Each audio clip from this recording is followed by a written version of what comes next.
Сидір Артемович Ковпак. Від Путивля до Карпат. Київ. Видавництво політичної літератури України. 1984 рік. Читає Юрій Рудник. Ім'я двічі Героя Радянського Союзу Ковпака, прославленого партизанського командира, відоме далеко за межами нашої країни. Не одне видання витримала написана ним книга про героїчні діла Сумського партизанського з'єднання. В 1942 році воно здійснило похід з Брянських лісів на правобережну Україну, а в 1943 році легендарний Карпатський рейд. Територією багатьох областей України, Росії та Білорусії, захоплених ворогом, пройшли з боями партизани Ковпака. Про їх безсмертні подвиги і розповідає книга. Наше місто. До Великої Вітчизняної війни я працював головою виконкому міської ради в Путивлі. Це невеличке місто, розташоване біля річки Сейм, на 6 пагорбах, відрогах середньоросійської височини, відокремлених один від одного глибокими ярами. На північ від Путивля великі ліси. Колись вони зливалися з Брянським лісовим масивом, а тепер лежать перед ним, наче острови, що недавно відірвалися від берега. На південь місцевість відкрита, широка заплава Сейму, багатющі луки, торфовища, лани пшениці, жита і цукрових буряків. Більше 20 кілометрів їдеш із станції Путивль до одноіменного міста, і воно весь час на видноті. Здалеку всі 6 пагорбів, що простяглися вздовж берега, зливаються в одну гору. На її вершині біліє старовинний Мовчанський монастир. Тому здаля Путивль схожий на величезне гніздо, в якому сидить гігантський білий птах. Місто потопає в шатах старих кленів, в'язів, акацій, каштанів і фруктових садів. Вулиці широкі, на околицях вони заросли травою. Будинки переважно одноповерхові, з ганочками, віконницями, різьбленими карнизами. Майже всі двоповерхові споруди нові, кам'яні. Це здебільшого навчальні заклади, дитячі садки, ясла. Восени з навколишніх сіл їде колгоспна молодь, учні технікумів і різних спеціальних шкіл. Влітку до нас приїжджають відпочивати москвичі, ленінградці, кияни. Місто наше старовинне. У центрі його городище. Тут іще зберігся земляний вал часів князя Ігоря, коли Путивль був рубежем Київської Русі і захищав її від наскоків степових кочовиків. Тепер на цьому валу росте бузок, стоять лавочки, внизу підкручує джерело Путинка. Колись Путинка була річкою, впадала в Сейм. Вона, певно, і дала назву місту. Монастир на сусідньому пагорбі. Це вже пам'ятка ближчої до нас епохи, коли звелася Москва і повз Путивль проліг до неї шлях з Києва. Товстий монастирський мур з цегли охоплює пагорб берегом річки і яром. Місцями він зберігся на всю колишню висоту, а деінде зрівнявся із землею, і люди у велику грязюку ходять по його залишках, як по тротуару. Люблять своє місто путивляни. Треба побувати в нас весною, коли цвітуть яблуневі і вишневі сади, щоб побачити його красу. Здається, дахи будинків пливуть у дивовижних хмарах. А який краєвид з городища, із старовинного валу, де колись тужила за князем Ігорем Ярославна. Звідси погожого дня далечінь видно, як з літака, на південь, схід, захід, кілометрів на 30. Унизу 2 русла річки, нове, чисте, широке і старе, тванисте, заросле різаком і лепехою. На березі табуни гусей біліють, мов залежалий сніг. Далі луки, між стогами сіна виблискують дзеркала озер, рибальські та мисливські угіддя. Такий вигляд мав Путивль, один з 1000 районних центрів нашої країни, звідки у Велику Вітчизняну війну ми почали свій партизанський похід. Багато областей України, Росії та Білорусії пройшли ми з боями по ворожих тилах від Путивля до Карпатських гір. І де б ми не були, як би нам скрутно не доводилось у боротьбі з противником, а згадаєш, бувало, своє містечко, і в пам'яті все наше мирне життя постане. Що ми зробили за роки радянської влади, чого не встигли досягти, війна перешкодила, що тільки планували, про що мріяли. В тяжкі дні, коли ми сиділи в лісі неподалік містечка, воно здавалося далеким-далеким. А почав наближатися День перемоги, стало блищати і рідне містечко, хоч у ті дні ми відходили все далі й далі від нього. Коли почалася війна, мені йшов 55-й рік. Діти звали мене дідом. Але яке це мало тоді значення? Військовим я не вважав себе, але воювати мені доводилось. Під час Першої світової був зв'язківцем, потім розвідником. У громадянську війну в командири вийшов, очолював партизанський загін, до якого входили переважно колишні солдати-фронтовики. В травні 1919-го мій загін влився до лав Червоної армії. У складі 25-ї Чапаївської дивізії воював я на Східному фронті, ходив у походи з Пархоменком, брав участь у розгромі Врангеля. «Отже, Сидоре Артемовичу, якщо доведеться путивлянам в ліс іти, будеш командувати», – сказали мені в райкомі партії. Було це в липні 1941-го. В кабінеті секретаря Путивльського РК КПБУ зібрався партактив. Усі ми багато років працювали в районі і не раз збиралися тут. Тихе наше містечко. Вийдеш колись там увечері на ганок і чуєш постріли мисливців, що долинають з-за ріки. А трудове і громадське життя Путивля вирувало, як і життя всієї країни. Обговорюючи поточні справи в райкомі партії, на засіданнях виконкому міськради, ми за тисячами розрізнених фактів завжди вбачали те головне, ціле, що зближує і єднає великі гомінки міста, центри індустрії з такими сільськими районами, як наш Путивльський. Справді, хоч яке питання стояло на порядку денному, ми усвідомлювали, що від його вирішення певною мірою залежало і виконання загальносоюзних планів. Іноді ми гостро сперечалися. Кожен уболівав за ділянку роботи, яку доручила партія, у кожного були свої особливі турботи. Один був переконаний, що тепер усе вирішує Бабіт, це, мовляв, найвище місце в підготовці тракторного парку, коли б через Бабіт не провалити нам збиральну кампанію. Другий так був захоплений заготівлею матеріалів для ремонту комунальних жител, що, здавалося, Бабіт для нього пустий звук. Послухаєш третього і подумаєш, а цього, мабуть, зараз ніщо у світі не цікавить, крім шкільних підручників та обладнання для нововідкритих шкіл.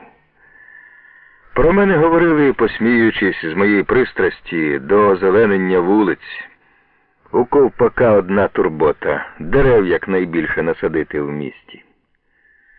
Але хоч на яких ділянках працювали, хоч якими спеціальними питаннями займалися, всі ми насамперед були солдатами однієї армії, великої армії більшовиків, людьми, яких виростила і виховала партія Леніна, людьми, що дивилися на свою справу по-державному. Пам'ятного липневого дня, коли ми, зібравшись у кабінеті секретаря райкому, думали про те, як виконати завдання, поставлені партією, кожен особливо відчував, що радянська держава – це ми самі, це та могутня сила, котра згуртовує воєдину і спрямовує всіх нас до спільної мети. Всі наші турботи злилися в одну велику турботу – тривогу за долю вітчизни. Над радянською батьківщиною нависла смертельна небезпека. Загибель загрожує всьому, що здобуто ціною крові найкращих людей, створено працею нашого народу, до чого спрямовані всі наші помисли, що всім нам дорожче за життя. Варварські полчища фашистських загарбників топчуть наші поля, в диму й вогні наша земля, горять міста і села. Ми, мирні радянські люди, відразу стали солдатами. Ми прийшли в райком партії за телефонним викликом секретаря, як на призовний пункт. Ніхто не виступав, не виголошував промов. Усе було цілком ясно. Партія закликає нас, більшовиків, очолити маси, які піднімаються на боротьбу з ворогом, щоб бити його не тільки на фронті, а й у тилу. Всі знали, боротьба буде нечувано жорстокою, не на життя, а на смерть. Проте й на мить не сумнівалися в тому, що перемогу здобудемо ми. На партійному активі, скликаному райкомом, ми дізналися про те, що згідно з рішеннями ЦК КПБУ, всюди формуються партизанські групи, проводиться військова підготовка майбутніх партизанів. У лісах закладаються для них бази із запасами продовольства, зброї і вибухових речовин. А потім усі, викликані, повернулися до своїх щоденних справ. Райком зосередив сили всього партійного активу на збиранні молодьбі і заготівлі хліба.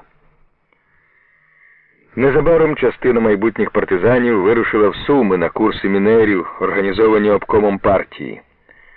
Кілька чоловік, які залишилися в Путивлі, взялися за підготовку лісових баз. Для партизанської групи, яку мав очолити я, закладалася база в Спадщанському лісі. З Городища, коли дивитися на захід, цей великий лісовий масив темніє вдалечині. А починається він біля Сейму, від хутора Спадщини, і тягнеться вздовж болота Жилень, по прямій на північ кілометрів на 8. Аж до болотистого берега річки Клевень, яка огинає ліс і двома рукавами впадає в Сейм.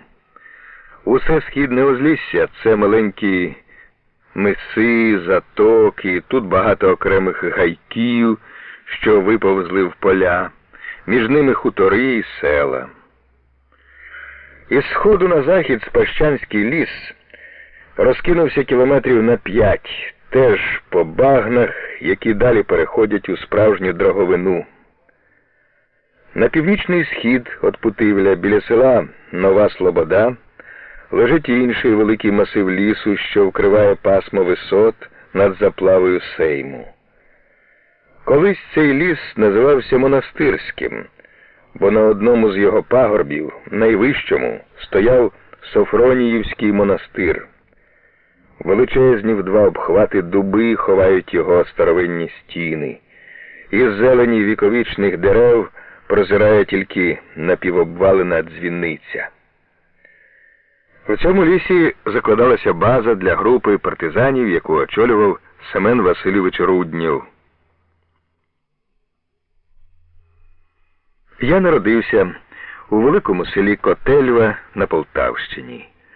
Місцевість там відкрита, ліси росли вподовж берега Ворскли, а з другого боку вітер наносив на поля пісок. Пам'ятаю мітинг, що відбувся весною 1918 року. Під бовкання дзвонів 7 церков зібралися селяни на Майдані перед приміщенням колишньої волосної управи. Повернувшись із німецького фронту, я разом з товаришами-фронтовиками встановлював у Котельві радянську владу, був начальником штабу оборони села і головою земельної комісії. Ми скликали мітинг, щоб односельці затвердили поділ поміщицької землі і програму дальших дій. У першому пункті цієї програми говорилося «посадити на пісках 75 десятин сосен». Уся земля стала нашою, і ми хотіли захистити її від стихійного лиха цього краю. Ліс завжди викликав у мене такі ж думки, як хлібні поля, фруктові сади, череди худоби. Думки про мирну працю, добробут народу. Відколи утвердилася радянська влада, мені жодного разу не доводилося дивитись на ліси з воєнної точки зору. Чи міг я уявити, що в тому ж лісі, в якій путивляни ходили по горіхи, гриби та ягоди, мені доведеться воювати, що він захищатиме нас від гітлерівських танків, як у сиву давнину захищав путивлян від татарської кінноти. Вже відвезли в ліс продовольство, закопали його в ями, а й досі не дуже вірилося, що ми серйозно збираємося стати лісовими жителями. Фронт тим часом наближався до Путивля. В перших числах вересня багато хто з нас попрощався із своїми сім'ями. Моя дружина, від'їжджаючи з міста, спитала: «Коли ж ми, Сидоре, зустрінемося і де?» «Де?» – здивувався я. «Звичайно, в Путивлі». На запитання «коли» неважко було відповісти, після того, як розгромимо ворога. Про те, що можемо зовсім не зустрітися, тієї миті я не подумав. Тільки згодом, коли підвода з нашими пожитками загубилась у потоці інших, які рухалися через Путивль, мені спало на думку, що, можливо, не побачу більше своєї дружини. Але я поспішив одігнати цю думку і запевнив себе, ще поживемо разом. Моя партизанська група пішла в Спадщанський ліс за кілька днів до того, як німецько-фашистські війська вдерлися в місто. Вона охороняла нашу продовольчу базу і стежила за тим, щоб до неї не проникли ворожі парашутисти. Мені, як голові виконкому міської ради, довелося залишатися в Путивлі. До лісу я рушив аж 10 вересня надвечір, коли ворожі розвідники по мосту через Сейм вступили на околиці міста. Стояла похмура осіння погода. Хмари пливли низько, клубочились, як дим, і цідали дрібний дощик. Я йшов навпростець до лісу, стискаючи в кишені рукоятку Браунінга. Ноги грузли в розкислій землі. Десь далеко вибухали снаряди. Путивль оповила імла. Перед цим дні були сонячні, і мені здалося, що йду зовсім незнайомою місцевістю. Пригадалось, як у сльоту повертався я з фронту додому в свою рідну Котельву, де не був 10 років. Відтоді, коли пішов з батьківського дому на заробітки. На підході до села, було це туманної ночі, привиділось мені, ніби попереду стоїть гурт людей. Тоді на Україні йшла громадянська війна, подекуди владу захопили прибічники буржуазно-націоналістичної Центральної Ради. Я подумав, чи не застава то січовиків, і вирішив, як бувалий розвідник, вивідати, що там за люди. Підповзаю, вдивляюсь, аж то нічний морок увів мене в оману. Міст якийсь з поручнями, а не люди. Раніше його тут не було. До самого села дійшов, а все думав, що заблукав. Навіть батьківську хату не зразу впізнав. Простояв біля хвіртки, доки світати почало. Боявся помилково в чужу оселю потрапити, та ще чого доброго до самостійників. Вони роззброювали фронтовиків, а нам гвинтівки конче потрібні були радянську владу встановити. Багато з пережитого пригадалося мені в той осінній вечір, коли я пробивався в Спадщанський ліс. Раптом почулося, ніби десь залунала пісня. До війни всі святкові концерти в Путивлі, звичайно, починалися з виконання школярами радянських, російських та українських пісень. Виступи шкільних хорів, які змагалися між собою, часто транслювали по місцевому радіо. І ось начебто з Путивля, крізь каламуть дощу, до мене долетіло: «Краю мій, моя ти батьківщино». Завжди ця пісня хвилювала мене. То був справжній гімн торжества радянської людини. А тут серце стислося, слова долинали здалеку, глухо, сумовито. Разом зі мною з Путивля пішла у Спадщанський ліс група товаришів, які прибули в наші краї з Білорусі. Вони вирішили залишитися з нами у ворожому тилу для партизанської боротьби. Потрапивши під мінометний обстріл, ми розбрелися хто куди, а коли стемніло, загубили один одного. Мабуть, співав хтось із цих товаришів, а мені здалося, що діти.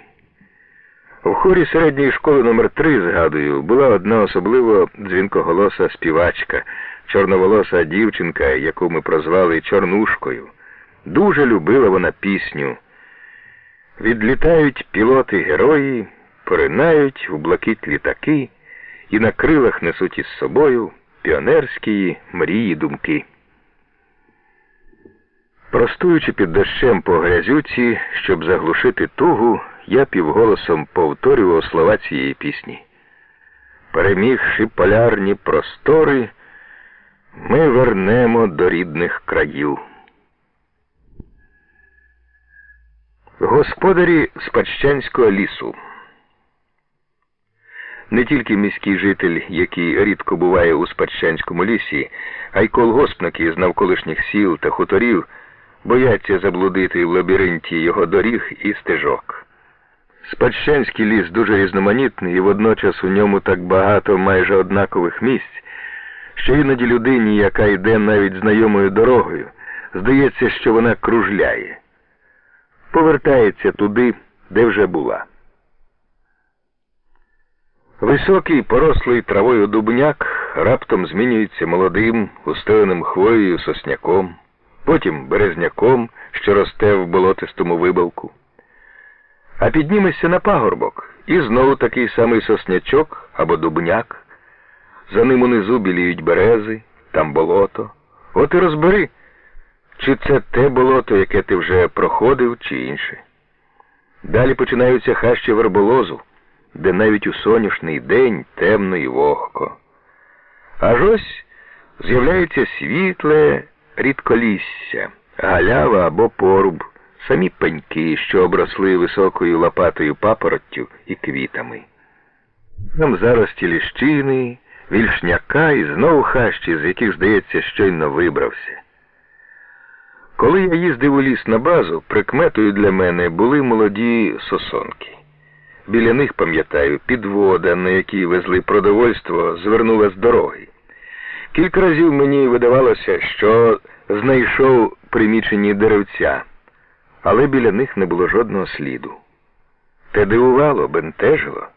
Я йшов далі, знову натрапляв на ті самі сосонки, але й тут пересвідчувався в омані. Десь іздалеку час від часу долинав гуркіт гармат, вибухали бомби, а в лісі мирна тиша. На дорогах ні душі. Зайці бігають, шастають лисиці. Тільки з дубняка, коли налетить вітер, чути брязкіт, наче хтось із неба камінчиками ліс усипає, то падають жолуді. Довго блукав я по лісі, думав уже, чи не розбрелися мої партизани хто куди? Та ні, людей, здається, добрали надійних. А що, коли німецька розвідка проникла в ліс? Проте навряд. Вона б щинила стрілянину. Але все-таки що робити, коли не знайду своїх? Посиджу на пеньку, подумаю. І знову на розшуки. Проблукав ніч і день, а наступної ночі вийшов до найближчого хутора. Постукав у хату знайомого колгоспника і почав обережно випитувати, чи не бачив він кого-небудь у лісі, чи не чув, є там хто чи нема. Ні, каже, нікого не бачив, нічого не чув. Мовляв, страшно з хати виходити, ще на фашистів нарвешся. Дивиться на мене здивовано.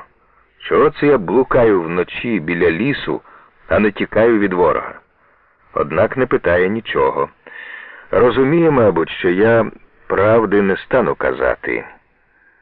Неприємно було критися від своїх, розмовляти так з людиною, з якою звик говорити по щирості. Та у першій порі це доводилось робити. Люди мимоволі промацували одне одного. «Ну, як ти тепер жити думаєш, що збираєшся робити, чи можна на тебе покластися, чи не боягуз ти?»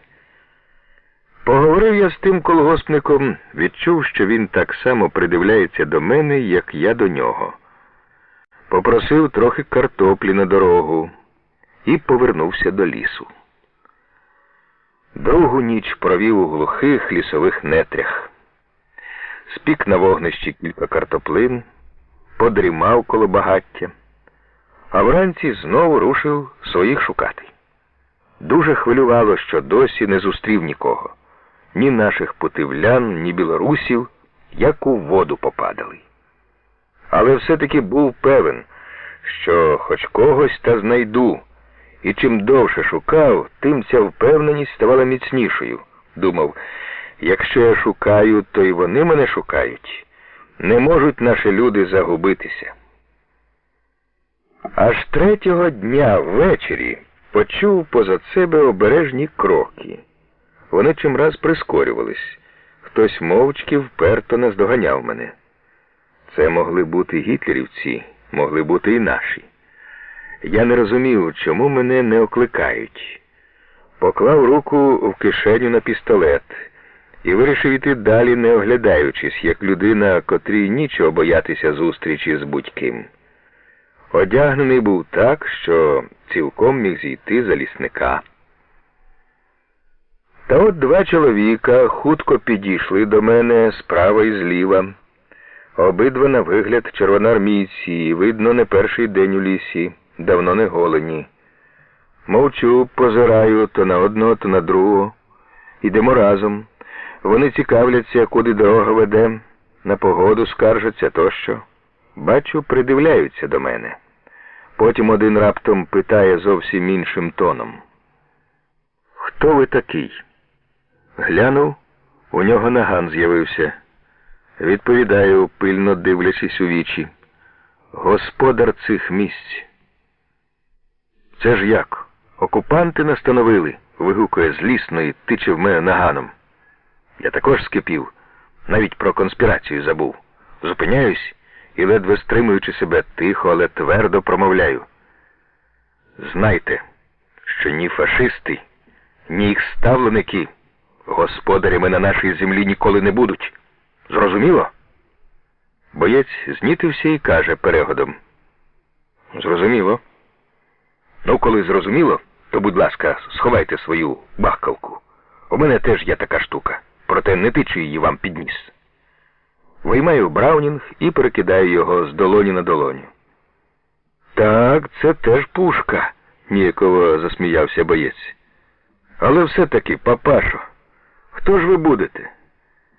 «Командир партизанського загону», — відповідаю. «А чого самі ходите? Ми давно стежимо за вами. Де ваші люди?»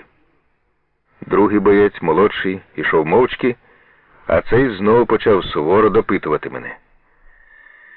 Важко було відповісти на запитання, де мої бійці. Я зам'явся. Але в цей час на дорогу вийшло ще кілька червоноармійців. Я зрадів, що в лісі нарешті з'являються люди, і сказав: «Та ось, хоч би ви всі, он скільки вас тут. Досить тинятися по хащах, ходімо зі мною воювати». Це вплинуло, повірили, що командир. І я переконався, свої червоноармійці, котрі виходили з оточення і застряли тут. Проте на мою пропозицію воювати разом вони погоджуватись не поспішали. Хотіли спочатку впевнитися, що в нас справді закладено продовольчу базу. Хлопці зголодніли і думали тоді, здається, тільки про те, щоб його щось поїсти дістати. Коли ж я розповів, які продукти закопані в нас, очі в бійців засвітилися, хлопці повеселішали, всю махорку, яка в мене в кисеті була, викурили. Тепер я блукав по лісі вже з компанією. На ніч ми розташувалися голодні в якомусь покинутому лісовому сараї. Червоноармійці знову почали недовірливо поглядати на мене, черговий сів поруч зі мною з наганом у руці. Невесело було на душі, думав, коли завтра не знайду бази, загину, хлопці вирішать, що зрадник уб'ють. Вранці крізь сон чую знайомі голоси. Нарешті зустрівся із своїми путивлянами. Ух! 5 збив, тиняючись по лісу. Сідаючи на сіно, сміявся Олексій Ілліч Коренів, якого згодом прозвали в загоні Дідом Морозом. Він і справді був схожий на нього. Волосся на голові, борода пишні, білосніжні, а обличчя рожеве, як у немовляти. «Чого ж ви тинялися?» – питаю. «Та тебе шукали. А чому я ніде слідів ваших не помітив?» «Які можуть бути сліди?» – відмахнувся Олексій Ілліч. «Ти ж сам наказував не лишати їх. Ну, я, як бувалий партизан, і звелів хлопцям суворо додержуватися того наказу. На дороги й не потикатися. Все хащами продиралися і болотами, лісовики та й годі». Олексій Ілліч старик повнотілий, здоров'ям похвастати не міг. Важко, думав я, буде йому в лісі. Але, бачу, характер ніяк не змінився. Як завжди, кожне його слово із сміхом. Приємно, що зустрів старого в лісі. 7 років я працював разом з ним у Путивлі. Він, уроженець цього міста, робітник, ще в дитинстві ходив з батьком Муллером на заробітки, до ремесла привчався, потім штукатурні роботи виконував. У роки громадянської війни Олексій Ілліч теж пішов партизанити, був розвідником, воював проти німців, гайдамаків. Повернувшись у Путивль, безвиїзно жив і трудився в рідному місті, займав різні радянські та господарські посади. Чого тільки не доводилося робити йому. Перед самою війною завідував інкубатором, курчат постачав для всіх колгоспів району. В лісі я вирішив призначити його своїм помічником у господарських справах. Скінчилось моє блукання, розшуки групи. Всі зібралися біля нашої бази. Разом з червоноармійцями-оточенцями, які погодилися воювати під моїм командуванням, в загін було зараховано 40 чоловік. 22 вересня 1941 року в наказі номер 1 я оголосив особовий склад загону, який поділявся на 2 бойові групи. В першу ввійшли путивляни, здебільшого літні партійні радянські працівники, колгоспні активісти, а також білоруські товариші, які приєдналися до нас, люди цивільні різних професій, в основному інтелігенція. Друга група складалася з червоноармійців. Найперша наша землянка була викопана в таких нетрях, що, здавалося, досить одійти від неї на кілька десятків кроків, і не знайдеш її. Сиди тихо, ніякий німецький шпик не пронюхає тебе в цьому барлозі. Але ми прийшли в ліс зовсім не для того, щоб ховатися від загарбників, а знищувати їх, не давати ворогові ні хвилини спокою. Ми були тут господарями, і господарями повинні залишатися. В Спадщанському лісі далеченько один від одного стояло кілька будиночків, в яких жили лісники. Ми вибрали з них найбільш придатний для штабу, той, що знаходився в самому центрі лісу, край шляху, який перетинав лісовий масив з півдня на північ від Спадщиного до Старої Шарпівки. Там, де могли з'явитися гітлерівці, виставили на узлісся застави. Таким чином ми встановили партизанський контроль над усім лісом. Тільки наш штаб влаштувався в будиночку лісника, гримнув вибух, що стався за кілька кілометрів від нас, десь за Новою Шарпівкою. Розвідники встановили. Підірвався на міні блукаючий віл. У мене промайнула думка. А чи немає там ще мін, конче потрібних нам, оскільки вибухівку ми не встигли завести в ліс? По слідах розвідників послали мінерів. Повертаються і доповідають, що виявили мінне поле, залишене, напевно, радянськими військами при відході. Фашисти не встигли розмінувати його. Отже, треба зробити це раніше за них, негайно ж. Але як? Наші фахівці тієї справи кажуть, що міни там якоїсь невідомої системи. Страшно, мовляв, підходити до них, підірвешся. Начальник штабу загону Микола Михайлович Курс із групи білорусів, директор середньої школи, вирішив рискнути. Перед тим, як піти в ліс, він відвідав кілька занять змінної справи, організованих Сумським обкомом партії, і тому вважав себе мінером. Поряд із смертоносним полем дорога, по якій без перестанку шастали ворожі автомашини і мотоциклісти. Вночі відкопувати і досліджувати міни було неможливо, пора осіння, хоч в око стрель. Курсові довелося працювати вдень.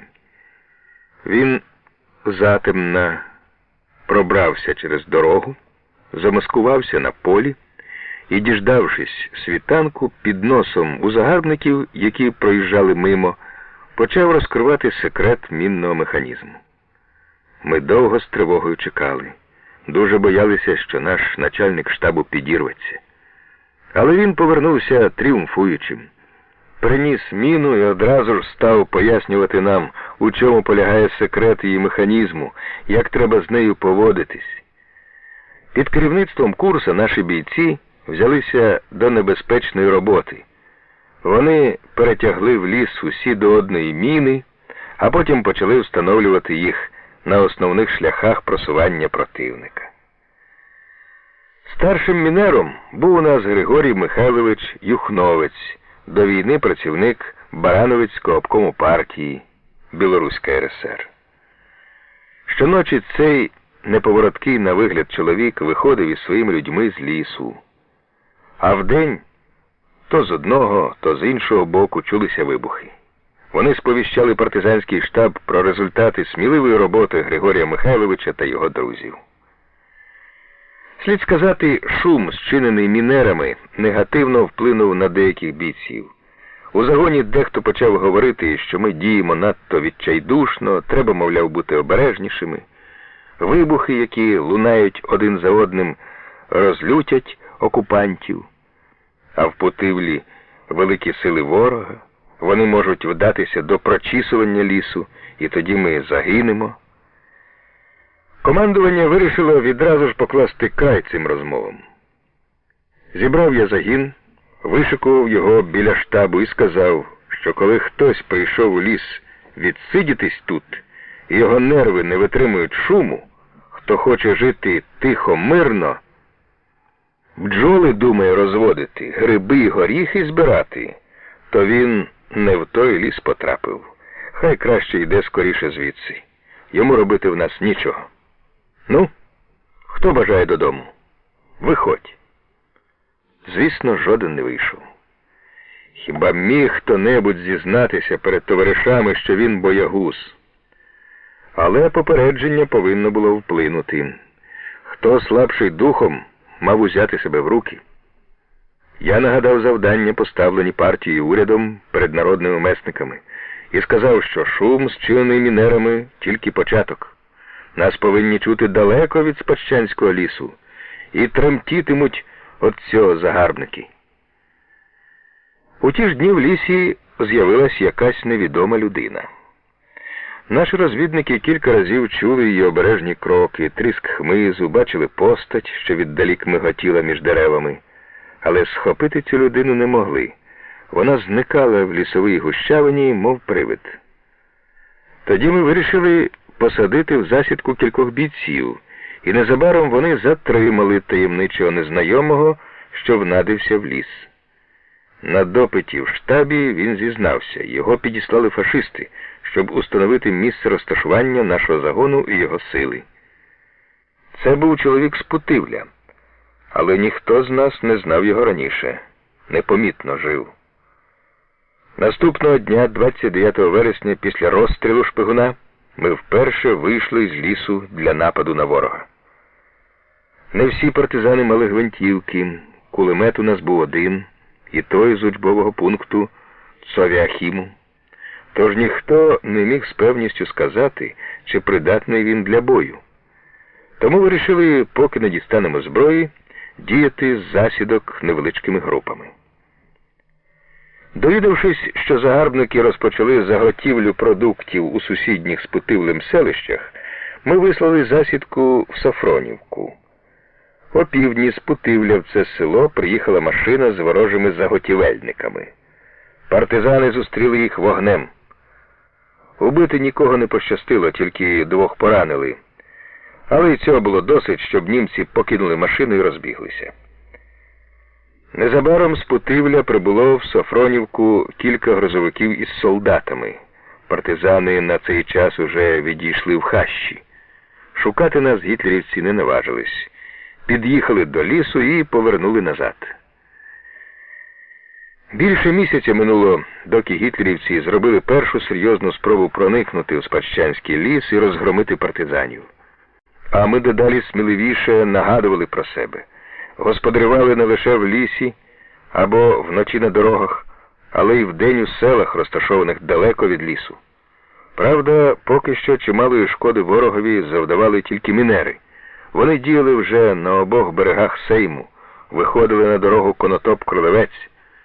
У перших числах жовтня тут на партизанських мінах підірвалися 2 легкові машини якогось важливого німецького штабу. Серед убитих були 2 генерали. Того ж дня на лівому березі Сейму, біля села Хишки, злетіла в повітря вантажна машина. На правобережжі, на битих шляхах, що ведуть із Путивля в Глухів і Рильськ, рідко минав день, коли б не лунали вибухи. До середини жовтня на цих шляхах було підірвано 10 грузовиків з боєприпасами і живою силою ворога. Ми здобули тут кілька гвинтівок, автоматів і багато патронів. Недалеко від нас у лісах діяли інші групи партизанів. Ці групи, так само як і наша, були залишені парторганізаціями для розгортання партизанської боротьби. Ще наприкінці вересня, коли ми тільки освоювалися в Спадщанському лісі, хтось із наших бійців у нетрях коло болота Жилень помітив димок. Навідались туди і побачили кількох озброєних у цивільному одязі. Виявилося, що це партизани Конотопського району, які пробралися сюди через Баговиння. Конотопські товариші прийшли в ліс, коли нас тут ще не було. Група їх складалася всього з 6 чоловік. Наші бійці майже 2 тижні ходили поблизу і не підозрювали, що вони тут, хоч про існування Конотопської групи знали. Ми дуже швидко домовились, ці товариші ввійшли в наш загін на правах окремого підрозділу. Незабаром нам пощастило встановити зв'язок з партизанською групою, очолюваною парторганізацією села Ворголь. Ця група в складі 5 чоловік на чолі з головою колгоспу і парторгом розташувалася в лісовому урочищі Мариця за кілька кілометрів на північ від Спадщанського лісу. Пішли люди із свого села, спорудили землянку, запаслися продовольством і почали діяти, виходили на дороги, обстрілювали із засідок німецькі автомашини і мотоциклістів. З командиром тієї групи я зустрівся вночі в селі Ворголь, в хаті однієї колгоспниці, до якої часто заходили наші розвідники. Ми поговорили, і наступного дня воргольці перебралися в Спадщанський ліс, влилися в наш загін. Серед них були і безпартійні товариші, патріоти, що приєдналися до комуністів-підпільників після приходу німців. Через воргельців я зв'язався з партизанами Глухівського району, які перебували в тому ж лісі Мариця. Десь недалеко від Мариці базувався партизанський загін партійної організації Шалигінського району. Спочатку до нашого виходу в ліс передбачалось діяти невеличкими групами, але почалась боротьба, і ми побачили, що гітлерівці скрізь розставляють гарнізони для боротьби, з якими потрібні великі сили. Керівники партизанських груп усе частіше задумувалися, як би об'єднатися. Тоді можна було б не тільки мінувати шляхи і зривати мости, але й громити німецько-фашистські гарнізони. До нас мав прийти голова Путивльського райвиконкому Іван Іванович Висоцький, котрий залишився в районі на нелегальній роботі як зв'язковий обкому партії. Пізніше стало відомо, що він, ідучи в Спадщанський ліс, наступив на міну, тяжко пораненим потрапив до рук фашистів і був ними по-звірячому вбитий. Через цей безглуздий випадок ми втратили прекрасного товариша. Перервався зв'язок з підпільним обкомом партії, який керував партизанською боротьбою на Сумщині. Радіостанції тоді ще не мали, тому навіть не уявляли, що відбувається на фронті. Треба було за всяку ціну встановити зв'язок з командуванням Червоної армії, а через нього і з Центральним комітетом КПБУ.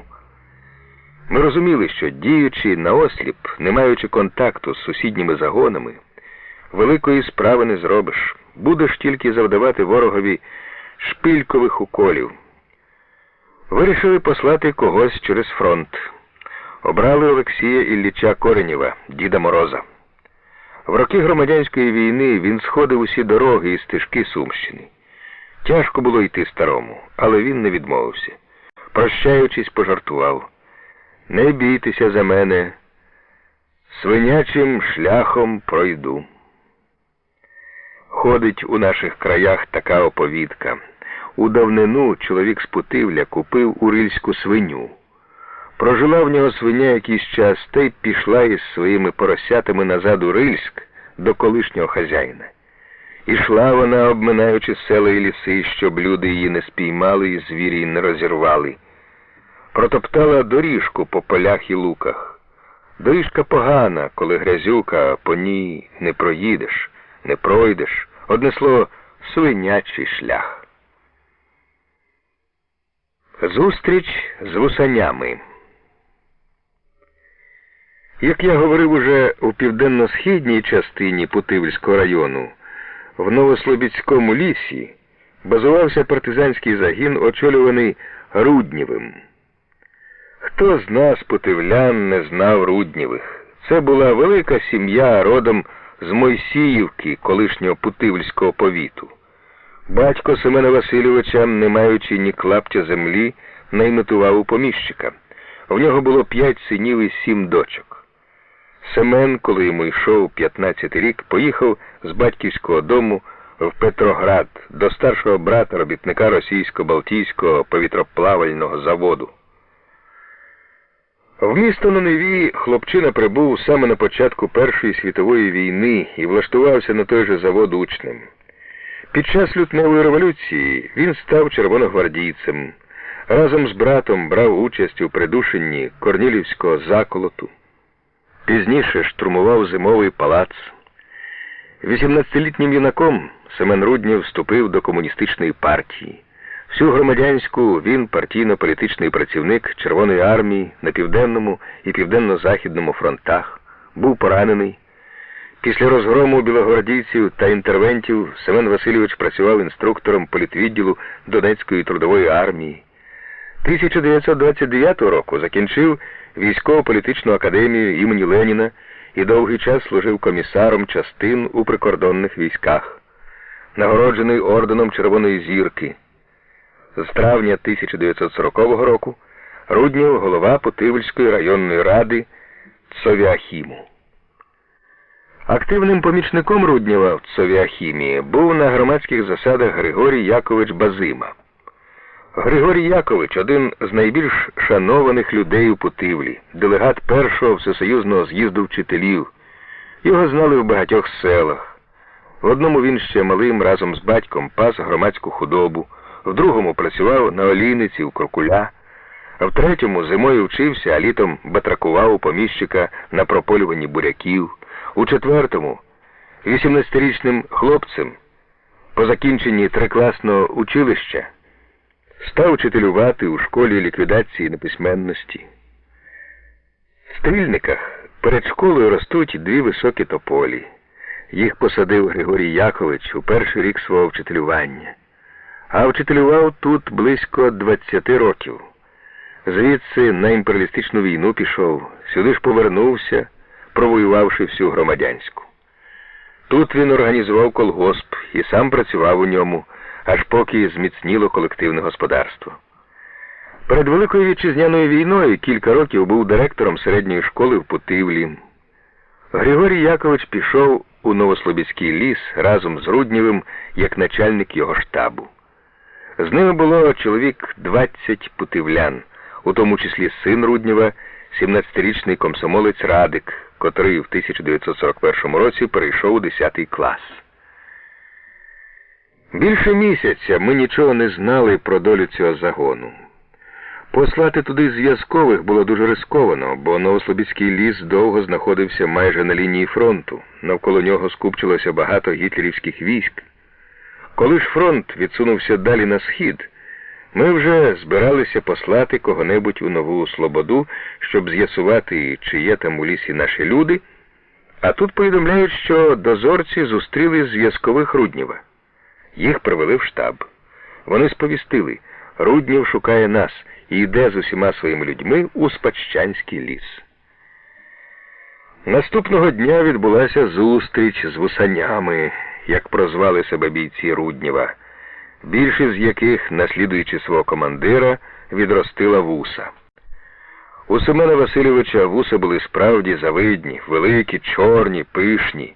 Він ретельно стежив за своїм зовнішнім виглядом. Життя в лісі не змінило цієї звички, набутої в армії. Навіть білий підкомірець на гімнастерці був у нього завжди бездоганно чистий. Базима поруч з Руднєвим скидався на старий гриб, що набряк з дощу, хоч Григорій Якович теж був людиною з військовою жилкою. На заняттях у Цовіахімі, у воєнізованих походах, які він часто організовував із школярами, вмів показати строєву виправку колишній прапорщик. Вирішивши перебазуватися з Новослобідського у Спадщанський ліс, Руднєв і Базима не знали, чи застануть нас у ньому. Провокатори поширювали чутки, що загін Ковпака розбитий, його самого, мовляв, спіймано і повішено в Путивлі. Тим більш радісною була наша зустріч. Командування загонів зібралося у будиночку лісника на нараду, щоб обговорити становище і вирішити, що робити далі. Обстановка в районі склалася тяжка. Окупанти в усіх селах спорудили шибениці. Вони говорили населенню: це партизанів вішати, а вішали кого попало. Люди боялися вийти за околиці села. Фашисти зараз же схоплять, оголосять, що партизани повісять або ж розстріляють. Досить було ворожому солдатові знайти на подвір'ї затоптану в землю патронну гільзу, і зате знищували всю сім'ю, всіх людей, що жили в будинку. Як тільки в Путивлі з воріт в'язниці виїжджала підвода, навантажена лопатами, по всьому місту зчинявся плач, лемент. Всі знали: якщо повезли лопати, значить копатимуть за містом рів для приречених, робитимуть чергове розвантаження камер. Хтось пустив чутку, що гітлерівці привезли в Путивль 1000 собак-шукачів для вистежування партизанів. У кого нерви були слабкіші, на того це вплинуло.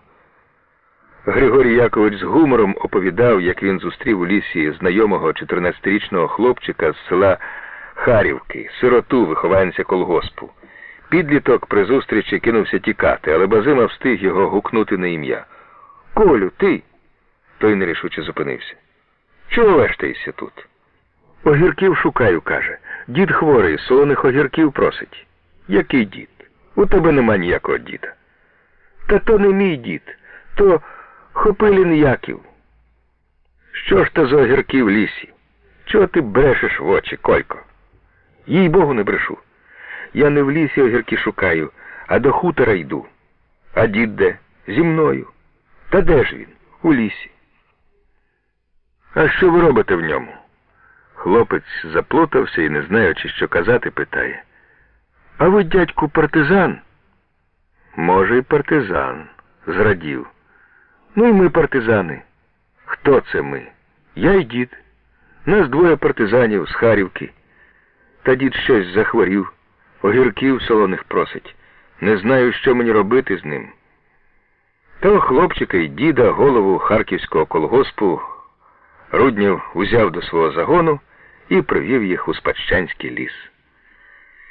Випадок цей характерний для тих днів, коли люди тікали від окупантів у ліси і, блукаючи поодинці, а то й групками, думали, що починати і чи вистачить сил для боротьби з ворогом.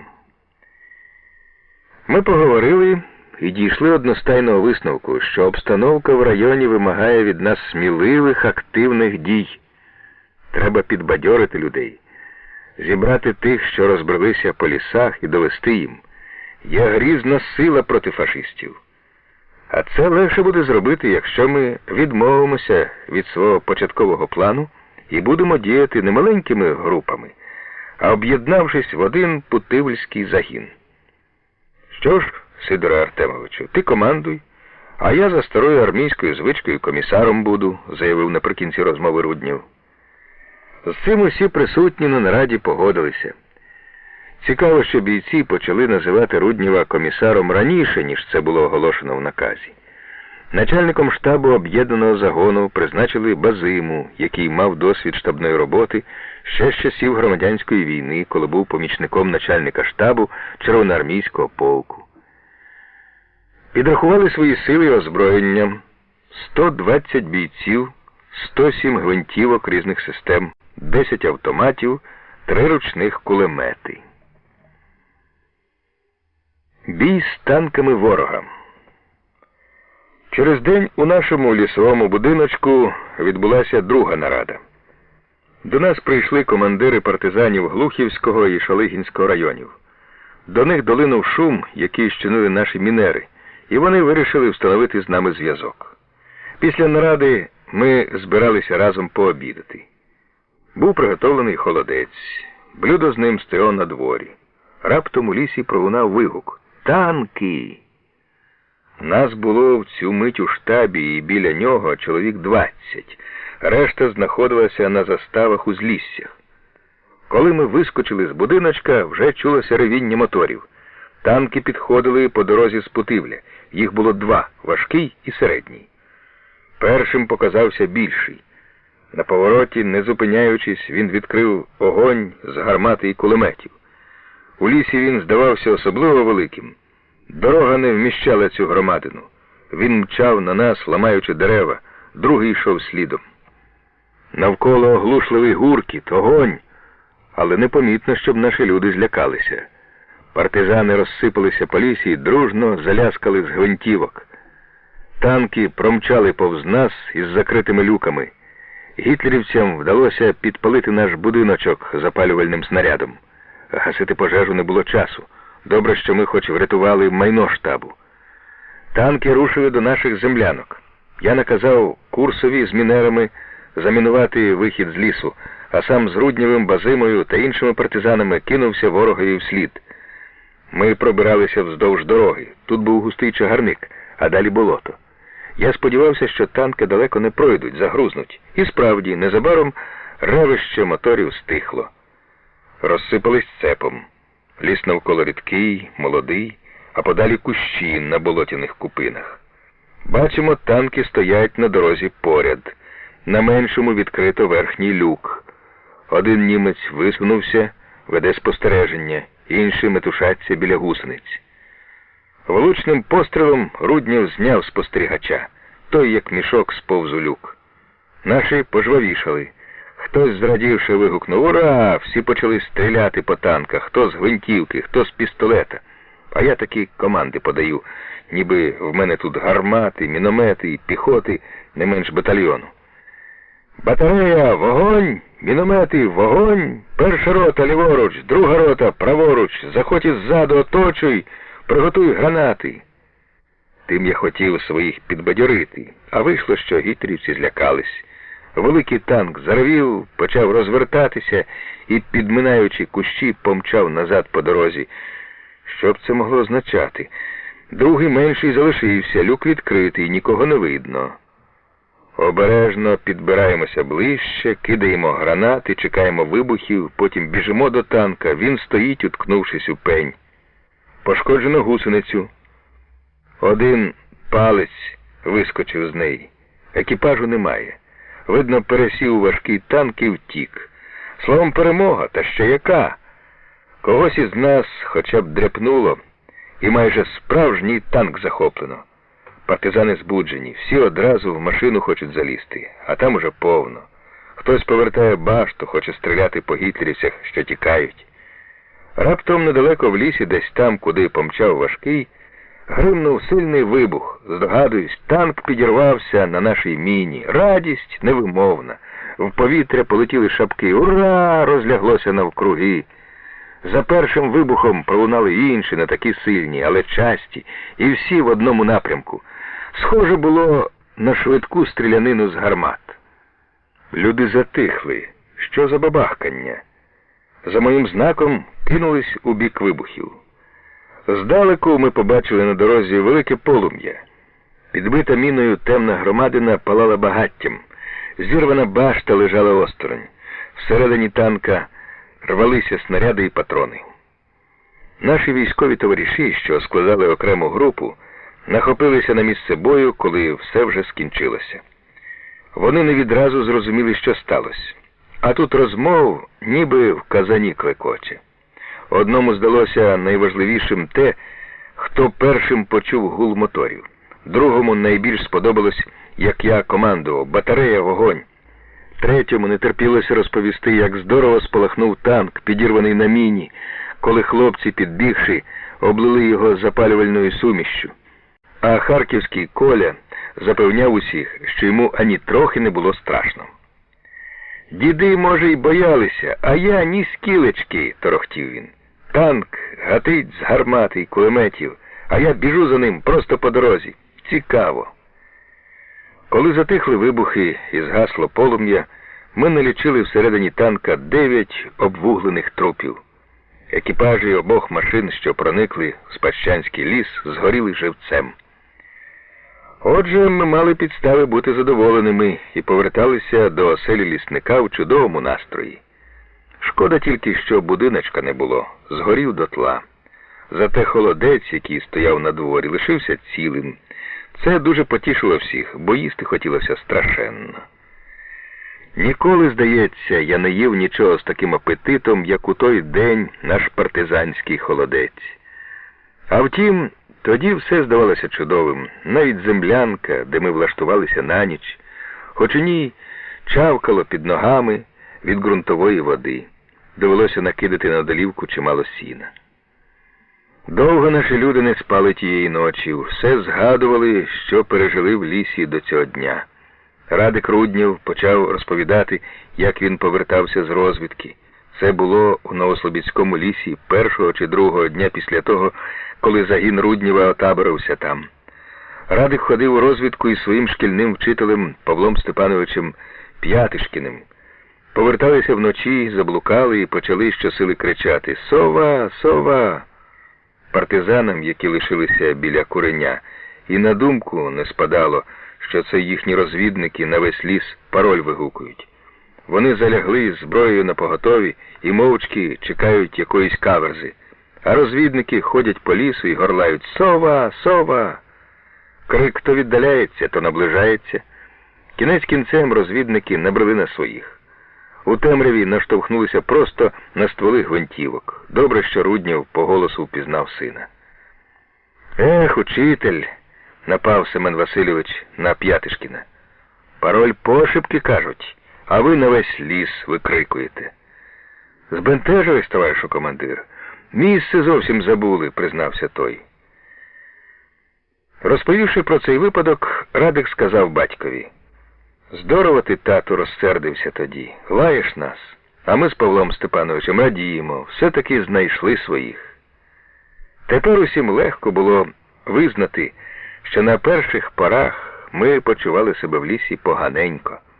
Наче всі страхи позаду лишилися. Чого ще в біса боятися, коли навіть танки ворога не страшні? Партизанська фортеця. Хоч якими великими були радість і завзяття, викликані першим успіхом, досягнутим у бою, ми добре розуміли, що коли не хочемо негайно йти із Спадщанського лісу кудись подалі, то повинні навіть завтра бути готовими до всього.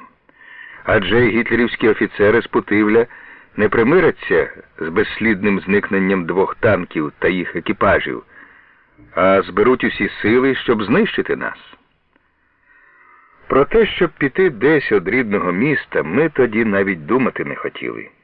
Тому зразу ж після бою з танками загін почав готуватися до оборони. Насамперед я наказав додатково закласти міни на всіх лісових дорогах і ретельно перевірити встановлені раніше. Створювати суцільні оборонні рубежі по узліссю, яке тягнеться в один бік на 8 кілометрів, а в другий на 5, з нашими силами було абсолютно неможливо. На узлісся ми виставили тільки дозори. Оборону ж вирішили зайняти в глибині лісу, на висотках. Другого дня фашисти рушили в наступ. До Спадщанського лісу вранці підійшло 6 танків і 14 автомашин з піхотою.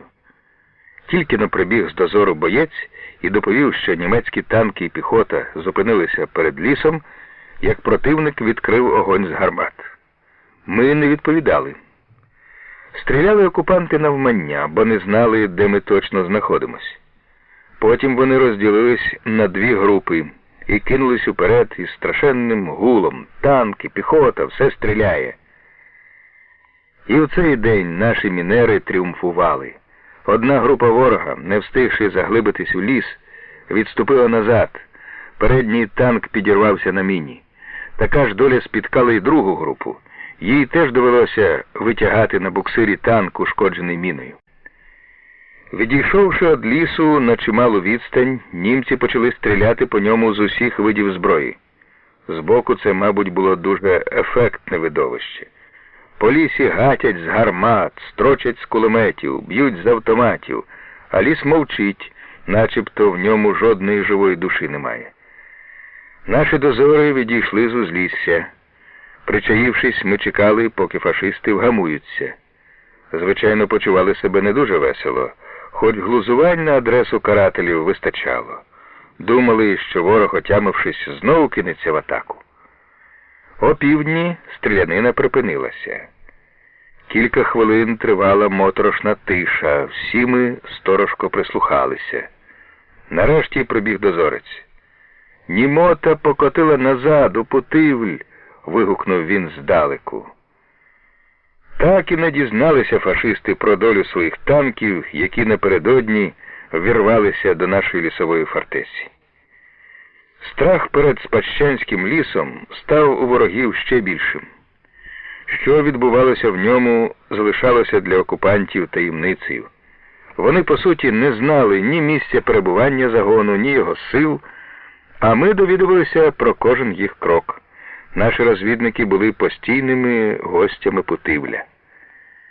Часто ходив у місто Радик Руднів. Він підтримував зв'язок із своїми шкільними товаришами, які передавали партизанам різні відомості. Ходив у Путивль і Харівський Коля. Цілими днями вештався по місту. Удасть із себе блазня, пристане до німецьких солдатів, пробереться з ними в казарму. Він усе мріяв автомату фашистів позичити. Це йому не вдалося, а патрони часто здобував. Одного разу приніс їх чимало, та бідкався, що по дорозі багато розгубив. Біг, спіткнувся, а зібрати не зміг, боявся, помітять, почнуть стріляти. З'явились у нас і розвідниці, колгоспниці з навколишніх сіл. Вони часто їздили в місто на базар і передавали нам усе, що бачили і чули там. Так, наприклад, ми довідалися, як, повернувшись у Путивль після другої невдалої спроби пробратися в Спадщанський ліс, окупанти пропонували великі гроші тому, хто витягне трупи вбитих танкістів. Та охочих заробити на цьому не знайшлося. Спадщанський ліс прикриває з заходу болото Жилень. То велика, майже непрохідна ділянка в межиріччі Сейму і Клевені. А біля східного узлісся, серед гайків, що виповзли в поле, багато хуторів, які теж були для нас своєрідним прикриттям від ворога. Про появу карателів звідси заздалегідь сповіщали нас колгоспники. Ми почували себе в лісі надійно і поступово обживалися в ньому. Землянки загону, поділеного тоді вже на 8 бойових груп, розкинулися на чималій площі. 2 найдальші групи, висунуті на узлісся застави, з'єднали із штабом-телефоном. Позивними застав були їх назви «Сосна» і «Острів». Слідом за телефоном у штабі з'явилося електричне світло. Для цього був використаний мотор німецької автомашини, що підірвалася на нашій міні. Після невеликого ремонту, зробленого на місці вибуху, партизани пригнали грузовик у табір, промчавши через 4 села, в яких була німецька поліція. Недалеко від штабної землянки ми поставили на вогневу позицію захоплений у бою танк. Партизани, трактористи за спеціальністю швидко відремонтували його. Тепер нам не вистачало тільки артилерії. Окрилені першими успіхами, ми вирішили, що артилерія в нас теж буде. Тому в наказі про особовий склад танкового екіпажу я призначив і склад артбатареї. Новоявлені артилеристи здивовано запитали: «А де ж гармати?» «Танк здобули, здобудемо й гармати», – відповів Руднєв. Навколо штабу виростало дедалі більше партизанських жител. Господарники, що виділились в окремий підрозділ, викопали і обладнали спільну для загону землянку, кухню.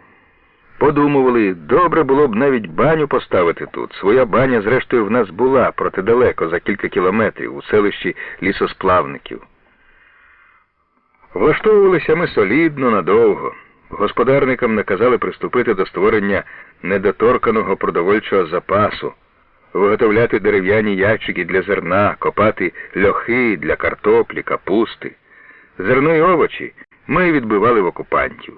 Як тільки дізнавалися, що вони де-небудь щось заготовляють, вирушали туди і з допомогою колгоспників усе загарбане гітлерівцями вивозили в ліс. Незабаром у ближніх селах та хуторах ми стали цілковитими господарями. Німецька поліція дременула звідти. Наші агітатори відкрито проводили сільські збори і мітинги. Для роботи з населенням виділили спеціальну групу партизанів на чолі з колишнім працівником Путивльського райкому партії Яковом Григоровичем Паніним. Знову, як і до війни, коли я навідувався в села, діти, мої давні друзі, оповіщали дорослих про це радісним щебетом. «Дід прийшов! Дід прийшов!» Юнаки з нашого загону дуже хутко перезнайомилися з дівчатами-колгоспницями. На узліссі біля острова і сосни з'явилися парочки, почалися гуляння з гармошкою, піснями. Колгоспники стали проситися в загін. Спочатку ми вимагали, щоб добровольці подавали заяви. Після старанного розгляду цих заяв за прийнятими людьми посилали розвідників. Без наших провідників у розташування загону ніхто сторонній пройти вже не міг. Його охороняли застави і дозори на узліссях, вартові на дорогах. Щоб проникнути до нас, треба було знати партизанський пароль. Це було, звичайно, якесь число, і змінювалось воно щодоби. На спроби окупантів пробратись у Спадщанський ліс ми відповіли сильним ударом. Одночасно злетіли у повітря 4 мости, 2 в Путивльському районі і 2 в Конотопському. Охорону цих об'єктів зняли бойові групи партизанів, які потім, просунувшись у бік гарнізонів противника, прикривали підривників. Це була перша велика диверсія нашого загону. Керував нею Руднєв. Він ходив з мінерами на всі операції. Наступного дня після висадження Сеймських мостів на нашій міні підірвався німецький тягач, що перевозив на тралері танк. Це сталося на дорозі Путивль-Рильськ. Треба було послати туди людей, щоб зняли озброєння, забрали снаряди і знищили танк, поки німці не вивезли його. Руднєв, котрий щойно повернувся з Сейму, поголився біля пенька і вирушив на завдання вже з іншою групою бійців. Радик, який ніколи не розлучався з батьком, пішов теж. Семен Васильович години не міг відпочити. Іноді прийде, скине чоботи, ляже на нари поряд із сином, викурить кілька цигарок і, дивись, уже взувається. Встає тихенько, щоб не розбудити сина, але і Радик схоплюється. «Ти куди, тату?» «Спи, спи. Я тільки на острів загляну». «Ох, і неспокійний цей острів», – зітхав Радик, одягаючись.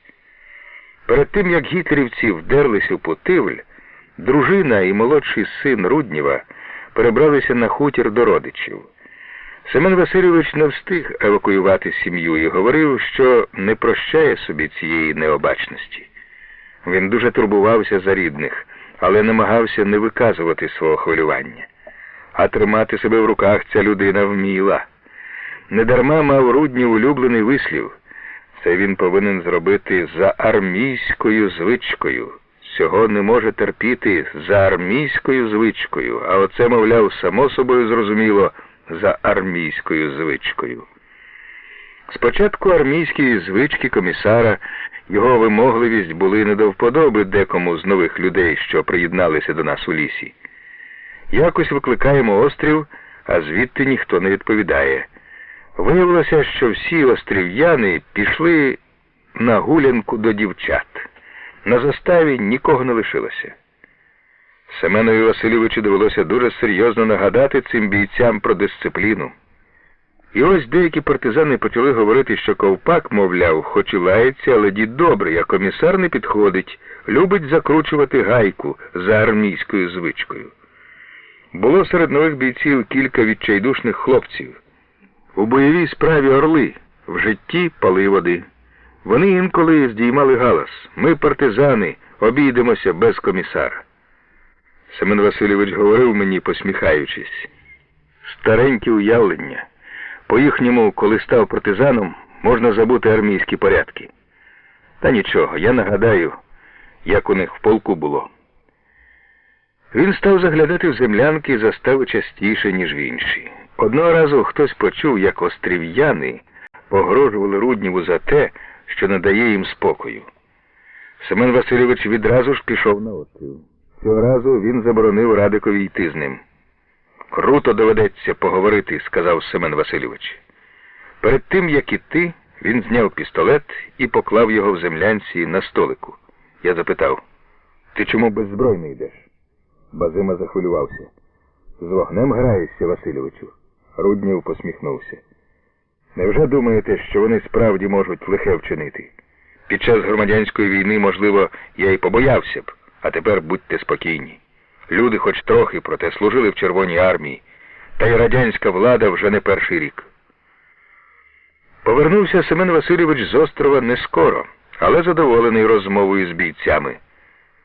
«Свої хлопці, тільки дуже гарячі», – сказав він. Бесіда спочатку була гостра, а закінчилася на сердечних нотах. Задирикуватим совісно стало. Вони погрожували комісарові, а він ось прийшов до них з цілковитою довірою, не взявши зброї. Семен Васильович умів розмовляти з людьми. Незабаром його полюбили всі в загоні, навіть острів'яни. І пішла у нас мода на вуса. Вона охопила весь загін. Почалося змагання, в кого вуса більший, в кого пишніший. Або взяти пісні. Була в комісара одна, яку він співав частіше за інші. Вийде ввечері з землянки, шинель на опашки, сяде на пеньок з Радиком, обніме його і затягне. В чистім полі, в полі під вербою, де звисає по ночах туман, під важким горбом землі сирої, там лежить червоний партизан. І чуєш, біля однієї землянки підхопили, коло іншої, і по всьому партизанському табору залунало: «Я сама героя провожала на війну, на ратні діла, гостру зброю, шаблю подавала, вороного коника вела».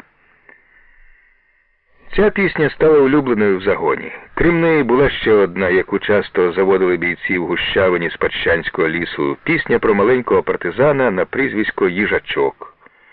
В Путивлі її завжди виконував шкільний хор у супроводі декламатора Чорнушки. У нас декламатором став молодий Вусань Мінер. Сидять партизани на колодах біля землянки, співають тихо-тихо, і відчувається, що думками вони далеко звідси. Люди переважно сімейні, а родини в більшості евакуйовані. Тривожно на серці. Як то там на сході діти живуть? Чи побачиш їх колись? Тільки один куплет тієї пісні виконувався на повний голос. Налетіли, ударили громом, шаблі блиснули, сонця ясніш. Після цього настрій в усіх змінювався на краще. Наші помічники. Все-таки путивльські партизани, незважаючи на весь їх бойовий запал, були глибоко мирними людьми. Базима, наприклад, звернув увагу на лісові висотки, де ми потім збудували свої оборонні рубежі, не стільки як начальник штабу, скільки як вчитель географії. Піщаний ґрунт і горбиста форма цих висоток навели його на роздуми про давність походження дюн. І Григорій Якович дуже шкодував, що в мирний час не організував сюди екскурсії школярів. От скінчиться війна, тоді помандрую з піонерами, говорив Григорій Якович. Війна тільки почалася, а людина вже мріяла про те, що робитиме в мирний час. Не тільки Базима, багато хто з нас, путивлян, живучи в лісових нетрях, думав так само. Коли ми пішли в ліс, зовні в житті все змінилося. На перший погляд і людина ніби зовсім іншою стала, але в душі вона лишалася такою ж, як і до війни, тільки ще більше цінувала облюбовану справу, до якої залучив її радянський суспільний лад. Кілька років я працював у Путивлі начальником шляхового відділу, будував, ремонтував шляхи і мости, а тепер руйнував їх. Але навіть у цей грізний час мене не лишала думка, що дорога тут, скажімо, ґрунтова, а місцевість болотиста. Восени на машині важко проїхати, треба буде колись порушити питання про побудову шосе. Вантажопідйомність цього моста недостатня, час уже збільшити її. Бесідку поставили біля парому, а чому не на кожному кілометрі? Їде колгоспник до міста на велосипеді, захопив його дощ, є де сховатися, відпочити. Не виходили з голови думки про ремонт комунальних будинків у Путивлі. Вже чимало зроблено, а скільки справ було ще попереду. Перед війною ми почали впорядковувати Путивль, дбати про його красу, зручності для людей. Іноді в мене бувало таке відчуття, ніби, як і раніше, я голова міськради, а штабна землянка в лісі – мій тимчасовий кабінет. Так, нам доводилось не лише воювати, а й працювати з населенням. Насамперед треба дібрати собі в кожному селі діяльних помічників. У спадщиному, у крайній хаті від лісу, жила колгоспниця-активістка Пелагея Соловйова, моя давня знайома. Вона знала, за найменше сприяння партизанам окупанти вішають. Проте щоразу, йдучи виконувати наше завдання, і в знаки не давала, що їй загрожує смертельна кара. Вона бралася до справи так, ніби гітлерівців немає, і мова йде про звичайнісіньке доручення сільради. Бувало, зачується в лісі голос жінки, кличе корову, яка нібито заблудилася. І партизани вже знають, це йде Пелагея Соловйова з новинами та подарунками від колгоспників. Кличка корови означала її пароль. Через цю жінку ми встановили зв'язок з іншими колгоспницями, які теж стали нашими сумлінними помічницями, пекли хліб, ходили в місто на розвідку, передавали листи підпільникам тощо. Неоціненними помічниками партизанів стали і сільські медики. У Ворголі, приміром, жила Діна Маєвська, дівчина-спортсменка. За рік до війни закінчила медичний інститут і завідувала в селі лікарською дільницею. Коли загарбники підходили до Путивля, безпартійна Маєвська приєдналася до групи комуністів, що лишилися тут для підпільної роботи. У Ворголі і сусідніх селах були поранені червоноармійці, яких не встигли евакуювати. І лікар взяла їх під свою опіку. Вона їздила по селах дільниці, перев'язувала поранених, влаштовувала їх до надійних людей. В Яциному організувала в хаті одного колгоспника справжній госпіталь. Але мало вилікувати людину. Треба ще й подбати про її дальшу долю. Діна і це взяла на себе. Тих, хто одужував, вона посилала до нас, або з нашою допомогою переправляла через лінію фронту, коли він був неподалік Путивля. Одночасно Маєвська за нашим завданням провадила і розвідку. В Новій Слободі тією ж справою займалися фельдшериці Галина Борисенко і Мотря Бобина. Незабаром ці сміливі дівчата прийшли в Спадщанський ліс і вступили в загін. Вони стали чи не найпершими бійцями санчастини, начальником якої ми призначили Маєвську. До речі, Діні пощастило перенести в ліс медикаменти, перев'язувальний матеріал і весь інструмент лікарської дільниці. Добре допомагали нам і сільські вчителі, особливо ті, яких Базима і П'ятишкін особисто знали по спільній педагогічній громадській роботі. Ми провели з педагогами кілька нелегальних зборів. Путивляни здавна пишаються тим, що їхнє місто згадується в слові о полку Ігоревім. Міський вал, що зберігся з часів славнозвісного походу Ігоря Святославовича, улюблене місце побачень і прогулянок нашої молоді. В Путивльському музеї зібрано багато експонатів, які свідчать про героїчне минуле нашого міста, про спільну боротьбу російського та українського народів за волю, за кращу долю вітчизни. Гітлерівці намагалися примусити наших людей забути чудове минуле Путивля. Почали вони з того, що заборонили в школах викладання історії. Ми поговорили з вчителями і попросили їх подумати, як би відновити заняття з цієї дисципліни. Першою на нашу пропозицію відгукнулась молода вчителька з Яциного Віра Селіна. Якось на уроці мови вона запропонувала учням для граматичного розбору речення, в якому були слова «Союз Радянських Соціалістичних Республік». Треба було бачити, бентежно розповідала вчителька потім, якою радістю і гордістю засяяли оченята дітей, коли вони почули назву рідної країни. Так, добираючи для вправ речення, в які входили дорогі народові слова, Віра Селіна непомітно розпочинала з учнями бесіди про батьківщину. Нелегальні уроки з історії стали для школярів улюбленими. Залякані фашистським терором діти, що вже майже розучилися голосно розмовляти, після цих занять ожили, знову відчули себе піонерами. Чим активніше ми діяли, тим більше помічників ставало у нас, і тим сміливіше вони виконували наші завдання. Незабаром у Яциному була створена підпільна комсомольська організація, що підтримувала тісний зв'язок з нашим загоном. Юні підпільники регулярно постачали нам відомості про пересування німецько-фашистських військ. Святкові подарунки. Коренєв повернувся з Харкова, коли ми готувалися до зустрічі 24-ї річниці Великої жовтневої соціалістичної революції. «Тільки, хлопці, не гнівайтесь», – сказав він, розвівши руками. «Подарунків я не приніс». Одержати рацію Олексієву Іллічу не пощастило. Але радянське командування, з яким він встановив зв'язок, взяло наші координати і пообіцяло скинути її з літака. Добре було вже й те, що на великій землі дізналися про наше існування в Спадщанському лісі. Повернувся Дід Мороз, і в землянці відразу наче веселіше стало. Яка б погода не була, Олексій Ілліч завжди у валянках, а то й кожусі.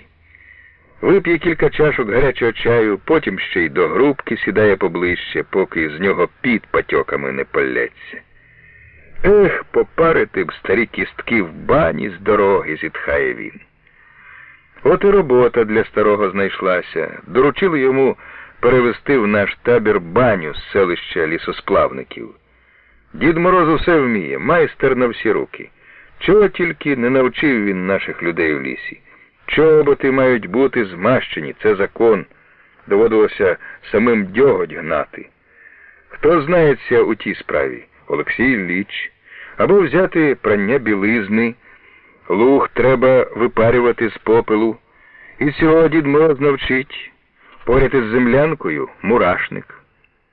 Хто знає, що ця купа – найкращий санпропускник.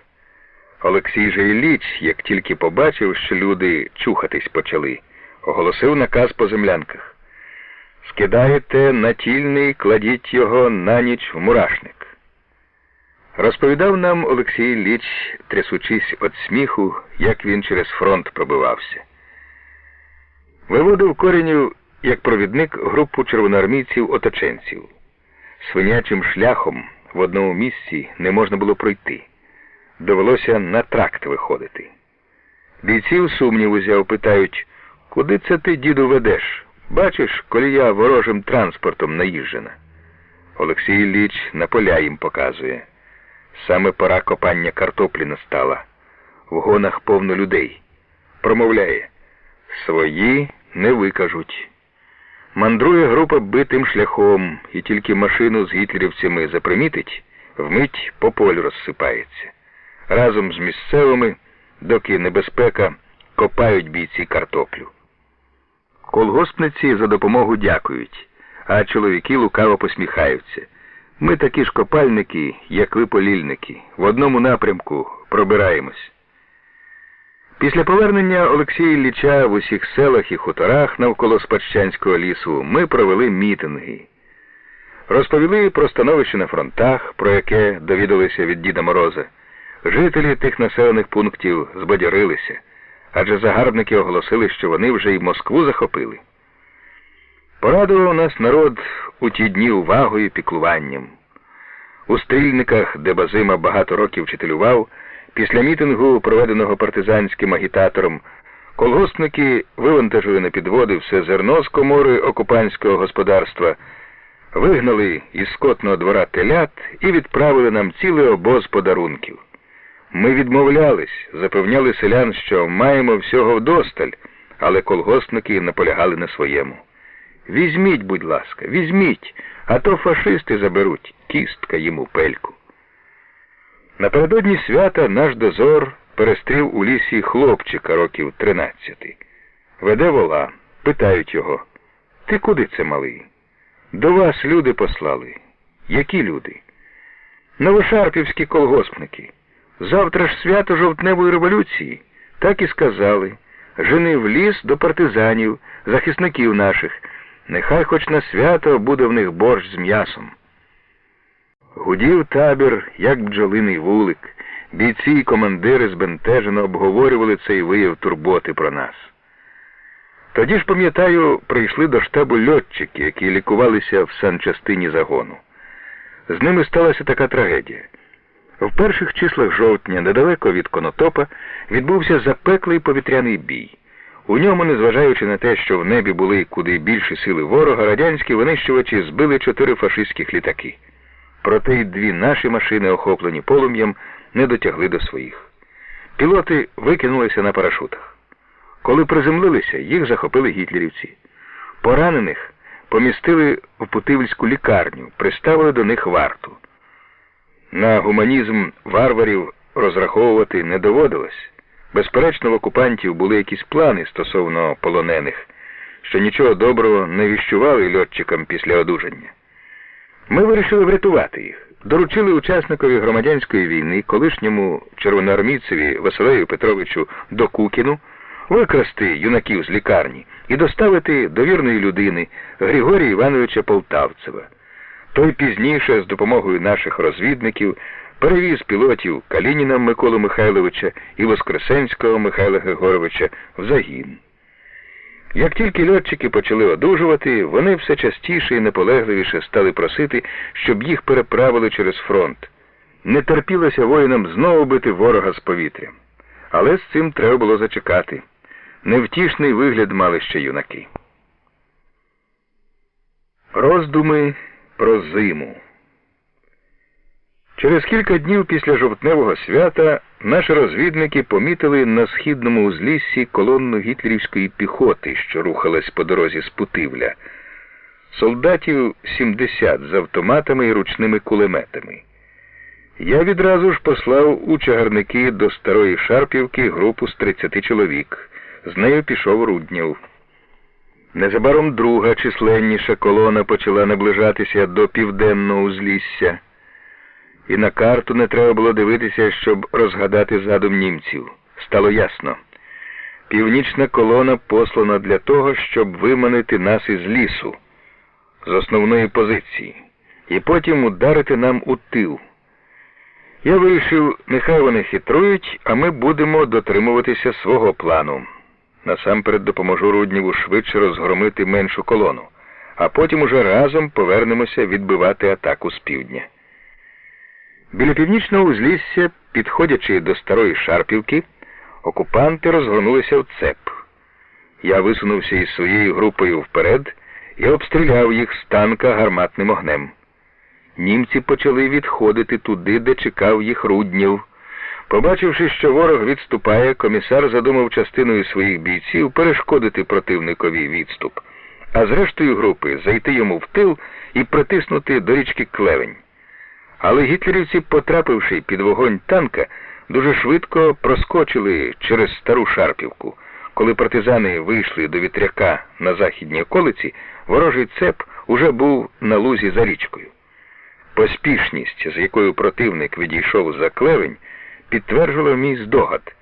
Нас справді хотіли виманити з лісу. Це не вдалося. Руднів переслідував фашистів рушнично-кулеметним вогнем, а я відразу ж повернув танк, щоб ударити по тих, які наступали з південного узлісся. Ворог тим часом відтіснив нашу заставу, і частина карателів прорвалася до землянок. Звідти доносилися постріли і вибухи гранат. Танком навпростець у лісі не пройдеш, треба кружляти дорогами поміж болотами. Бійці швидше могли дістатися до землянок. Я наказав їм бігти туди, а сам поїхав слідом. Дорога вузька, наскочили на товсте дерево. Ні вперед, ні назад машина не йде. Водій заглушив мотор. Гармаш каже: «Тепер міцно стали на позицію». Так, позиція виявилася непоганою. Стоїмо на висотці, попереду ліс рідкий, обстріл хороший. Наспіли ми вчасно. Від землянок просто на танк бігли гітлерівці. Перша думка була – це атака, але ні, не схоже. Біжать безладно і танка, очевидно, не помічають. Виявилося, що біля землянок фашистам уже дали жару, хоч там лишалися тільки хворі. Одну з землянок карателі оточили. В ній було 3 бійців, серед них розвідник Василь Хомич Попов, партизан громадянської війни. Іззовні кричать: «Здавайтеся!» Зсередини ніхто не відповідає. Німці кинули в димар гранати. Партизани вчасно захистилися від них дошками з нар. Вирішивши, мабуть, що в землянці нікого в живих немає, фашисти підійшли до віконця, щоб зазирнути всередину. В цю мить Попов дав чергу з автомата, вбив офіцера і кількох солдатів. Решта відбігла і потрапила під вогонь посланих мною бійців. Потім уже в паніці гітлерівці метнулися в мою сторону, де їх зустрів огонь танка. Тоді вони кинулися вбік і заметушилися, не знаючи, як вискочити з цього проклятого лісу. Тут болото, потонеш, там хащі, не пройдеш, а на висотці, наче з-під землі, раптом танк з'явився і б'є просто в упор. Словом, справжнє пекло, дай Боже живому втекти. У цьому бою було вбито близько 20 ворожих солдатів і 1 офіцера. А ми знову не мали втрат, тільки натомилися та спітніли дуже, бігаючи туди-сюди по лісі. Але в тому, що ми так вільно маневрували, не боячись втратити орієнтування, і була, власне кажучи, наша головна тактична перевага над противником, який пересувався лісом навмання. Нема такої карти Спадщанського лісу, та й уявити її не можна, по якій міг би працювати мій начальник штабу. Його обов'язком було визначати місця для постів, засідок, секретів, застав, намічати оборонні позиції, на всякий можливий варіант наступу противника. Для цього не тільки кожну висотку, болітце, узлісся, не тільки кожне дерево вивчити треба, але слід також знати, звідки який сектор обстрілу і спостереження можливий. Григорій Якович Базима віддавав перевагу роботі прямо на місцевості. Ось, наприклад, він побачив березу. З землі пеньок стерчить, а з нього 3 стовбури ростуть. 2 по боках, 1 ззаду. І всі з вигином, наче хтось сидів на них, коли вони розросталися.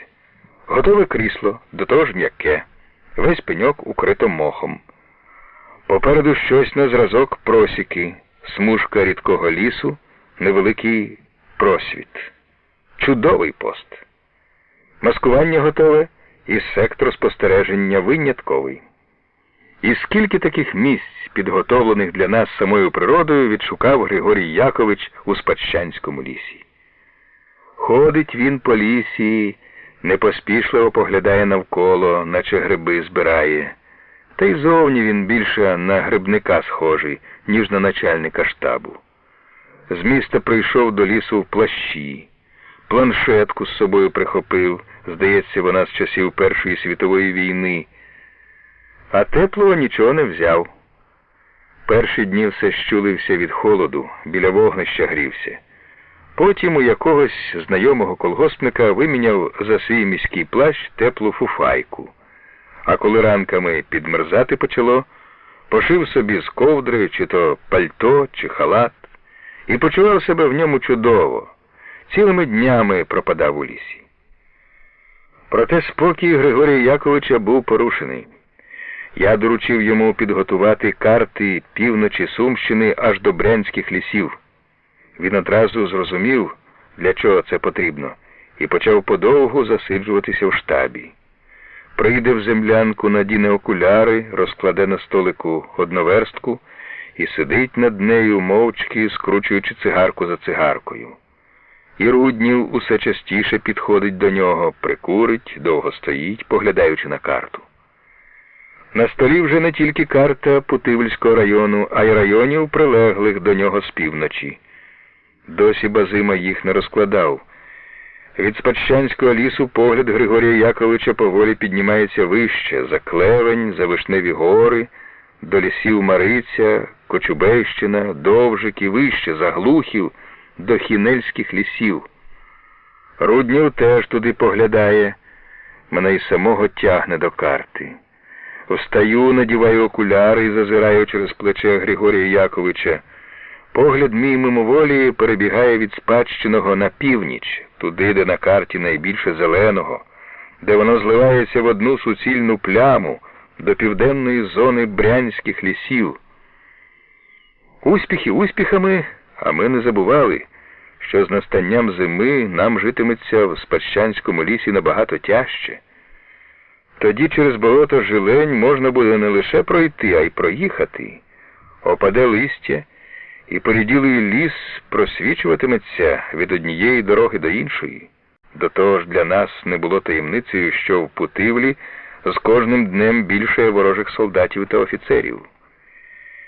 Німецько-фашистське командування готувалося до наступу на Спадщанський ліс, як до серйозної воєнної операції.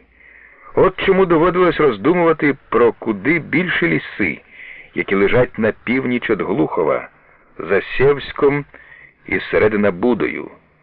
Згадати старі партизанські таборовища, де в роки громадянської війни збиралися українські партизани проти німців-окупантів. Однак розмов про відхід на північ ми не вели, готувалися до зимівлі в Спадщанському лісі. На північ. Морози, які віщували нам бої, вдарили відразу. Болото Жилень швидко замерзло. Гітлерівці заворушилися і не тільки в Путивлі. Наші розвідники, що їздили на базари під виглядом селян, і колгоспники, які були в нас розвідниками, почали повідомляти про рух автомашини з загонами противника в бік Путивля, з Бурині, Конотопа, Кролевця, Глухова, Шалигіного. То в одному, то в іншому селі на південь, північ і схід від Спадщанського лісу, дедалі ближче до нього, з'являлися окупаційні війська, стягнуті з сусідніх районів. На жовтневі свята ми задумали провести в одному селі поблизу Спадщанського лісу районну конференцію вчителів. Група агітаторів під керівництвом Паніна вже вела підготовку до неї, залучила до цієї справи багато сільських інтелігентів, налагоджувала зв'язок з вчителями, які жили у віддалених селах, а також з міськими педагогами, намічала місце і час її скликання. Цю роботу, якій ми надавали дуже великого значення, довелось припинити. Вороже кільце навколо нашого табору швидко змикалося. З лісу вже важко було виходити. В селах і хуторах, де ми ще недавно відкрито проводили збори і мітинги, звідки колгоспники підводами привозили нам продовольство, з'явилися карателі. Випав сніг. Тепер по лісу не пройдеш, як восени, коли дощ за тобою стежини змиває. По наших слідах противник може вийти просто до місця розташування загону. Через ці сліди, на які мимоволі ми почали звертати увагу, обжитий ліс відразу видався іншим. Раніше наче жили ми під дахом, а тепер просто неба. Коли настали морози, деякі партизани, що поспішили обміняти валянки на чоботи, почали думати, чи не прогадали. Командири поглядали на карти, а бійці на взуття. Одні знали, інші здогадувалися. На нас чекає дальня дорога. У всякому разі, без отчайдушної боротьби ніхто з путивлян не хотів покидати свій лісовий табір, свій район, де не тільки в Руднєва, а й у багатьох інших партизанів лишалися сім'ї, близькі, де колгоспники мали нас за своїх захисників. Незабаром після жовтневих свят наша розвідка, яка підтримувала зв'язок із сім'єю Руднєва, повідомила, що його дружина Домна Данилівна вирішила перебратися з молодшим сином, 7-річним Юрасиком, у Спадщанський ліс, бо на хуторі далі неможливо ставало жити. Гестапо вже, здається, натрапило на її слід. В домовлений день ми зустріли Домну Данилівну на узліссі біля стіжка сіна. Вона пройшла кілометрів 25 глухими дорогами, уникаючи зустрічі з німцями, несучи на руках хворого сина. Семен Васильович не знав, що робити. Обстановка склалася така, що взяти сім'ю в загін він не наважувався. Небезпечно було і відсилати її назад. Довго стояв він з дружиною біля стіжка в сумному роздумі. Обоє вболівали одне за одного, обом хотілося бути разом у ці важкі дні, але треба було подумати і про дитину. Кінець кінцем Семен Васильович вирішив поселити сім'ю в однієї знайомої бабусі-колгоспниці, що жила в Новій Шарпівці біля самого лісу. З тиждень пробула тут Домна Данилівна, щодня зустрічаючись на узліссі біля колгоспних сараїв з Семеном Васильовичем і Радиком. Тим часом кільце ворожих військ навколо Спадщанського лісу стягувалося дедалі дужче. У Новій Шарпівці, незважаючи на вжиті заходи конспірації, багато хто здогадався, хто та жінка з хлопчиком, яка вперше з'явилася в цьому селі, довідався про її зустрічі з Руднєвим. Залишатися тут далі було небезпечно. Довелося Семенові Васильовичу шукати для сім'ї інше пристановище. В Моїсіївці, рідному селі Руднєвих, це в іншому кінці району, переховувався брат Семена Васильовича, який утік з німецького полону. Туди відправив Руднєв дружину з Юрасиком, коли гітлерівці почали наближатися до Спадщанського лісу. Далеко проважав він з Радиком Домну Данилівну та Юрасика. Все ніяк розлучитися не могли. Обнімуться, попрощаються і знову разом ідуть. А потім розсталися і здалеку ще довго махали одні одним руками. Минуло кілька днів, і підрозділи німецько-фашистських військ з'явилися в усіх селах, що прилягають до Спадщанського лісу. В операції брало участь близько 3000 гітлерівців, а в нас було тоді 73 бійці. Сили дуже нерівні, та це не лякало нас. Певні були, що й цього разу вистоїмо. Загарбники дрижатимуть перед Спадщанським лісом і, незважаючи на свою чисельну перевагу, поводитимуться з острахом. От якби протриматися ще трохи, думали ми, діждатися б обіцяної рації, яку нам мали скинути з літака, координати наші відомі і відмічені на карті в радянського командування. А тоді, встановивши регулярний зв'язок з Великою Землею, знали б, що робити далі. Так, найголовніше тепер – це одержати рацію. Чекали її з дня на день. Прислухалися до гуркоту літаків, які пролітали над лісом. Чи не свій, червонозоряний, радянський, чи не партизанів шукає? А де він знайде нас, коли підемо звідси? Покружляє і полетить назад. 1 грудня окупанти пішли в наступ. Наша тактика полягала в тому, щоб заманити противника глибше в ліс і тут бити його, не розпорошуючи сил загону. Оборонні рубежі були споруджені навколо наших землянок. В центрі стояв танк.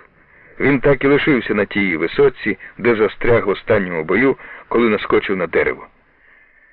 Лінія кругової оборони дорівнювала майже 2 кілометрам.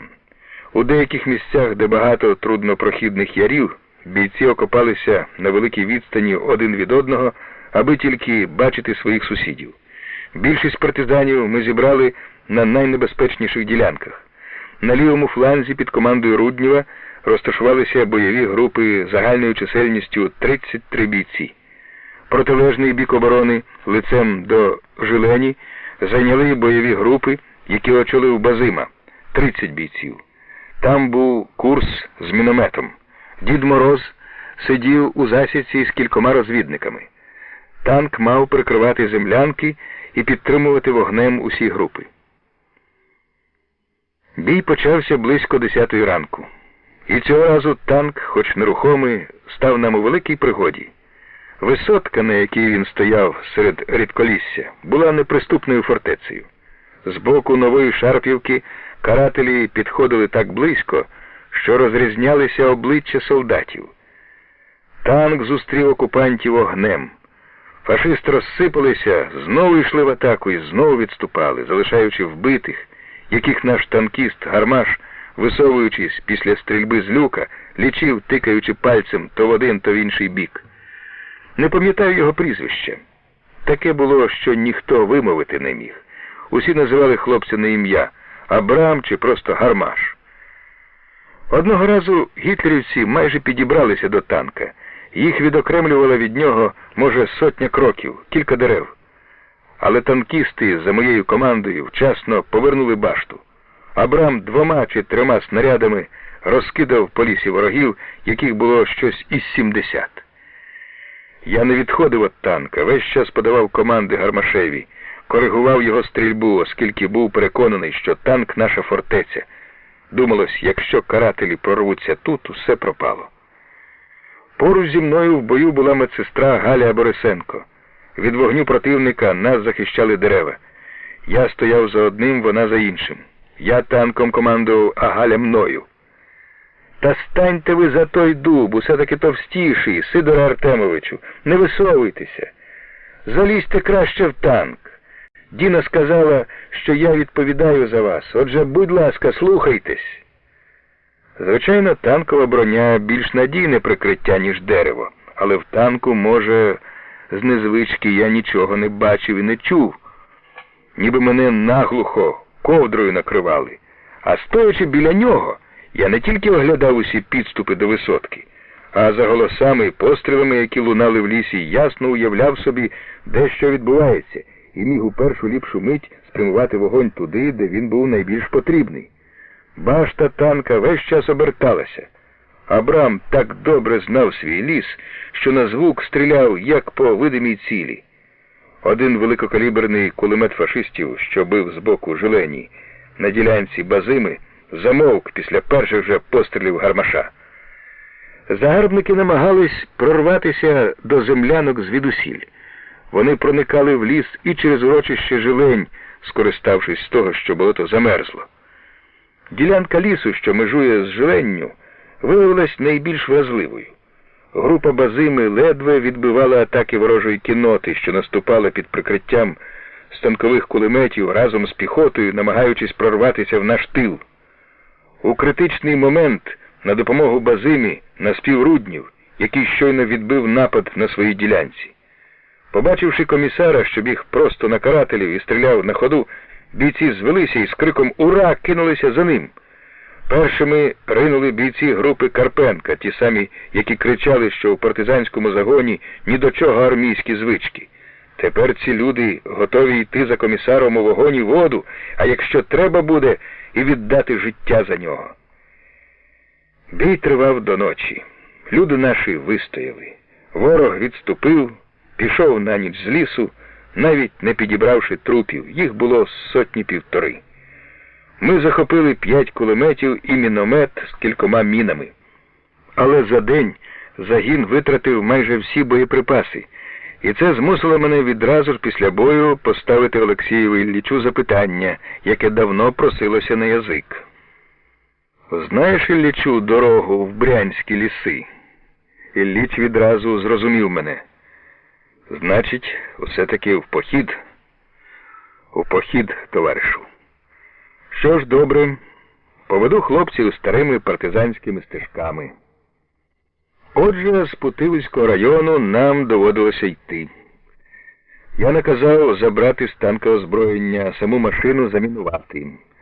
Все, що не могли взяти з собою, закопали в землю. Цукор, варення, яке нам наварили колгоспники, і невелику кількість сухарів роздали бійцям. В наказі, оголошеному по загону, говорилося: щоб зберегти людей для дальшої боротьби, вважаю доцільним 1.12.41 року о 24:00 залишити Спадщанський ліс і вийти в рейд до Брянських лісів. Я писав про вихід у рейд, щоб наголосити цим. Ми йдемо ненадовго і ще повернемось у рідні місця. Тоді, звичайно, я не знав, якого змісту набере для нас у майбутньому слово «рейд». Присяга партизана. Перед походом путивляни поховали 3 бійців – Ільїна, Челядіна і Воробйова. Недовго вони воювали, але ми ніколи не забудемо цих партизанів, які першими полягли в бою. Місце для їх могили вибрали недалеко від землянок, у глухих нетрях, щоб фашисти, недолюдки, не знайшли і не поглумилися з неї. Земля вже промерзла, копалося важко, а ми квапилися. За ніч треба було вийти з лісу і непомітно прослизнути між хуторами, в яких після бою розташувався противник, що мав намір вранці знову перейти в наступ. Перед могилою зібралися всі наші 70 бійців і командирів із зброєю, сумками, речовими заплічними мішками. Тут же стояло 2 запряжених у сани коней, наш обоз. Було темно, люди мовчали. Раптом пролунав голос: «Товариші, поклянемося!» Хто говорить, не видно, тільки з голосу впізнали Руднєва. Усі підійшли до могили, тісно збилися навколо неї. Що коїлось тоді в людей на душі, все висловили в клятві, повторюючи слова комісара.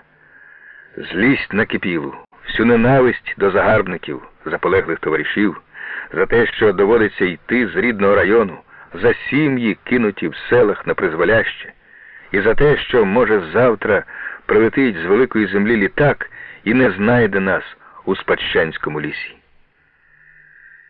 Вночі загін вирушив у похід. Попереду пішли 3 розвідники. За ними прямував на чолі з Руднєвим і Дідом Морозом 3 бійців. Я йшов останнім поряд із саньми, на яких везли поранених кулемети і міномет. В бою осколок зачепив мені ногу. Рана була невелика, спочатку не звернув на неї уваги, але чобіт натер її, і біль став дошкуляти. Коли рушили в похід, я довго терпів, але зрештою не витримав, сів на сани. Наш лікар Діна, яка допікала мені в землянці марганцевими ванночками, протираннями, тепер виконувала роль зв'язкового. Тільки вона їхала верхи, мала маленьку швидку конячку і, підтримуючи зв'язок між мною та комісаром, весь час носилася вздовж строю, що розтягся ген-ген.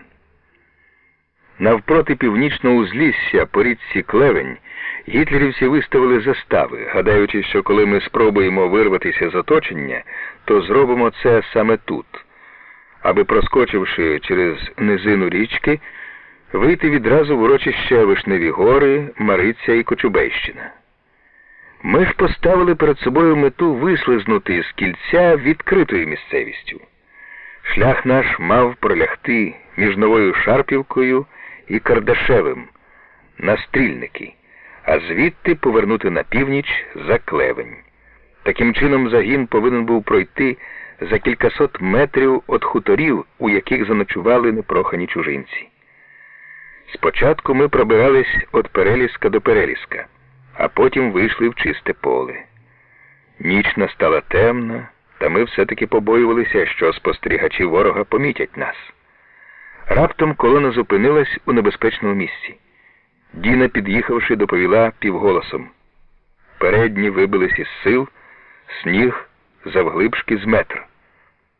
«Вперед, вперед!» – поквапив я. На ранок шановний наш Дід Мороз вивів загін за Клевень.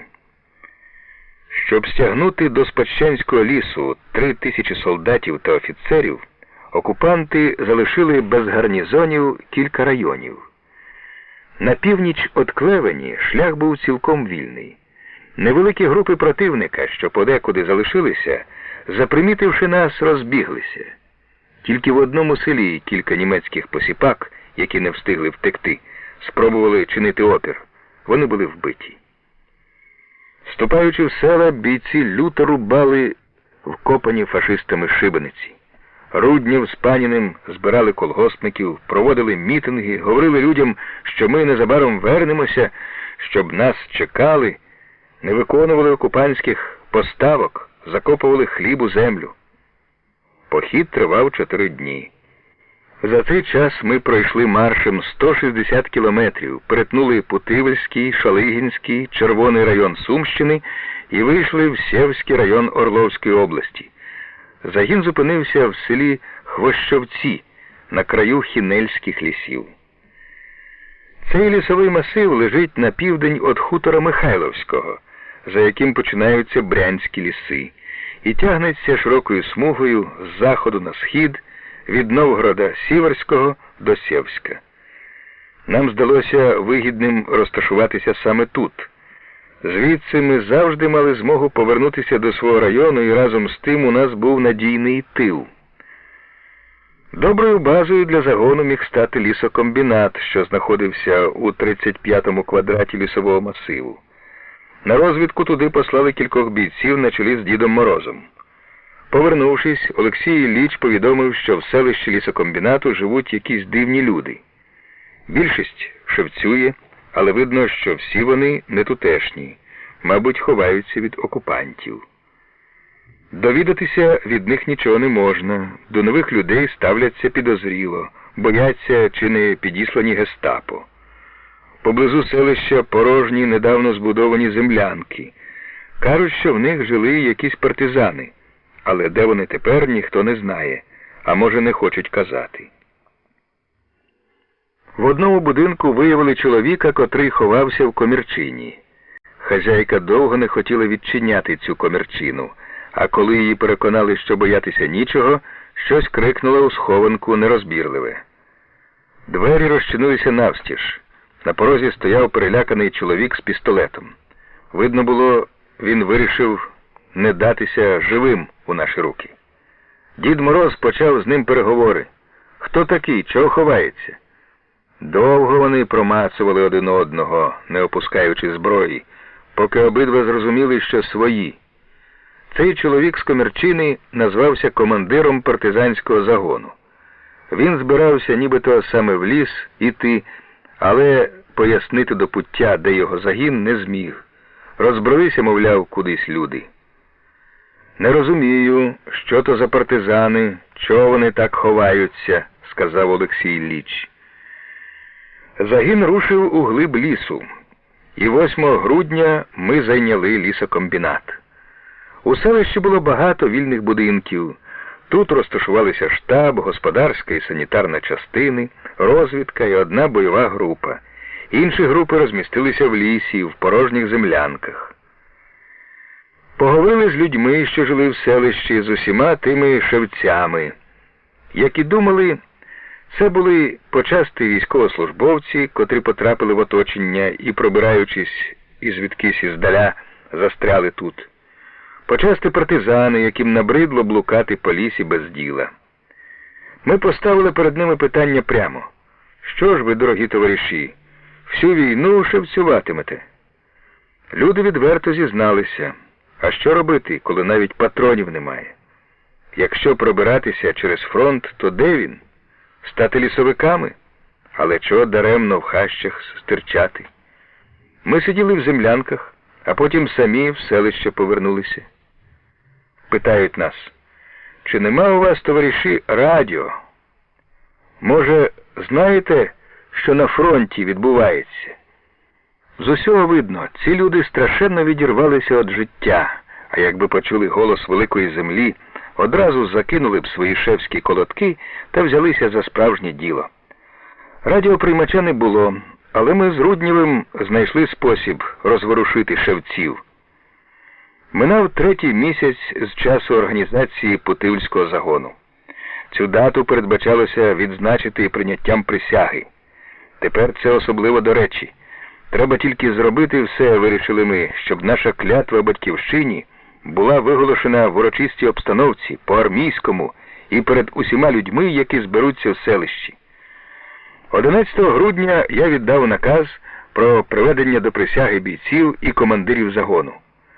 Бойові групи вишукувалися коло штабу. Після команди «Під прапор струнко» прапороносці пронесли перед строєм бойових груп знамено загону і зупинилися з ним біля стола, на якому лежав текст присяги, складений нами. Я звернувся до бійців і командирів з короткою промовою. Підбив підсумки тримісячної боротьби і сказав, що коли ми виходили з Путивля, кожен з нас у душі поклявся битися проти окупантів, незважаючи ні на що, до повної перемоги. Недавно ми повторили цю клятву над могилою своїх товаришів, які полягли смертю хоробрих в бою з ворогом. А сьогодні ще раз тут, у Хінельських лісах, дамо святу воїнську клятву на мужній, героїчний двобій з ворогом. І я першим прочитав текст присяги. Як партизан клянуся перед усім радянським народом, перед партією і урядом, що боротимусь за визволення моєї батьківщини з-під ярма фашизму до повного знищення ворога. Виступив з промовою Руднів. Потім усі читали присягу і підписували її на звороті. Я вітав кожного, хто присягнув. Усе це, як і слід було сподіватися, справило велике враження не тільки на тих, хто приймав присягу, але й на всіх людей, які оточували нас. Того ж дня я зайшов у деякі будинки. Питаю, ну як справи? Чи не візьметеся шити чоботи для нашого загону? Ні, кажуть. Досить, пошевцювали, треба воювати. Регулярних німецько-фашистських військ у районі Хінельських лісів було мало. В селах стояли тільки невеликі змішані німецько-поліцейські групи. Після заняття лісокомбінату загін почав їх винищувати. Під час цієї операції партизани захопили на ворожих базах багато зброї, боєприпасів, коней, обмундирування і продовольства. Частину відразу ж роздали населенню. На паровому млині при лісокомбінаті почали молотити зерно, а в пекарні цілу добу пекли хліб і заготовляли сухарі. Ми тут відчули себе господарями. Одного тільки бракувало – зв'язку з великою землею. Та от одного разу приходить у штаб якийсь чоловік і повідомляє під секретом, що в нього є радіоприймач, і він щодня слухає Москву. В столиці все гаразд, наступ гітлерівців зупинено. Чоловік цей назвався вчителем. Живе, мовляв, недалеко, біля лісу. Де в нього радіоприймач, не питав, не до того було. Це ж не жарт, Москву слухати. Я відразу довірливо поставився до цього чоловіка, відчув свій. Виявилося, так воно й є. Це був один з підпільників, залишених тут місцевою партійною організацією. Він обіцяв регулярно передавати нам зведення Радінформбюро, які записував од руки. Домовилися, що у визначене місце і певну годину до нього приходитиме хтось із партизанів записувати зведення, яке диктуватиме вчитель. Того ж дня боєць, посланий до вчителя, приніс зведення Радінформбюро. Це була подія, яка й тепер вважається віхою у становленні нашого партизанського загону. Руднів почав читати принесене вголос, але всі три діди, я, Базима і Коренів, наділи окуляри. Гаразд, мовляв, хай спершу він, а потім самі почитаємо. Кожному хотілося на власні очі побачити ці дорогі слова з Москви. Думаю, папір так затруть, що нічогісінько не розбереш. Тому звелів дістати чорнило і переписати повідомлення. За роботу взялись усі, хто прибіг до штабу почути столичні новини. Нарешті дочекалися наші люди вісточки з Москви. Надалі було встановлено порядок. Як тільки одержуємо зведення, зараз же всі, у кого гарний почерк, розмножують його і несуть у партизанські землянки і навколишні села. 13 грудня боєць, посланий до підпільника, порадував нас повідомленням Радінформбюро про розгром німецько-фашистських військ під Москвою. Ото було свято. Всі бійці та командири зараз же взялися переписувати зведення. В будинках селища, в лісових землянках усі писали, хто олівцем, хто чорнилом, на аркушиках із зошитів і блокнотів, на обривках старих газет, чистих сторінках книжок. Панін бігав, збирав розмножене і виряджав у села агітаторів. Саме в цей час у нас остаточно оформилась і партійна організація загону. Паніна було обрано секретарем партбюро. За професією він муляр, в роки перших п'ятирічок працював на будовах. Там був висунутий на профспілкову роботу, потім на партійну. Спокійний і дуже скромний чоловік, з тих людей, які без галасу гори перевертають. Він завжди був переконаний, що повинен робити більше, ніж робить. І коли я або ж Руднів заводили розмову про те, кому б доручити ту чи іншу справу, все одно яку, бойову, політико-масову чи господарську, Панін наполягав, щоб її доручили саме йому, і мотивував це, звичайно, так. У мене часу більше, ніж в інших. На цій підставі він виговорив собі право навіть на громадське навантаження, варити їжу товаришам, з якими жив при штабі. Куховарив Панін так само сумлінно, як робив усе, за що тільки брався. Об'єднання загонів. Наче все змінилося в Хінельських лісах, відколи патріоти довідались про перемогу, здобуту Червоною армією під Москвою. В цей час крутила віхола, від морозу дерева тріскались, а партизани весну відчували. Хтось знайшов під снігом кілька патронів і згадав, що восени тут билась у ворожому оточенні червоноармійська частина. Десятки людей зараз же взяли лопати. Золотоносну жилу не так би шукав народ, як ці патрони. Вони були для нас дорожчі за благородний метал. Немало поту пролили путивляни, поповнюючи свої боєприпаси, що майже вичерпалися. Скільки пройшли бійці глибоким снігом з лопатами в руках, збираючи в кишені по одному патрону. За кілька днів цілі гектари розчистили від снігу. Загін почав швидко зростати. Колишній порядок прийому нових бійців став уже непридатним. Ми більше не вимагали від добровольців писаних заяв, а зараховували їх по-армійському, наказом, цілими групами, хоч, як і раніше, старанно добирали людей. Перед тим, як підписати наказ про прийом нових бійців, я розмовляв з кожним із них і попереджував: подумай, чи не буде тобі важко в нас. Щоб люди, вступаючи до загону, були готові до всього, я відверто говорив їм про всі труднощі партизанського життя. Обстановка вимагала створення значно більшої бойової одиниці, здатної не лише здійснювати диверсії, громити чималі гарнізони противника, а й вести бої до повного їх знищення. Разом з тим не хотілося, щоб загін хоч у якійсь мірі втратив маневреність через те, що занадто розрісся. В Хінельських лісах ми були не одні. Відродився Сєвський партизанський загін Хохлова. Виникла група, що стала ядром партизанів загону імені Ворошилова під командуванням капітана Гудзенка. Організувалась група бійців-патріотів Ямпільського району, з якої теж виростав загін, очолюваний партійним активістом Гнибідою. З усіма цими загонами путивляни мали тісні зв'язки, всіляко допомагали їм. Отже, будь-коли могли домовитись про спільні дії. Недалеко в Баранівському лісі базувався невеликий загін партизанів Червоного району. З їх командиром і комісаром ми познайомились у Комарівці, куди прибули обговорювати питання зустрічі Нового року. Та довелося займатися зовсім іншою справою. Червонівці повідомили, що проти них вислано карателів, яким наказано знищити цей загін. Ми постановили допомогти сусідам. Насамперед послали у село Уланове, де розташувались гітлерівці, об'єднану розвідку на санях. Після годинного бою есесівці були розгромлені. Тут же спільно з червонівцями розробили план розгрому німецько-фашистського гарнізону в селі Есмань. Операцію здійснили в ніч на 1 січня. Новий рік нам добре допоміг. Гітлерівці перепилися, і партизани, не втративши жодного бійця, знищили ворожу комендатуру, поліцаїв, вузол зв'язку. Згодом ми дійшли висновку, що тактика партизанської боротьби повинна ґрунтуватися на взаємодії самостійних груп і загонів, тактично підпорядкованих єдиному штабові.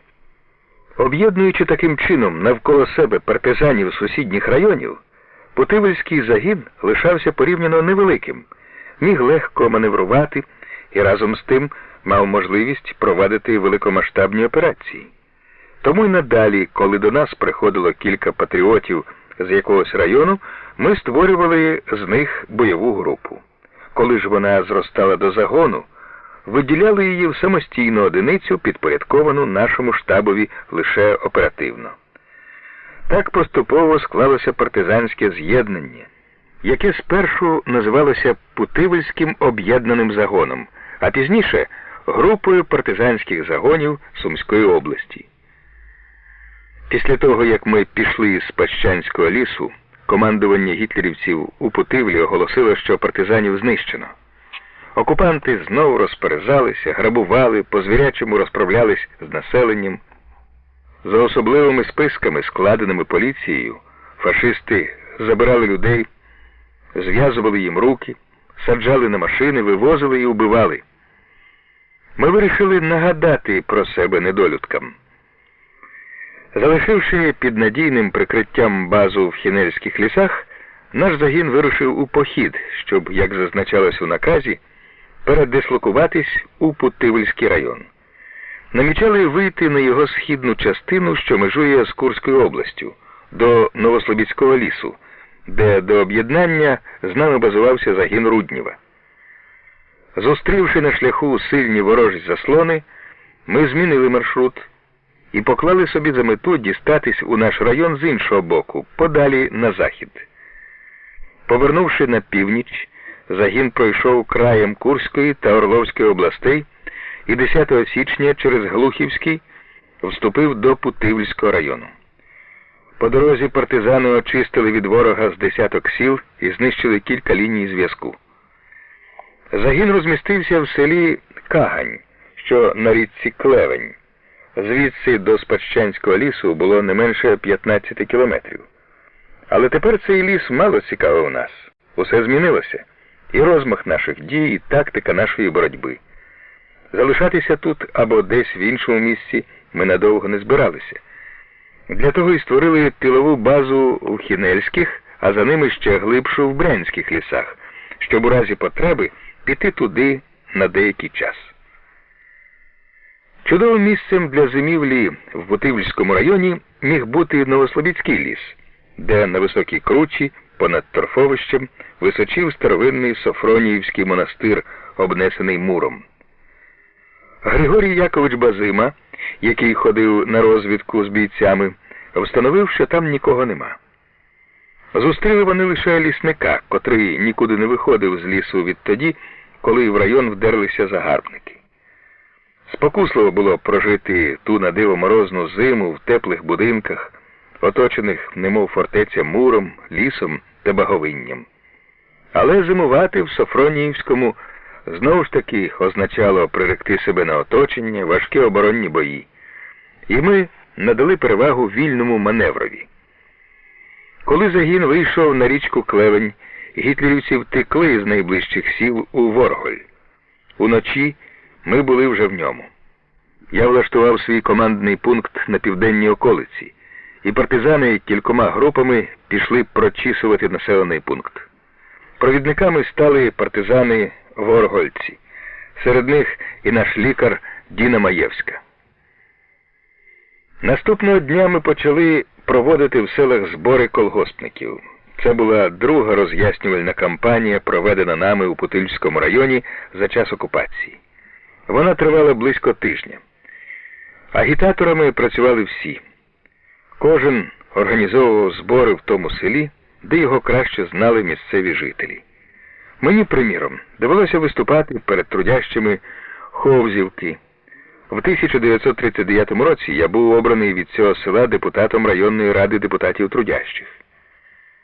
Незважаючи на окупацію району гітлерівцями, діяльність радянської влади в ньому не припиняється, говорили ми. Депутати виконують наказ народу. На порядку денному цих зборів було два питання. Становище на фронті, повідомлення про розгром фашистів під Москвою і завдання колгоспників тимчасово окупованих районів у боротьбі проти загарбників. Наше повернення в Путивльський район само по собі переконувало селян, що окупанти не такі вже сильні, як дехто думав. Минув тиждень, перш ніж гітлерівці, що були в Путивлі, наважилися виступити проти нас. Для боротьби з партизанами Ковпака, котрі знов появилися, як оповіщено було в місті, німецько-фашистське командування виділило батальйон з 3 гарматами. Але в ніч на 18 січня наш загін залишив Путивльський район і другого дня був за лісом Кочубейщина під Глуховом. У цей час до нас мало не щодня приєднувалися десятки нових бійців. Є в Словутських лісах хутірець Гута. Ми пробули в ньому всього кілька останніх днів січня, але він став нам рідним. Тут наш загін зустріли тільки діди. Вони зразу ж розхвастались. А в нас, товариші, теж є свої хлопці. Своїми хлопцями на Україні називали тоді партизанів. Питаю, де ж вони? Шепочуть на вухо. В лісі недалечко тут. Та ми зараз покличемо до тебе їхнього командира. Може, чув, товариш Кульбака? Другого дня, після нашого приходу в Гуту, тут зав'язався невеликий бій. Підійшов загін окупантів близько 100 чоловік. Партизани залягли на околиці хутора. Почалася перестрілка. Я стояв на ганку. Раптом бачу, з хат діди вискакують. Один, другий, третій. У кого берданка, в кого стара шомполка. Куди, кричу? Вони біжать, руками махають, показують у поле. Німці, мовляв, наступають. Зараз сипанемо їм жару. Ледве впрохав та довів, що допомога не потрібна. Загарбники, втративши вбитими з десяток солдатів і офіцерів, відступили. Після бою приводять до нас гутівські діди свого партизана-командира. Одягнений у цивільне, на піджаку медаль за відвагу, учасник радянсько-фінської війни 1939-1940 років. Це був Петро Леонтійович Кульбака, працівник Глухівської райспоживспілки, залишений партійною організацією району для створення партизанського загону. Ми з ним уже зустрічалися. Він приходив у Спадщенський ліс на нараду, яка була перервана появою в лісі гітлерівських танків. Потім кудись зник із своїм загоном. Тільки тепер ми довідалися, що глухівці, які діяли спочатку поряд з нами в урочищі Мариця, вирішили самі пробиватися в брянські ліси. Це їм не вдалося. Вони потрапили в оточення і ледве вибралися з нього лісовими стежками. Після того глухівці осіли в Словутських лісах, збудували там землянки і, як висловився Кульбака, добре законспірувалися, виходили з лісу тільки тоді, коли сліди замітав сніг. Загін маленький, всього 24 бійці, далеко не висунешся. Коли б підтримка якась, тоді зовсім інша справа. Без неї самі що можемо зробити, сказав Кульбака. Запропонували глухівцям приєднатися до нас. Вони погодилися діяти спільно. Один із глухівців показав нам пожовклу газету «Правда» від 7 листопада 1941 року з доповіддю Сталіна. Цю газету було знайдено в лісі. Мабуть, її скинули з літака. Висіла на кущі, присипана снігом. Скільки радості принесла вона. Пізніше, влітку чи восени 42-го року, нам довелося ще раз проходити через Гуту. Підходимо до неї і дивуємося. Що таке? Де хутір? Місцевість ніби та сама, а Гути немає. Лишилися від населеного пункту тільки згарища, на перший погляд з бур'яну не видні. Спалили нелюди Гуту дотла. Де діди? В сусідньому селі нам розповіли. В Гуті всі живцем згоріли. Карателі нікого не випускали з палаючих хат, тримали під обстрілом усі вікна й двері. Багато що довелося бачити на Україні пустирів і пожарищ на місці сіл, спалених гітлерівцями. Але Гута нам особливо запам'яталась. Парад у Дубовичах. Путивльський загін дедалі більше обростав невеликими партизанськими групами. Ми називали їх дочірніми загонами. Формально вони були окремі, але діяли з нами за спільним планом. Через 2-3 дні після приєднання до нас Глухівської партизанської групи 1 лютого, коли ми стояли в Новоселиці, з лісу Кочубейщина до нас прийшла група партизанів Шалигінського району. 13 товаришів. Вона приєдналася до Путивльського загону, як у свій час Глухівська, як ще раніше Конотопська. Протягом лютого в Путивльський загін влилися ще 2 невеликі групи партизанів. Тепер наш об'єднаний загін, що з грудня зріс у кілька разів, налічував у своїх рядах уже понад 5000 бійців. Гітлерівське командування кинуло проти нас регулярні частини окупаційного угорського корпусу. Всередині лютого мад'яри-хортисти почали вивантажуватися на найближчих залізничних станціях. Вони концентрувалися в Путивлі, Глухові, Кролевці. Противник знову намагався затиснути нас у кільце. Ми нічим не були зв'язані, могли вільно маневрувати, піти у будь-якому напрямку, повернутися в Хінельські ліси, але, почуваючи себе досить сильними для того, щоб розгромити ворога, вирішили прийняти бій. Коли командир партизанської групи Василь Войцехович, повернувшись із розвідки, доповів, що мадяри вже за 15 кілометрів від нас розквартировуються по хуторах навколо нашої стоянки, я сказав йому: «Іди, синку, відпочивай спокійно». Це було ввечері напередодні Дня Червоної армії, який ми вирішили належно відсвяткувати. Хотілося показати всім, що і в тилу ворога наші люди живуть за революційними традиціями, шанують радянські свята. На цей день нами був призначений парад у селі Дубовичах Глухівського району, який мав стати народним оглядом партизанських сил. Щоб увести в оману ворога щодо чисельності наших сил і їх розташування, ми оголосили, що в параді візьмуть участь не всі партизанські загони, а тільки представники частин, які входять до нашого з'єднання. Навколо Дубовичів великі Слоуцькі ліси.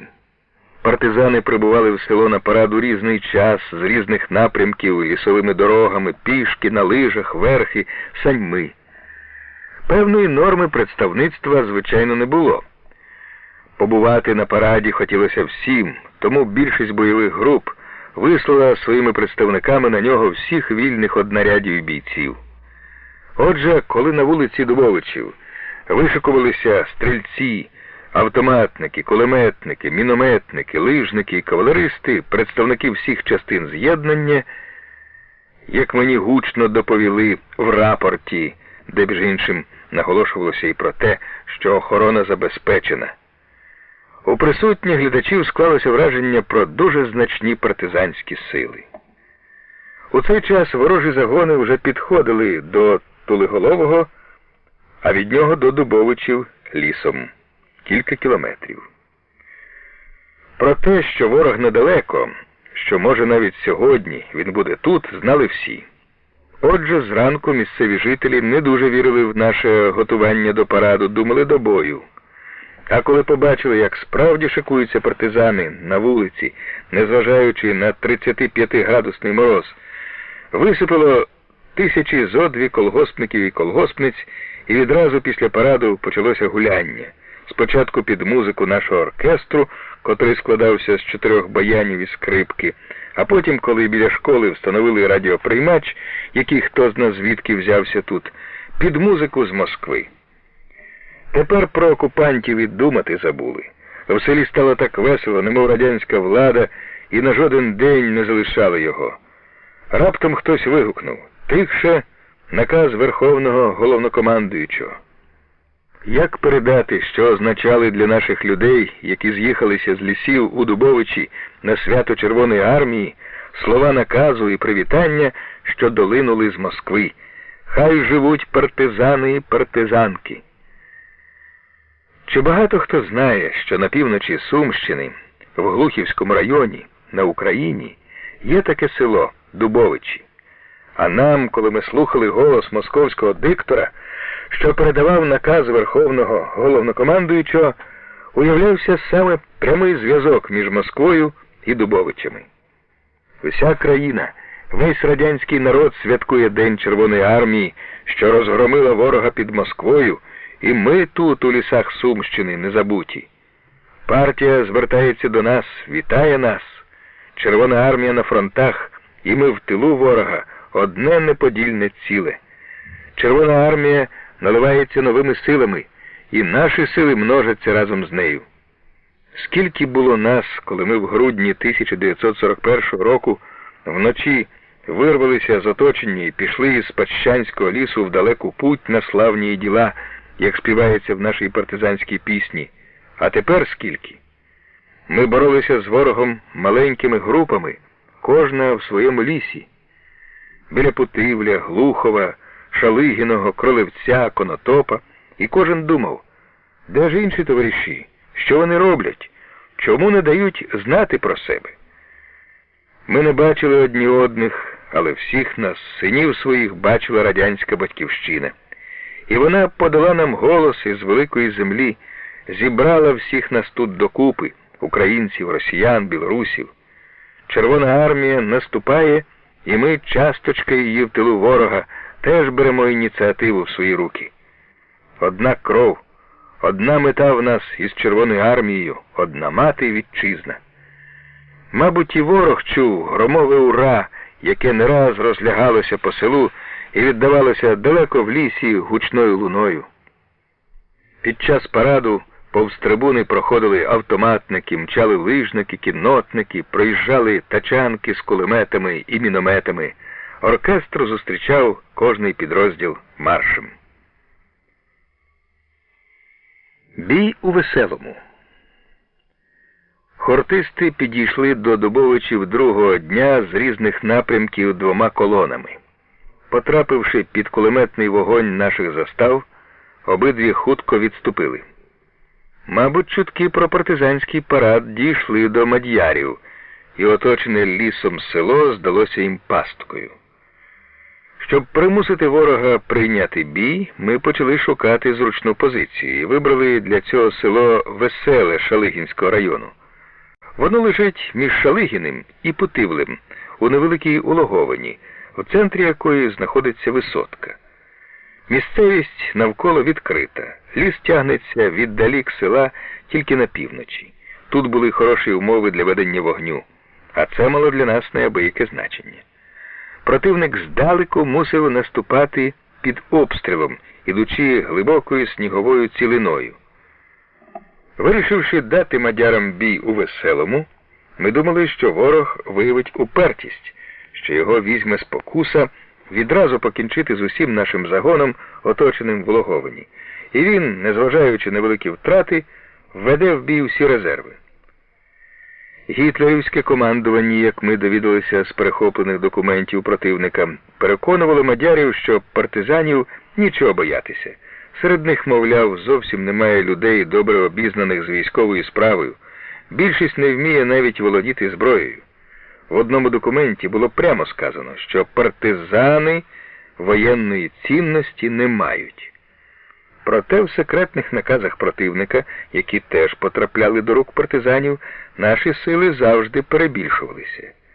В наказі генерала Блаумана, якому після нашого параду в Дубовичах було доручено протягом 3 днів знищити партизанів, писалося, що в нас є на озброєнні артилерія, 3 далекобійні гармати, про які ми тоді тільки мріяли. З цього ж наказу стало ясно, що противник готується до операції проти нас за всіма правилами, як до великого бою. От ми вирішили дати йому бій теж за всіма правилами, перемолоти якнайбільше ворожої сили, довести окупантам, що таке радянські партизани. З Дубовичів ми вийшли з великим обозом, близько 100 саней, полями, лісами, під час великої хуртовини пробивало шлях у глибокому снігу. 26 лютого, розгромивши ворожу групу, яка намагалася чинити опір, загін вступив у Веселе.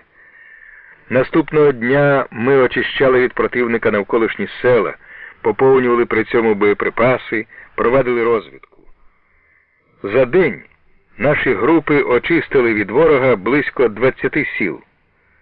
Надвечір стало відомо, що противник підтягує до Веселого війська з Путивля і Глухова.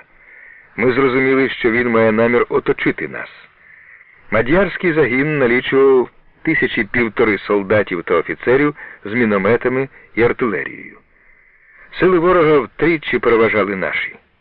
Командування партизанського об'єднаного загону відразу ж віддало наказ зайняти кругову оборону, виставити спостережні пости і бути готовими в першу ліпшу мить до бою.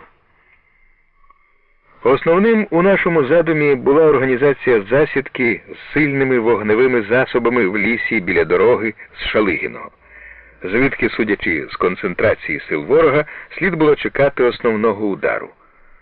В засідку ми послали групу конотопців на чолі з їх районним прокурором Кочемазовим, підкріплену групою путивлян, якою командував колишній військовослужбовець, командир взводу Цимбал. Це були перевірені в бою люди. Озброїли ми їх добре, дали міномети і кілька кулеметів. Комісаром груп засідки був призначений Канавець, голова Конотопського райвиконкому. Засідці наказали не виявляти себе до вирішального моменту бою, щоб коли підійдуть ворожі резерви, знищити їх кінжальним вогнем у фланг. Великого значення надавали ми також обороні хутора Байдарова, розташованого недалеко від східної околиці Веселого. Звідси дуже добре прострілювалися підступи до села. Тут ми поставили групу Павловського, відчайдушно хороброї людини, колишнього партизана громадянської війни. В перші місяці фашистської навали Павловський партизанив у понизі Дніпра, а потім пробрався на батьківщину в Путивльський район. Він вступив у наш загін незадовго до подій у Веселому. Цей бій, який треба було провести в умовах, відмінних від фронтових, по суті тільки тим, що ми не мали сусідів ні справа, ні зліва, мусив стати для наших людей першим серйозним іспитом на воєнну зрілість і насамперед на стійкість. На параді в Дубовичах ми показали себе як військова частина, створена народом в тилу ворога, а тепер повинні були виявити в бою своє вміння і доблесть солдата. Семен Васильович завжди прагнув прищепити бійцям думку, що партизан на території, окупованій ворогом, представник радянської влади, Червоної армії. Пам'ятаю розмову з ним на ганку після безсонної напруженої ночі. Щойно стихла стрілянина, яка долітала з Шалигіного. Ми не знали, що й думати, хто з ким там б'ється.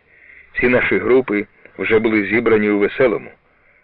Виявилося, про це ми дізналися пізніше із щоденника одного хортиста, що мадярський батальйон, який просувався до Веселого, зустрів біля Шалигіного німців, а оскільки після нашого параду і першим, і другим всюди ввижалися партизани, з переляку і мадяри, і німці вирішили, що перед ними саме ми. Почався бій. Помилка з'ясувалася тільки вранці. О 8:00 пішли далі на Веселе, де багато партизанів, писав автор щоденника. Було градусів 25 нижче нуля. Сонце, що піднімалося в морозному тумані, палало, наче вогнище в сніговому полі. Ми з Руднєвим поглядали на село, на Шалигінську і Путивльську дороги, на ліс, поле, прислухалися. Неприємна тиша. Знаємо, що ворог насувається звідусіль, а чуємо тільки, як репить сніг під ногами бійців, що йдуть вулицею. Підходить Дід Мороз у кожусі, валянках, хутряній ушанці, весь віний, вуса й борода вкриті льодом. Крекчучи, піднімається на ганок, каже: «Мороз нам на руку сьогодні. Все добре, тільки мін мало. 15 штук на міномет». Я мовчу. Семен Васильович пропонує: «Ходімо в хату. Хазяйка пшеничних млинців напекла. Вип'ємо по чарці». І тихо, ніби сам до себе продовжує: «Шкода, боєприпасів малувато». А потім раптово голосно: «Гаряче буде. Сьогодні, товариші, вирішується доля загону. Бути нам чи не бути, перемогти чи загинути з честю». Хазяйка гостинно почастувала нас млинцями з салом і сметаною, але тільки Дід Мороз і Радик, які завжди мали добрий апетит, віддали належне страві, ми прислухалися, чи не почалася стрілянина, і курили одну цигарку за одною. Нарешті довга кулеметна черга одразу звела всіх на ноги. «Ну, товариші дорогі, битися будемо так, щоб потім пісні співали і про нас, і про село веселе», – сказав Семен Васильович, затягуючи ремінь, на якому в шкіряних сумках висіли автоматні диски. Я лишився на ганку хати. То був мій командний пункт, коли розпочався бій у селі. Комісар і начальник штабу побігли на свої місця, як було домовлено. Розпарившись після чарки млинців, Дід Мороз, витираючи з лиця піт, підтюпцем заспішив на вогневу позицію.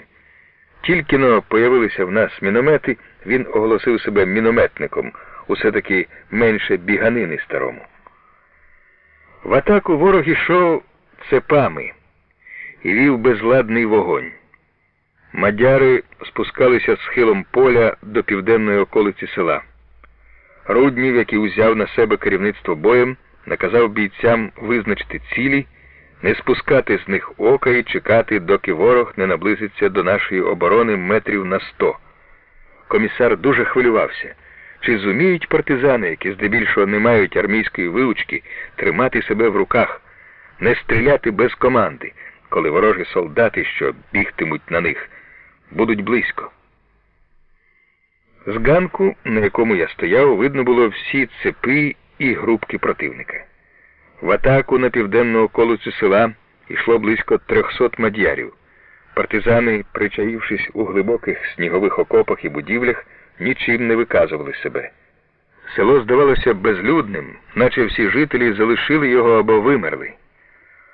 З відомостей, що їх дістали наші розвідники, ми ще вночі знали про угруповання військ противника, отже і про його задум.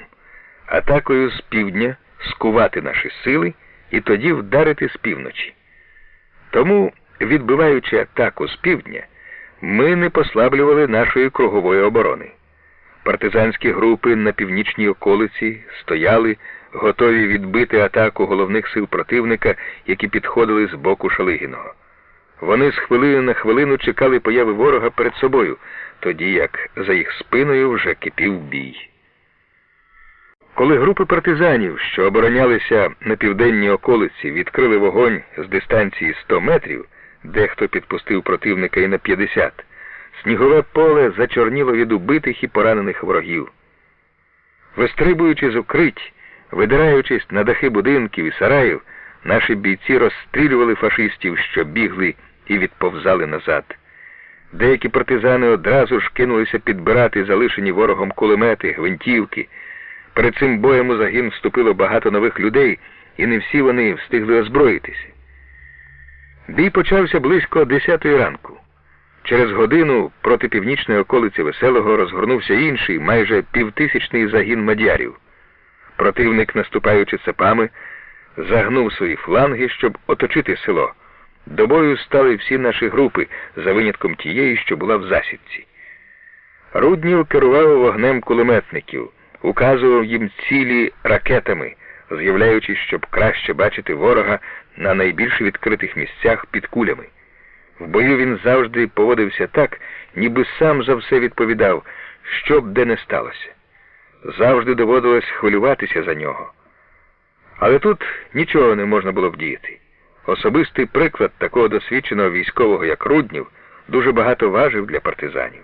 Він учив бійців даремно не ризикувати, сердився, коли хто-небудь бравував хоробрістю, а сам у скрутний відповідальний момент ходив під кулями на весь зріст, щоб підбадьорити людей.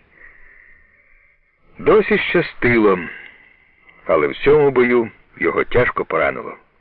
Розбило щелепу, піднебіння зачепило.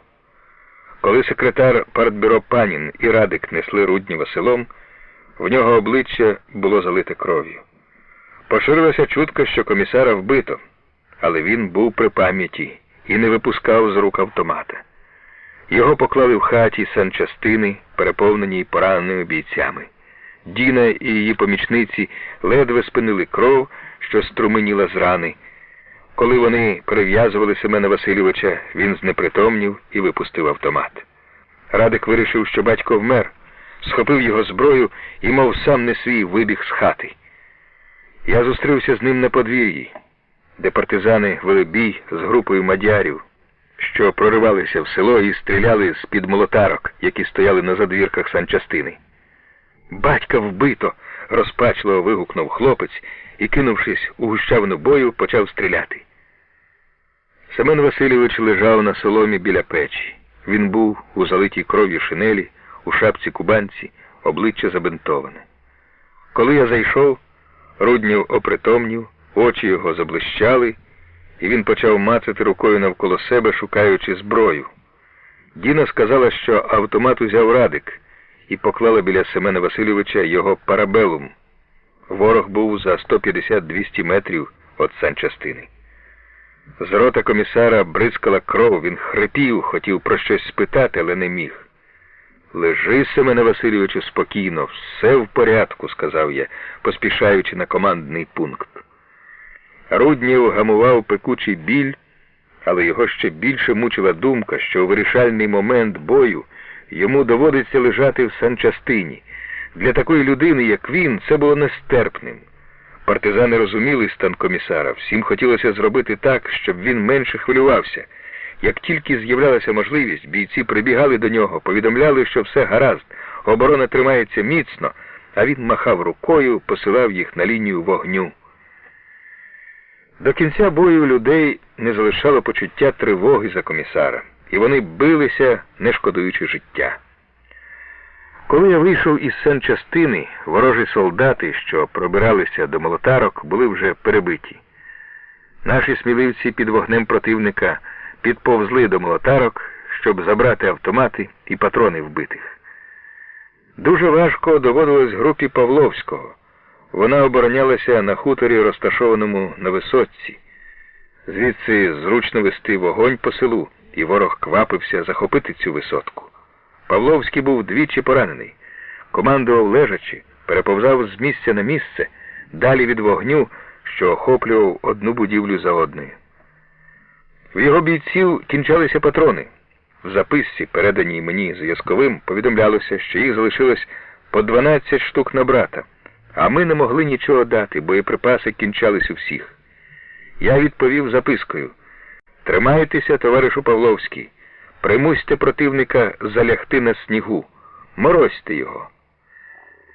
У центрі мадяри йшли 3 цепами, один за одним, усі на видноті. Під вогнем партизанів, що стріляли з снігових окопів, будинків, сараїв, вони залягли, розсипавшись, ніби галки по снігу перед селом.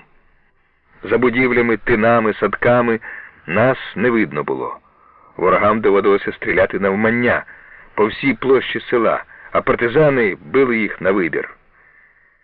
Незважаючи на величезні втрати, ворог не відходив, напевне, боявся випустити нас із Веселого та чекав підкріплення. Мороз і вдень не слабшав. Ворожі солдати лежали на відкритому схилі під крижаним вітром. Коли стрілянина вщухала, чулося, як вони стукали каблуками чобіт, намагаючись зігріти ноги. О 3 годині дня до лісу почала підходити ще одна група мадярів, теж чоловік 500. Противник знову посунув на село з усіх боків. Було ясно, його лякало наближення темряви, і він квапився покінчити з нами завидна. Патронів у нас майже не лишалося. Дід Мороз випустив з мінометів останні міни. Тепер тільки надія на відправлену в ліс засідку. Наші люди давно вже питали мене, чому група досі не дає про себе знати, тоді як нам так скрутно доводиться. Турбувались, чи не сталося з нею чогось. А Кочемазов і Цимбал просто чекали мого сигналу. Ми з Руднєвим ще перед боєм домовилися, що засідка повинна бути останньою гирою, кинутою нами на шальку терезів. І ось настав час кинути цю гірю. Я дав сигнал саме тоді, коли новоприбула група мадярів злізла з саней, вишикувалася в колони, і весь обоз противника скупчився біля лісу. Момент був дуже зручний для того, щоб увести в бій наш резерв. Група вдарила відразу з усіх кулеметів і мінометів у фланг ворога, що розгортався до наступу, і по його обозу. Лавина саней і розладнана юрма мадярської піхоти кинулася від лісу в поле, вогонь партизанів із засідки косив тікачів. Це вирішило наслідок бою. Паніка, що щинилася у тилу ворожих цепів, викликала серед атакуючих розгубленість. Вони знову залягли. А мороз надвечір почав дущати. Мадяри, дубіючи на снігу, дедалі сильніше стукали каблуками. Все сталося так, як ми передбачали, коли обговорювали свій план з Руднєвим і Базимою. Не думали ми тільки, що хортисти вважатимуть нашу засідку за десант Червоної армії, викинутий їм у тил з літаків. А в них, як виявилося, навіть сумніву не було щодо цього. Коли батальйони почали відходити від Веселого, російські літаки висадили в нашому тилу десант, писав у щоденнику мадярський офіцер, який своїм батальйоном по дорозі у Веселе бився вночі проти німців, вирішивши, що то партизани. Це все після параду в Дубовичах, сміялися наші бійці. Партизани дуже пишалися з того, що здалися противникові червоноармійським десантом. Вони почали після цього жартома називати себе парашутистами. На ніч бій затих. Ми виграли його. Противник відкотився від Веселого, втративши вбитими і замерзлими понад 600 чоловік. У нас загинуло 11 товаришів. Що буде завтра? Ми оточені ворогом. На ранок він підтягне резерви і знову піде в наступ, а в нас боєприпаси витрачені. Треба знайти якусь лазівку в ворожому кільці і вислизнути з нього вночі. Бійці, яких я послав на розвідку виходів з села, повернулися з жінкою-колгоспницею. Здається, то була дружина одного з наших партизанів. Вона взялася провести нас ярами повз ворожі застави, виставлені на дорогах. Тільки швидше, поки поземок сильний. Він замете ваші сліди, сказала вона.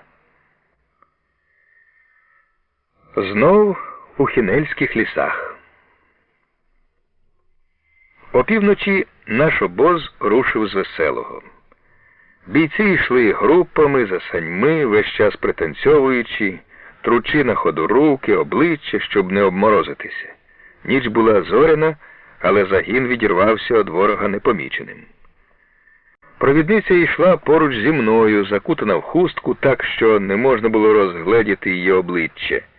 Не знаю, молода це була жінка чи літня, не знаю навіть її прізвище. Прощаючись, я спитав, хто вона. «А навіщо вам?» «Дуже цікаві», – засміялася провідниця і помахала рукою. «Щасливої дороги, товариші!» Ми йшли на північ, прямуючи до своєї тилової бази в Хінельських лісах. Рухались не поспішаючи, бо везли на санях поранених. Спинялися на днівки в селах, проводили, як завжди, збори колгоспників. Дорогою було чути вибухи авіабомб, що доносились від Веселого. Як з'ясувалося потім, німецька авіація, викликана панічними радіограмами мадярів про радянський повітряний десант, бомбардувала своїх же союзників. Загін проходив недалеко від села Мойсіївки, де переховувалися від гітлерівців дружина і 7-літній син Руднєва.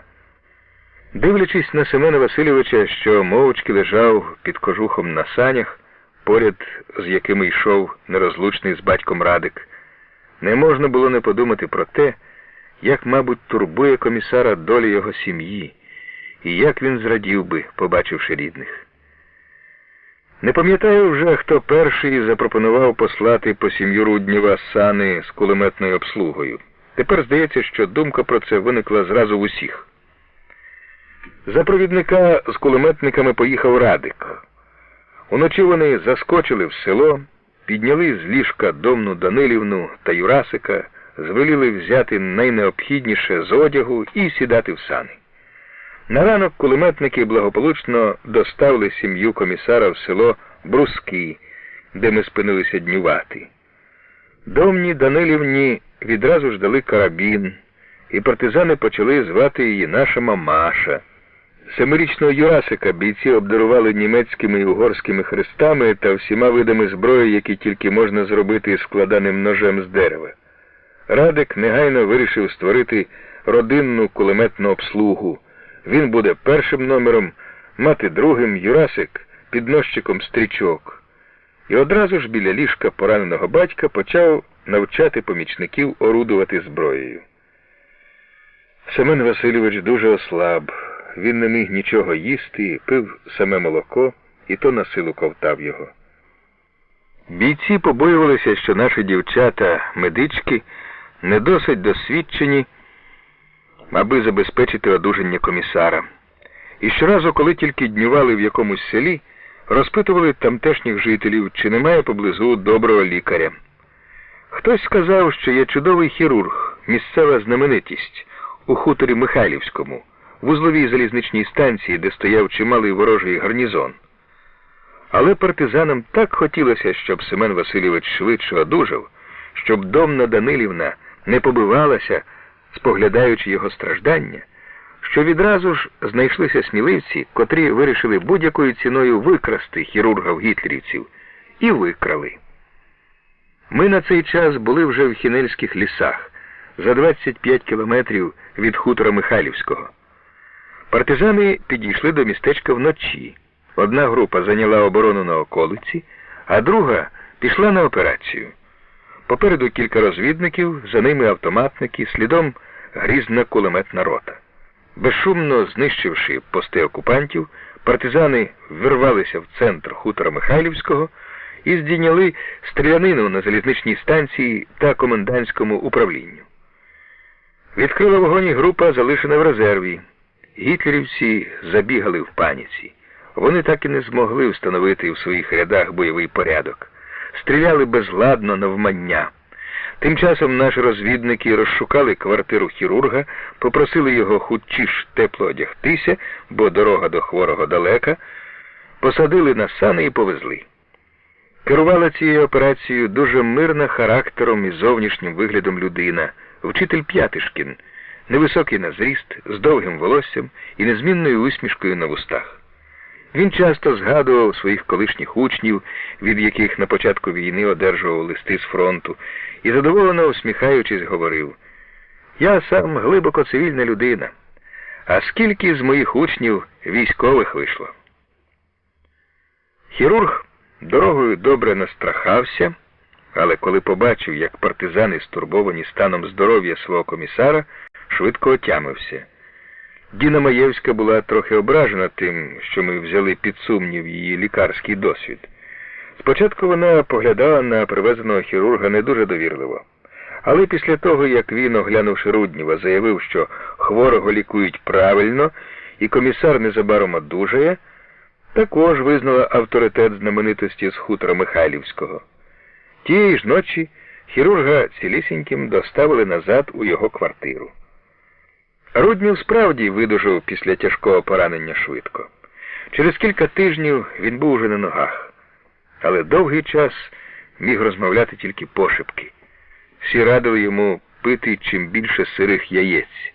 Кожен, хто приходив до комісара, приносив їх 1, 2, 3. Домна Данилівна махала руками: «Досить, досить яєць!» Вона не знала вже, куди їх дівати, а партизани ображалися, якщо відмовлялися брати. У Хінельські ліси повернулися наприкінці першої декади березня. Відтоді, як уперше приходили сюди з-під Путивля, обстановка дуже змінилася. Тоді навколо була дика глушина, люди жили в лісі, немов борсуки в норах, а тепер це великий гомінкий табір, цілий партизанський район. Партизанські групи, створені у грудні, на час нашого повернення виросли у великі загони, що налічували по кількасот бійців. Тут діяли Червоний, Сєвський, Перший, Ворошиловський, Ямпільський та інші загони. Командири їх з'їжджалися на наради і розробляли плани спільних операцій. Всі ми підтримували зв'язок з орловськими партизанами, що базувалися у південній смузі брянських лісів.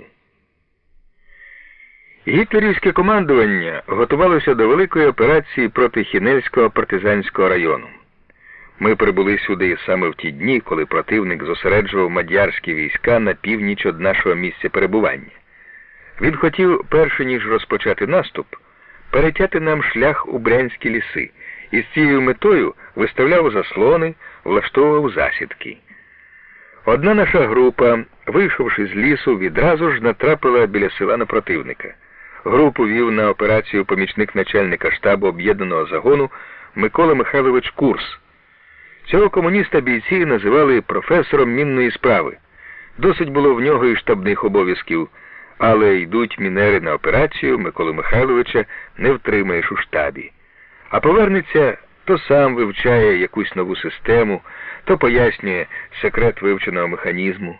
Базима часто з тривогою поглядав на свого помічника, коли той поруч коперсався в міні, і зітхаючи казав: «Ой, чує моє серце, підірвеш ти нас усіх, Микола Михайловичу. Весь штаб злетить у повітря». Руднєв сміявся. У Миколи Михайловича одна турбота. Куди б ще приткнути міну? Шкода, що вибухівка лімітована, а то б він понатикав їх скрізь. Микола Михайлович мстив фашистам за віроломний напад на нашу соціалістичну батьківщину, за горе, кров і страждання народу свого, за дружину, яка, думав він, загинула десь у Білорусі. Згодом стало відомо, що вона врятувалася від гітлерівців, пішла в партизанський загін і так само безстрашно билася з ворогом, як і її чоловік. Але коли ми довідались про те, Курса вже не було серед живих. Загинув, тільки но пролунали перші постріли ворога із засідки, на яку натрапила його група. Після цього в Хінельських лісах почалися тяжкі бої. Противник пішов у наступ. Ми встигли заздалегідь зайняти оборону. 20 березня 2 батальйони хортистів 4 рази кидалися в атаку і щоразу, зазнаючи втрат, відкочувалися назад. Уночі захоплені нами язики показали, що ворог підтягує великі сили, артилерію, міномети, що в кожний батальйон мадярів влито по 100 есесівців, яким наказано йти позаду цепів і розстрілювати тих, хто побіжить назад. Я вирішив перенести оборону далі в ліс. На тому місці, де ми оборонялися напередодні, були залишені тільки невеликі заслони, які при появі противника мали відступати вглиб лісу. Вранці противник розпочав наступ 3 цепами. Переслідуючи дозори месників, які вдавали, що тікають, задні ворожі ряди врізались у передні і всі разом потрапили під шквальний вогонь основних сил партизанів з дистанції 50-60 метрів. Залишивши в лісі близько 200 трупів, хортисти і есесівці, які гнали перших у бій, тікали однаково прудко. Вдень з'явилась ворожа авіація. Кілька бомбардувальників скинули на нас бомби. І знову карателі пішли в наступ.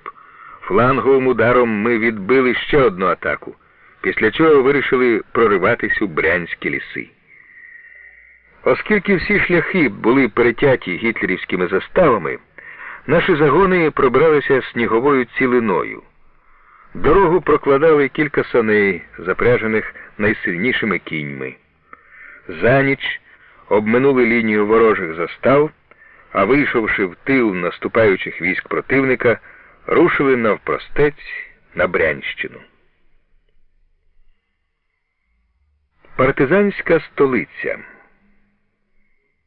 Біля південного узлісся брянських лісів знаходиться Стара Гута. Багато гут, і старих, і нових, пройшли ми на своєму партизанському шляху по Україні.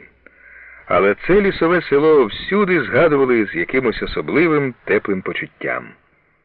Партизанська столиця, так називали цю Стару Гуту її жителі. Місцеві люди були винятково сміливі, жили як при радянській владі, окупантів мали за ніщо. Старогутівці прямо сказали нам, як тільки прийшли до них: «Одна у нас доля з вами, товариші партизани, боятися нам нічого. В разі чого в ліс підемо, а в ньому не пропадемо, ми лісовики». Ліси тут величезні, не те що на Сумщині. Їх не оточиш, як Спадщанський. На північ від Старої Гути вони тягнуться далеко за Брянськ. Десятки кілометрів можна пройти ними і не побачиш широкого поля. А десь за тим їх краєм фронт – Москва. Ближче до великої землі люди почували себе впевненіше. У Старій Гуті ми одержали очікувану рацію. 11 квітня з літака вистрибнули з парашутами 3 радисти з похідною радіостанцією. Москва прилетіла в Стару Гуту, говорили, пишаючись місцеві жителі. Отже, знають у Москві, що є в брянських лісах таке село Стара Гута і що там стоять партизани. У Старій Гуті зведення Радинформбюро, які ми приймали тепер регулярно, вже не переписували від руки, а розмножували на друкарському верстаті, захопленому під час розгрому одного гарнізону ворога. Панін організував справжню друкарню, яка щодня випускала листівки. Були створені також збройова і навіть кравецька майстерні. Остання перешивала трофейне обмундирування на бійців загону. В Старій Гуті ми вперше зустрілися з представниками орловських партизанів і домовилися з ними про скликання наради всіх командирів та комісарів загонів, які діяли в брянських лісах. Ми хотіли обмінятися досвідом боротьби проти окупантів. Ясно було, нас чекають запеклі й довгі бої, а тому повинні як слід учитися воювати, щоб, ставши справжніми військовими, перемагати. Спочатку основним для нас було вивчення зброї. На озброєнні загону спершу мали тільки те, що захоплювали у противника. Яких тільки гвинтівок, кулеметів, автоматів, пістолетів гітлерівці не назбирали по всій Європі. Нам доводилося всю цю зброю вивчати і, звісно, без будь-яких посібників. Ще в Спадщанському лісі питання про вивчення зброї було поставлене так. У тебе поки що гвинтівка, але ти повинен здобути в бою автомат або кулемет і відразу ж повернути цю трофейну зброю проти ворога. Отже, будь ласка, наперед вивчи її. Яким способом? У твого товариша трофейний автомат. Він і розтлумачить, як оволодіти ним. З'явився новий кулемет, вивчайте його всі. Захопили міномет, усяк готуйся стати мінометником. Небачену доти зброю, відбиту в противника, вивчали спочатку кілька чоловік, а потім кожний навчав групу бійців. Так усі стали автоматниками ще тоді, коли на весь загін було не більше 10 трофейних автоматів. Вільного часу для занять не було, навчання поєднували з виконанням бойових завдань, несенням караульної служби. Призначають, скажімо, на пост або в секрет 3 бійців, автоматника і 2 стрільців. Один веде спостереження, а другий неподалік, де-небудь у кущах, сидить з товаришем і вивчає з його допомогою автомат. Побуваєш у землянках, на постах, заставах, і, здається, ніби не партизанський загін у лісі стоїть, а совіахімівці навчальним табором розташувалися. Всюди, де навколо пенька, де просто під деревом, партизани групами складають і розбирають зброю, вивчають взаємодію частин кулемета, автомата. Молодь не тільки міська, але й сільська хутко ту науку освоювала. А там, бачиш, уже котрийсь зв'язковий або розвідник-підліток пояснює, уточнює принцип дії зброї, а вусані і бородані уважно слухають його. У брянських лісах Руднів, який уже видужав після поранення, встановив порядок – обговорювати кожну проведену бойову операцію. Коло штабу збиралися всі командири, приходили і рядові бійці. Нікому не заборонялося бути присутнім. Я, Руднів чи Базима починали з того, що викликали якогось командира і питали: «Ти мав завдання вийти своєю групою до такого-то пункту, а вийшов куди? Чому не точно виконав наказ?» Він виправдується, пояснює запізнення тим, наприклад, що ніч була дуже темна і група втратила орієнтування. Тут і починається. А чому ваша втратила, коли всі інші групи вийшли точно до визначених пунктів? Руднєву і Базимі став у великій пригоді їх совіахімівський досвід. Вони продовжували оборонні заняття і в партизанських загонах, частково навіть з тими самими людьми. Взагалі, в боротьбі у ворожому тилу знадобилось усе з патріотичного виховання, що проводилося за мирних умов радянського життя. Пригадую партизанів громадянської війни.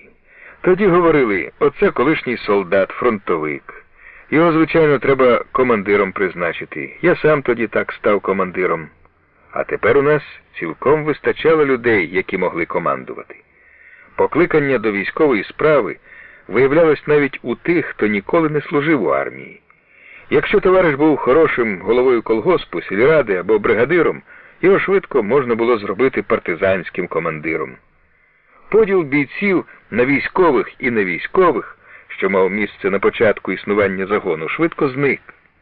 На той час, коли розташувалися в Старій Гуті, всі путивляни стали військовими.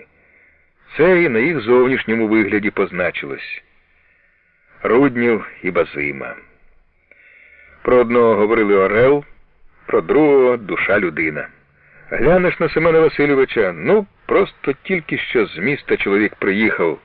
А подивишся на Григорія Яковича і подумаєш, а цей, мабуть, ніколи з лісу не виходив. Заріс жах. І раптом бачу, Григорій Якович щоки почав підбривати, вусики і борідку підстригати. В мене самого в Спадщанському лісі лице було заросло так, що люди лякалися. Минув цей час. Тепер не побриєшся днів зо два, і хто-небудь, намилюючи біля пенька щоки друга, вже припрошує. Товаришу командир, не хочете поголитися? З милом дуже сутужно було, але для бриття кожен беріг з милочок.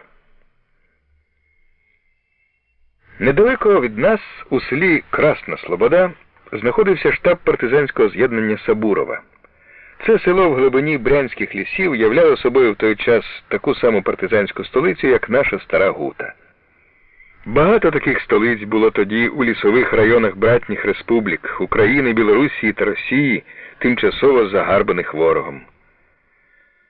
Незабаром після того, коли ми отаборилися в Старій Гуті, я одержав запрошення на нараду, яка мала відбутися у Красній Слободі.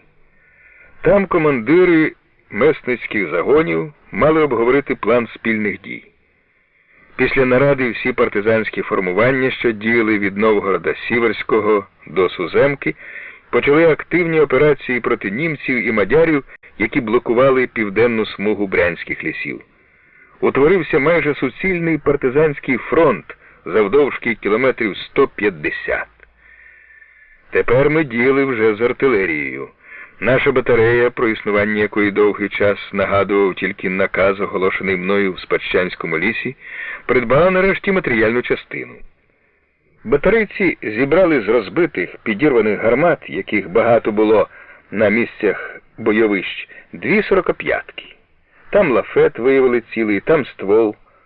У кого саме виникла проста думка, що цілий складається з частин, не пригадую.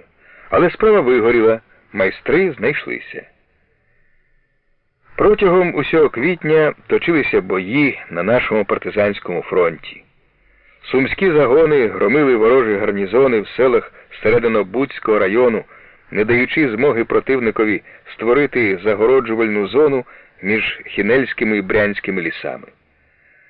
Серединобудський район був для нас, до того ж, ворітьми з брянських лісів на рідну Україну. За ці ворота партизани вели запеклу боротьбу з кінця березня до початку травня і не дозволили ворогові закрити їх. Головними опорними пунктами противника були тут села Жихове, Пигарівка, Чернацьке і селище Середина Буда, розташовані майже на одній лінії із заходу на схід, кілометрів за 7-8 одне від одного. Місцевість навколо них відкрита. До жодного з цих населених пунктів не підійдеш лісом. Щоб наблизитися до ворога непомітно і завдати йому раптового удару, ми діяли затемно. У селі Жиховому стояв гарнізоном батальйон 51-го Мадярського полку. Операцію проти нього ми провели спільно з Ворошиловським загоном 3 квітня. Це був наш перший наступальний бій. О 3-й годині ночі, з відстані кількасот метрів від села, ми відкрили вогонь з 45-мм і мінометів. Розвідник Саша Стариков пробрався з ротним мінометом у саме село. Випустить міну, відбіжить у бік, дасть чергу з автомата, перетягне міномет на інше місце і знов шарахне міною. Наполохані стріляниною хортисти вискакували з хат роззуті, роздягнені і очманіло кидалися в різнобіч. Усі шляхи відступу відрізали партизани. Ворожих солдатів, які тікали з села, ми зустріли рушнично-кулеметним вогнем з дистанції 100-150 метрів.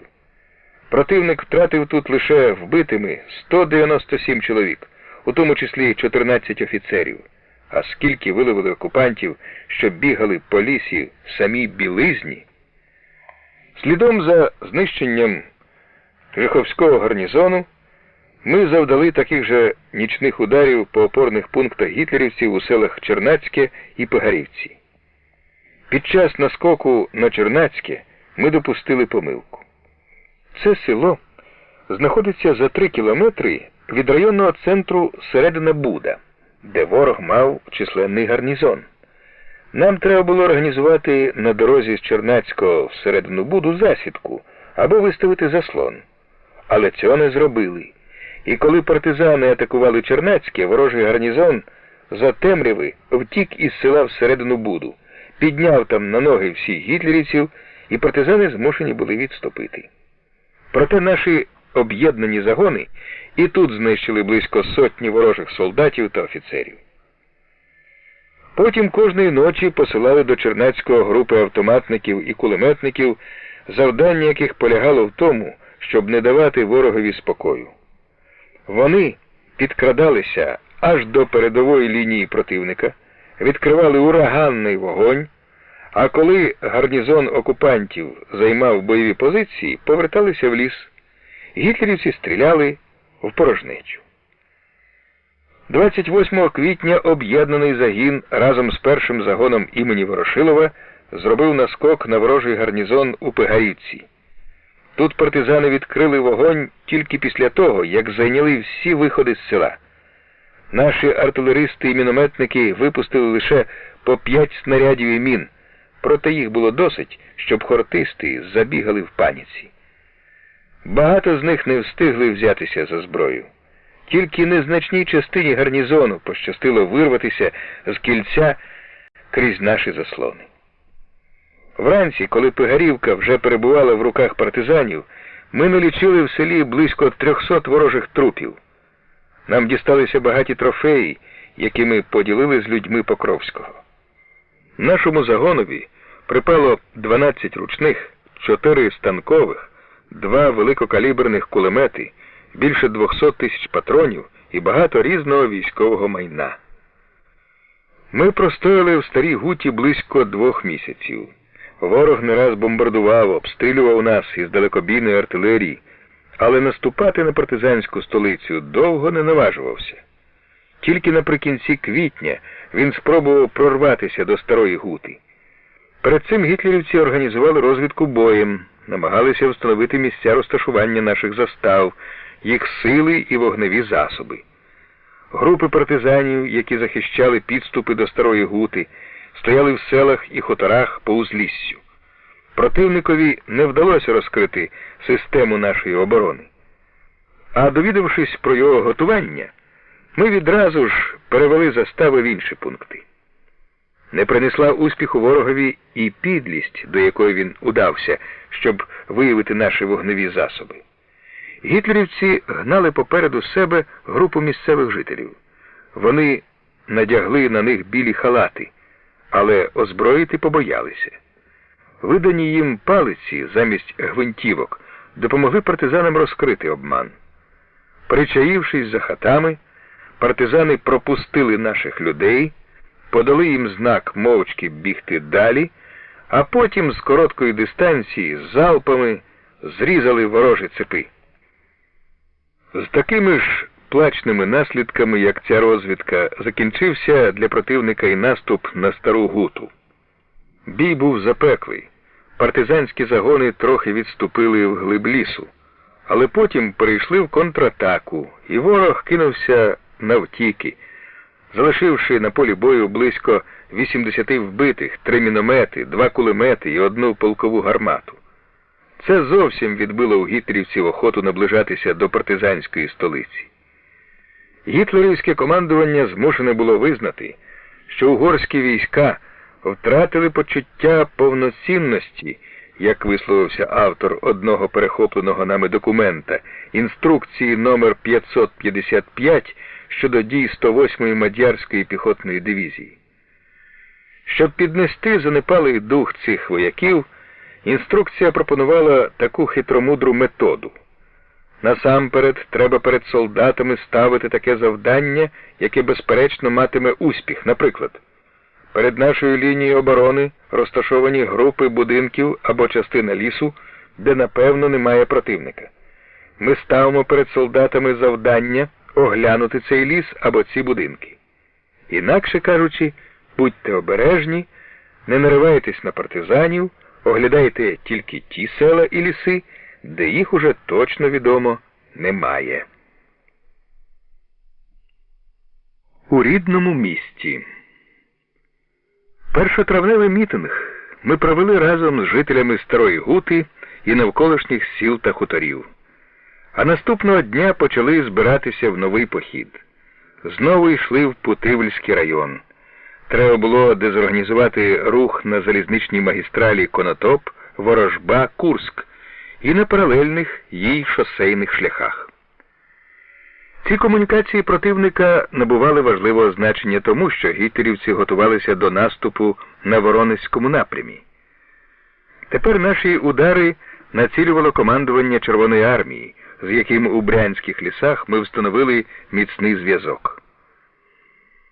Після жорстоких боїв у квітні система оборони противника в Серединобудському районі була порушена, і вихід з Брянщини не становив для нас особливих труднощів.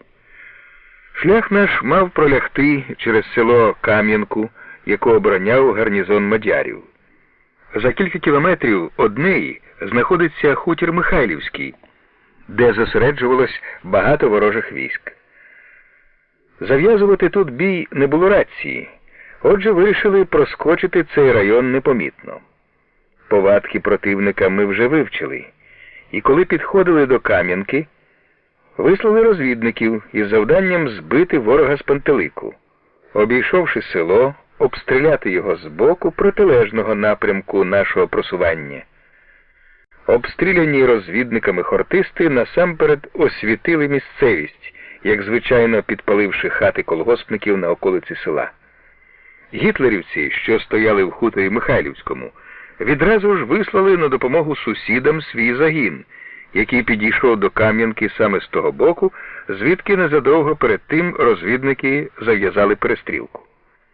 Вважаючи, що це партизани, мадяри відкрили по німцях огонь. У свою чергу ті вирішили, що село вже зайняли партизани, і пішли на нього в наступ. Поки союзнички розібралися в обстановці, партизанське з'єднання з усім обозом спокійно пройшло повз Кам'янку на південь. Ми рухались до Путивля прямо через Хінельські та Слоуцькі ліси. Знайомі шляхи. Тут були вже не раз. По дорозі нас у деяких місцях обстрілювали загони противника, але патріоти швидко розганяли їх і, не зупиняючись, прямували далі. Тільки на Днівці в Хінельських лісах нав'язав нам бій батальйон гітлерівців. Ми прийняли його. Втративши чоловік 50 убитими, батальйон дременув з лісу. Наш марш тривав 10 днів.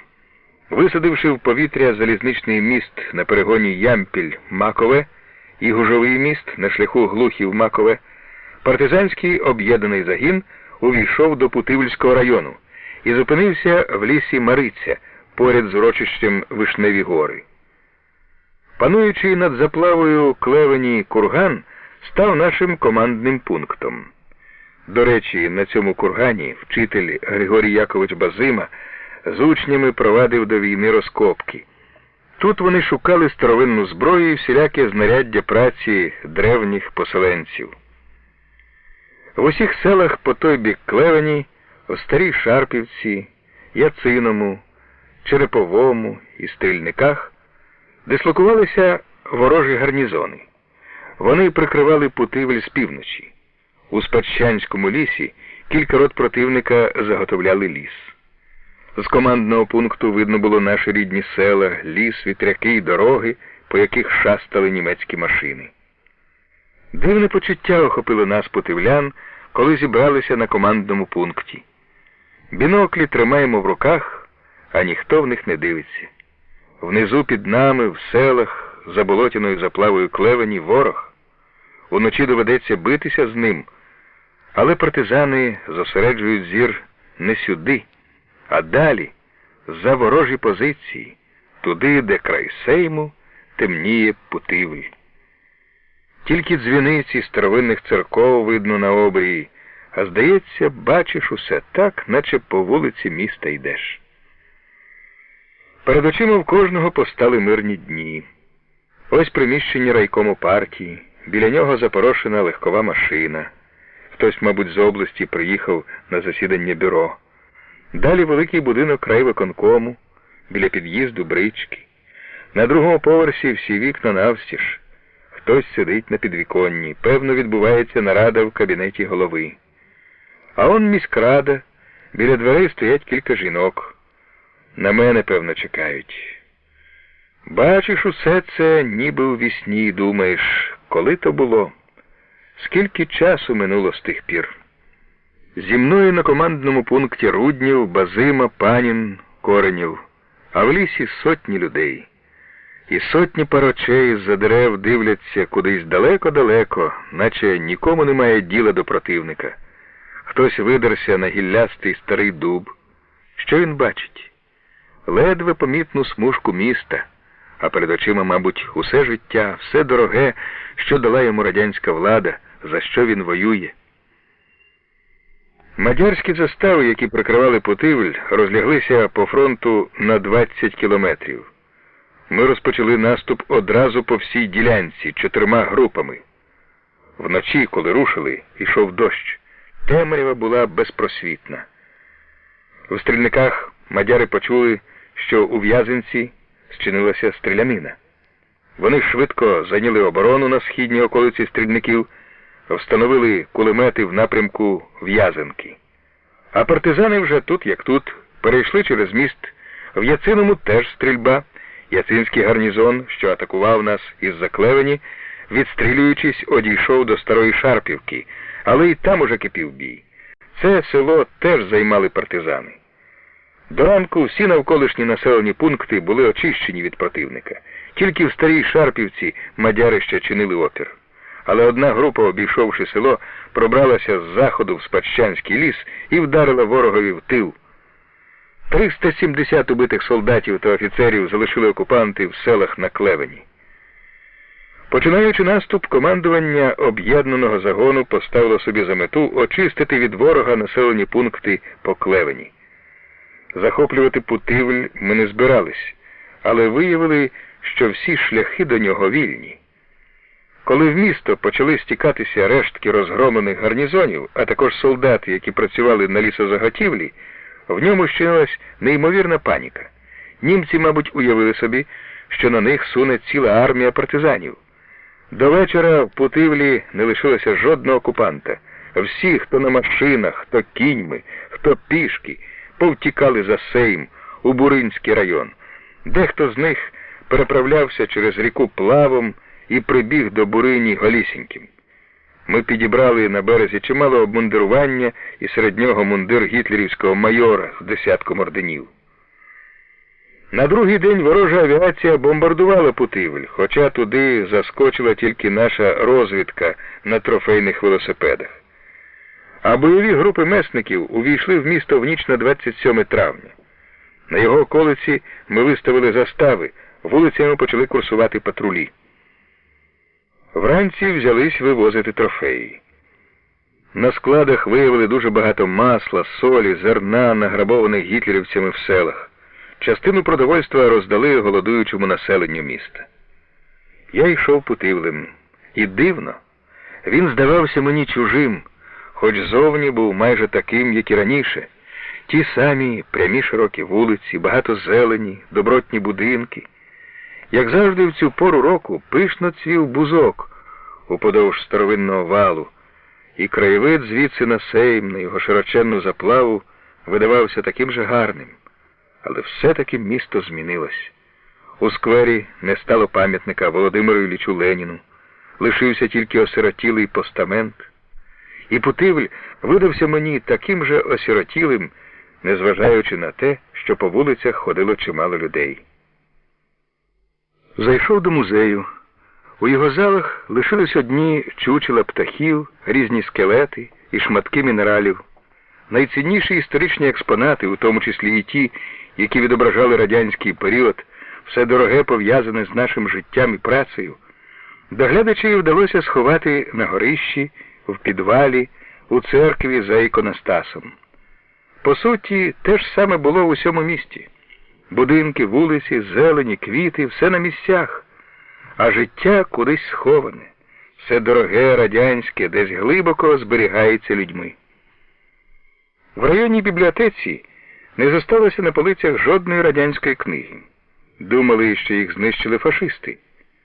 Ні, довідуємося з радістю, книги цілі. Бібліотекар, склавши в мішки твори любимих народом письменників, заховав їх у ходи недіючого калорифера та в інші надійні місця. Сусідній будинок. Тут раніше містився парткабінет, тепер порожньо, цілковитий розгром. Запитуємо, ніщо не вціліло? Ні, майно майже все збережене. Окупанти викинули меблі на подвір'я, взялися трощити, ламати їх і груби топити. Але хтось потайки переніс найцінніше в темну комірчину, до якої гітлерівці ходу не знайшли, забив двері, закидав їх усіляким мотлухом. Хто це зробив? Усе той же безпартійний бібліотекар. Певно, думав про себе, що він не з хоробрих, а насправді, як ризикував життям. Ось приходить у штаб літній чоловік, визволений з тюрми разом з усіма в'язнями. Тільки життя, що в його очах. Тремтить весь від люті, розмовляє похапцем, нерозбірливо. Він просидів кілька тижнів у камері. Завіщо? І сам не знає. Щодня бачив у вікно, як із сарая виносили лопати, клали їх на підводи і везли з двору тюрми. Потім виводили ув'язнених невеликими групами. Вивозили їх гестапівці за місто однією тією ж машиною. Кілька разів вертали по нові групи. Увесь день, поки не з'являлась підвода із заступами, кожен в'язень чекав черги на смерті. Надвечір в очах темніло, все розпливалося, знесилені руки повисали мотузками. Кожен думав, сьогодні пронесло, отже завтра неодмінно кінець моєму життю. Хотілося зібрати всіх городян, поговорити з ними, підбадьорити людей, як це робили в багатьох населених пунктах. Та на цей раз не встигли. Щойно закінчили вивезення трофейних боєприпасів і зброї, німецькі танки загоркотіли по вулицях. Наша застава прогавила їх появу, не встигла відкрити вогонь. Виходили з Путивля садами, городами в різних напрямках, розбившись на невеликі групи. Під вечір усі, за винятком Радика, зібралися в Спадщанському лісі. В місті він отпросився в батька до шкільних друзів. Деякі з них часто допомагали нам. Здобували всілякі відомості про ворога, малювали плакати, писали листівки і розклеювали їх на парканах. У Радика виникла ідея створити в загоні бойову групу однокласників. От він і хотів поговорити про це з хлопцями та дівчатами. Семен Васильович і Домна Данилівна цілу ніч хвилювались. Думали, що син не встиг вибратися з міста і потрапив до рук окупантів. Але вранці Радик прибув. Він приїхав із застави на підводі. Своїх товаришів йому не вдалося привезти. Ворожі танки вдерлися в місто раніше, ніж устиг зібрати друзів. До півночі Радик пролежав у канаві на околиці міста. Він і тут не гаяв часу даремно. Весь час стежив за пересуванням противника, приніс цінні відомості про ворожі сили, що захопили Путивль. Табори об'єднаних загонів розкинулися на великому просторі по обох берегах Клевені, на стиках Путивльського, Конотопського, Глухівського і Шалигінського районів. Розташування кожного із загонів наче тяжило до свого району, до сіл, з яких прийшли бійці, де в багатьох з них були десятки родичів і знайомих, партизанських помічників. Завдяки їм наш вплив поширився далеко за межі дислокації загонів. Об'єднаний штаб розташувався під прикриттям Путивльського загону в північно-західному куті Спадщанського лісу, біля річки Звань, однієї з приток Клевені. Кілька на швидку руч споруджених куренів, замаскованих зеленим віттям, погідна радіостанція, невигадливий столик на галявинці під креслатим дубом, за яким працював Базима. От майже і все майно нашого штабу, який керував бойовою діяльністю 5 партизанських загонів. Намагаючись розгромити нас, гітлерівці розпочинали одну операцію за одною. 28 травня до лісу вдерлося 8 танків, 4 броньовики і солдатня на 30 автомашинах.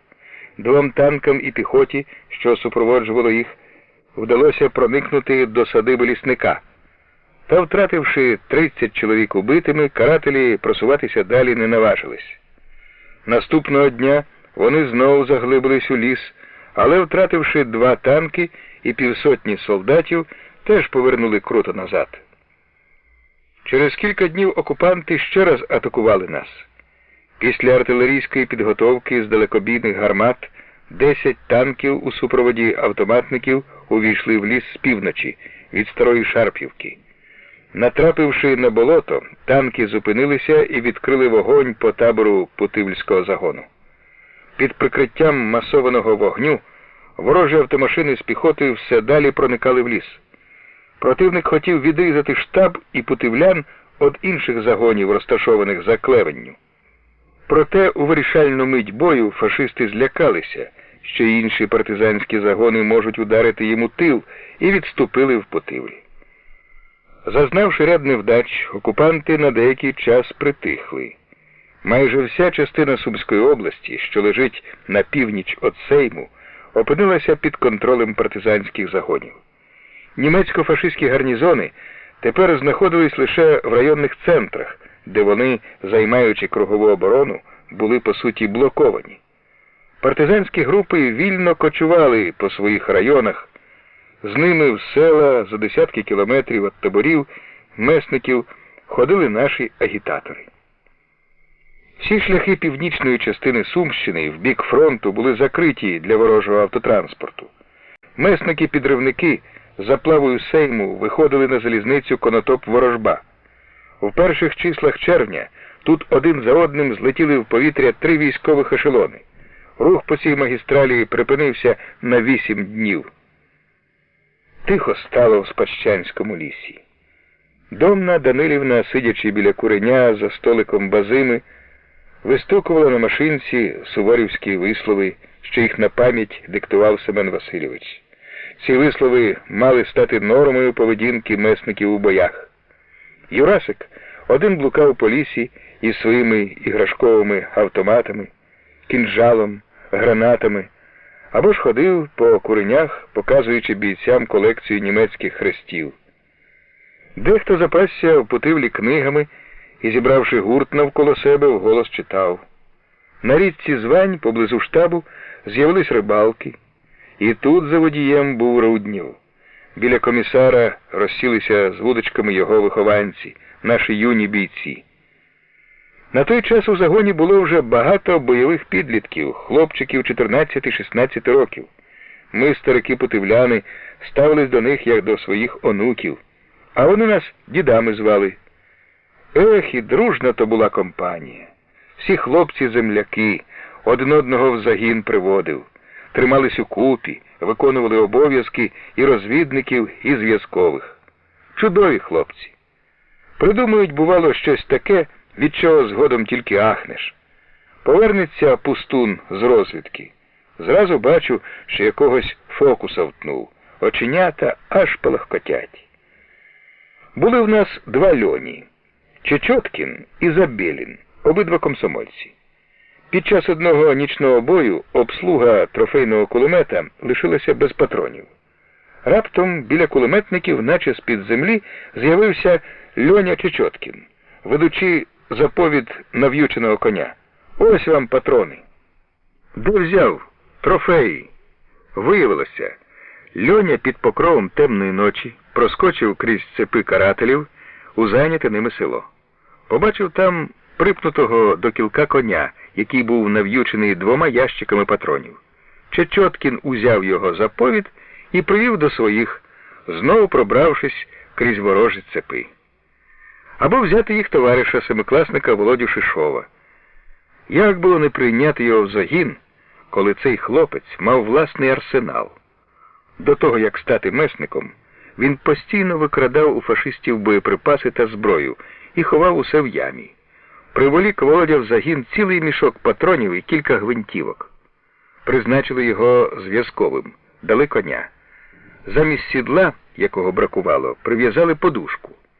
Під час бою хлопчак носився вихорем. Пух, наче бджоли, роївся навколо.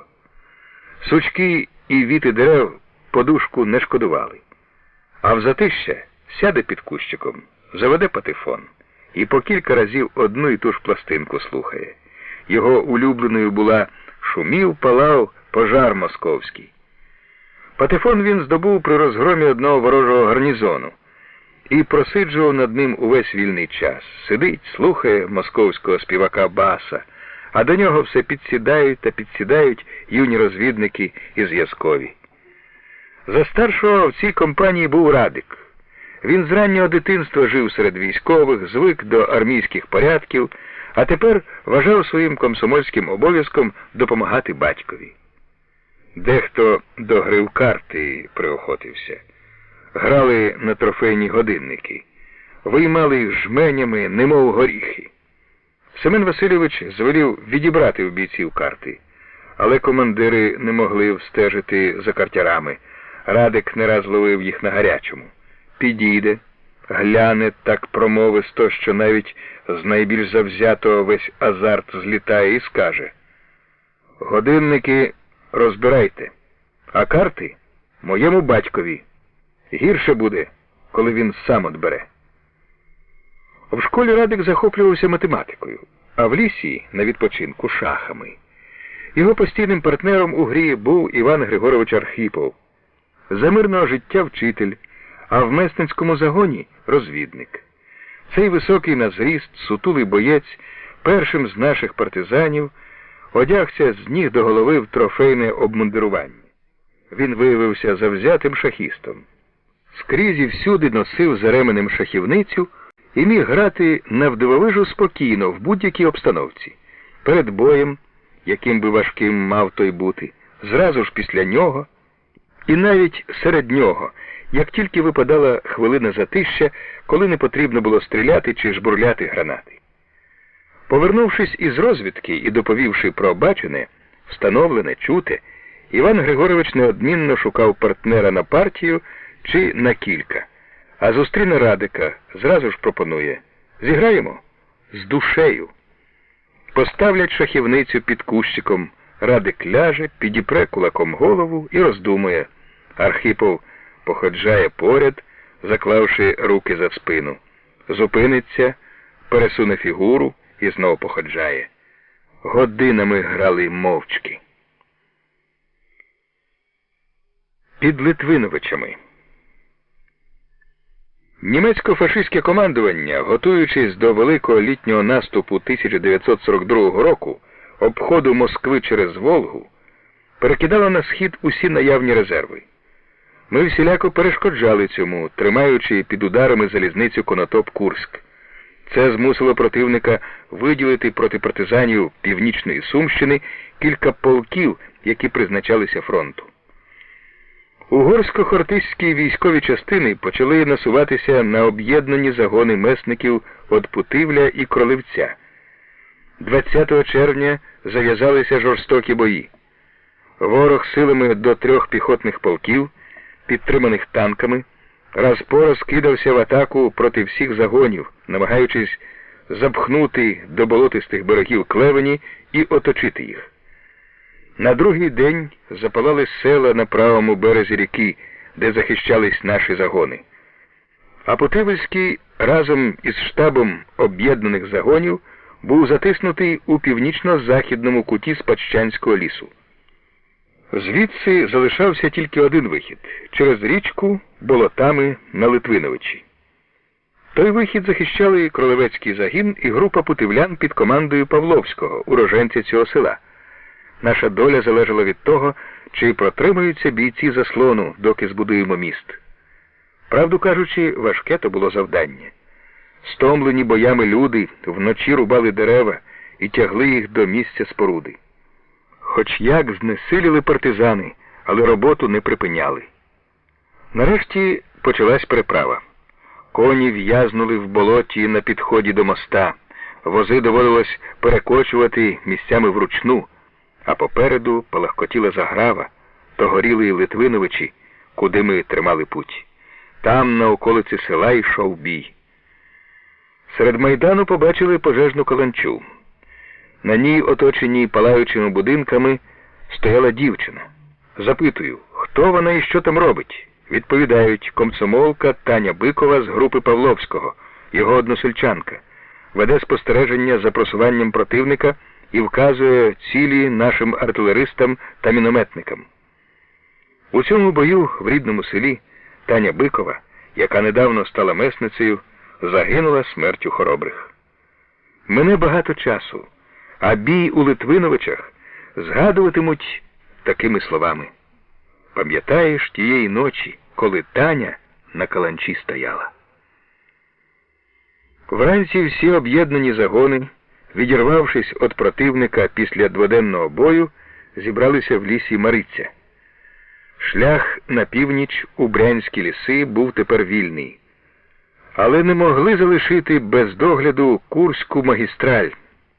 Окупанти негайно відбудували зруйновану нами ділянку колії, і знову на Курськ пішли один за одним ешелони з технікою та живою силою ворога. Тому з лісу Мариця нам довелося рушати на схід у напрямку цієї магістралі, з тим, щоб здійснювати на ній диверсії. 26 червня Путивльський загін і об'єднаний штаб зайняли в Новослобідському лісі колишній Софроніївський монастир. Це кілометрів за 20 від ворожби. Інші загони отаборилися в лісах на захід від залізниці Ворожба, Хутір Михайлівський. Групи підривників зразу ж вийшли на операції. Своє прибуття в цей район вони ознаменували одночасним висадженням у повітря 2 мостів через Сейм – залізничного біля станції Тьоткіно, гужового поблизу села Кориш і 2 поромних переправ. Так, недавно відірвавшись від противника, знову накликали його на себе. Але без тяжких оборонних боїв не можна було тримати під ударами комунікації німецько-фашистських військ. Саме тому і вибрали для дислокації своїх основних сил Новослобідський ліс. Цей ліс тягнеться 7-кілометровою смугою між селами Нова Слобода і Линовим, долиною Сейму. Коли в'їжджаєш до цього лісу з Нової Слободи, дорога в'ється серед зелених заростей, а потім круто здіймається на пошматовану ярами гору, де стоїть монастир, збудований колись на найвищому місці. Його з 3 сторін огинають торфовища. В ясні дні місцевість видно звідси на десятки кілометрів. Навіть станцію Ворожбу визначаєш на обрії. Біля огорожі монастиря ростуть на лузі дуби у 2 обхвати. Далі по дорозі на Линове місцевість нищає, ліс молодший і густіший. Серед дубів з'являються клени і в'язи, а біля села вже суцільні зарості ліщини і вільхи. До війни колишні монастирські будинки і величезний сад за кам'яною огорожею належали дітям. Це було гомінке дитяче містечко. Воно так і називалось Городок. Коли ми прийшли, застали тут пустку. Подвір'я заросло травою, в руїнах кублилися змії. Зустрів нас лісник Георгій Іванович Замула, що дуже любив ліс і не розлучився з ним навіть на час лихоліття. Партизани-розвідники до цього частенько навіщали його в різних справах. У нього завжди можна було одержати потрібні дані та перебути в безпеці годину-другу.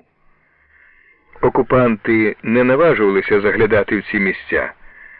Поширилась, певно, від самого ж лісника чутка, що в монастир підземними ходами з таємних лісових печер часто проникають партизани. Тут справді були підземні лабіринти, які вели до скиту, збудованого ченцями в лісовій гущавині. Нас ті ходи, звісно, мало цікавили, хоча могло бути дехто з розвідників і пересиджував негоду в цих старовинних таємних сховищах. Більше цікавились ними дітлахи з сусідніх сіл, яких вабив сюди фруктовий сад. Від цих хлопчаків, які лазили по печерах з дерев'яними кинджалами, уявляючи з себе партизанів, Замула, не виходячи з лісу, довідувався про все, що ділось у районі. Щойно ми отаборилися у Новослобідському лісі, один з мешканців підземних лабіринтів з'явився до нас. Бачу, шастає по куренях якийсь незнайомий хлопчина, років 14. Запитую, чого тобі? Батька побачити хочу. А ти хто такий? Іван Іванович Черняк. Що ж ти, Іване Івановичу, теж у партизани зібрався? Чого збиратися? Ми з Георгієм Івановичем Замулою давно тут базуємось, образився хлопець. Статечність Івана Івановича розвеселила бійців. З того часу всіх підлітків, яких приймали в загін, почали величати тільки на ім'я та по батькові. Самі вони називали себе теж так. Зірвавши мости на Сеймі в районі Ворожби, наші групи підривників з бойовим прикриттям пішли на залізничну магістраль під хутір Михайлівський. Основні ж сили Путивльського загону, залишаючись на місці, відтягували на себе противника. 3 липня всі села навколо Новослобідського лісу були забиті ворожими військами. Окупанти стягнули проти партизанів 3 полки. Кільце оточення стало таким щільним, що зв'язкові, послані в загони, підпорядковані нашому штабові, вернулися, не виконавши завдання. Гітлерівці і хортисти зайняли селище, де мешкали робітники-торф'яники, стерегли всі входи-виходи. Послали ми ще кілька пар зв'язкових, та лише одній з них удалося пройти тванюкою по горлу у воді грязюці. Було ясно, що одному Путивльському загонові з оточення не вибратись. Зробити це ми могли тільки з допомогою решти об'єднаних загонів. Але противник ту можливість врахував і виставив проти них сильні заслони. Бачимо танкетки, які курсують далеко на височині. Вони хоч не беруть участі в бою, непокоять нас більше за все. 8 липня під прикриттям артвогню противник увірвався в ліс і вподовж дороги з Линового почав швидко просуватися до монастиря. Група Карпенка, що займала оборону по узліссі навпроти цього села, опинилась у ворожому тилу. Відрізана була і група Діда Мороза, яка на той час перебувала далеко від штабу. Оточивши ці групи в Дрібноліссі і Чагарниках, мадяри почали наближатися до штабу, котрий стояв на схилі Монастирської гори. Ворога відділяла від нього тільки невелика заліснена улоговина. Штаб обороняли лише одна бойова група та комендантська команда, кілька десятків бійців на чолі з Базимою. Вони окопалися біля самісіньких куренів. Ліс був там молодий, рідкий, отже наскрізь прострілювався.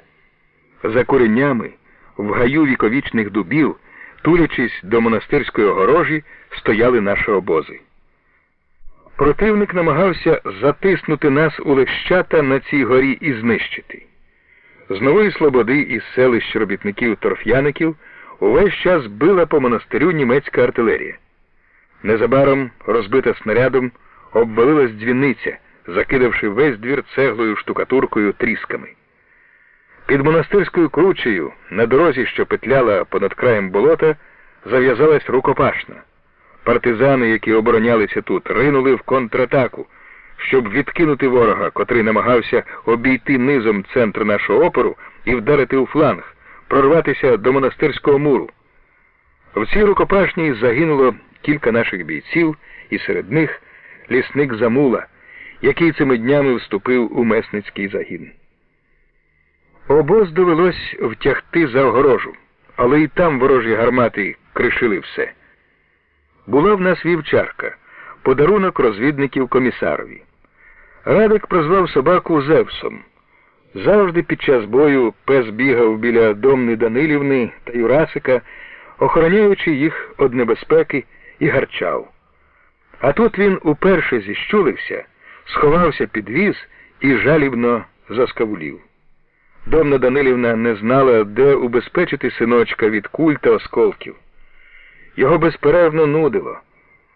Мати завела Юрасика в якийсь монастирський підвал, але вони відразу ж вискочили звідти. Підземелля було заповнене гадюками, що, певно, злякалися бою. Поранені перебиралися з місця на місце, шукаючи якогось куточка, захищеного коли не від снарядів, то хоча б од уламків цегли, що падали навколо. Ті з бійців, хто ще спроможний був тримати зброю, став з нею до виломів муру. Здавалося, нам нічого іншого не лишається, як битись до останньої людини. Важко було розраховувати, що об'єднані загони встигнуть прийти на виручку.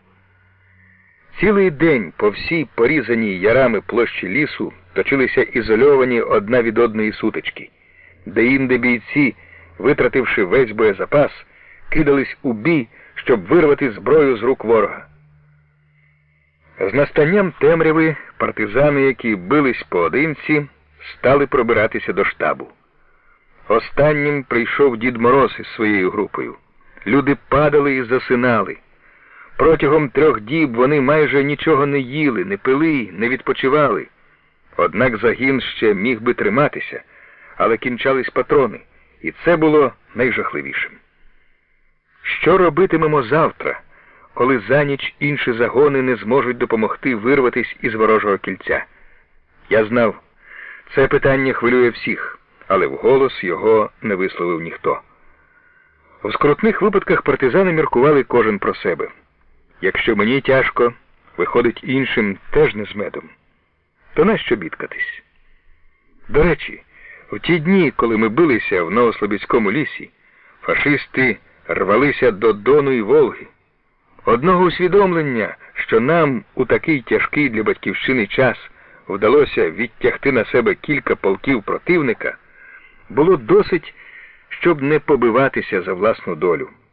Кожен із нас усвідомлював, що його доля злита з долею радянського народу, з долею вітчизни. Пізно ввечері, коли весь загін зібрався на монастирській горі за болотом, у напрямку одного з селищ торф'яників зчинилась рушнично-кулеметна стрільба. І перш ніж ми зрозуміли, що це йдуть на допомогу товариші, почули спів. Стрілянина долинала виразно, а спів ледь-ледь. Щось у тому співі бентежно нагадало мені роки громадянської війни. Я червоноармієць. Мене недавно прийняли в партію більшовиків. Каховка, Перекоп, нічна атака, і ми, співаючи «Інтернаціонал», йдемо на Чорного барона.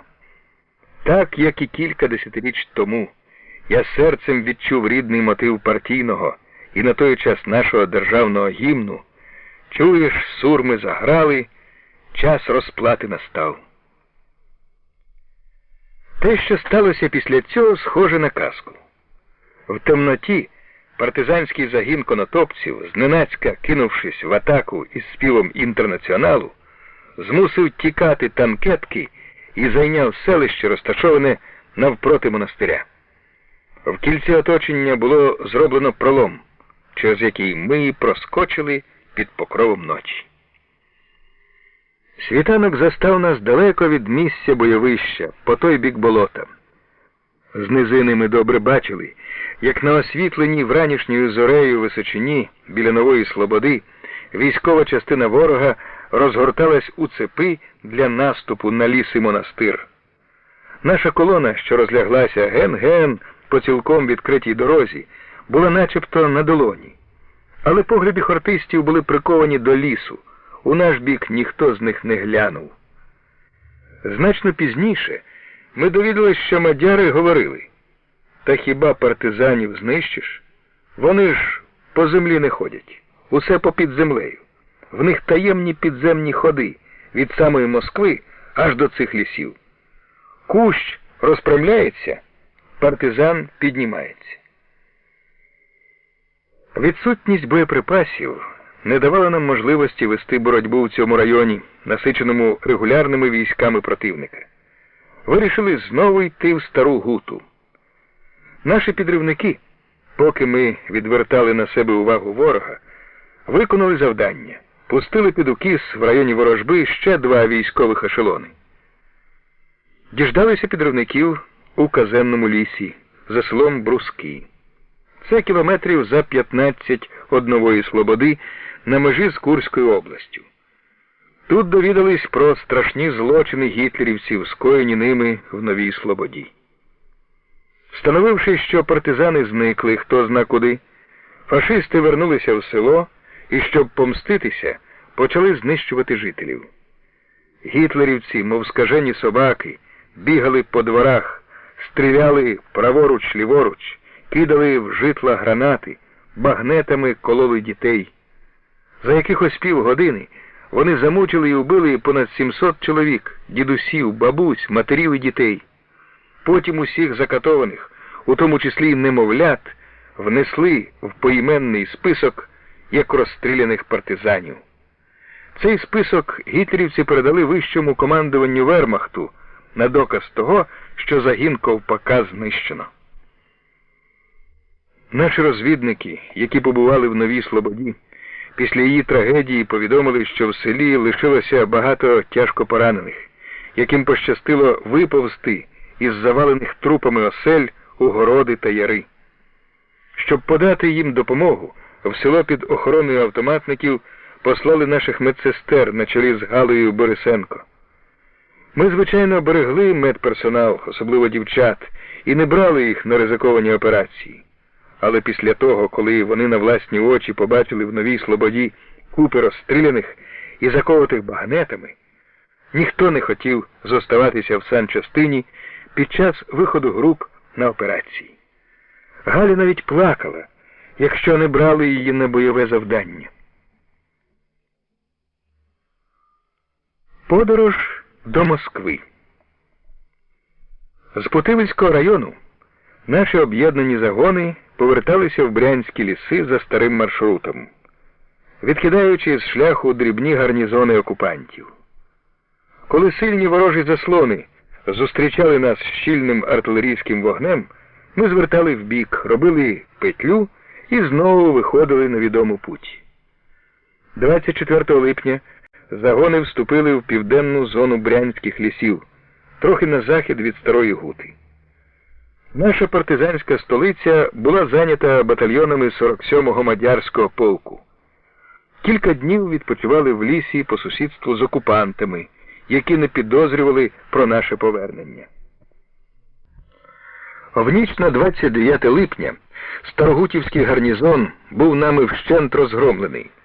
Знищили при цьому понад 200 солдатів і офіцерів противника.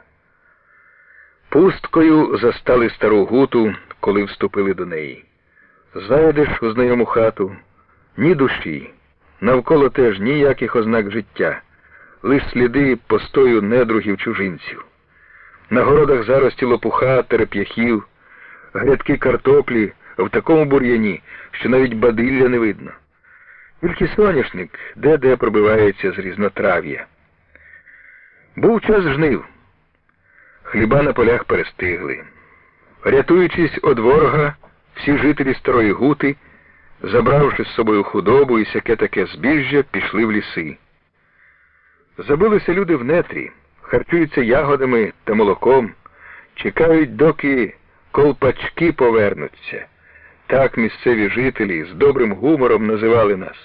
До речі, вони не вимовляли «товариш Ковпак», а говорили «товариш Колпак». Від того, напевно, і пішло оте колпачки. Звістка про те, що ми вже в Старій Гуті, відразу ж поширилась далеко по лісу. Біля партизанських коренів загавкали собаки, що вибігали з гущавини, а за ними з'являлися старі й малі старогутівці, тягнучи на собі клунки з усякими домашніми пожитками. Велике лісове село починало жити заново. Партизани чим могли допомагали своїм давнім друзям, які все літо переховувались від карателів. Разом з ними косили сіно, збирали хліб, копали картоплю. Нерідко врожай доводилося брати з боєм. Недалеко від Старої Гути, приміром, був великий лан картоплі. По один бік його проходила наша оборона, по другий ворожа. Партизани повзуть з мішками, мадяри вогонь відкривають. Мадяри захочуть картоплю вкопати, партизани зчиняють стрілянину. Кожної ночі тут бій йшов, доки все поле перекопали. Багато колгоспників вийшли з лісу хворими. Найбільше вони терпіли від цинги. Де дістати медичну допомогу? Тільки в партизанів. І почали люди ходити до нас, як у свою сільську амбулаторію. Спершу у Старогутівці, а потім і подальші плинули. На підводах тяжкохворих привозили. Біля куреня санчастини часто юрмилися старики, жінки й діти. Наші медичні працівники нікому не відмовляли, всім подавали допомогу. Діна в екстрених випадках тут таки біля куреня робила операції. Потрібні були всілякі ліки, а в нас і для партизанів багато чого бракувало. Думали, скинуть необхідне з парашутом, але нам відповіли: літак вишлють. Літак з Москви. Чи не диво це? І справді, через кілька днів на галявині недалеко від нашого табору приземлився літак, відправлений спеціально для нас. Мало хто бачив його, але кілька днів у Старій Гуті тільки розмов було про цей перший повітряний корабель, що доставив нам медикаменти з великої землі. Хворих у санчастину ще більше стало приходити. Кожному хотілося одержати хоч один цілющий порошечок з Москви, любимої столиці. А яка радість охопила всіх, коли наші радисти встановили в селі репродуктор, і Стара Гута почула Москву. Артистка пісню співає, а люди тут плачуть. Запам'ятав я одну жінку. Стоїть біля репродуктора з дівчинкою на руках, слухає передачу з Москви і сльози рукою втирає. Дівчатко мале ще, нічого не розуміє, а теж кулачком оченята тре. На багато кілометрів по узліссю розкинулись навколо Старої Гути табори наших об'єднаних загонів. У травні пішли звідси в рейд на Сумщину близько 750 чоловік, а в липні, коли повернулися сюди, в загонах налічувалось уже понад 1300 бійців. Наближалася перша річниця з дня створення Путивльського загону. Ми могли з гордістю оглядати пройдений тяжкий, сповнений злигоднів шлях. Якби в одну пряму витягти лінію наших бойових маршрутів, що зсоталася в клубок на карті Сумщини, вона простяглася б не на 1000 кілометрів. За рік боротьби в тилу фашистів загін провів 20 великих оборонних і наступальних боїв, знищив близько 4000 гітлерівців. Але рахувати трофеї і радіти з окремих перемог над окупантами не доводилось. Кожен месник з тривогою вслухався у зведення Радинформбюро. Загарбники були коло Воронежа, на Кубані, рвалися до Сталінграда. Тут хочеш не хочеш, а шукаєш карту не Сумщини чи Брянщини, а іншу, де Волга, Кавказ. Бо що важив наш маленький острівець із столицею Стара Гута, коли небезпека нависла над усією країною рад? Правда, в лісах і Сумщини, і Брянщини партизанських острівців усе більшало, і вони сполучалися один з одним. Але, бувало, з'їдуться командири месників на нараду і, дивись, виймають з польових сумок карти не районів своїх дій, а всієї європейської частини Радянського Союзу. Візьмеш не військову, а шкільну, залізничну чи адміністративну територіальну карту і вимірюєш по ній відстань від Старої Гути до Волги.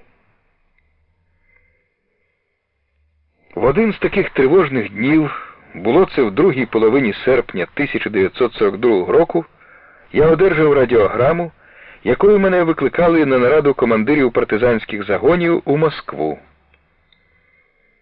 Можна, здається, без пояснень цілком зрозуміти мій душевний стан у хвилини, коли прощався з товаришами, що оточили підводу, якою мав я добиратися до аеродрому орловських партизанів, щоб звідти вилетіти в столицю Батьківщини. Пробираючись глухими лісовими дорогами до аеродрому, до нього було близько 100 кілометрів, я час від часу думав про те, яка то охопить мене прикрість, коли політ чомусь не відбудеться. Але як тільки побачив величезний пасажирський літак, столиця почала здаватися не такою вже й далекою.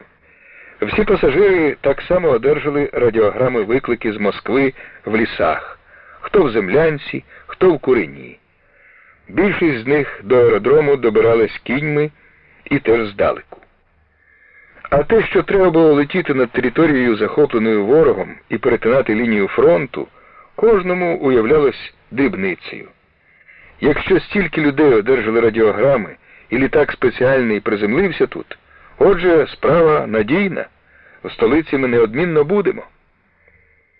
Не встиг повітряний корабель набрати висоту, в нас почалися ділові розмови про те, що насамперед треба зробити, прилетівши в Москву, які питання розв'язати, на що можна розраховувати, чого не слід просити, знаючи про тяжку обстановку на фронті біля Волги, де почалися грізні бої.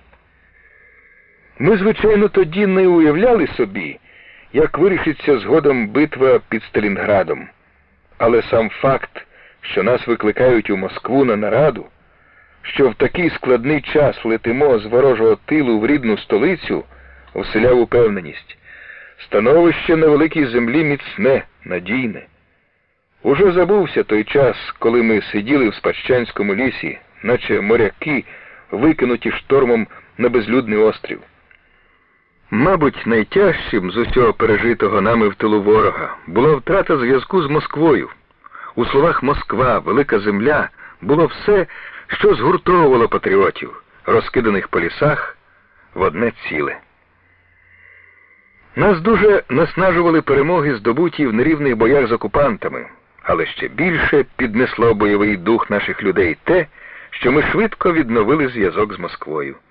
В Спадщанському лісі наратні діла запалювала вже сама думка, що про наше існування, про нашу боротьбу дізнались у столиці, що там на карті, можливо в Кремлі, розташування наших загонів відмічено червоним олівцем. У Хмельницьких лісах до нас почали надходити зведення Радинформбюро. Спочатку, як уже розповідалось, їх приносили з других рук, із лісу, переписаними олівцем на клаптиках паперу. Іноді в цих записах не все вдавалося розібрати, проте якими дорогими були для нас слова, прийняті сміливим радіоаматором. З тих повідомлень, одержаних у лісі, ми дізналися про розгром німецько-фашистських загарбників під Москвою. Той день став великим святом народних захисників. Навіть тепер, коли згадуєш Хмельницькі ліси, грудень 41-го року, здається, що ми не мали тоді важливішої справи від переписування та якнайшвидшого розповсюдження зведень Радинформбюро серед населення захопленої ворогом території. Пізніше ми самі почули знайомий голос московського диктора, котрий читав наказ Верховного Головнокомандуючого, слова, звернені до нас, партизанів. Потім з літака, що прибув з Москви, нам скинули рацію, спустилися на парашутах і радисти. Відтоді радіосеанси з Великою землею провадилися регулярно. Згодом нам стали конче необхідні медикаменти, і столиця прислала літак з ними.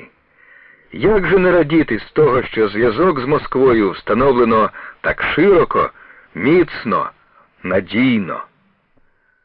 Лінію фронту перетнули вночі на висоті 3000 метрів. Із землі стріляли зенітки фашистів. Видно було спалахи розривів. Несамовито метались у нічному небі світлові пучки прожекторів. Але серед пасажирів викликав деяке пожвавлення тільки один досить відчутний вибух. Наші пілоти, щоб відомстити гітлерівцям за те, висипали на їхні голови ящик дрібних бомб.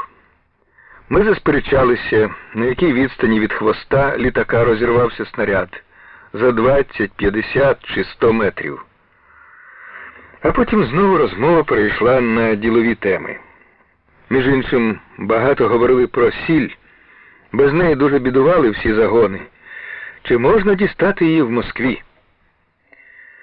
Під нами пливла вже велика земля. Тили Брянського фронту. Але й земля, тимчасово загарбана фашистами, теж була радянською. І ми летіли в столицю нашої соціалістичної батьківщини, як її представники. Подумалось, що цієї ночі не тільки наш літак пробивається крізь вогонь ворожих зеніток у Москву. Може, летять особисто незнайомі нам партизанські командири з Білорусі, Полісся, Смоленщини та інших районів, захоплених окупантами. Адже полум'я месницької боротьби, знали ми, з дня на день розгоряється в них усе дужче і дужче. Бо хоч розріж радянську землю на 1000 шматків, а Москва, немов надпотужний магніт, притягне їх до себе, з'єднає в одне неподільне ціле. Скоро після прибуття нас викликали в Кремль і провели прямо в кабінет Сталіна.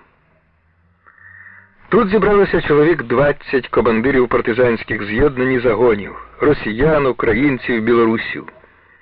З одними я часто зустрічався в тилу ворога, наші загони діяли пліч-опліч, з іншими встановив зв'язок незадовго до виліту в Москву, на партизанській нараді в Брянських лісах. З деякими познайомився вже в літаку, а до того знав їх тільки з партизанських кличок і народної слави. Та ось ми, партизани, сіли за довгий стіл у кремлівському кабінеті. Керівники партії і уряду заговорили з нами, і зайшла розмова так просто, ніби ми вже не раз бували тут, і всі добре знали один одного. І разом з тим знайомі з портретів обличчя виглядали якось незвичайно. Ми думали, що прийом буде коротким, адже такі тяжкі часи, але Сталін не поспішав. Він детально розпитував про наші партизанські справи, інколи, поставивши питання, переривав бесіду, вставав із-за стола, підходив до телефонів, віддавав накази. Скінчивши переговори, повторював запитання, звертався то до одного, то до іншого. На деяких питаннях зосереджував нашу увагу, деякі порушував попутно, так би мовити, мимохідь. Звернувшись до мене, він поцікавився, як ми озброєні, обмундировані, яке в нас джерело поповнення боєприпасів. Я відповів: одне джерело, товаришу Сталін, за рахунок противника, трофеї. Нічого, тепер ми допоможемо вітчизняним озброєнням. Далі Верховний Головнокомандуючий запитав, чому наш загін став рейдуючим. Як міг, розповів про переваги маневрених дій, в котрих ми переконались на власному досвіді боротьби. Вислухавши мене, Сталін сказав, що коли це дійсно так, коли рейди виправдують себе, то чи не зможемо ми здійснити рейд на правий берег Дніпра? Відчувши, що я завагався з відповіддю, порадив: подумайте. І став розмовляти з кимось іншим. Про вихід на правобережжя України в нас ніколи і мови не заходило. Не осмілювалися і мріяти про це, доки фронт перебував на Волзі. Загін рейдуючий. В тому вся суть нашої тактики. Але ми робили рейди з одного району в інший. А тут говорилося про те, щоб пройти кілька областей, форсувати Десну, Дніпро.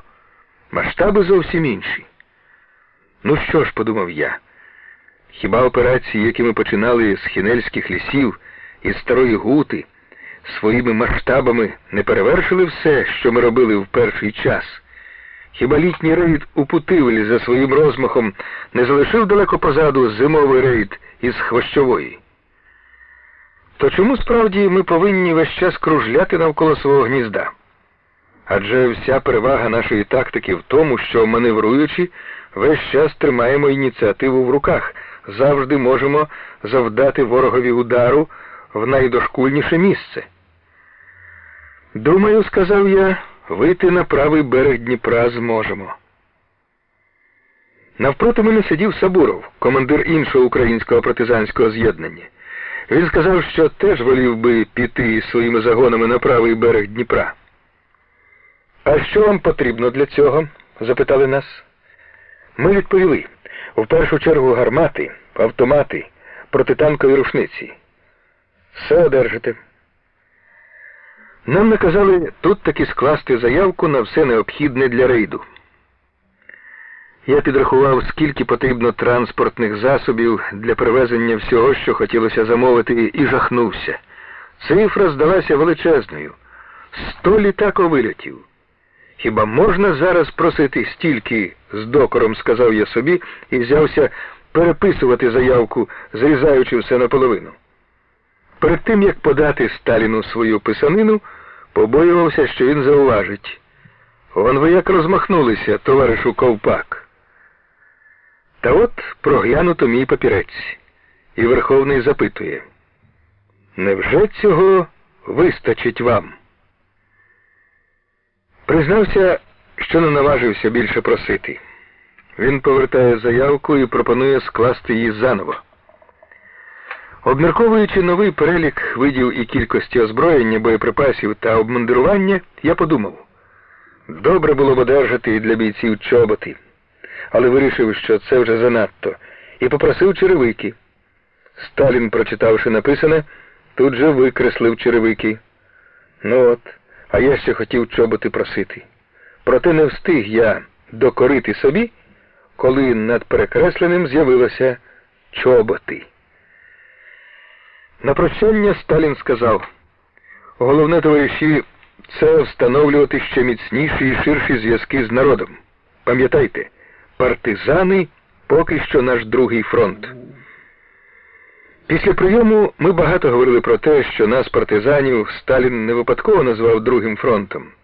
Виходить, на союзників розраховувати не доводиться. Що ж, дійшли ми висновку? В радянського народу вистачить сил розгромити ворога і без чиєїсь допомоги. Не поспішають американці і англійці відкрити другий фронт у Західній Європі, то ми самі відкриємо його, аж за Дніпром і далі у ворожому тилу. Зрештою, повертаючись на літаках у Брянські ліси, ми були твердо переконані, що наближаються дні докорінного зламу в ході війни. Наказ вийти в рейд, який ми з Сабуровим прочитали під розписку перед вилітом з Москви, не залишав щодо цього ніякого сумніву. Нам було наказано вийти в райони Житомирської і Київської областей з розгалуженою мережею залізниць і шосейних доріг, з численними переправами через ріки, які є в даний момент найважливішими стратегічними об'єктами нашої боротьби. Завдання полягало в ширшій організації диверсійної роботи на цих шляхах, бо ними окупанти підвозили з Німеччини живу силу і техніку до Волги і передгір'їв Кавказу, де точилися тоді вирішальні бої. Одночасно перед нами ставилося завдання розвідувати укріплення, що їх споруджують гітлерівці на правому березі Дніпра. Побіжно в наказі зазначалося, що цей берег безсумнівно скоро стане місцем запеклих боїв. Наказ був цілком секретний, але з деяких його пунктів можна було здогадатися, що наш майбутній партизанський рейд пов'язується в задумі з якоюсь великою операцією Червоної армії, яка готується в глибокій таємниці, що як не важко зараз на фронті, а слід чекати радісних подій, і вони скоро відбудуться. Повернувшись у Стару Гуту, я насамперед розповів Руднєву про нараду в Кремлі. Тільки комісарові міг повністю повідомити зміст секретного наказу. Я з Семеном Васильовичем зачинився в трофейному угорському санітарному фургоні який тримали біля штабного куреня на випадок, якщо комусь потрібно буде на самоті попрацювати. «Ось», — сказав я, тицнувши пальцем у карту в район межиріччя Волги і Дону, — «ось куди ми дивились. А сюди наказала нам Москва», — обкреслив нігтем відмічені в наказі райони правобережної України. Він мовчки глянув на мене. «Зрозумів?» — запитую. «На той бік Дніпра», — відповідає. «Так, туди йдуть поки що наші загони і Сабурова». Семен Васильович, звичайно, відразу усвідомив, що означає те «поки що». Характерно, що нам взагалі не доводилося витрачати багато слів, аби порозумітися. У початковий період партизанської боротьби, поки в нас ще не було постійного зв'язку з великою землею, нас часто непокоїло питання, чи ми туди б'ємо, куди треба, чи допомагаємо фронтові. Встановивши радіозв'язок з Москвою, ми діяли більш упевнено. Для всіх наших людей дуже важливим було усвідомлення того, що ми воюємо не самі по собі, не так, як заманеться командирові і комісарові загону, а за вказівками, за загальним планом вищого радянського командування. Так, тепер ми маємо повну настанову. Все ясно, погодився зі мною Семен Васильович. Ми просиділи тоді з Руднєвим у санітарній будці перед картою, розкладеною на висувному столику, кілька годин. І ніхто не переривав нашої розмови, хоч навколо штабу нетерпляче походжало багато наших товаришів, жадаючи якнайшвидше почути хоч що-небудь про подорож до Москви. Бойовий у нас народ був, але не розпитливий. На другий день, на мітингах, проведених у загоні, командири оповістили, що нам належить виконати завдання Верховного командування. Особовий склад відповів на це захопленим «Ура!». Однак жоден боєць не запитав командира, яке то завдання і куди підемо. Досить було того, що завдання поставлене Верховним командуванням. В далеку путь на славні діла. Я прилетів з Москви з таким відчуттям, що вся наша повсякденна боротьба, її досвід раптом набрали якогось нового, ще не усвідомленого значення, дуже вагомого змісту. І разом з тим я був певен, усе зроблене досі – це тільки підготовка до того, що повинні здійснити. Справді, чого навчив нас власний досвід? Найважче нам доводилося в оборонних боях, нав'язуваних противником. Тільки у цих боях він міг використати свою перевагу в кількості живої сили і техніки. Найбільших успіхів ми досягали тоді, коли вільно маневрували. Всі наші розрахунки і плани з моменту першого виходу із Паччанського лісу завжди будувались на швидкості маршу, спритності підходу до ворожих гарнізонів, раптовості нападу на них. Саме тоді, коли рухались, маневруючи, змінюючи в потрібну мить маршрут, ми були невловимі. Ворог не встигав зосередити сили для удару, як губив наш слід. Навіть коли окупантам удавалося оточити нас переважаючими силами, ми завдяки рухомості вислизали з пастки. Наскільки ж зростуть наші переваги, коли ми вийдемо з обмеженого простору кількох суміжних районів, по яких досі петляли навколо рідних сіл, коли вирвемося на широкий простір України. Чим більше думали, визначаючи по карті маршрут майбутнього рейду, тим глибше усвідомлювали необхідність застосування власного досвіду в широких масштабах. Наказ партії, наказ головного командування Червоної армії освітили нам і минуле, і майбутнє. Справа, звичайно, не тільки в рейдах. Тактика може бути іншою, прийомів багато. Головний успіх боротьби проти загарбників залежав від надійності зв'язків з народом. Наша боротьба – частка борні всенародної. В цьому наша сила. Дійсно, хіба наша тактика виправдала б себе, якби нас не підтримував народ? Хіба могли б виходити із Пащанського лісу і вільно маневрувати по Сумщині і Брянщині, якби діяли самі, без представників парторганізацій, залишених у підпіллі, якби в селах не зустрічали нас як рідних синів, якби скрізь на допомогу нам не приходили десятки і сотні сумлінних помічників. Врешті-решт, досить було нам пройти через село, щоб у ньому люди відчули себе впевненіше, щоб їх опір гітлерівцям став активнішим, сміливішим. Невелика партизанська група, створена під час стоянки в тому чи іншому населеному пункті, на день нашого повернення виростала у великий загін. Якщо проходили через село двічі або тричі, воно називало себе партизанським, де стояли подовгу, іменувалося партизанською столицею. Тепер нам треба пройти через кілька областей України, сотні сіл, містечок і районних центрів, зайти у ще глибший тил противника, зв'язатися з місцевими підпільниками, усіма патріотами.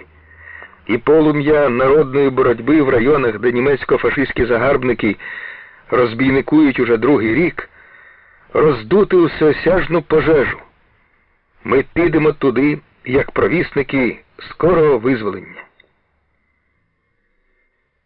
Тільки я повернувся з Москви, партизани підготували біля Старої Гути посадочну площадку для транспортних літаків.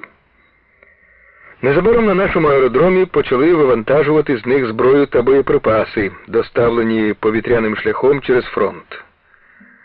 Найбільше раділи за 76-мм гармати. Тепер ми могли належно відомстити окупантам, котрі безкарно руйнували артвогнем нашу славну Стару Гуту. Боляче було дивитись, як жителі цього села, що ховалися під час обстрілу в лісі, повертаючись, заставали на місцях хат купи тліючих колод. Батарея, що обстрілювала Стару Гуту, стояла в глибокому тилу фашистів. Ми пробували бити по ній із 45-ок, але безрезультатно. Одна надія втішала – скоро і в нас буде справжня артилерія. Подивишся, бувало, на небо, прислухаєшся, шумить літак і думаєш – гармати летять. Тепер справді прилетіли. Їх чекали на аеродромі заздалегідь визначені в батарею люди з кіньми. Одні бійці вивантажували гармати, інші хвилювалися. А передки де? Доставили й передки. Нічого не забула Москва. Навіть зброю для запряжок надіслали, на що я не розраховував, наказав самим виготовити.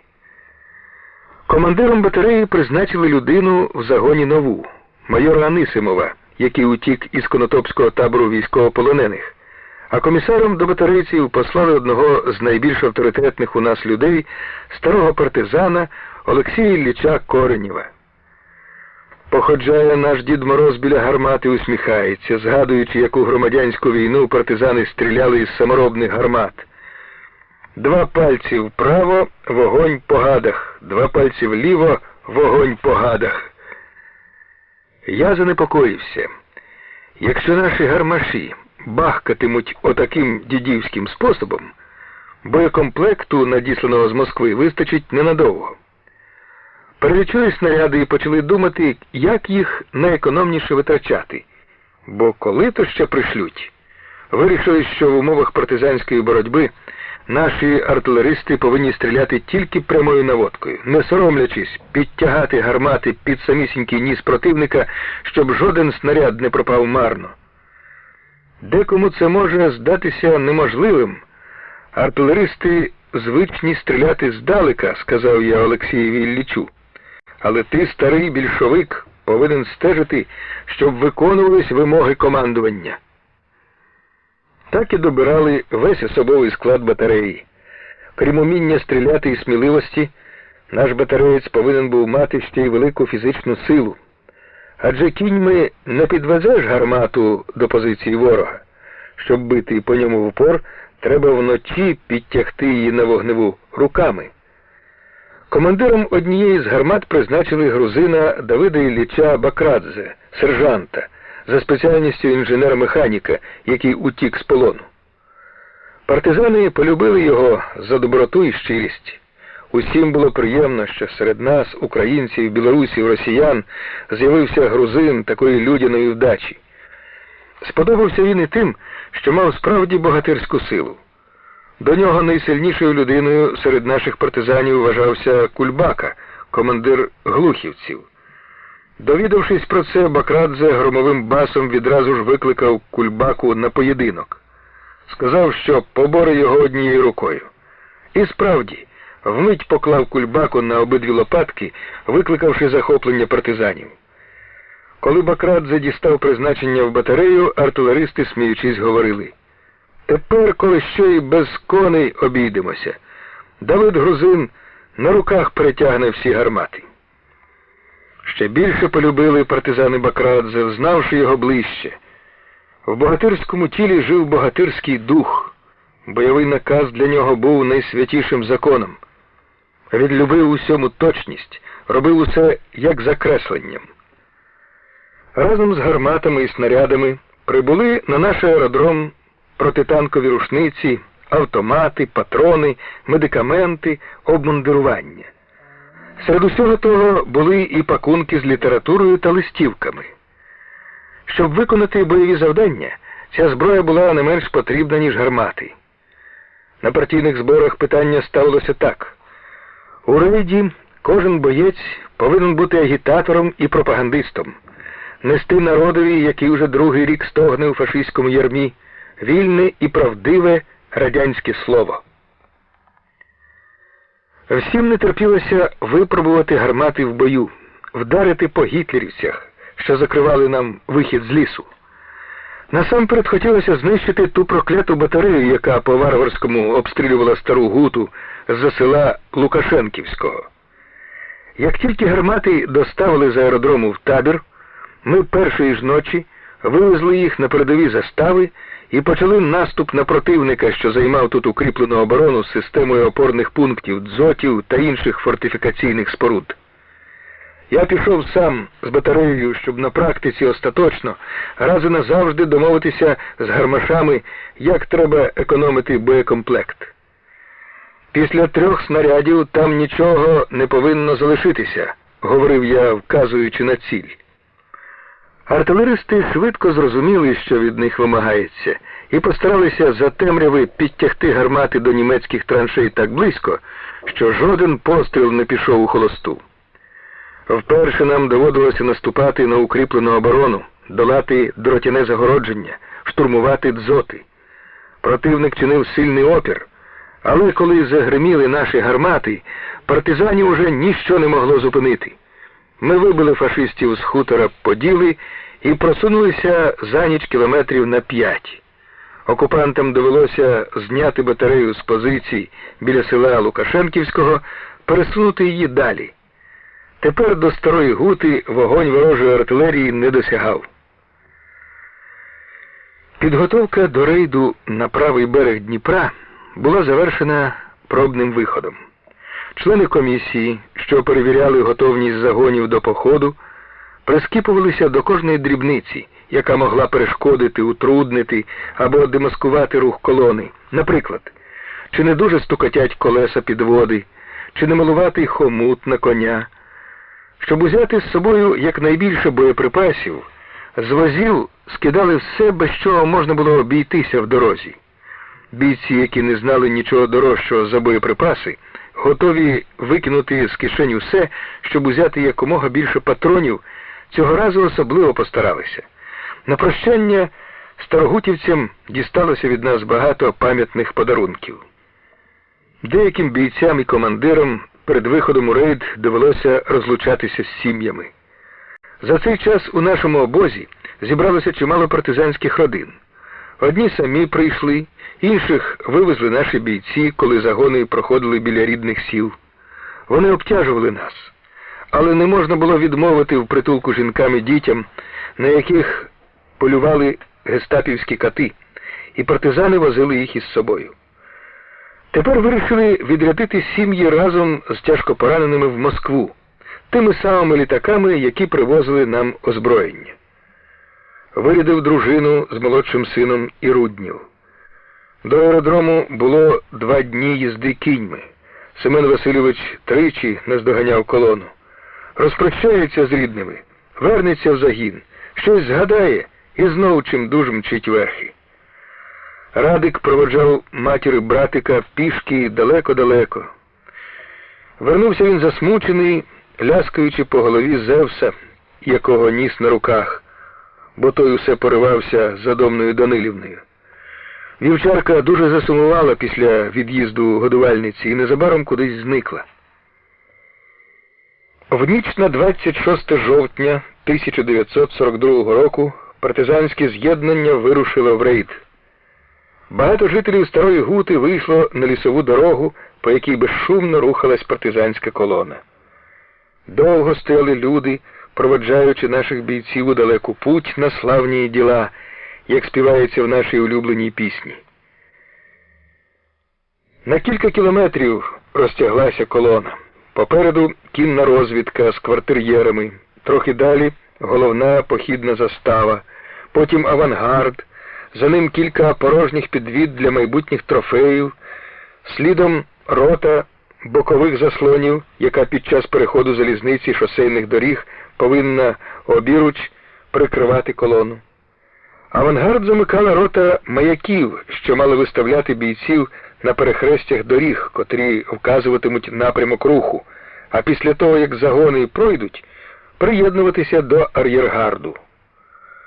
Попереду основних сил батарея гармат, міномети, великокаліберні кулемети, протитанкові рушниці з обслугою. За ними штаб верхи на конях з групою зв'язкових від усіх підрозділів, підводою радистів, господарська і санітарна частини з госпіталем на колесах і всі інші роти, за винятком двох, що рухаються далеко позаду.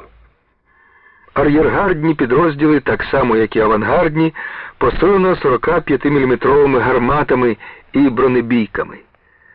Такий порядок руху давав можливість у будь-який момент зайняти кругову оборону. Укріплену лінію противника, що блокував брянські ліси, подолали без бою.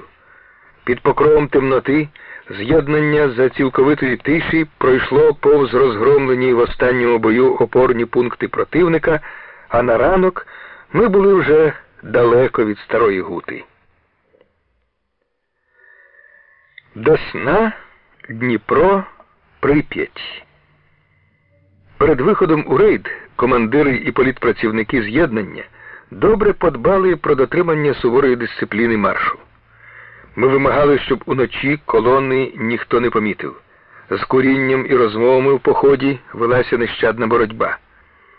Перші 2 ночі маршу минули в такій тиші, що відійдеш на кілька десятків кроків, нічогісінько не чути, хоч дорогою рухаються сотні возів. Удень відпочинок в лісі, приготування їжі, вночі прихований навальний кидок на 40-50 кілометрів. На 3-ю ніч тишу було порушено. Рухались далі з тріском і шумом, як говорили партизани. Тобто висаджували в повітря мости, водокачки, руйнували стрілки на залізничних коліях, знищували склади противника та його охорону. Першого удару під час рейду завдали по станції Ямпіль. 3 партизанські роти під командуванням Цимбала, розгромивши ворожий гарнізон, вивели з ладу все колійне господарство, висадили в повітря всі вагони, підпалили тисячі тонн заготовленого окупантами сіна. Після цього гітлерівці, зібравши докупи кілька гарнізонів з сусідніх районів, намагалися атакувати наше з'єднання, що отаборилося на день у лісі біля хутора Червона Діброва. Застави народних месників відкинули противника. Далі маршрут рейду пролягав недалеко від Кролевця. Ми, не затримуючись, обминули це місто, а щоб німецько-фашистський гарнізон не спробував напасти на нас іззаду, я наказав артилеристам настрахати його. Вони розвернули гармати і вдарили з усіх точок. Вогонь вели прицільний, бо наші розвідники перед цим побували в місті і знали, де розташовані оборонні об'єкти, де розквартироване військо противника. Після гарматного обстрілу кілька розвідників послали в Кролевець перевірити точність влучання снарядів. Ті підтвердили, що батарейці не схибили. Наш артналіт справив на окупантів сильне враження. Поки вони гасали в паніці, ми без перешкод рухалися на захід і вступили в Чернігівську область. Одного разу, пробираючись лісом верхи із Старої Гути на далеку партизанську заставу, я натрапив на гурт людей, що таборилися край берега невеликої річки. Тільки но спинився поруч напоїти коня, підійшли кілька жінок і, назвавши мене на прізвище, почали просити, щоб я виступив у них з доповіддю. Дотримуючись необхідної ворожому тилу конспірації, я ніколи не називав свого прізвища незнайомим. Помилилися жіночки. Моє прізвище не Ковпак, а Сидоренко. Співрозмовниці засміялись. То не має значення, Ковпак чи Сидоренко. І потягли мене в табір. Довелося стати на віз, якого вже викотили на середину табору, і виступити перед народом. Я, товариші, не відмовляюся поговорити з вами, але переконливо прошу повірити, що перед вами зовсім не Ковпак. Чую, жінки захихикали, потім одна вигукує: «Та кинь прикидатися! Ми тебе як облупленого знаємо, Сидоре Артемовичу. Глянь, свої ж люди навколо». Почав придивлятися і не втримався, сам засміявся. Куди не глянеш, усе знайомі обличчя. Багатьох я знав, коли вони ще в селах жили по своїх хатах. Одні пекли для наших партизанів хліб і на очах у загарбників переправляли його в ліс. Зверху на возі сіно, а під ним буханці. Деяких не раз зустрічав у партизанському таборі. Ці приносили від підпільників записки з різними даними, де новий ворожий гарнізон розмістився, яка техніка в нього на озброєнні, де склади боєприпасів, які ешелони противника і коли йдуть залізницею. Он у тієї, на перших порах лісового життя, я сам у клуні ховався, і вона потайки, городами, по одному приводила до мене потрібних людей. А он, здається, та, що минулої зими весь загін врятувала від оточення, провела партизанів ярами по поясу снігу між заставами окупантів, і німці потім металися всюди, не розуміючи, куди зникли партизани. Не провалився ж весь загін крізь сніг у землю.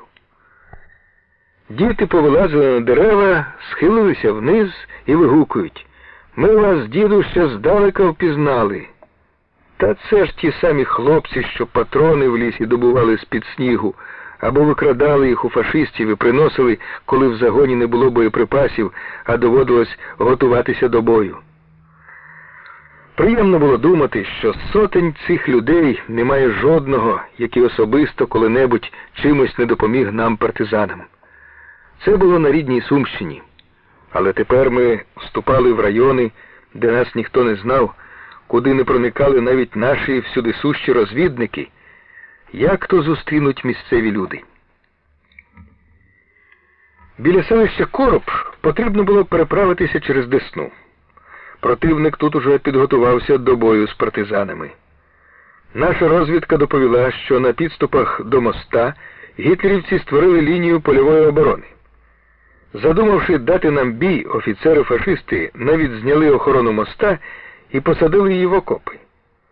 Ми вирішили скористатися з цього і захопити міст Сходу. Треба було дізнатись у місцевих жителів, чи не можна як-небудь вийти до моста, обминувши ворожі окопи. У сусідньому з Коропом селі Вільному перша жінка, яку запитали про це, сама взялася вести нас до моста путівцем. «А гармати пройдуть?» – запитали її. «Пройдуть і танки», – відповіла вона. Ми промовчали, що в нас танків немає. Хай ідуть чутки. Партизани з танками йдуть, більше паніки буде серед окупантів. Вона провела нас до моста берегом річки. Поряд були німці. Вони от-от могли помітити колону, що рухалася в темряві, і відкрити вогонь. А смілива жінка йшла попереду бойового з'єднання, зовсім спокійна, наче на базар прямувала. Спитав її прізвище. Відповіла так само, як і колгоспниця, котра виводила нас ярами після бою в селі Веселе. Коли ж я, наполягаючи, сказав, що вона заслуговує на подяку в наказі, провідниця мовила, сміючись: «Прийде час, може, зустрінемось Тоді впізнаємо одне одного і подякуємо. А поки що не питаю вашого прізвища. Ви не питаєте мого. Згадав випадок біля табору в Брянському лісі, невдалу спробу видати себе за когось іншого, і подумав, чи не сміється жінка з нашої партизанської конспірації, яка, правду кажучи, бувала іноді досить наївною. У мене тоді склалося враження, що ця проста українська колгоспниця пройшла добру школу нелегальної роботи, що це справжня підпільниця. Примітка. Після визволення України від німецько-фашистських загарбників помічник начальника штабу нашого з'єднання, герой Радянського Союзу Войцехович, їздив у село Вільне дізнатися ім'я цієї колгоспниці. То була Олександра Кіндратівна Прохоренко. А скільки таких невідомих помічників і помічниць мали ми на всьому своєму шляху по тимчасово окупованих районах України. Тепер в ряди годи задумуюся, чи не тому в найтяжчі для партизанів дні на душі іноді бувало так легко, ясно, вільно, як у мирний час погожого літнього вечора, коли повертався з поїздки по району, і виконкомівський рисак мчав мене в лінійці наїженим шляхом серед масивів пшениці, що обіцяла щедрий врожай. Коли я, пригадуючи розмови з колгоспниками, забував про всякі дрібні неполадки, неув'язки і думав, з таким народом гори можна перевернути. Прощаючись з відважною провідницею, наш веселий розвідник Мишко Черемушкін пожартував. Громадянко, не знаю, як звати, ви дуже добре провели нас під носом у німців, за це велике спасибі. Та, може, знаєте дорогу і в Берлін? Жінка не розгубилася, відповіла хлопцеві в тон. Як не знати? Знаю. Підніметеся вгору від берега, звернете ліворуч, дійдете до шляху, і той доведе просто до Берліна. Сотні підвід партизанського обозу безшумно пройшли в тилу гітлерівців, які, сидячи в окопах, чекали нас з протилежного боку. Вони дізналися про переправу з'єднання через Десну тільки тоді, коли підривники, пропустивши останню підводу, висадили в повітря міст. Щоб утруднити ворогові переслідування, ми розіслали вподовж берега кілька груп бійців, які знищили на річці всі пароми і човни в радіусі 15 кілометрів. Чернігівську область партизанське з'єднання пройшло без боїв. Тут, як і на Сумщині, були цілі райони, контрольовані патріотами, були партизанські столиці, як Стара Гута, і села, зарослі бур'яном пожарища. Кати-карателі знищили багатьох жителів цих населених пунктів, решта пішла в ліси. Всі чернігівські партизани, з якими ми зустрічалися, називали себе щорсівцями. Тоді в народі мало хто знав справжнє прізвище секретаря Чернігівського підпільного обкому партії Олексія Федоровича Федорова, тепер двічі герой Радянського Союзу, котрий, як і Микола Щорс, у свій час зібрав навколо себе тисячі партизанів. Федоров із своїм з'єднанням також збирався в рейд на правобережжя. У тому ж напрямку вже рухалися з брянських лісів загони Олександра Миколайовича Сабурова. Отже, не тільки ми йшли виконувати завдання головного командування Червоної армії. 7 листопада 1942 року наші загони вийшли на берег Дніпра, в тому місті, де в нього впадає річка Сож, і зупинились у лісі проти міста Лоєва. Тут одержали по радіо поздоровлення з 25-річчям Великої жовтневої соціалістичної революції. Як загорілися очі в наших хлопців, коли поширилась по загонах звістка, що готується переправа через Дніпро. Передчуття цих радісних подій у мене було ще в Москві після прийому в Кремлі. Ми зрозуміли тоді, що найтяжче лишилося позаду. Коли я повернувся в брянські ліси, мій настрій відразу ж передався всім. Як було не згадувати в цей день торішні жовтневі свята, проведені в гущавині Спадщанського лісу біля рідного Путивля. Тоді ми, кілька десятків бійців, жили в землянках, наче у вовчих норах, ставили навкруги міни, на яких іноді самі ж підривалися. Коли до нас приходили люди, що блукали одинаками в лісових нетрях, ми підбадьорювали їх, мовляв, не можна занепадати духом, треба боротися, а самі питали себе, що будемо робити завтра, коли окупанти знову почнуть прочісувати ліс. Патронів немає, витрачено останню вибухівку, фронт відсувається все далі на схід. Готуючи перші бойові операції, я говорив сам собі іронічно, партизанська тактика ще не розроблена. Перш ніж вирішувати подібне питання, треба добряче головою об сосну стукнутись. Просто не вірилося, що це було тільки рік тому. Ми думали тоді про Москву, про Червону армію, як про щось далеке-далеке. А тепер от ідемо на захід, як часточка Червоної армії, як її розвідка, як посланці великої землі. Ще перед виходом з брянських лісів партизанські групи ми перейменували в роти, загони в батальйони, назви інших підрозділів замінили порядковими номерами. Це було зроблено з метою маскувальної дезінформації противника. Досі наші загони називалися за районами формувань, що давало змогу ворогові дізнаватися, з ким він має справу. Але дуже багато партизанів зрозуміли смисл перейменування інакше. Вони вбачали в цьому визнання своїх заслуг, визнання за партизаном права вважати себе воїном Червоної армії. Коротким був наш святковий мітинг у лісі, на якому я зачитав вітальну телеграму, одержану в той день по радіо з Москви. Одним бажанням горіли всі – скоріше перейти через Дніпро, скоріше приступити до виконання завдань. Ніяких плавзасобів, крім кількох рибальських човнів, виявлених у прибережних селах, ми не мали. Паром, що курсував тут, гітлерівці загнали на правий берег до міста.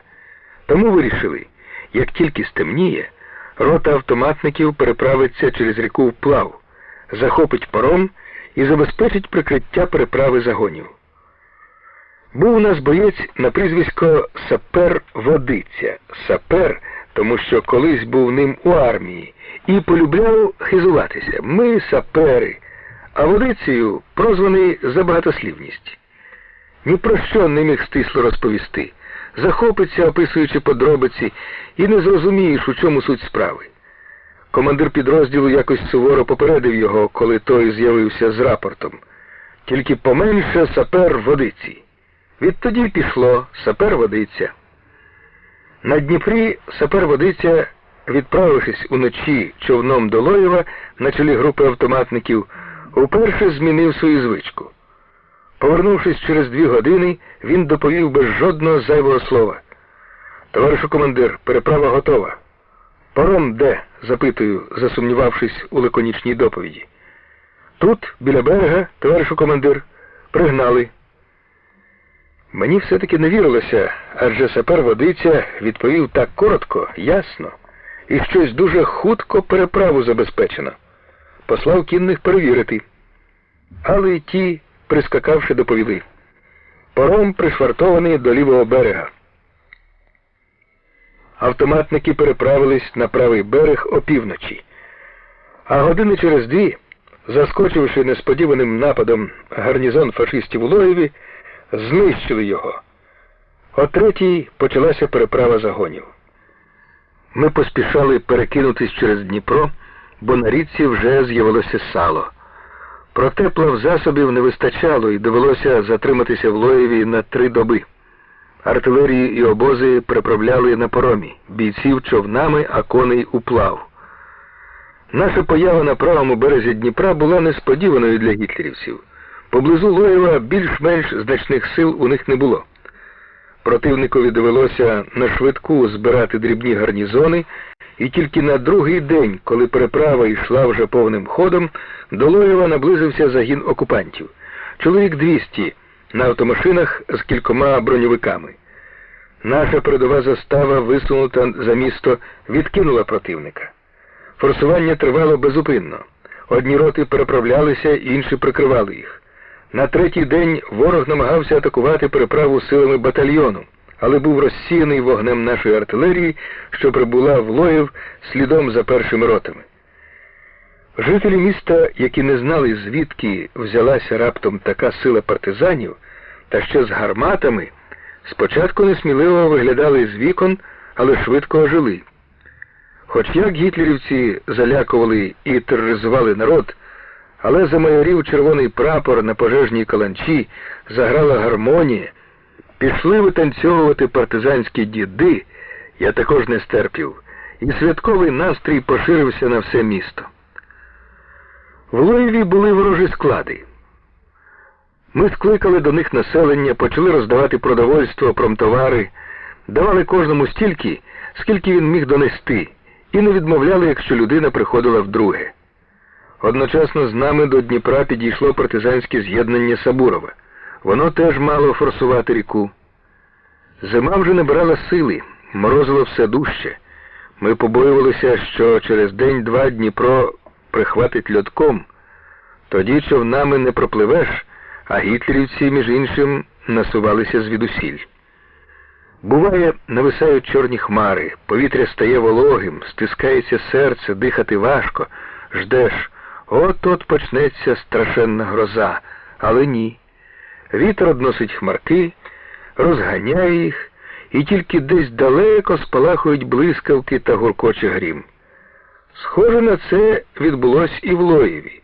Думали, не пустять нас окупанти на правобережжя Дніпра без великого бою, але гроза так і не зібралась. Погуркотіло, поблискало навкруги на заставах, цим і скінчилось.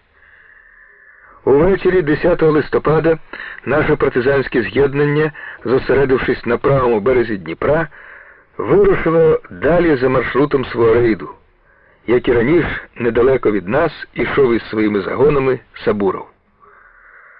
Наш шлях лежав поліссям у район Олевська, звідки належало завдати ударів по важливому залізничному вузлу Сарни. Швидкість просування мала тепер вирішальне значення. Дізнавшись, що великі партизанські з'єднання вийшли на правий берег Дніпра, загарбники вдарили на сполох. Необхідно проскочити через Прип'ять раніше, ніж противник зможе зосередити проти нас великі сили. Ми вийшли до Прип'яті 18 листопада.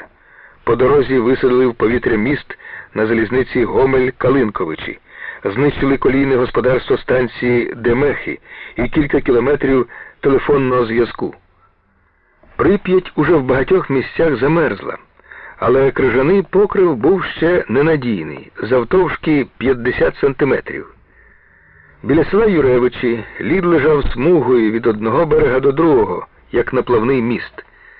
Місцеві жителі попередили, що ніхто ще не наважувався переїжджати річку. Недалеко у вільній від криги частині ріки стояв паром. Ми почали переправляти на ньому артилерію, а людей та обози вирішили перекинути по льоду. Спустили одну підводу. Проба показала, якщо суворо дотримуватись між бійцями і підводами відстані в 10-15 метрів, лід витримає. Та чи додержуватимуть люди потрібної дистанції? Це вимагало великої холоднокровності, бо противник уже насідав на ар'єргард. Путивльський загін переправився без будь-яких ускладнень. Потім становище погіршало. Вода виступила з вимоїн і почала розтікатися по льоду. До того ж батальйон противника, що прибув на автомашинах у район переправи, пішов у наступ. Гітлерівці атакували Глухівський загін, який стояв заставою в селищі Великі Водовичі. Однак порядок переправи не порушився. Потрібної дистанції підрозділи, як і раніше, суворо додержувались. Поки частина Глухівського загону переправлялася, інші групи вогнем з кулеметів і мінометів примусили противника залягти. Кролевецький загін, який чекав черги на переправу, пішов у контратаку і ударом у фланг примусив ворога втекти. Останні групи партизанів форсували Прип'ять уночі по льоду, залитому водою. Все обійшлося благополучно, коли не зважати на маленьку неприємність. Кілька волів, збившись докупи, провалились у воду. Але сталося це недалеко від берега, і вони все-таки вибрались на сушу. В Поліссі про те, як ми переправлялися через Прип'ять, люди склали легенду. Цю легенду про дивовижний крижаний міст ми чули потім не раз. Було це влітку. Німці-фашисти великими силами у супроводі танків напали на партизанів, притиснули їх до Прип'яті, хотіли потопити. Месники думали, як їм переправитися на той берег. В них ні човна, ні плотів під рукою, а ріка широка, глибока. Раптом дивляться вони і очам своїм не вірять. Сонце сяє, спека пече, а на Прип'яті лід з'явився. З одного боку на другий крижана дорога простяглася. Спробували, лід міцний, як у найлютіші морози, не тріщить, не гнеться. Рушили партизани на той берег, а коли останній боєць ступив на землю, крижаний міст одразу ж розтанув, наче його ніколи тут і не було. В глушині Полісся. Саме в ті дні, коли наше партизанське з'єднання вийшло в район Олевська, на кордон України і Білорусії, і підривники подалися до Сарн висаджувати в повітря залізничні мости через ріки Горинь та Случ, наші радисти прийняли повідомлення з Москви про перехід Червоної армії в рішучий наступ під Сталінградом. Знову Григорій Якович Базима із своїм помічником Василем Войцеховичем розіклали в штабі карту, знову ми зібралися навколо неї. Старики похопцем надівають окуляри, відшукуємо населені пункти, названі в останньому зведенні. Проте раніше ми хвилювалися, що фронт далеко, що ретельно вимірювана відстань до нього збільшувалась. А тепер дивимось на ті самі пункти, на Дон, Волгу, і радісно усвідомлюємо, в яких величезних масштабах боротьба розгорнулася. Там під Сталінградом і тут на Поліссі. На фронті і в глибокому тилу окупантів вона йде за єдиним, добре продуманим, у деталях узгодженим планом. Так приходить свято і на нашу вулицю. Радісно стає на душі. І хоч далеко знаходимося від своєї бази, що далі перебуваємо від великої землі, проте з почуття відірваності, яке раніше гнітило нас, не лишилось і сліду. Коли наше партизанське з'єднання форсувало Прип'ять, гітлерівські війська, розкидані невеликими гарнізонами по містечках, оточених труднопрохідними лісами і болотами, почали рити окопи і пристосовувати для оборони всі кам'яні споруди населених пунктів. Опорним пунктом німців у цьому глухому районі Полісся стало місто Лельчиці на березі річки Уборть. Штаб нашого з'єднання зупинився в Стодоличах. Це село ми захопили з ходу. Поліцаї втекли, залишивши діючий вузол зв'язку. Телефоністки сиділи на робочих місцях. Вирішив скористатися з цього і наказав з'єднати мене з німецько-фашистською комендатурою в Лельчицях. Коменданта не було. Зі мною розмовляв якийсь офіцер. Говорив досить зрозуміло по-російськи. Цей вовк уже напнув на себе овечу шкуру і навчився мекати. «Чого ви хочете?» – спитав він, коли я сказав, що з ним розмовляє командир частини Червоної армії, яка діє в їхньому тилу. «Хочу, щоб і духу вашого не залишилося на радянській землі», – кажу суворо. «Та, власне, я і сам не від того, щоб їхати додому», – відгукується він. «У чому ж справа?» «Та в мене, бачите, є начальник, і розмовляти з ним на цю тему зовсім неможливо. Він фашист». «А ви хто такий?» «Я просто німецький офіцер. Наказую гарнізонові скласти зброю, інакше всі без винятку будете знищені». «Добре, передам ваш ультиматум начальникові». Район Лельчиць з лісами та болотами, які простягалися з півночі до магістралі Ковель-Київ і до залізничного вузла Сарни, був дуже зручною базою для дій на ворожих комунікаціях. Тому, незважаючи на те, що окупанти в Лельчицях уже встигли підготуватися до оборони і розраховувати на раптовість нападу, яка завжди була найпевнішою запорукою успіху, нам не доводилось, усе-таки ми вирішили будь-що знищити цей гарнізон. В ніч на 26 листопада партизанські роти підійшли до Лельчиць з кількох напрямків і, швидко зайнявши околиці, оточили противника. Гітлерівці засіли в кам'яних будинках центра міста і в парку, де були викопані окопи і збудовано ДОТ. От коли довелося попрацювати нашим артилеристам. І потрудились вони на славу. За темряви батарейці підтягли гармати на 80-100 метрів до лінії оборони фашистів і на світанку відкрили вогонь прямою наводкою. Окопи в парку взяли під обстріл мінометники. Кілька годин тривав запеклий бій. Загарбники, зрозумівши, що їм не втекти, чинили шалений опір. У розпалі цього бою смертельно поранило нашу медсестру, 18-літню комсомолку Марусю Медвідь, повновиду вродливу дівчину. Вона вступила в загін ще в Спадщанському лісі. Спочатку Маруся воювала бійцем, потім її взяли на курси медсестер, організовані при санчастині з'єднання.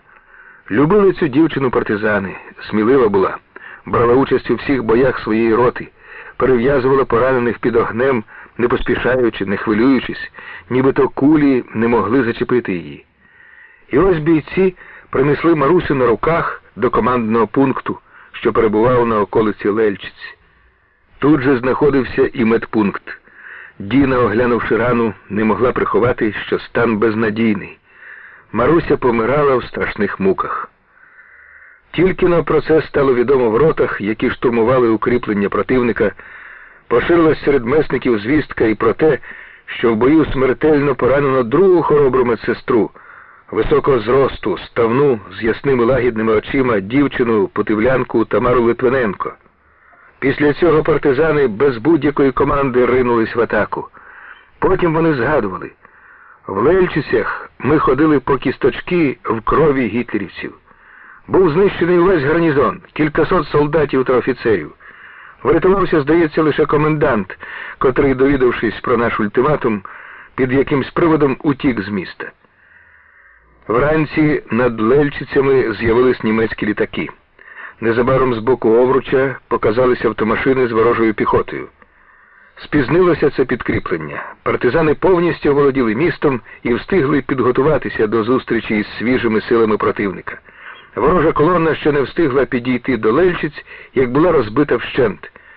Після цього заходились роздавати населенню продовольство з гітлерівських складів. Окупанти мали в місті великі запаси зерна і картоплі. Знищивши Лельчицький гарнізон, очистили від окупантів великий район Полісся. Тут до нас діяло багато розрізнених партизанських груп. Як тільки ми прийшли сюди, вони почали об'єднуватися у Лельчицьку партизанську бригаду. 27 листопада наше з'єднання розташувалося в поліських селах Глушкевичі, Милашевичі, Прибиловичі. Це в лісах між Лельчицями та Олевськом, поблизу залізниці, що зв'язує Сарни з Коростенем. Звідси групи наших підривників завдали удару по Сарненському залізничному вузлу. Було зірвано 9 великих залізничних мостів на дільницях Сарни-Лунінець, Сарни-Ковель, Сарни-Ровно, Сарни-Коростень. Тобто порушено рух на всіх залізницях, які схрещуються в Сарнах. Роботу залізничного вузла цілком паралізували на 1,5 місяці. Ця операція дістала в нас назву Сарненського хреста. Всі мости були висаджені в повітря майже одночасно ударними групами, що виступили з Глушкевичів у ніч на 30 листопада. Німецька охорона ніде не встигла відкрити вогонь. Партизани знищили її, не втративши жодного бійця. Після висадження мостів підривники розвісили на вцілілих прогонах величезні кормові гарбузи. Вибухівки не вистачало, отже довелося хитрувати. Як і сподівалися, партизани гітлерівці вирішили: гарбузи не даремно повішено, всередині їх, безперечно, знаходяться пекельні машини. Потім про ці гарбузи ходили легенди. Селяни розповідали нам, що спеціальна технічна комісія німців понад 2 тижні сушила голови, намагаючись розгадати секрет механізму, схованих у гарбузах мін. Підходити до них боялися, здалеку розглядали в бінокль. Розстрілювати їх не наважувались, як би не знищити те, що вціліло від вибуху. Штаб партизанського з'єднання весь час перебував у Глушкевичах. Цей населений пункт став центром великого партизанського району. Він мав телефонний зв'язок з усіма селами, де стояли наші загони. Звідси прийняті партизанською радіостанцією зведення Радінформбюро про перемоги Червоної армії під Сталінградом ми розповсюджували по всьому південному Поліссю, бойовим кличем піднімали народ на боротьбу із загарбниками. Жителі сусідніх сіл Борове, Шугалей, Рубіж ухвалили на загальних зборах закрити для руху гітлерівців усі дороги і негайно почали в своєму районі розбирати мости, влаштовувати завали. В будках Войтковіцьких жили переважно поляки. Ще до нашого приходу тутешні жителі ухвалили організувати збір м'яса, картоплі і фуражу для партизанів. У Глушкевичі прибув до нас партизанський загін із села Єльська, що налічував кілька десятків бійців.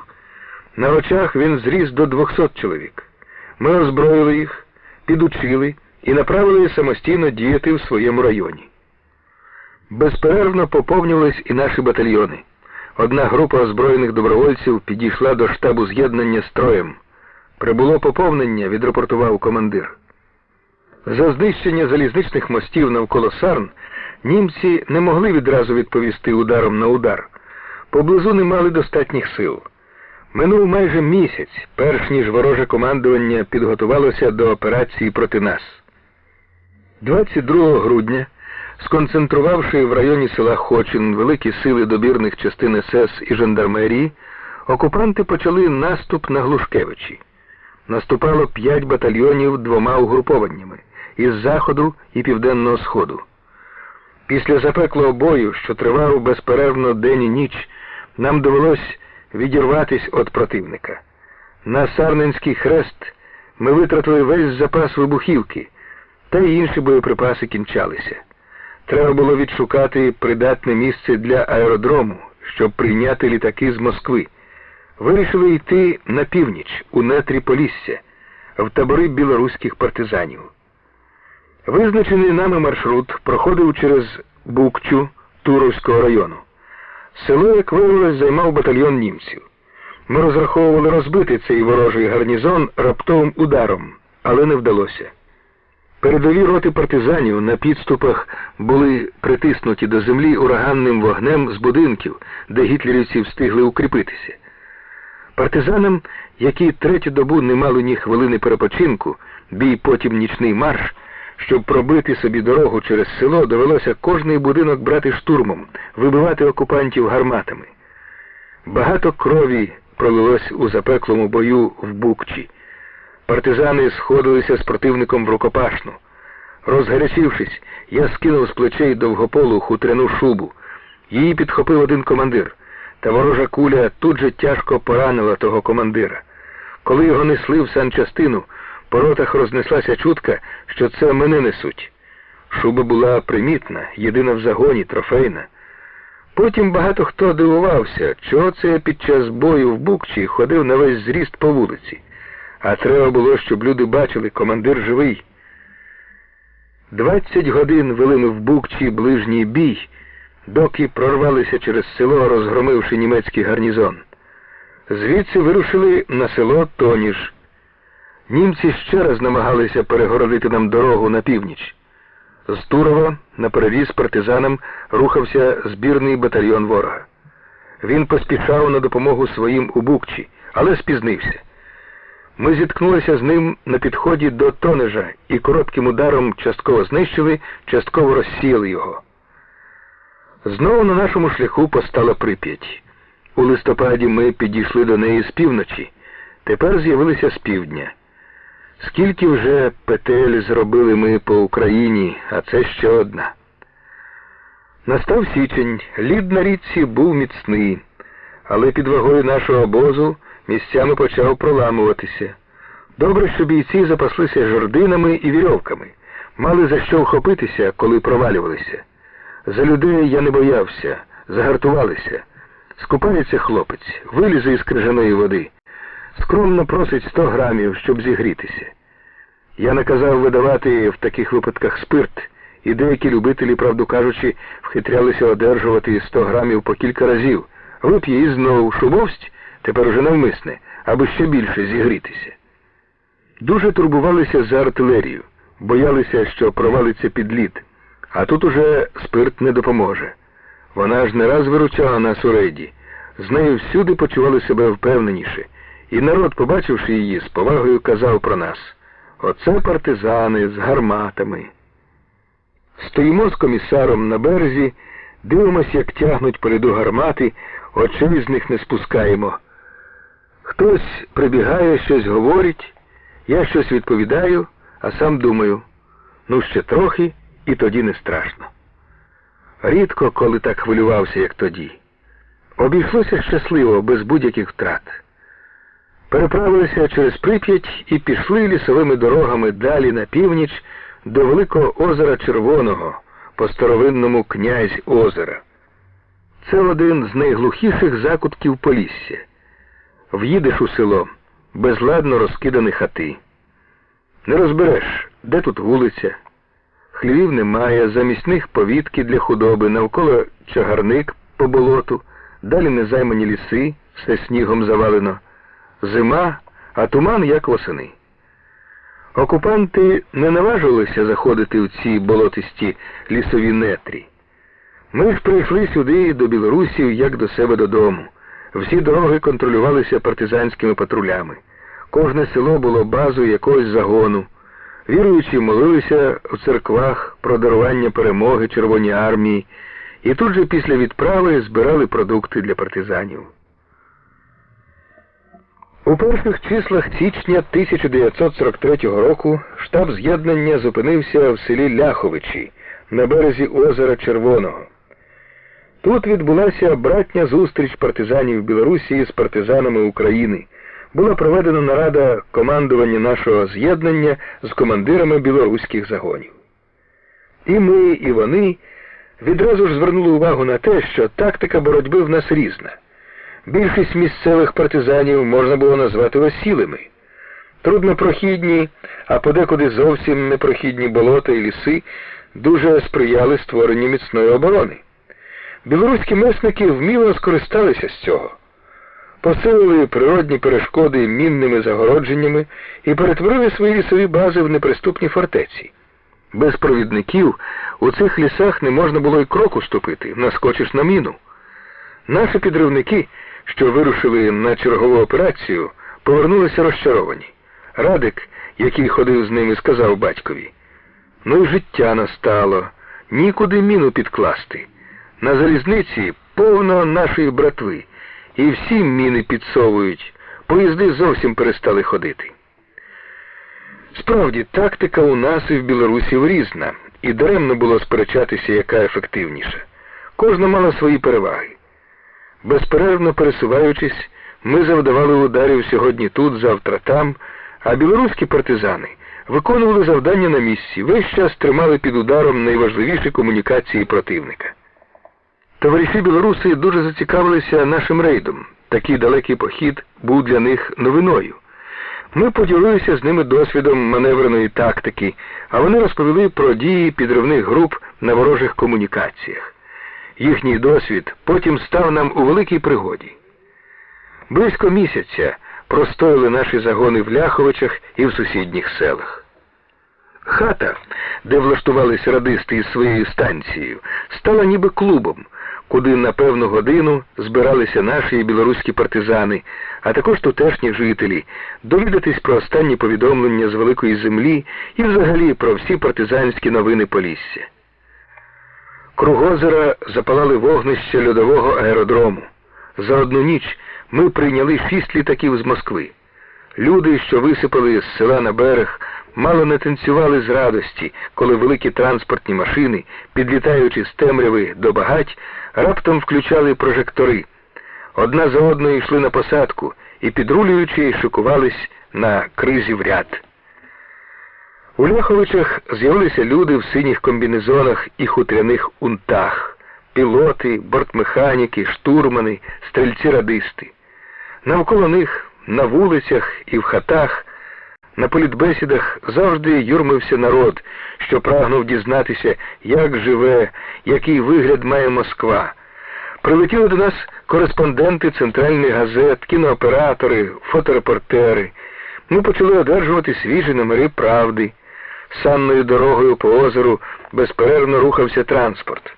З аеродрому перевозили в Ляховичі доставлені літаками боєприпаси, патрони, снаряди, вибухівку. З Ляховичів везли поранених і хворих, яких відправляли до Москви. Німецька авіація виявила партизанський аеродром, і над озером Червоним закружляли ланки юнкерсів. Вони скидали бомби на лід і прибережні села, але на цей час ми вже вдосталь запаслися боєприпасами, і червонозоряні кораблі польоти до нас припинили. До речі, поповнились і наші продовольчі запаси. Звернувшись до місцевих, ми з їх допомогою організували підлідний рибний промисел. День і ніч майже все населення сім'ями виходило на озеро. Бійці возили рибу підводами. Протягом всього місяця, поки стояли в Ляховичах, найрізноманітніші рибні страви не сходили з нашого столу. Навіть у похід заготовили сушеної, солоної і копченої риби по кілька кілограмів на людину. Незадовго до того, як мали виступати з-під озера Червоного, в з'єднання прилетів депутат Верховної Ради Союзу РСР Василь Андрійович Бегма. З його прибуттям настало велике свято. Він привіз ордени та медалі і в Ляховичах перед строєм вручив їх нагородженим партизанам. У найстарішому загоні з'єднання Путивльському більше половини бійців і командирів були удостоєні урядових нагород. Ось як одержала орден Червоної Зірки наш головний лікар Маєвська. За кілька днів до прибуття Бегми вона захворіла. Поставивши собі діагноз грип, Діна не переставала працювати. Їздила на малятку по селах. Подавала медичну допомогу населенню. Хворих у цей час було багато, лютував висипний тиф. Температура підскочила до 40, і дівчина злягла саме в той день, коли в санчастину привезли пораненого, якому треба було ампутувати руку. Все вже приготували для операції. Вимили підлогу, посеред кімнати поставили чистий стіл, внесли бійця, а єдиний наш хірург лежала в ліжку. Виявилося, що в неї не грип, а висипний тиф, і вже 5-й день. Що робити? Відкласти операцію загине людина. І Діні довелося вставати, за 40-градусної температури приступати до операції. Поранений був урятований, а молодий хірург, виконавши свій обов'язок, ледве дійшла до постелі і знепритомніла. Коли Маєвська отямилась, біля неї стояли Бегма, Руднів і я.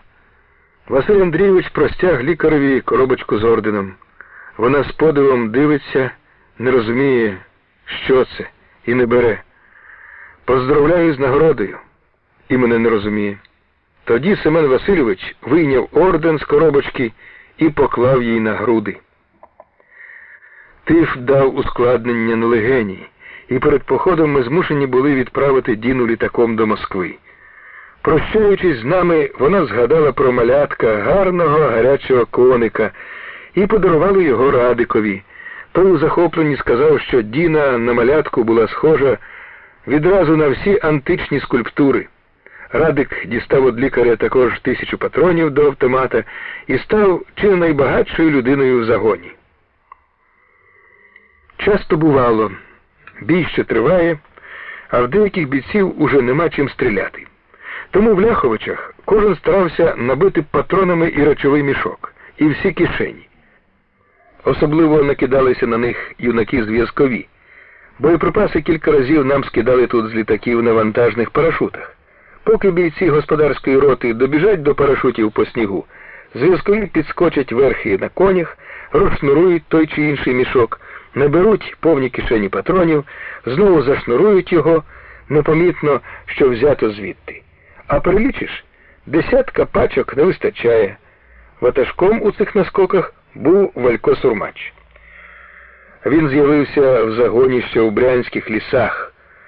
Перед самим виходом у рейд з Москви прибула до нас на 2 літаках група підривників. Зустрічаючи москвичів, які чекали на аеродромі підвід, я помітив хлопчика років 13. Він сидів на мішку з сухарями, тримав автомат на переваги і на весь голос співав «Алло, алло, барон, які там вісті?».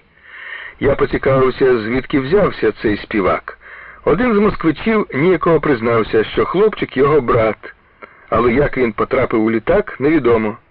Підлітка знайшли серед мішків уже в небі. «Як же ти ухитрився?» – спитав я Валька. «Подумаєш?» – усміхнувся. «До війни сам в авіації служив». Виявилося, що він, вихованець авіаційної частини, був у команді музикантів сурмачем. На початку війни його відправили в дитячий будинок, а він утік по дорозі і влаштувався вихованцем на санітарний поїзд. Тут не сподобалось. Нецікаво по тилах їздити. Добрався до фронту і пролучився до батареї. Пробув там місяців 2. Скучно з командиром на дереві стирчати, а в розвідку не пускає. Захотілось у кавалерію, проте там скоро набридло коней чистити. От і вирішив хлопець побувати ще в партизанах. Скористався випадком, кавалерійська частина стояла під Москвою, недалеко від аеродрому, з якого вилітав брат. Руднєв почав виховувати цього хлопчину з того, що наказав відібрати автомат і дати йому гвинтівку. Автомати в нас видавалися тільки бійцям, які відзначилися в бою. «Не заслужив ще», – сказав Семен Васильович. «Для кого війна – горе народне, а для тебе, бачу, пустощі», – додав, похитавши головою. Потім з'ясувалося, що автомат Валько Сурмач просто викрав з партії, навантаженої на літак. Ми хотіли відрядити хлопця назад у Москву, але брат упросив залишити його. «Ну, як тобі на малій землі?» – спитав я через кілька днів після його появи в нас. «Сподобалось. Головне, що вільно, міліціонерів немає», – відповів жартома. Важко було тримати в руках цього пустуна. Гримаєш на нього, стоїть, понуривши голову, а відпустиш, хвилину не мене, чуєш, уже співає. «Сердцу без любви нелегко, где же ти моя Суліко?» Тільки Руднєва побоювався. Семен Васильович не так словами на нього впливав, як поглядом. Сумно подивиться, похитає головою і зітхне. Після цього Валько Сурмач утихомириться і кілька днів ходить мовчки. На просторах України. За час стоянки біля озера Червоного невеликі групи бійців нашого з'єднання побували в Ровенській, Житомирській, Київській областях. Розвідники повідомили, що гітлерівці вже відбудували Сарненський залізничний вузол і через Коростень на Київ та далі до фронту часто йдуть військові ешелони. Необхідно було повторити удар по тій комунікації ворога. Ми вирішили цього разу висадити в повітря мости неподалік Києва, де противник найменше чекав нашого удару. За складеним планом рейду 2 лютого партизанське з'єднання виступило з Ляховичів, прямуючи поки що на захід. Далі нам належало вийти з болотистої лісової глушини Полісся на степовий простір, перетяти по дузі 3 вивчені розвідкою області України і вийти до Бліччі Іванківського району Київської області. Це село, розташоване на березі річки Тетерів, кілометрів за 80 від Києва, ми обрали вихідним пунктом для проведення намічених операцій. Був час снігопадів, хуртовин.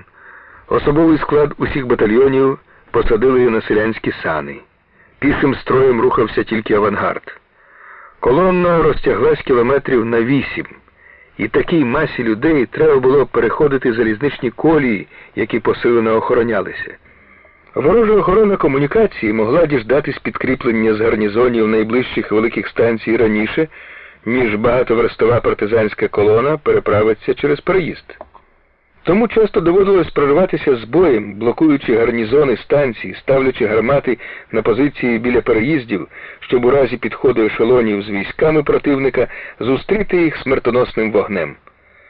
Так було, коли після кількох переходів лісовими дорогами Полісся в західному напрямку З'єднання повернуло на південь у Ровенську область і підійшло вночі до залізниці Пінськ-Лунінець. Одні підрозділи вели бій, інші ж під обстрілом противника перебиралися через колію. Вздовж залізничного полотна пролягав потік трасуючих куль. Коні злякано шарахалися, заткували. Щоб уникнути затору, поставили коло в'їзду на колію кілька партизанів з батогами. Якщо поранений або вбитий кінь падав, його зараз же разом з саньми стягували під укіс. Деякі роти проскочили залізницею галопом.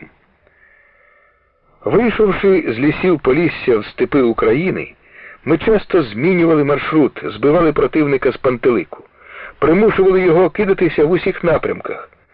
Звичайно, якби загарбники були повними господарями на окупованій території, їм кінець кінцем, напевне, вдалося б спіймати нас у мішок. Але недарма радянські люди, говорячи про райони, захоплені гітлерівцями, завжди додавали слово «тимчасово». Цим не тільки висловлювалась тверда впевненість, що скоро виженемо агресора з радянської території, а й наголошувалося, що по-справжньому гітлерівці ніде не були господарями на захопленій нашій землі. Партизанські бази, створені партійними організаціями, всюди давали знати про себе. Всюди посіяні партією зерна партизанської боротьби впали на благодатний ґрунт. А ґрунт цей – наш народ-боєць. Одна воля піднімала всіх на борню. Єдиним було керівництво, хоч у різних місцях воно здійснювалось по-різному, залежно від місцевих умов і завдань. У Ровенській, Житомирській і Київській областях, куди ми прийшли навесні 1943 року, діяли переважно дрібні партизанські загони і групи. Під керівництвом місцевих підпільних партійних організацій вони становили суцільну мережу бойових осередків, які займалися одночасно і диверсійною, і розвідувальною, і агітаційною роботою, мали собі численних помічників у кожному селі.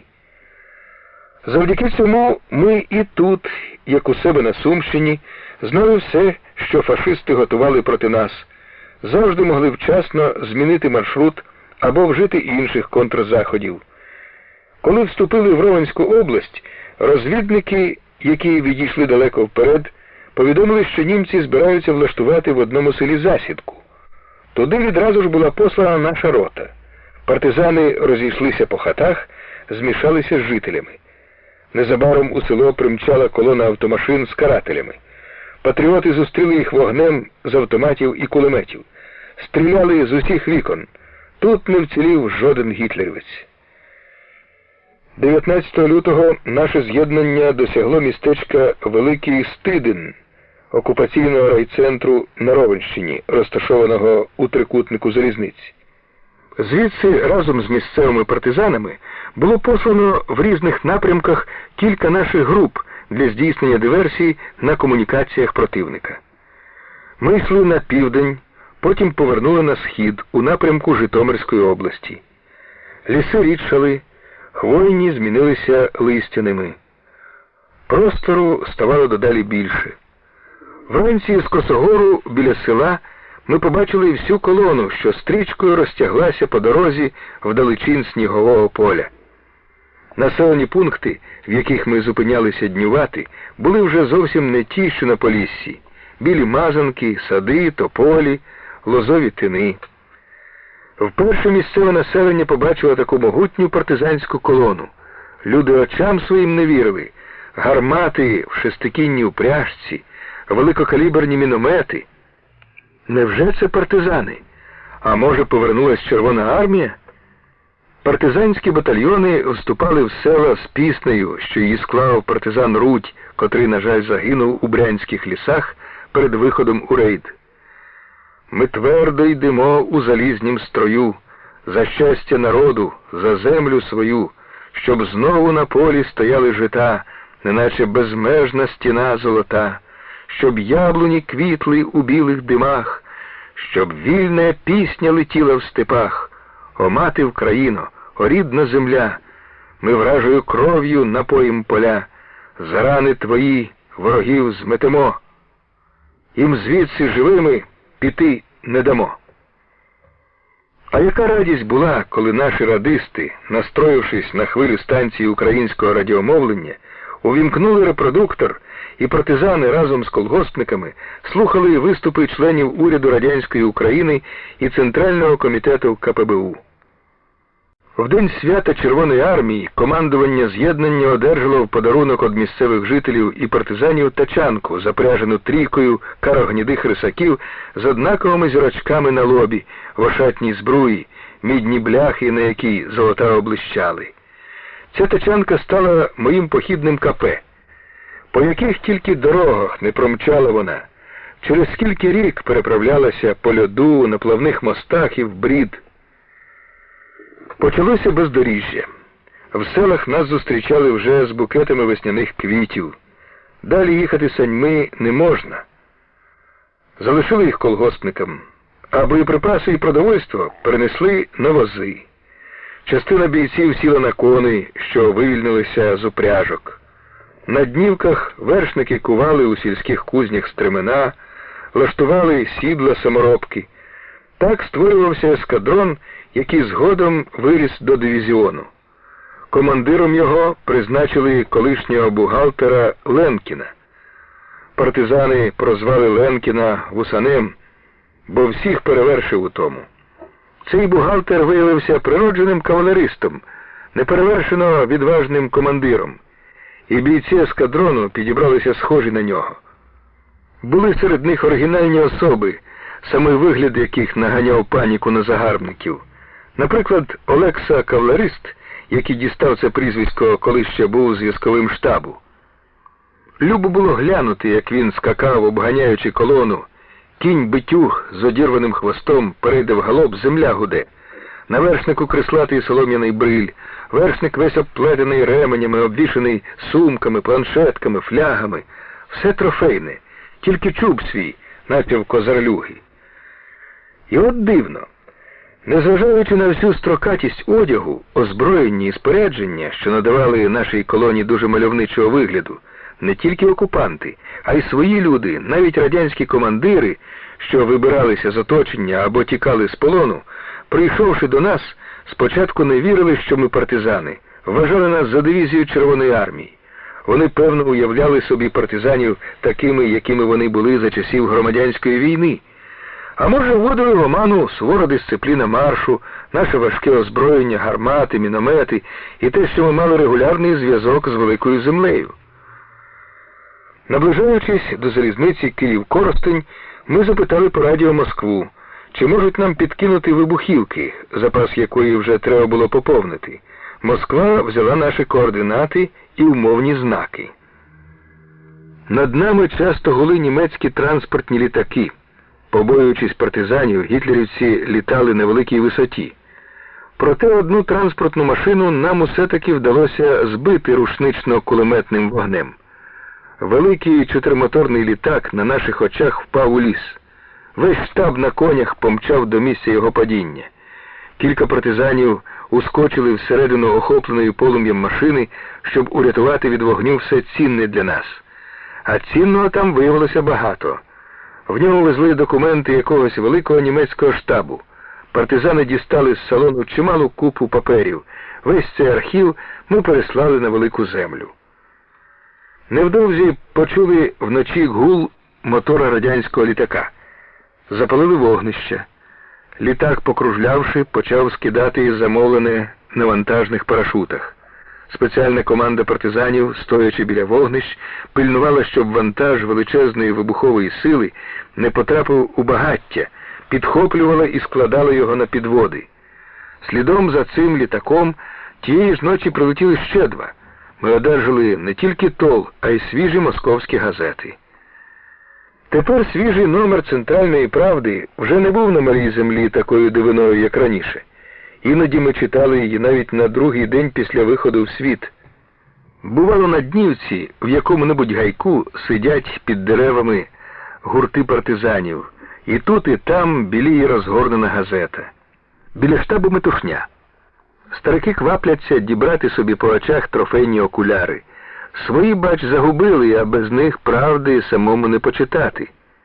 Цих окулярів був у нас цілий мішок. Підлітки зв'язкові збирали їх на місцях боїв. Місяць тривав наш похід від озера Червоного. Йшли відкритими густо заселеними місцями, зриваючи мости, громлячи ворожі гарнізони, знищуючи склади. А все-таки наш похід під Київ був для гітлерівського командування цілковитою несподіванкою. Воно щинило тривогу лише тоді, коли ми були вже за 80-100 кілометрів від Києва. На відкритій місцевості, де партизанська колона переходила залізницю Коростень-Житомир, німці виявили нас. Звідси кілька батальйонів противника йшло за нами слідом. Почали насуватися гітлерівці із боку Києва. З'явилася ворожа авіація. 8 березня на очах у карателів, які почали насідати, партизанські батальйони під прикриттям групи автоматників по вузькій смузі Криги, що затрималась на крутому повороті русла, переправилася через річку Тетерів, яка розлилась весняною повінню. Потім цю крижану перемичку ми підірвали. Вступивши в село Кодра, оточене лісом, партизанські батальйони зайняли оборону, виставили на лісових дорогах застави. Вирішили дати окупантам бій, щоб не наступали на хвіст, як говорили партизани. Передовий батальйон гітлерівців, натрапивши на заставу месників, розвернувся в цепи. Застава, відходячи, заманила його лісом до села просто на наші станкачі. Весь цей батальйон був скошений. Другий, що йшов лісовою дорогою, захопила на марші рота автоматників Карпенка і знищила майже весь іще в похідних колонах. В цьому бою ми втратили кількох хоробрих бійців, і серед них зв'язкового Володю Шишова, 16-літнього комсомольця, на якого покладали багато надій. Цей кмітливий, енергійний хлопець прийшов у загін озброєним гвинтівкою, з великим запасом патронів, але відразу ж поставив собі за мету придбати автомат і першим серед зв'язкових здобув його в бою. Ми готували Шишова, а він мав на все те дані в ротні командири. Володимир був улюбленцем комісара. Семен Васильович часто подовго розмовляв з ним, як із сином. Радик і Володя за дорученням комісара наглядали за такими хлопчаками, як Валько Сурмач, щоб ті, пустуючи, не накоїли якихось дурниць. Вони намагались тримати підлітків у вільний час в гурті. В цьому Володі дуже допомагав його патефон, якого, на превеликий жаль, загубили, коли, відстрілюючись, переходили залізницю. На початку бою біля села Кодра черговий по штабу послав Володю в одну роту. Він довго не повертався.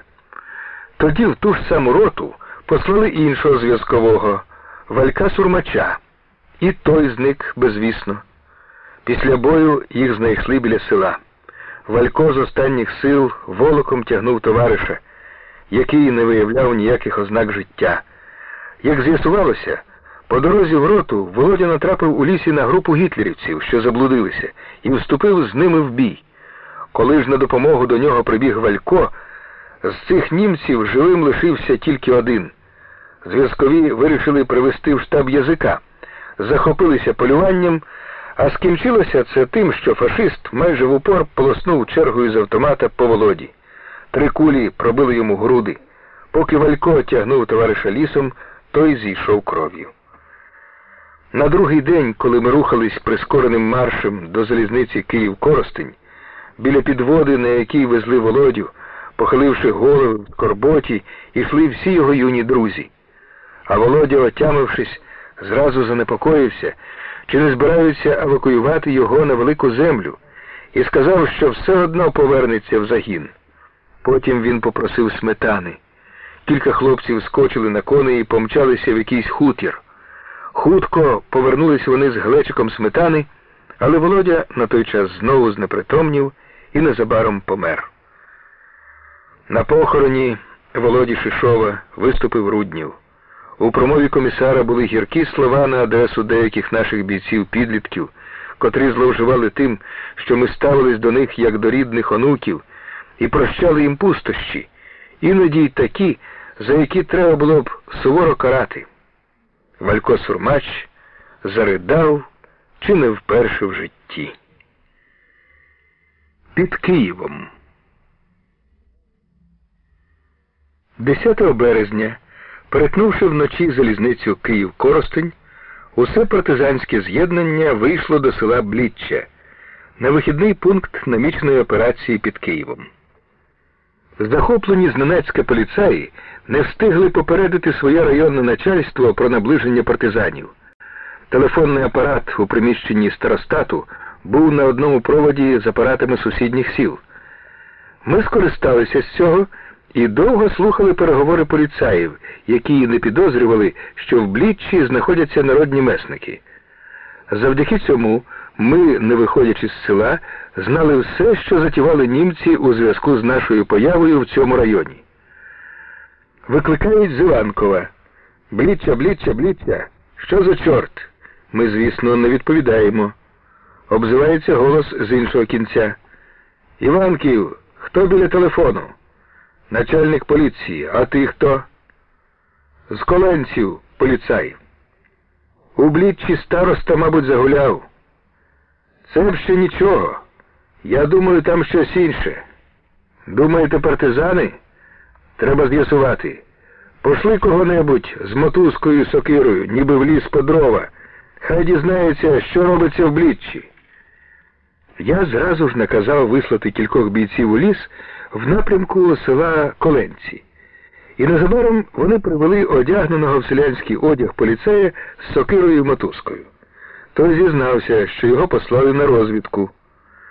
Ми далі підслуховуємо телефонні розмови. Іванків знову викликає Коленці. «Ну як?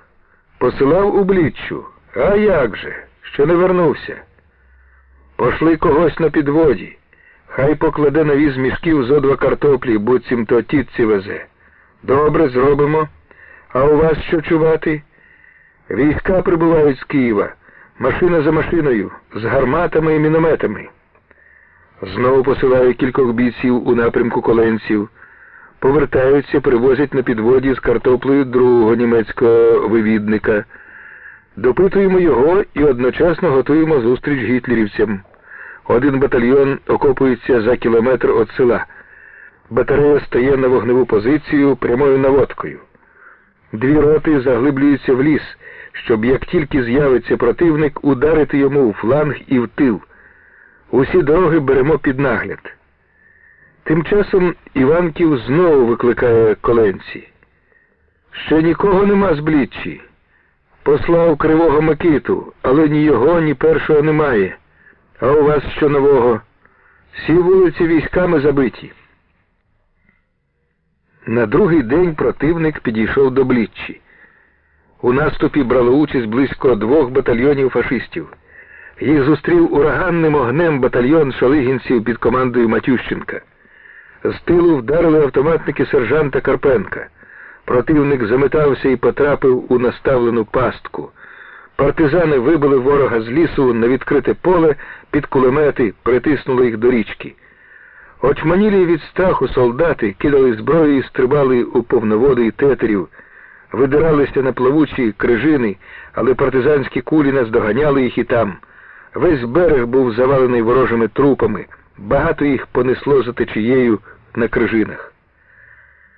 Перебравшись через річку, чимало гітлерівців засіло в кущах і ямах заплави, що місцями була під кригою і водою. Я кликнув охочих, і вони попливли човнами виловлювати пляжників. Стрибнули в човен і 2 наших підлітків – Валько Сурмач і Мишко Семенистий, котрі присягалися на могилі Володі Шишова помститись ворогові за смерть товариша. З високого берега добре видно було лови. Месники підбиралися до втікачів звідусіль, бредучи по пояс, по груди в воді. Валько Сурмач і Мишко Семенистий пішли на кулеметника. Один спереду, другий ззаду. Обидва водночас крикнули «Здавайся!». Кулеметник розгубився, підняв руки. Після цього і інші здались. Щоб полонені не розбіглись, юні партизани вдалися до надійного способу. Повідрізували в них на штанях усі гудзики та відібрали пояси. Ото сміялися люди, коли під конвоєм хлопців з автоматами дибала по селу юрба полонених, котрі обома руками підтримували штани. Знищивши коло Бліччі кинуті проти нас війська, ми приступили до основного завдання. В селі залишилися тільки штаб, обози і невелике прикриття, а всі бойові роти розійшлися в різних напрямках, як звичайно віялом здійснювати диверсії на комунікаціях ворога. Риск для штабу і обозу був безперечно великий, але сподівалися, що вибухи, які мали гримнути у різних місцях і на далекій відстані один від одного, відвернуть увагу окупантів від Бліччі. Так і сталося. Фашисти не знали, куди кидатися. Спалахнув і згорів дотла великий дерев'яний міст через Тетерів біля Іванкова. Його підпалила група шалигінців на чолі з Матющенком. Шубовснули у воду мости на річках Ірпінь і Здвиж, і ще ближче до Києва. Там діяла група путивлян на чолі з П'ятишкіним. Головний удар було спрямовано на станцію Тетерів. Німці тримали тут сильний гарнізон, що охороняв залізничний міст. Усі підступи до нього прикривалися дзотами, дротяними загородженнями, були заміновані. Довелося штурмувати цей міст, попередньо замінувавши залізницю з обох боків станції, щоб гітлерівці не могли швидко кинути сюди підкріплення. Місцеві партизани дали провідників, і дві бойові групи, глухівці під командою Кульбаки, кроливчани на чолі з Кудрявцевим, під загальним керівництвом мого помічника Павловського і секретаря партійного бюро з'єднання Паніна, вночі потай вийшли до моста і дружним ударом з північного сходу та південного заходу знищили ворожу охорону. На світанку міст злетів у повітря. Поряд із залізобетонним залізничним німці споруджували через Тетерів дерев'яний міст. Його теж підпалили месники. Під Києвом ми свою справу зробили. Бойові роти повернулися в Бліччю. Тепер ми мали виконати другу частину завдання, поставленого радянським верховним командуванням – розвідати ворожі укріплення на правобережжі України. Наказ, який ми одержали по радіо з українського штабу партизанського руху, націлював нас для цього в район нижньої течії Прип'яті. Доводилось поспішати. Фашисти, отямившись, звідусіль великими силами насувались на Бліччю. Вони сподівались притиснути нас до річки, яка щодень усе ширше розливалася, і влаштувати тут криваве побоїще. Щоб вислизнути з Бліччі, мусили за кілька годин збудувати наплавний міст і переправитися з усім своїм обозом на інший берег. Матеріал для спорудження моста був. На березі лежали купи колод, наготовлених до сплаву.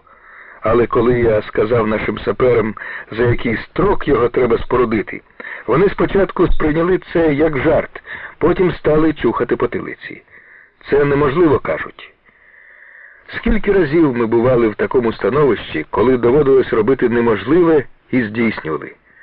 Чому фашисти завжди пошивалися в дурні? Тому що визначали сили того чи іншого загону за кількістю бійців, а в нас лік вівся зовсім інший. Пішли ми з Руднєвим до колгоспників і сказали: «Дорогі товариші, треба за кілька годин спорудити міст. Без вашої допомоги у нас нічого не вийде». І народ нам допоміг. Будувати міст вийшли всі, від малого до великого, тому гітлерівці ще раз спіймали облизня. Коли вони підійшли до Бліччі, ми були вже на протилежному березі. З допомогою тутешніх жителів, плотогонів, наші сапери не лише встигли навести міст, але й розібрали його після переправи. Не знаю, чи здогадались окупанти, в чому справа, чи зійшлися на тому, що тут криється якась диявольська хитрість партизанів. Згодом з'ясувалося, що німецько-фашистське командування, за даними розвідки, вважало нібито наше з'єднання, коли діяло на правобережній Україні, налічувало понад 15 тисяч бійців. Насправді ж, нас було близько 2000. Раніше часто чулося серед нас: були б гармати, от задали б недолюдкам перцю. Тепер ми мали артилерію. Однак вистояли проти ворога, який переважав нас майже в 10, не тільки за підтримки гармат, а тому, і це головне, що свято виконували наказ партії, як найтісніше підтримували зв'язок з народом. Бій на Прип'яті. Наші розвідники, послані до цієї ріки, повідомили, що окупанти готуються до відкриття навігації. І з усього видно надають тому важливого значення. Мости на важливій залізничній магістралі зірвано. Отже, треба перервати і водний зв'язок, перекрити гітлерівцям усі шляхи, вирішуємо ми. До початку навігації наше з'єднання перебазувалося до Прип'яті. Спорудивши пароми, ми переправились на лівий берег. Штаб розташувався в Аревичах, а батальйони в інших прибережних селах Хойницького району. Тут незабаром і відбувся наш перший бій з німецькими водниками. Караван суден, 5 барж на буксирі, пароплава, під охороною бронекатера, що плив з Чорнобиля до Мозиря, опинився під прицілом партизанських гармат, замаскованих на березі в лозах. Раптовим артвогнем пароплав та баржі були підпалені і потоплені. Вислизнув лише бронекатер. Сталося це 6 квітня. На другий день гітлерівці вислали проти партизанів цілу флотилію. 2 броньовані пароплави і 4 бронекатери. Наша розвідка виявила її ще далеко від Аревичів, і ми встигли добре підготуватися до відсічі ворогові. Обіч села, вниз і вгору по річці, виставили засади бійців з протитанковими рушницями і кулеметами. Між ними в центрі розмістили штурмові роти з гарматами. На підході до Аревичів, кілометрів за 5 від села, окупанти почали бігло обстрілювати з кулеметів і гармат обидва береги. А ті мовчали. Пароплави і катери, не припиняючи стрілянини, повільно пройшли повз засідку, яка добре замаскувалася біля самої води. Коли флотилія ввійшла в Месницькі кліщі, по суднах з кількох десятків метрів ударили гармати і кулемети штурмових рот. Злива куль зігнала команди суден з палуб у трюми. Першими гарматними пострілами були збиті пристрої управління головного пароплава. Він закружляв по річці і сів на мілину. Друге судно підійшло до борту першого, мабуть, щоб узяти його на буксир, але ніхто з команди не наважився висунутись на палубу. Кілька хвилин обидва пароплави стояли посеред ріки борт до борту під вогнем гармат. Спочатку загорівся той, що сів на мілину.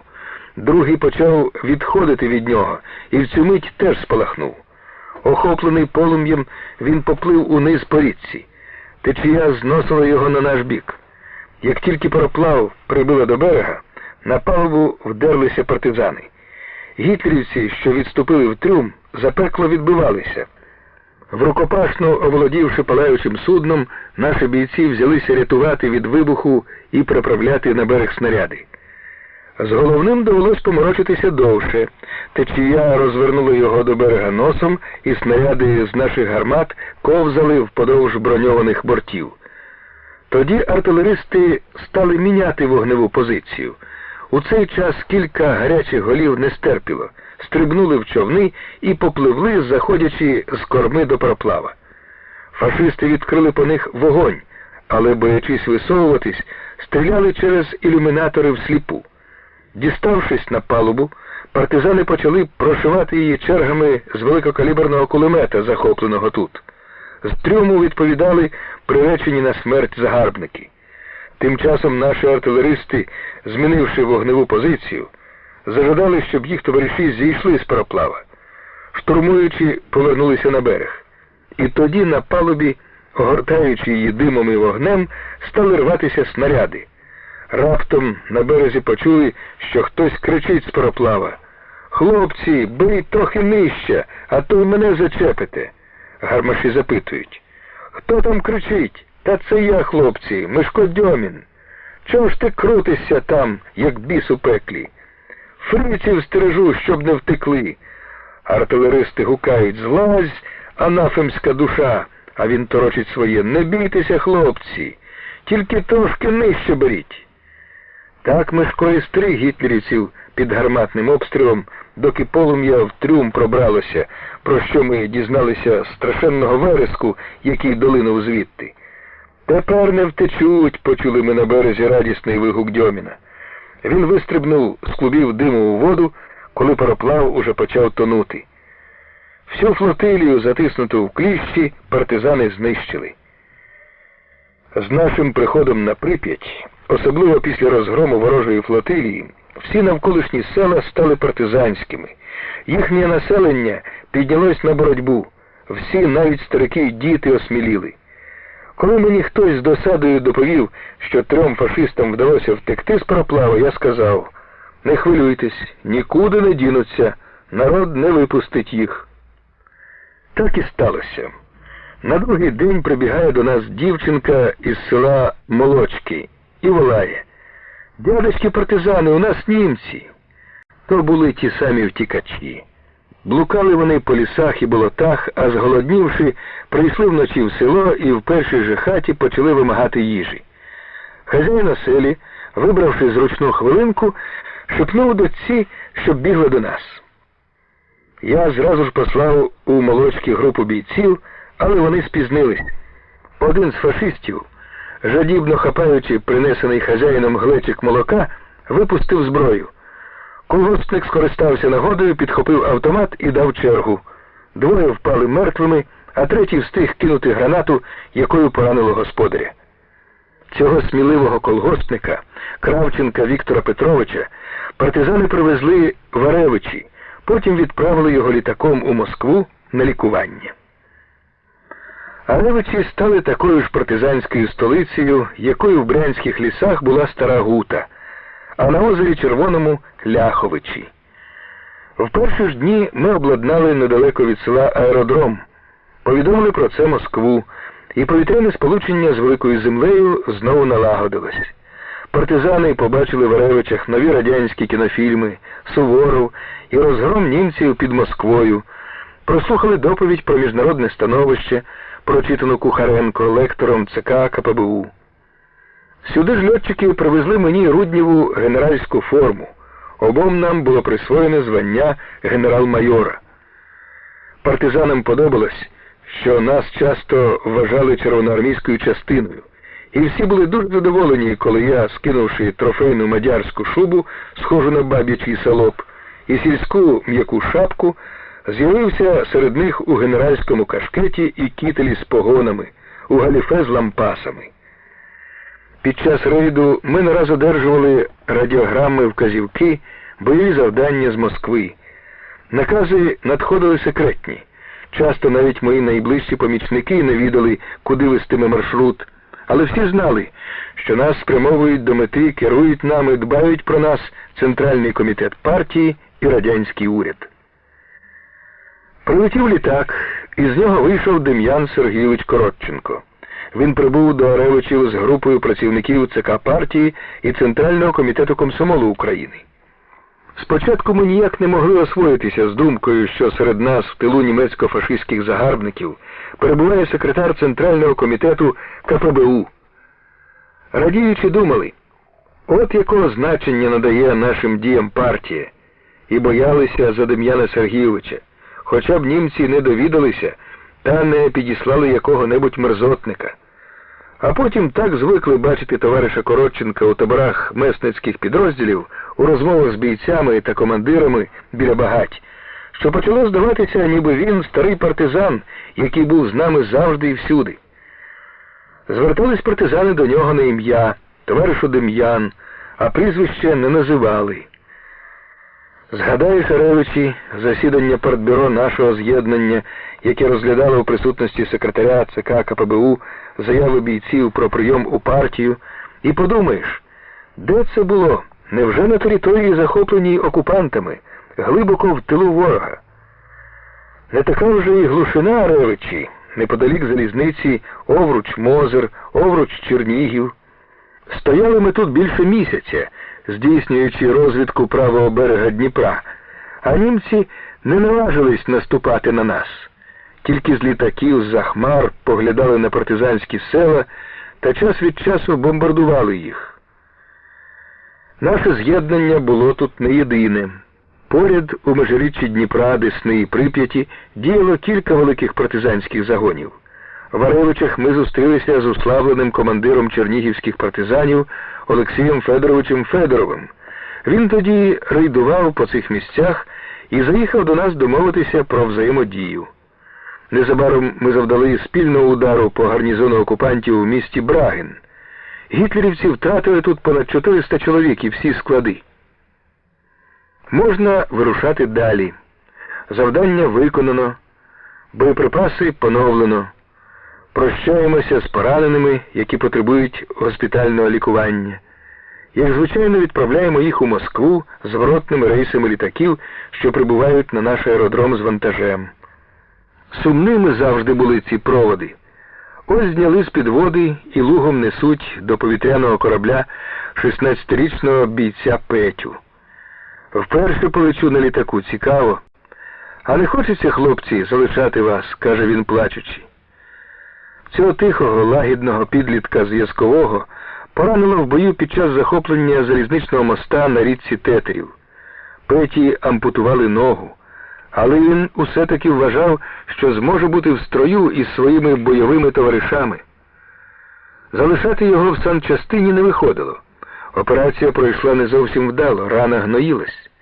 Юні бійці, проважаючи свого друга, несли величезний бутиль меду, подарунок Петі від командування загону. А наступним літаком з таким самим бутлем меду довелось відправляти в Москву і Валька Сурмача. Його поранило в Букчі теж у ногу.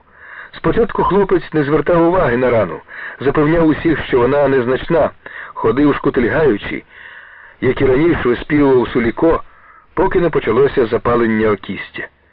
Відлітаючи, Валько Сурмач обіцяв хутко-хутко вернутись до своїх дідів, але ми більше не побачили цього пустунця. Одужавши, Валько Сурмач здружився з чехословацькими партизанами, що вилітали до себе на батьківщину для боротьби в тилу ворога. Там, у горах Чехословаччини, він 15-літнім благополучно закінчив війну.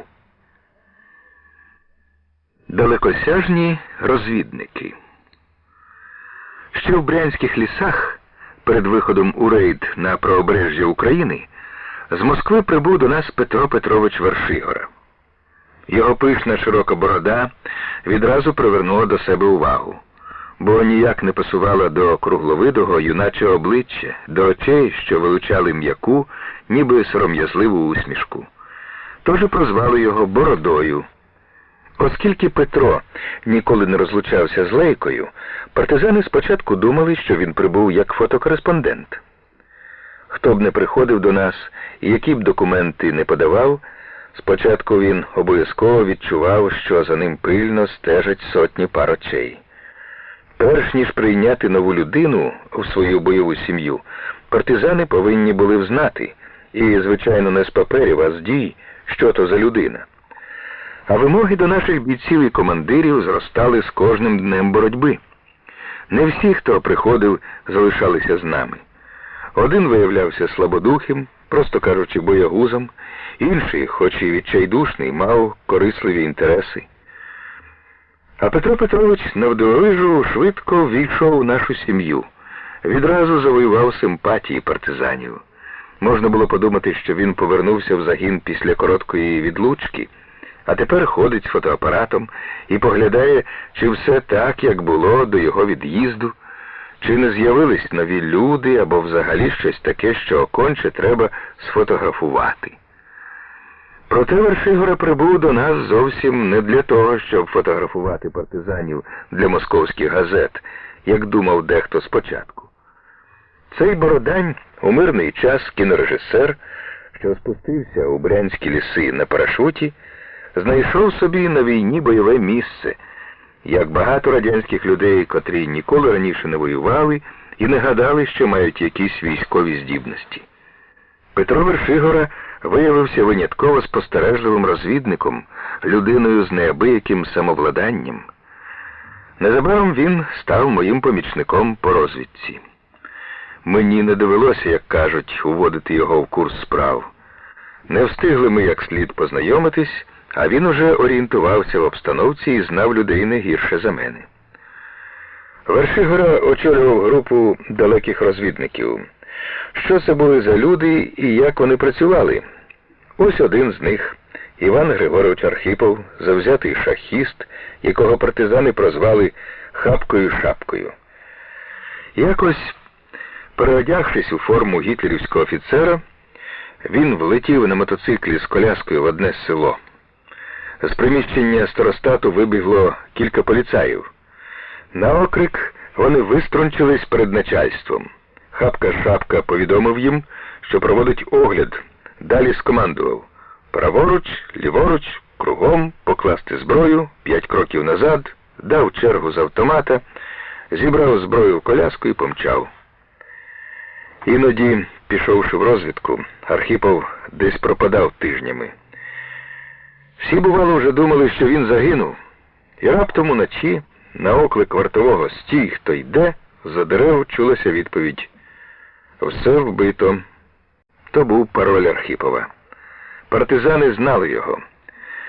Іван Григорович вимовляв ці слова неповторним голосом, що йшов начебто з-під землі.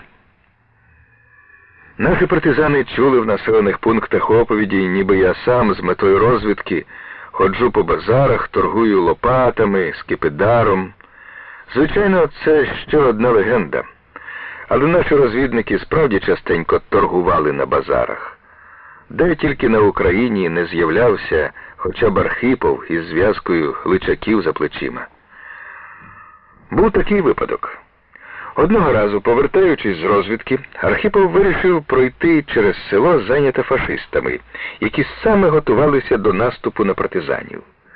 Він міг і обминути село, проте навпростець було набагато ближче. До того ж, Архипов поспішав принести нам здобуті відомості про ворога і хотів ще раз уточнити кількість карателів, що прибули сюди. На краю села стояв вітряк. Архипов зайшов у млин, вимостився весь у борошно і пішов серединою вулиці. Німецькі солдати спочатку дивились на нього, пороззявлявши роти, а коли вирішили, що то мірошник вертає додому з роботи, почали глузувати з нього. На вулиці знявся такий регіт, що навіть солдати, які нишпорили по хатах, вибігли подивитися, що трапилось. Архипов перелічив їх усіх до одного. Жодному з ворогів не спав на думку, що це партизан. Ніяково усміхаючись у відповідь на кепкування, Архипов вільно пройшов через село. Багато таких радянських інтелігентів, як Іван Григорович, людей, що мали дуже мирні професії, виявилися здатними на важкі бойові діла, які вимагали спеціальної вилучки і тривалого тренування. З великим успіхом у групі далеких розвідників діяли наші партизанки, що пробиралися з допомогою місцевих жителів усюди, навіть до гітлерівських комендатур і штабів військових частин противника.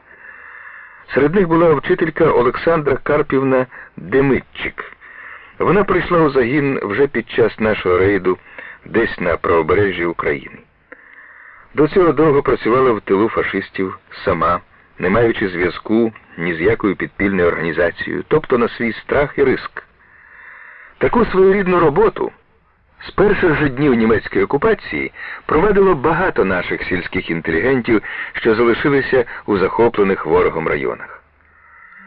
Після приходу окупантів Олександра Карпівна і далі працювала в школі. Зовні вона ніби підкорилась усім вимогам нового начальства, а насправді вчила дітей того, що і в мирний час за радянської влади. Якось розмовляючи з бійцями, я побачив, що Карпівна, так партизани шанобливо звали розвідницю, посміхається і спитав її: «Чого, молодице, смієшся?» «Така вже сміхотлива», – відповіла Демитчик. «Німці тричі хапали мене, а я від них сміхом откараскувалась. Посадять у в'язницю. Допитують про зв'язки з партизанами, а я сміюсь. Які партизани? Де ви бачили їх?» Питають: «Ти вмирати будеш, сміючись?» А я кажу: «Їй-богу, послухаєш вас, і зі сміху помреш. Ну яка я партизанка?» Скоро після того, коли з'явилася у нас Олександра Карпівна, штаб з'єднання доручив їй одну незвичайну, надто ризиковану справу. У місті Хойники дислокувалася словацька частина під командуванням підполковника Йозефа Гусара. З цього гарнізону до нас прибув перебіжчик-солдат. Від нього ми довідались, що словаки не хочуть воювати проти партизанів, і командир їх теж настроєний до нас по-дружньому. Ми спробували схилити насильно мобілізованих словаків до спільної боротьби проти фашизму. Написали листа про це словацькому підполковникові. Карпівна взялась особисто передати його адресатові. Відважна жінка в елегантній шовковій сукні пішла просто в штаб словацької частини. Легко добилась аудієнції. Розмова відбулась віч-навіч. Ознайомившись з листом, словацький офіцер спитав розвідницю: «А що скажете, коли накажу розстріляти вас?» «Я готова. Знала, на що йду», – відповіла Олександра Карпівна. Офіцер, вражений її самовладанням, поцікавився: «Що вас примусило йти на смерть?» «Ненависть до фашистів, які хочуть поневолити мою батьківщину». «Ми, словаки, теж ненавидимо гітлерівців», – сказав підполковник. «Я не видам вас, але пропозицію вашого командування прийняти не можу. Якщо ми перейдемо на бік партизанів, німці негайно розстріляють наші сім'ї. Нас попередили про це. Поки я можу обіцяти тільки те, що коли наша частина примушена буде виступити проти партизанів, солдати стрілятимуть угору». Прощаючись з розвідницею, словацький офіцер попередив, що гітлерівське командування концентрує великі сили, маючи на меті притиснути нас партизанів до гирла Прип'яті і потопити в річці. Це підтверджувалось повідомленнями, які ми одержували з різних місць. Окупанти готували проти нас велику каральну операцію «Мокрий мішок» з участю польових військ.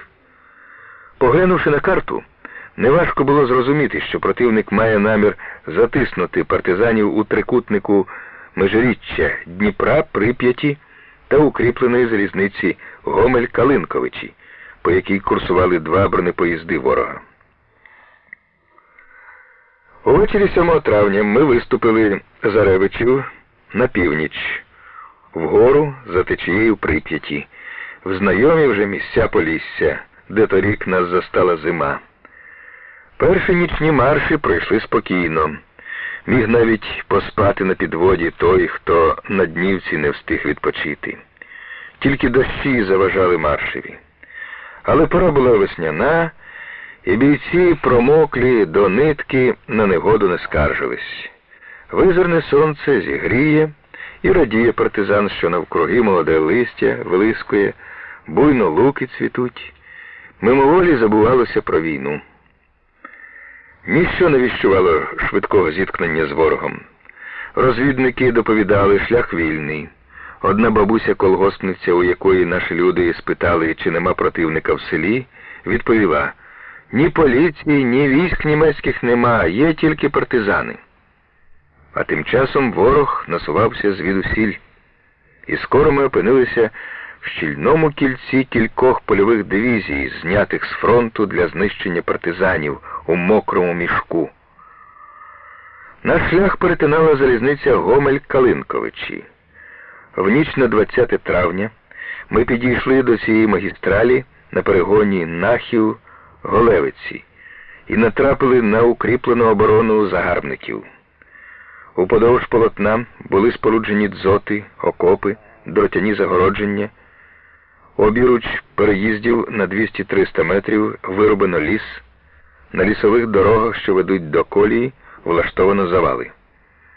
Підходячи до залізниці, ми, як завжди, вислали вперед підривників, замінувати її справа і зліва від наміченого місця переходу.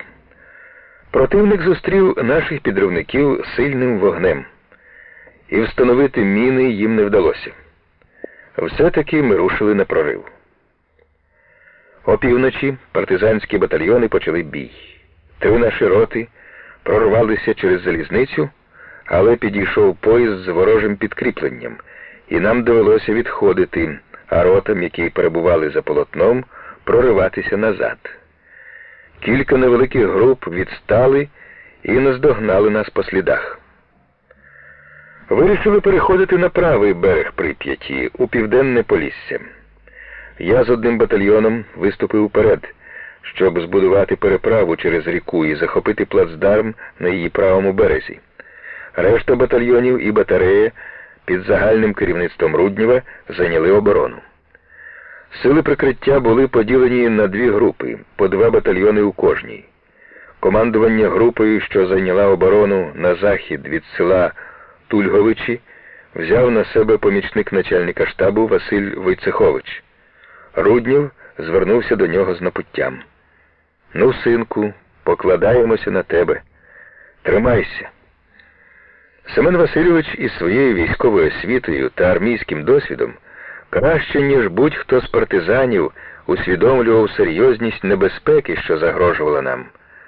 Завжди стриманий, він цього разу не зміг приховати тривогу. Руднєв дуже вболівав за життя посланців ЦК партії, які прибули до нас на чолі з товаришем Коротченком.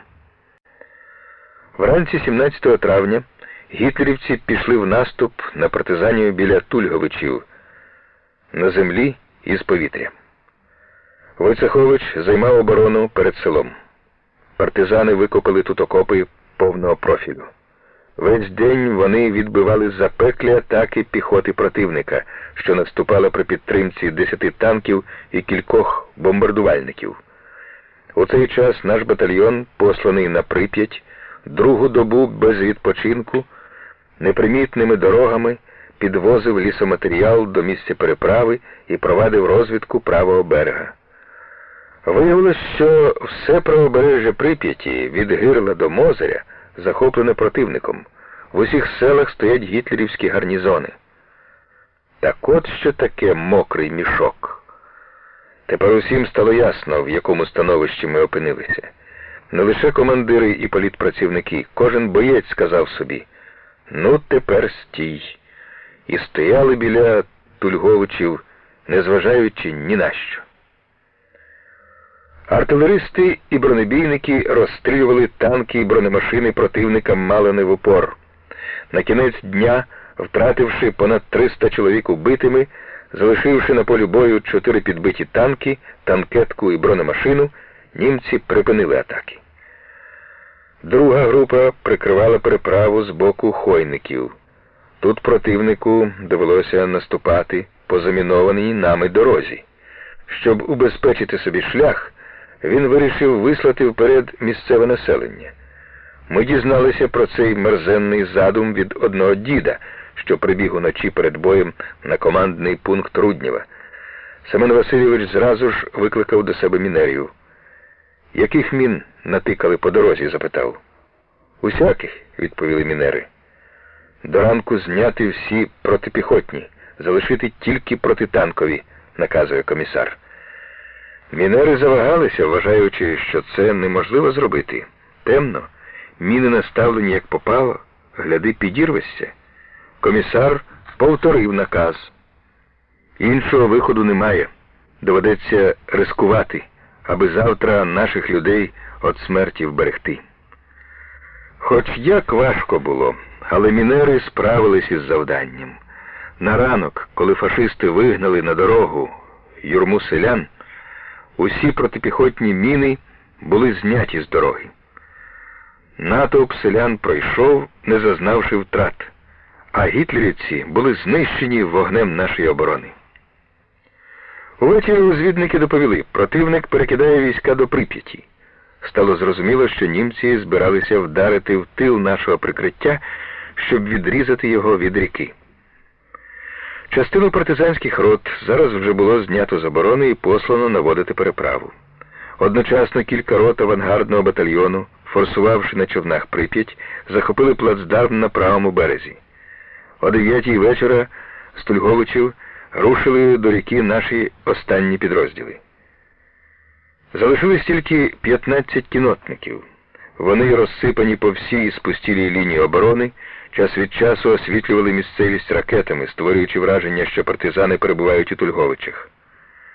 О 2-й ночі основні сили нашого з'єднання зосередилися навколо переправи. Вона ще була не готова. Закінчувати її взялися всі.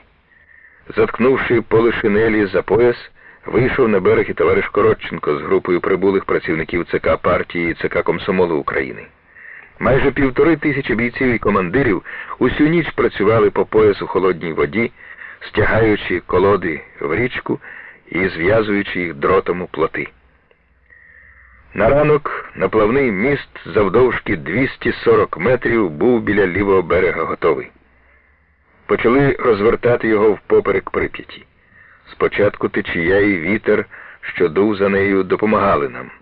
Але як тільки міст, розвернувшись, перетяв річку, троси натяглись, і течія, посилена вітром, розірвала зв'язки плотів одразу в двох місцях.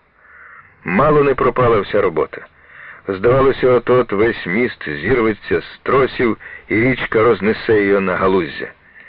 Та люди кинулись на міст, у човни, і через кілька хвилин розірвані плоти були зв'язані заново. Щоб міст став надійним, його скріпили заздалегідь заготовленими рейками вузькоколійки. О 6 годині ранку почалась переправа. Весь вантаж довелося переносити на собі, бо навіть під порожнім возом міст занурювався у воду на 20-30 сантиметрів. Найважче довелось нам з артбатареєю. Я наказав їй командирові Анисимову переправляти 76-мм гармати на руках. Коли комісар батареї Олексій Ілліч Коренєв, Дід Мороз, Папаша, як його називали бійці, тяг з гармашами лялечок, міст просідав на півметра і більше. Люди зривалися з плоту, допомагали одне одному, вибирались на нього і знову бралися за своє. Зав'язався бій на правому березі. Противник кинувся в атаку на партизанські роти, що обороняли плацдарм. У розпалі переправи гітлерівці почали обстрілювати міст із кулемета. Небезпечний був момент, але гармаші з групи прикриття влучним пострілом знищили цю вогневу точку противника, і переправа тривала. Зчинилася стрілянина і за нашою спиною, на лівому березі. В районі Тульговичів загремотіла німецька артилерія. Введені в оману ракетами наших кавалеристів окупанти довго обстрілювали залишені партизанами позиції.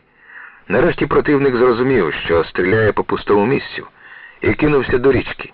Але було вже пізно. Партизанські батальйони з усім обозом, переправившись через Прип'ять, зруйнували за собою міст. Зосередившись на невеликому плацдармі, що його стійко обороняли авангардні роти, всі батальйони вдарили одночасно в різних напрямках віялом. Противник був відкинутий. Ворота в Південне Полісся розкрились. Німці втратили на Прип'яті не менше 1000 чоловік убитими, 8 танків і 3 бронемашини. Так закінчилася спроба гітлерівців загнати партизанів у мокрий мішок. За час наших рейдів не раз бувало таке. Навкруги противник, немає ні виходу, ні продиху. А минає кілька днів, і ми вже самі шукаємо ворога. 20 травня. Злива не вщухає ні вдень, ні вночі, на дорозі грязюка. Стомлені люди засинають на ходу, навіть богатирі ослабли.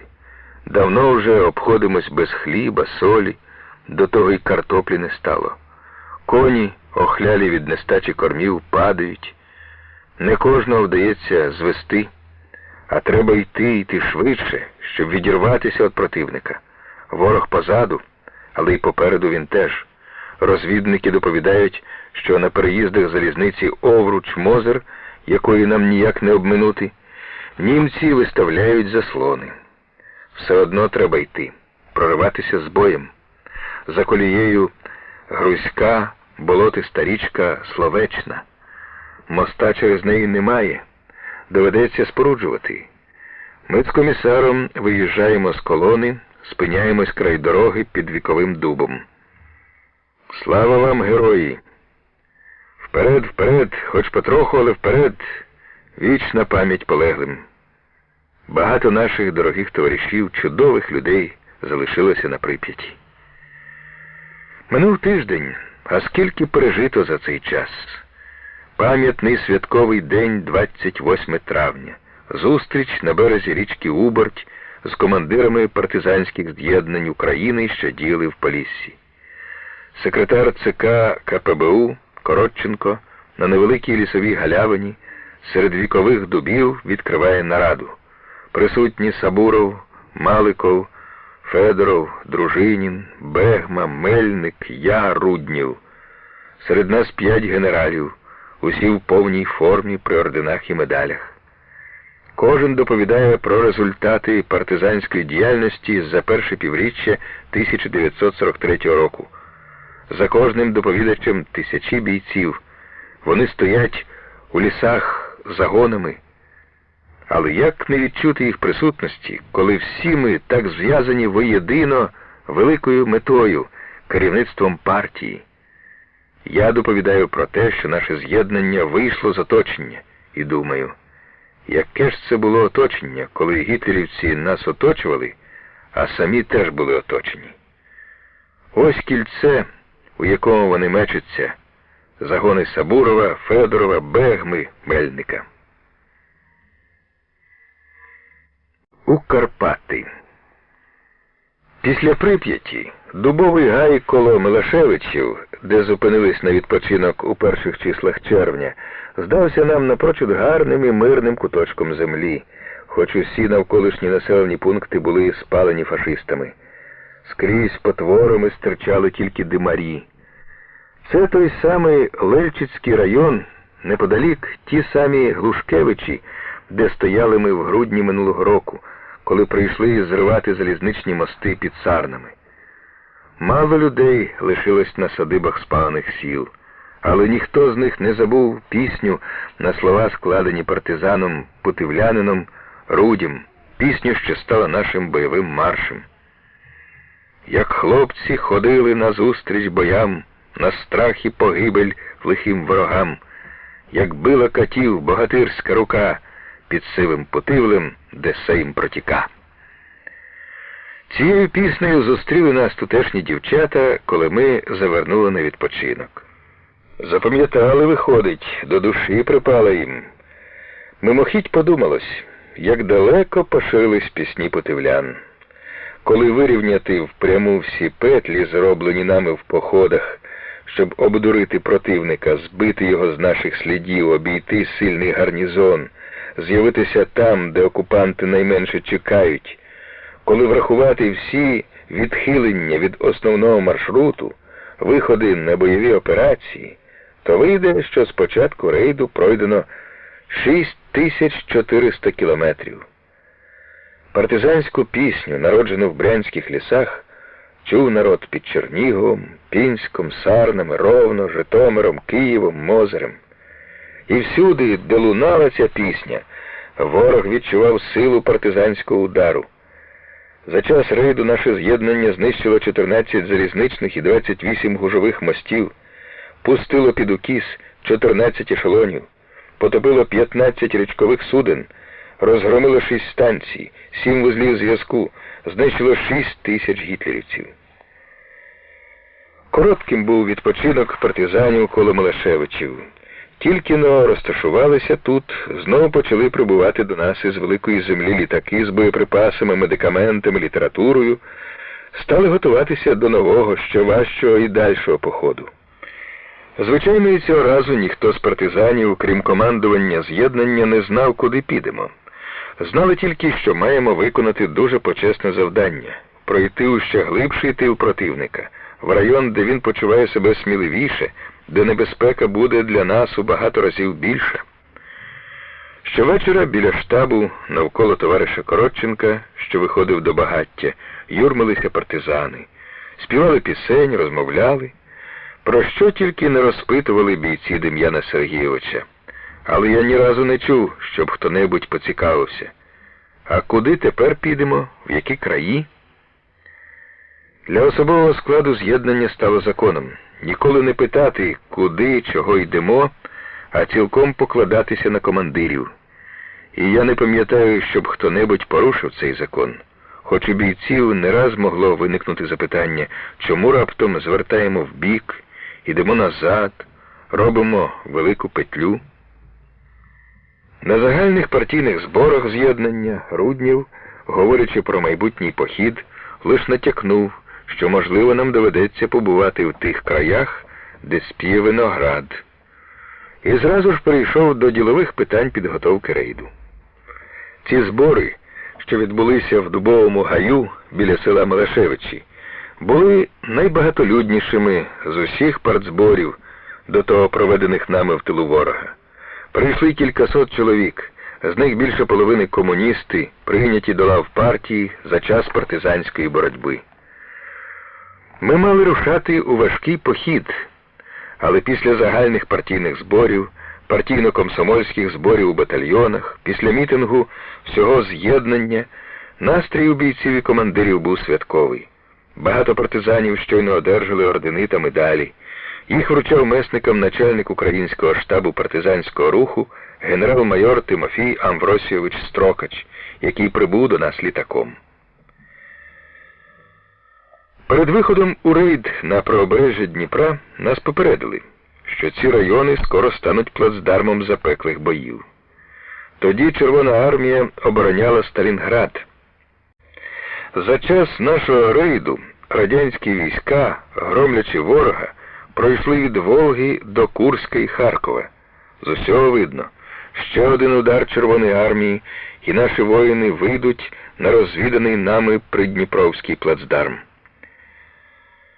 Перед тим, як вирушити в Карпати, зворотними рейсами літаків відправили на велику землю всіх тяжко поранених і хворих партизанів. Довелося проводжати в Москву і Діда Мороза. Хоч як кріпився старий, але здоров'ям усе ж подався. Після переправи через Прип'ять його розбив такий ревматизм, що він не міг ворухнути ні рукою, ні ногою. Артилеристи везли свого папашу до Мелешевичів на підводі і годували з ложки. Не хотілося Олексієві Іллічу лишати загін. Прощаючись, він із сльозами на очах говорив бойовим друзям: «Тільки б вилікували мене в Москві. А як стану на ноги, знайду вас, хлопці, де б ви не були». 12 червня партизанське з'єднання після напутнього слова товариша Коротченка вирушило в Карпатський рейд. Майже 2 місяці пробув з нами Дем'ян Сергійович, порівну ділив з усіма бійцями і командирами тяготи, злигодні небезпеки партизанського життя. Тепер він дістав нове завдання Центрального комітету партії і повинен був розлучитися з нами. «Чудовий народ», – сказав мені Коротченко, прощаючись. Проводжаючи колону, він стояв на березі річки з групою товаришів з Центрального комітету Комуністичної партії більшовиків України, ЦК ЛКСМУ та Українського штабу партизанського руху, котрі залишалися з ним. Не можна забути цього хвилюючого вечора в глибокому тилу ворога. Лунають пісні, клацають лейки, тріскотять кінокамери, міцні обійми, поцілунки. Пройшли останні підводи, люди. Семен Васильович поскакав у голову колони, а Коротченко і його товариші все ще стояли гуртом на березі Уборті і довго махали нам кашкетами та автоматами. Нам належало пройти 3 області – Ровенську, Тернопільську і Станіславську, тепер Івано-Франківська область, форсувати кілька великих рік, перетнути до 10 залізниць. Як зробити такий рейд скритно, передчасно не виявивши себе? За час маневрених дій у нас поступово виробилися залізні закони партизанського маршу. Вирушати в похід з настанням темноти, а вдень відпочивати в лісах чи в глухих селах. Знати все, що робиться далеко попереду і по боках. Не йти довго в одному напрямку. Надавати перевагу обхідним шляхам перед прямими, не боячись пройти зайве. Натрапляючи на великі гарнізони, застави, засідки, знищувати їх до останку. Ні перед яким приводом не порушувати стрій, нікому не виходити з колони. Завжди бути готовими через 2 хвилини після появи ворога зайняти кругову оборону і відкрити вогонь з усіх видів зброї. Одні гармати виїжджають на позиції, а інші тим часом б'ють просто з дороги. Головні сили йдуть глухими путівцями, стежками, відомими тільки місцевим жителям, а диверсійні групи виходять на биті шляхи і залізничні лінії, закривають їх для противника, зривають мости, рейки, руйнують зв'язок, пускають під укіс ешелони. Там, де йде вночі партизанська колона, тиша, а віддалік усе гримить і палає. Вступаєш у село, піднімай народ на боротьбу, використовує для цього все – листівки, радіо, бесіди агітаторів. Озброює місцевих партизанів, учи їх досвіду, щоб завтра, коли будеш далеко, не згасло полум'я пожеж, не вщухав гуркіт вибухів. Ні в якому разі не говори «ми путивляни», «ми шалигінці», «ми глухівці», забудь назви своїх районів. Ніхто не знає, куди ми йдемо, і ніхто не повинен знати, звідкіля прийшли.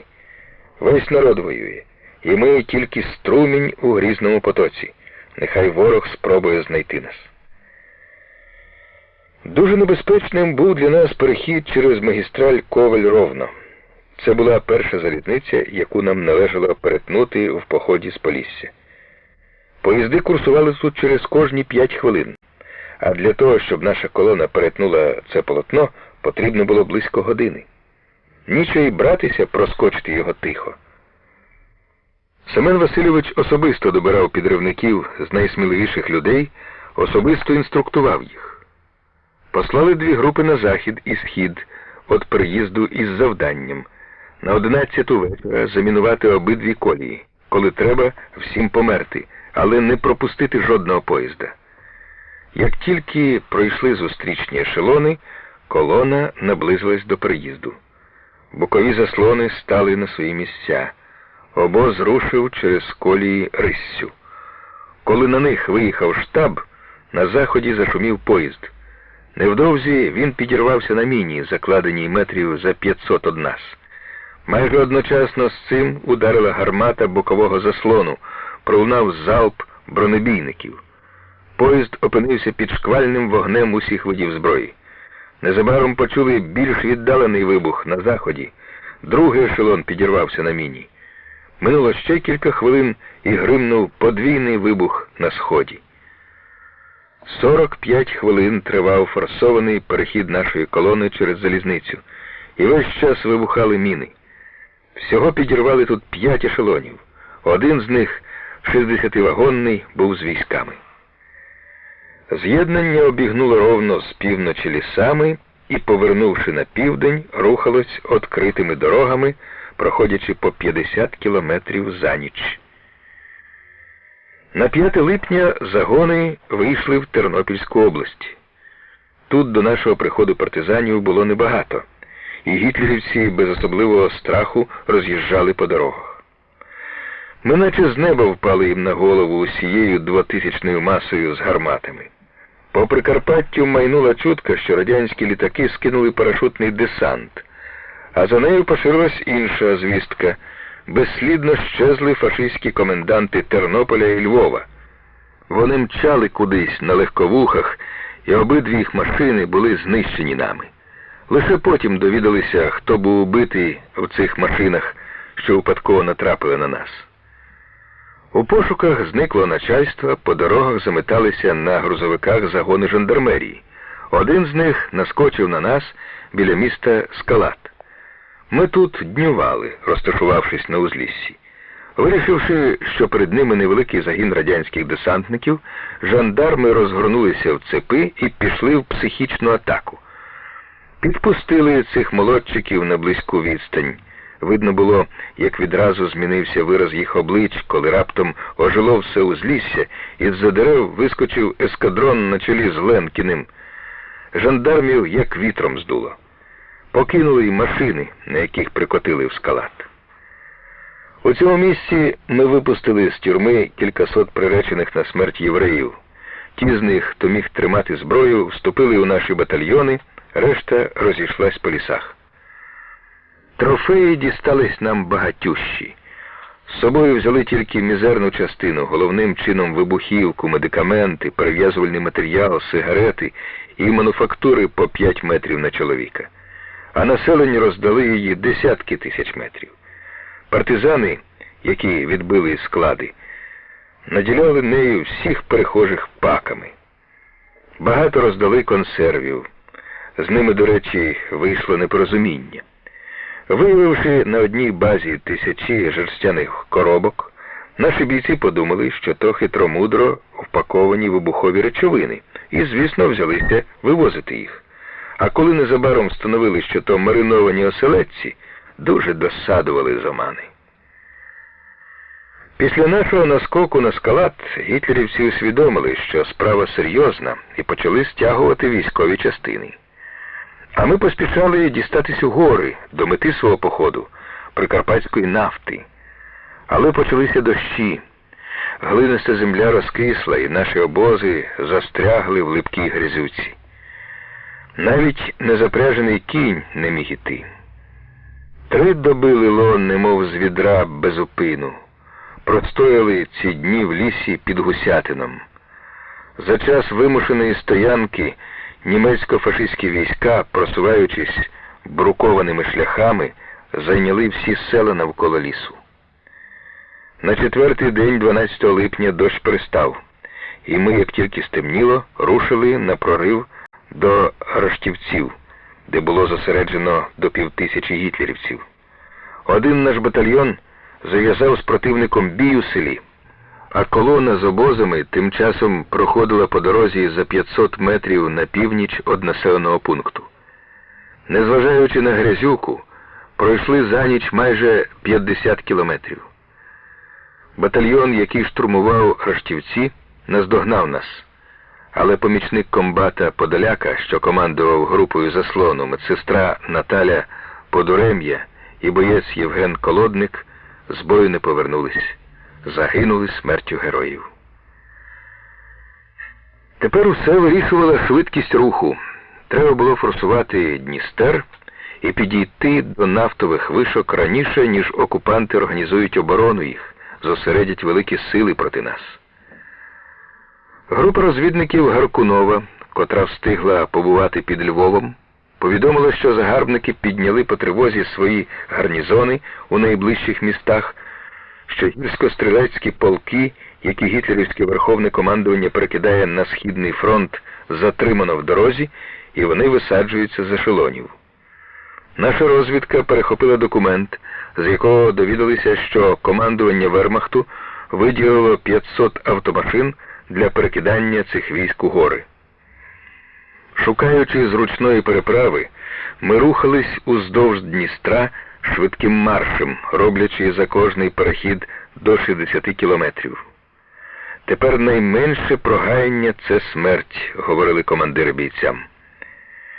Німецьке командування стягувало до переправ через Дністер 4-й, 13-й есесівські полки і загони жандармерії.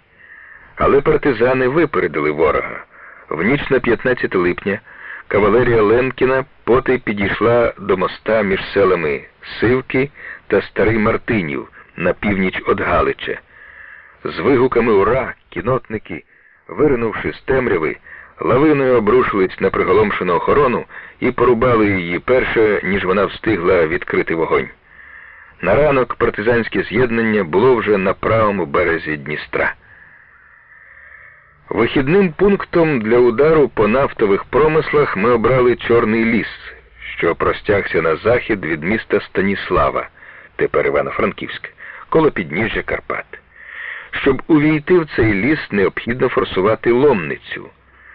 На нашому шляху це була перша гірська річка із швидкою течією.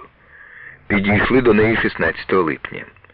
Гітлерівці на цей час встигли виставити біля кожного можливого місця переправи по батальйону піхоти. Всього проти з'єднання окупанти сконцентрували тут до 3000 піхотинців з артилерією і танками. Противник намагався затиснути нас у кільце та знищити на шляху в гори. Мостів через Ломницю не було. До того ж, усі можливі місця переправи в Брід загарбники пильно охороняли. Для атаки ми зосередились у лісі, який фашисти бомбардували і обстрілювали з літаків. Постало важливе завдання – відшукати зручні броди для форсування ріки з боєм. Місцеві люди вказали нам на такі місця між селами Мединя і Блюдники.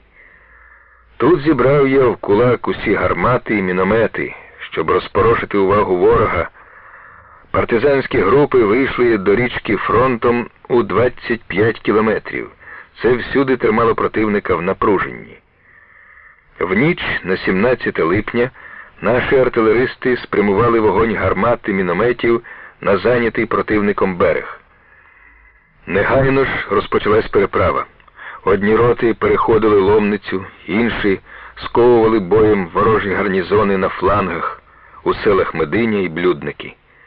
Бурхливий потік гірської ріки валив людей з ніг, доводилось іти ланцюжком, тримаючись за руки, допомагаючи один одному переборювати течію. Діставшись з берега, промоклі до нитки бійці з піснею кинулися в атаку. В темряві і гуркоті бою грізно лунало: «Краю мій, моя ти батьківщино». Величаво могутньо звучали голоси сотень месників, які, йдучи в атаку, вкладали в слова і мелодію пісні всю гордість за свою вітчизну і всю любов до неї. Від Москви і до пісків сипучих, від південних до північних вод, як господар вільний й могучий, наш проходить велетень народ. У нашому обозі було кілька підвід, що належали так званому партійному господарству Паніна. Сам Панін, кволий здоров'ям, завжди ходив пішки, прагнучи як слід загартувати себе. Усе його господарство становила похідна друкарня, надіслана нам з Москви літаком. В друкарні працював лише один чоловік, складач, він же друкар, Федір Галагудін. Під час сходження на Карпати його тяжко поранило.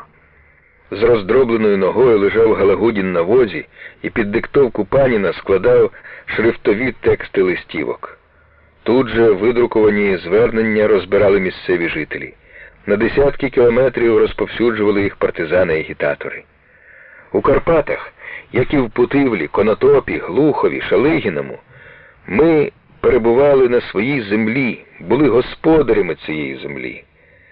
Тисячі кілометрів пройшли дорогами України, поширюючи і посилюючи полум'я партизанської боротьби, полум'я народної помсти, і ворог виявився безсилим зупинити грізний рух наших колон, лави яких безперервно зростали. Месники говорили: ворог не міг затримати нас ні на Дніпрі, ні на Прип'яті, ні на Дністрі, не затримає і тут. Хай хоч 100 тисяч чортів виставлять проти нас фашисти, проб'ємо собі дорогу до нафтових вишок. Оборона німців на Ломниці між селами Мединя і Блюдники була прорвана навальною атакою. Ворожі батальйони, що стояли в сусідніх селах, не змогли допомогти атакованим. Самі з хвилини на хвилину чекали нападу партизанів. Переправу здійснили без втрат особового складу. Не пощастило тільки вівцям. Ми гнали з собою в Карпати велику отару овець. На Ломниці багато з них не вибрались із швидкої течії. З'єднання продовжувало марш до Чорного лісу. Коли підходили до нього, над хвостом колони закружляли ворожі літаки. Вони давно вже розшукували нас. Нарешті натрапили на слід. На радощах один гітлерівський повітряний розвідник підлетів на Бривичому до моста на дорозі Станіслав-Калуш. Саме в цю мить пролунав вибух, здійснений нашими підривниками. Повітряна хвиля підкинула літак, наче тріску. Партизанські батальйони швидко входили в ліс. Над нами пронизливо вили месери з чорними хрестами на фюзеляжах. Вони пікірували до самих дерев, намагаючись розгледіти, що робиться у гущавині. А партизани посміювались: «Тепер лови вітра в лісі, пане месер». Гірськими стежками. Закінчився похід степовими просторами, відгриміли сутички на водних рубежах, біля залізничних переїздів. На короткому відпочинку в Чорному лісі, навколо багать, розкладених у ямах, всі думали про одне: що чекає на нас у горах, на крутих, заліснених схилах, в ущелинах Карпат. Командування загонів знало, що збирається гроза. звідусіль до гір підтягувалися есесівські і гірсько-стрілецькі полки німців. Противник мав величезні переваги, був на автомашинах, володів шосейними дорогами. Користуючись цим, окупанти весь час випереджали нас і виставляли на нашому шляху заслони. На кордоні Чехословаччини, в Закарпатській Україні, до якої гірськими дорогами лишалося всього кілька десятків кілометрів, зосереджувалися ворожі угорські полки. Прогавивши нас на річкових переправах, противник сподівався величезною петлею зашморгнути партизанське з'єднання в горах. Перед виходом з Чорного лісу, край шляху до нафтових вишок, у селі Розсільна, нас підстерігав 4-й есесівський полк. У ніч на 19 липня, коли ми вирушили до верхів'їв Карпат, я наказав 2 командирам Бакрадзе і Матющенку атакувати цю ворожу частину. Тих командирів партизани особливо шанували. Військове мистецтво вони навчилися вже на наших очах у партизанському з'єднанні. Федот Данилович Матющенко до війни головував у колгоспі. В нас він спершу був комісаром Шалигінського загону. Потім, підучившись, став командувати сам, відзначився в бою коло села Бліччя. То саме він загнав гітлерівців у тетерів і потопив їх, як цуценят. Інженер Давид Ілліч Бакрадзе за час рейду на правобережжя Дніпра пройшов шлях від рядового бійця-артилериста до командира батальйону. Посилаючи Бакрадзе в Розсільну з 2 ротами путивлян, я наказав йому вдертися в село із заходу. Старайтеся справити враження, що вас принаймні втроє більше. Женіть фашистів на північно-східну околицю. Там їх зустріне Матющенко. Бакрадзе не треба було повчати, як справити на ворога сильне враження. Зняти вартових без жодного пострілу, під покровом ночі раптом вдертися в окупований населений пункт, вчинити там тарарам. Він любив так само, як Матющенко, наводити на ворога страх видимістю оточення. Цього разу Бакрадзе особливо поталанило. В Розсільній стояли на вогневих позиціях 2 гітлерівські батареї, націлені на дорогу, по якій рухалась наша колона. Коли в селі почалась артилерійська стрілянина, я наказав бійцям залягти в кювети, бо вирішив, що німці б'ють по нас. Минає кілька хвилин. Гарматний вогонь досягає ураганної сили, але в нашому напрямку снаряди не рвуться. Виявилося, що стріляли з гармат не німці, а бійці Бакрадзе. Вони зненацька захопили обидві батареї і, повернувши гармати, почали бити з них по есесівцях. На батареях було близько 1000 снарядів, і Бакрадзе поспішав витратити весь боєзапас. Поки в Розсільній знищували карателів, Бакрадзе гнав їх на Матющенка, а той під гарматний вогонь Бакрадзе, головні сили партизанського з'єднання з усім обозом спокійно пройшли стороною на Маняву. З цього села починався наш підйом до промислів Битків і Яблунів. Підйом виявився важчим, ніж думали. Дорога звивалась по залісненому схилу крутизною до 45 градусів. У колоні налічувалось понад 300 підвід з вантажем. Скоро всі коні стомилися, змокріли, взялися милом. Один з них виб'ється з сил, посковзнеться чи впаде, і вся колона зупиняється. Обминути віз не можна, дорога вузька. Це навіть не дорога, а стежка, обіч неї круті схили, ліс, каміння, повалені бурою дерева. Доводилось тягти вручну вози, переносити вантаж, важкі кулемети. Кінні зв'язкові ледве пробиралися вздовж колони. Тільки 15-літній Іван Іванович Черняк, який за час наших походів замінив десятків зо 2 верхових коней, нарешті роздобув за своїм малим зростом прудкого коника на вигляд осла і вихорем гасав на ньому в тісняві обозу, немовби вітер по полю. Гітлерівці, незважаючи на всі заходи, вжиті в передгір'ї, вірніше, через їх велику кількість, наш вихід у Карпати, прогавили. Вони виявили з'єднання на схилах гір лише з повітря. Те зробити було неважко, оскільки ночей для руху нам не вистачало і доводилось пересуватися вдень. Пронеслися над колоною повітряні розвідники. Незабаром почалися нальоти штурмовиків. Збили рушнично-кулеметним вогнем одну машину. Грюкнулась вона десь у горах, решта залишила нас у спокої, але ненадовго. Тільки встигли відтягти в бік убитих коней, розчистити дорогу від розтрощених возів. Знову заревіли літаки, почали рватися бомби. Людям є де сховатися, навколо ліс, віковічні дерева. Обоз же весь час під бомбами і вогнем німецьких штурмовиків. Щоб урятувати коней, їх, як тільки з'являлися стерв'ятники, розпрягали і витягали по крутих схилах у ліс. Отак і просувались ми крок за кроком до вершин Карпат, що гострими зубцями підпирали горизонт. Часто густо впрягали і запрягали коней, лопатами і сокирами прокладали собі шлях по зритій бомбами вузькій стежині, захаращені розчахнутими деревами, розколеним камінням. Та час від часу з болем у серці ховали під гранітними брилами когось із бойових товаришів, що гинули під час нальотів фашистських повітряних хижаків. На горизонті з'явилися десятки вишок, прикарпатська нафта.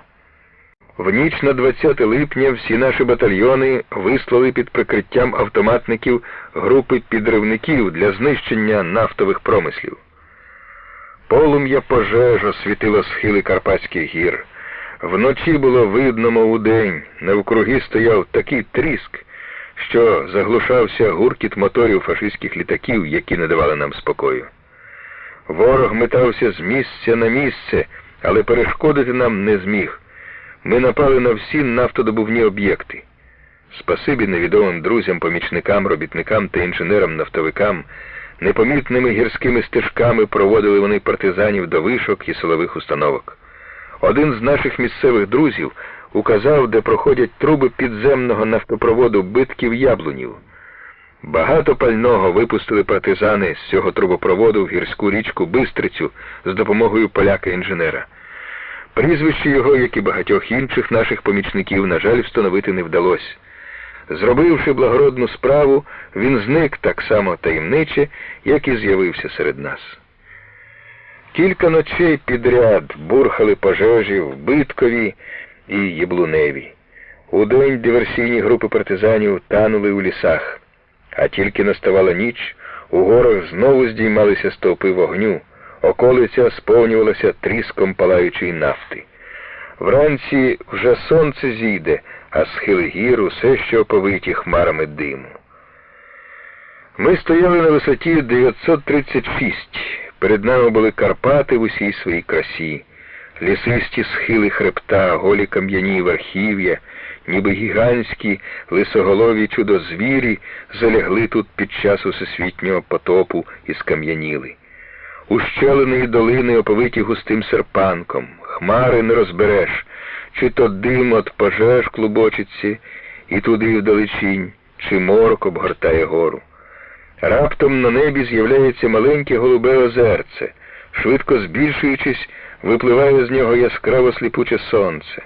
Освітить воно верховини, засяє все на кілька хвилин, умите дощем, і враз згасне, знову морок, злива, громовиця, блискавка.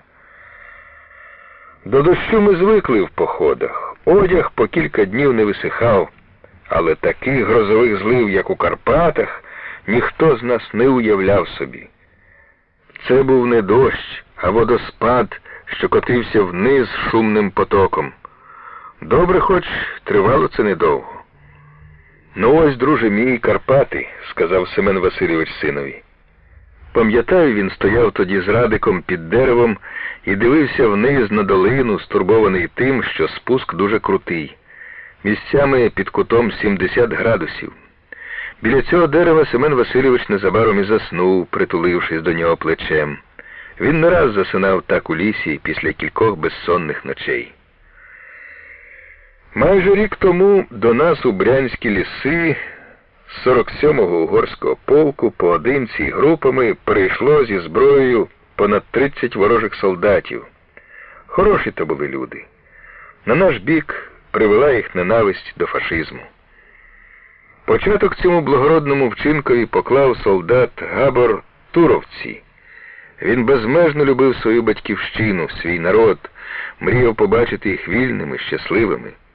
Габор схвильовано розповідав про революційне минуле робітничого класу Угорщини, про те, як у березні 1919 року його країна була проголошена Угорською Радянською Республікою. Габор багатьма фактами переконував, що угорські солдати не хочуть воювати проти Радянського Союзу, що багато допризовників переховуються, а вже мобілізовані тікають з військових частин. Гнівом виповнювався Габорів голос, коли він оповідав, як фашисти захопили владу в його країні, як підступно, по-звірячому знищували вони кращих представників народу, як Угорщина стала сателітом гітлерівської Німеччини, і як кліка Хорті 27 червня 1941 року втягла країну у війну проти Радянського Союзу. Німецькі і угорські фашисти коять тяжкі злочини на вашій славній землі, з обуренням говорив Туровці. Міністрів і всіх прибічників Хорті рано чи пізно судитиме наш народ за людиноненависницьку політику. Габор Туровці за нашими завданнями часто ходив у ризиковані й складні розвідки, виконував усі доручення сумлінно і в строк. На його рахунку було кілька підірваних ешелонів з живою силою і технікою ворога. Коли з'єднання, здійснюючи наказ головного командування Червоної армії, вийшло в рейд на правобережжя Дніпра і далі в Західній області України, з нами пішли і месники-угорці. Вони брали участь майже у всіх боях, які провадили тоді наші загони. Особливо відзначалися мужністю і відвагою угорці-сапери. Під час форсування численних річок вони щоразу, в надзвичайно важких умовах, під сильним вогнем противника, швидко наводили переправи. В поході на правобережжя Габор був уже командиром відділення.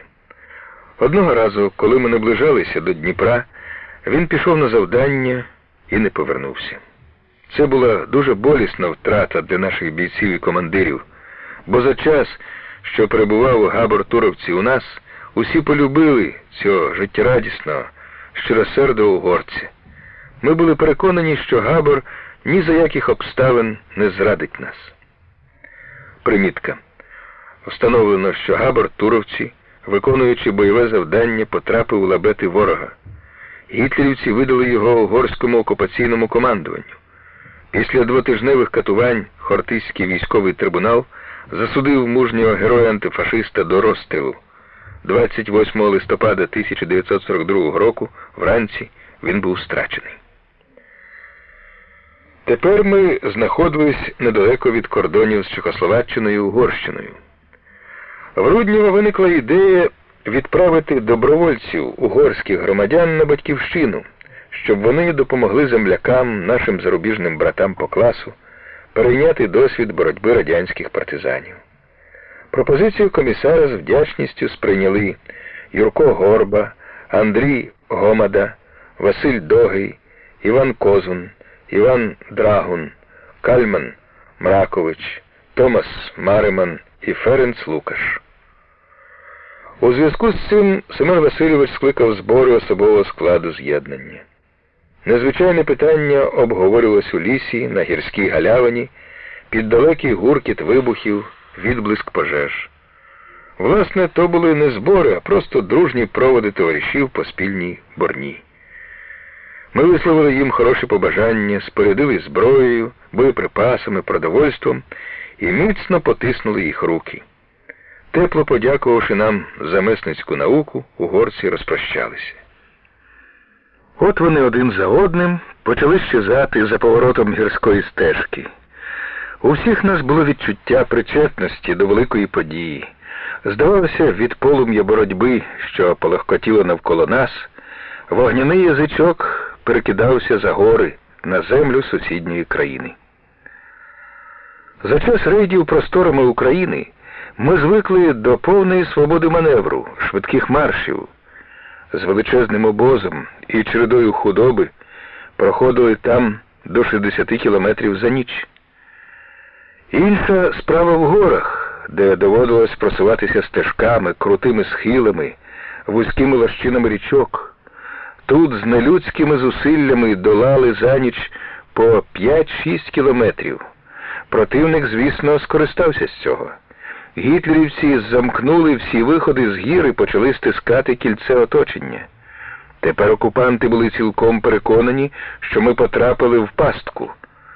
В Надвірній чатував на нас 6-й Осесівський полк, у Яремчі – 26-й, у Печеніжині – 347-й гірсько-стрілецький.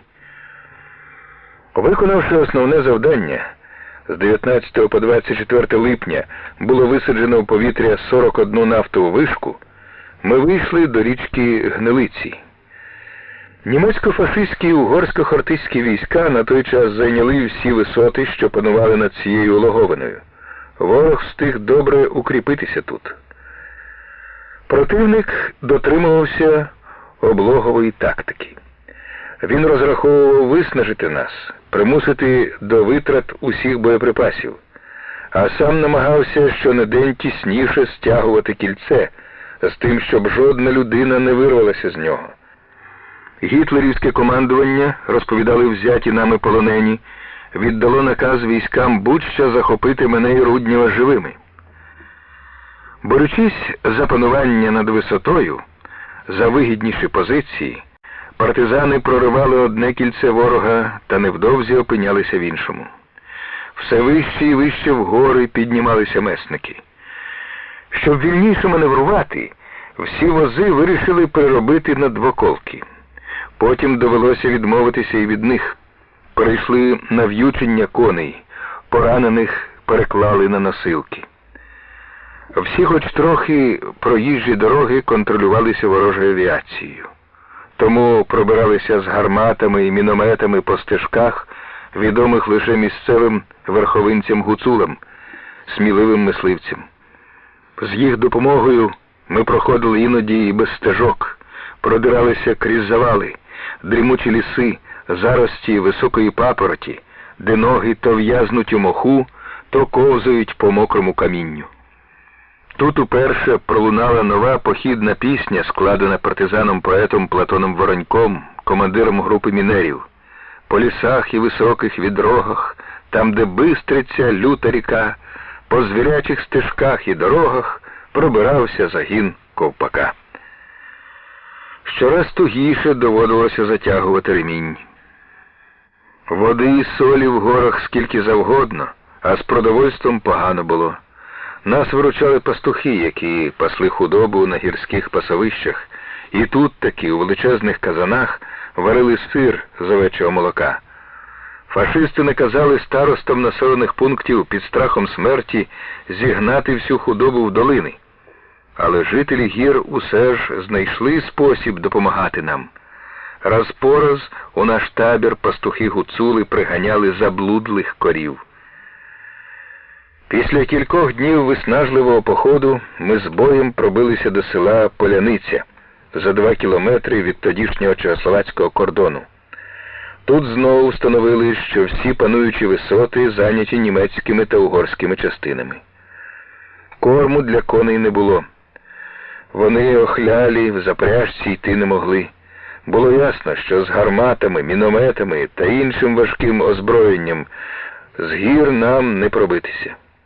З болем у серці довелося віддати наказ артилеристам і мінометникам витратити весь боєзапас по противнику і матеріальну частину знищити. Того ж дня завдали гітлерівцям прочуханки наші гармаші і мінометники. Німецька артилерія, що спробувала відповідати, хутко змовкла. Коли снаряди міни вистріляли, визначені бійці прив'язали до важкої зброї толові шашки, підпалили бікфордові шнури, відійшли вбік і зняли головні убори. На душі стало так само тяжко, як тоді, коли ховали когось із найвірніших друзів. Після вибуху на кілька хвилин запала мертва тиша. Потім хтось хрипко сказав: Нічого, товариші, вони однак спрацьовані. Інший відказав сердито. Теж мені утішник знайшовся. Давно завели ми звичай. Бійцеві, котрий повертався з поля бою без зброї, вручати палицю і призначати його погоничем худоби. То було для наших людей найтяжчою карою. Ніщо так не цінував партизан, як зброю, боєприпаси. Вони були його святою святих. За скрути, коли доводилося вибирати, що кинути, верхній одяг чи хоча б частину патронів, навіть у лютий мороз, не задумуючись, розставалися з першим. А це гармати і міномети самі знищили. Аж сльози мимохідь наверталися. Відхід батальйонів, які були тепер без важкої зброї, прикривав кавалерійський ескадрон Ленкіна. Спішені кінотники засіли на кількох висотах і зчинили шалену стрілянину з кулеметів. Проте безліч ракет, що злітали водночас, настрахали ворога більше, ніж кулеметний вогонь. Гітлерівці подумали, що ми от-от почнемо атаку і вжили екстрених оборонних заходів. Всю ніч Ленкін полошив гітлерівців ракетами, а наші батальйони тим часом спокійно входили в гори. Вранці ми перебували далеко від місця бою, в якійсь зарослій лісом ущелині. Від ворога одірвались, але його авіація знову вистежила нас в поході. Партизани 2 доби переслідувані літаками з пораненими на ношах, вантажем на спині, дерлися по кам'яних брилах, пробиралися гущавиною до Шевки. А з іншого боку до цієї гори поспішав 26-й есесівський полк. Вночі 31 липня знесилені бійці, хитаючись від утоми і недоїдання, піднялися на безлісну вершину Шевки. Тут застали напівобвалені, порослі травою окопи, викопані російськими солдатами ще під час Першої світової війни. Я сам був одним із тих солдатів, що рили колись траншеї в кам'янистому ґрунті Карпат. Здається, навіть на цій самій Лисій горі воював, з цих самих окопів у розвідку повзав. Десь тут загинув тоді брат нашого начальника штабу Басими. Словом, нам було що згадати в ту ніч, але думали тільки одне – все-таки висоту вибороли ми. Для задоволення мали підстави. Страшенно набридло знаходитись увесь час під обстрілом противника, який займав навколо всі панівні висоти. Вранці есесівці кинулись в атаку, дерлися на крутий підйом, перебігаючи від куща до куща. Партизани зустріли їх дружним вогнем. 2 дні тривав жорстокий бій на Шевці. Після кожного нальоту 9 бомбардувальників ворог зачинав атаки із заходу, із північного заходу, із півдня. Проте щоразу ми скидали його до підніжжя гори. Позиції для бою з піхотою були зручні, однак довго затримуватись на одному місці ми не могли. Накликали б на себе ще більше військ противника. Залишалися без патронів, продовольства і води. Бійці вичерпували її з калюж до останку. Дощі, як назло, перестали йти, а до джерел не дістатись. Вони внизу, у фашистів. Уночі ми спустилися з Шевки в ліс і перебрались на сусідню гору Вовтаров. Настільки вдало, що есесівці не помітили цього, хоч вели посилене спостереження за нами. 3 серпня партизани досхочу насміялися, дивлячись із Вовтарову, як гітлерівці колошматили бомбами спустілу Шевку. Перш за все, нам був потрібен відпочинок. Уже не тільки коні, мало їх лишилося, а й люди вибилися з останніх сил. Щоб пересвідчитися в цьому, досить було глянути на Семена Васильовича. Не впізнати комісара. Обличчя заросло бородою, як і у всіх нас. А коли вже він не знаходив миті, щоб поголитися, це багато про що говорило. Таким до Карпат Руднєва не бачив ніхто. Дали бійцям спочити кілька годин, про більше й мріяти не могли. Скільки ворожих петель розірвали, а все ще перебували в оточенні. Навколо Вовтарову, в Надвірній, Пасічній, Яремчі, Зеленій, Ділятині стояли великі гарнізони противника. Де прориватися? Де окупанти не чекають удару? Приймаємо сміливе рішення. Спускатися в долину річки Прут біля міста Ділятина, основного опорного пункту гітлерівців у цьому районі Карпат. Розвідники повідомили, що тут у німців лишилося не більше 300 солдатів. Наші сподівання стверджувалися. Окупанти не припускали й думки, що партизани можуть з'явитися тут. Ділятин – вузол кількох залізниць і шосейних шляхів. Противникові потрібно всього 2-3 години, щоб перекинути до цього міста війська. Так, риск великий, але й успіх обіцяв нам немало. По-перше, ми зразу ж набували свободи маневру. По-друге, це також багато важило для нас. У Ділятині знаходилися склади боєприпасів і продовольства. Перед виступом я віддав наказ. Усьому особовому складові пам'ятати, що поставлене завдання належить виконувати доти, поки в підрозділі буде хоча б один боєць, спроможний тримати зброю. Семен Васильович роз'яснив цей наказ по-своєму. Так, щоб до партизанів дійшов не тільки смисл, а й усвідомилась мета, якої ми прагнули. Він говорив до бійців з коня, пропускаючи повз себе колону, що спускалась в долину Пруту. Скільки разів комісар звертався отак до бійців на марші, виголошуючи слова заклики. Іноді це були натяки, куди йдемо, інколи чого маємо досягти, але завжди його звернення звучали піснею. Тепер, коли доводилось вириватися з міжгір'я назад у Полісся, але про це відверто не можна було говорити, він ось як звертався до підрозділів, що проходили мимо. Вперед, туди, де шумлять дуби. З перших же днів нашої важкої нерівної боротьби в горах з Москви по радіо стали надходити вісті одна радісніша від одної. У Карпатах ми довідалися про розгром загарбників на Курській дузі.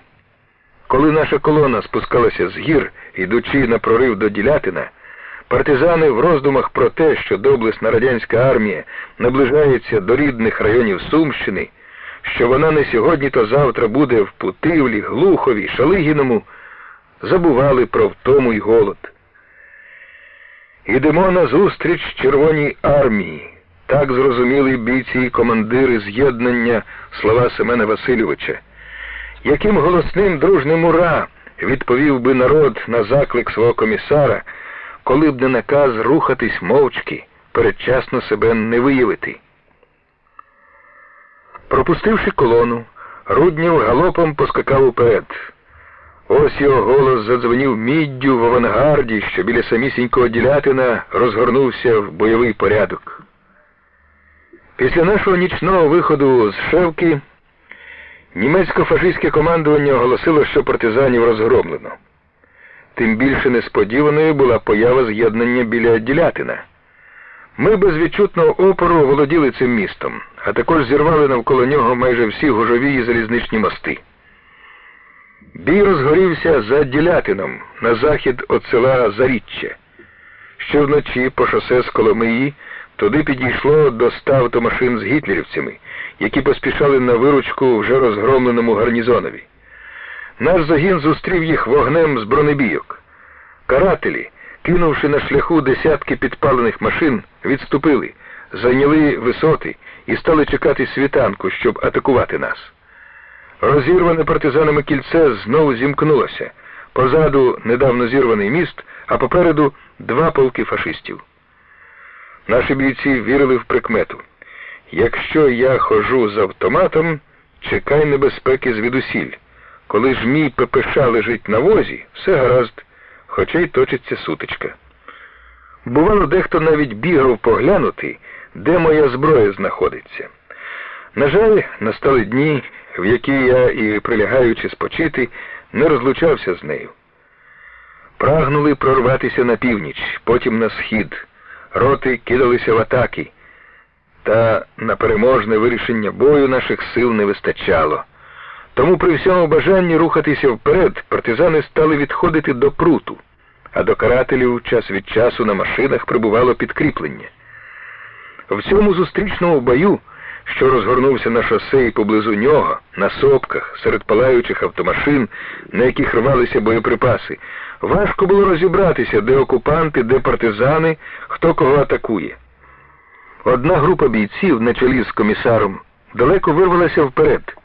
Семен Васильович із самого початку знаходився в передових ротах, водив їх в атаки. Про те, що група Руднєва відрізана, я довідався занадто пізно.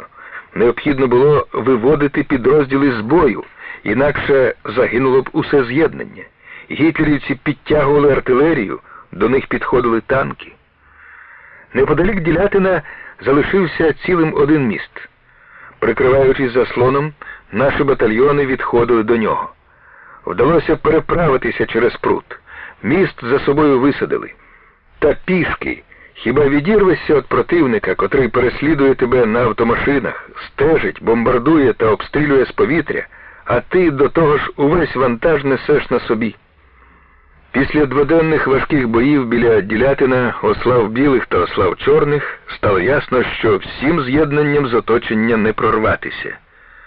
Тоді вирішили розділити його на групи. Цей задум здійснили на горі Кобилиця, де ми відпочивали в Горішнику.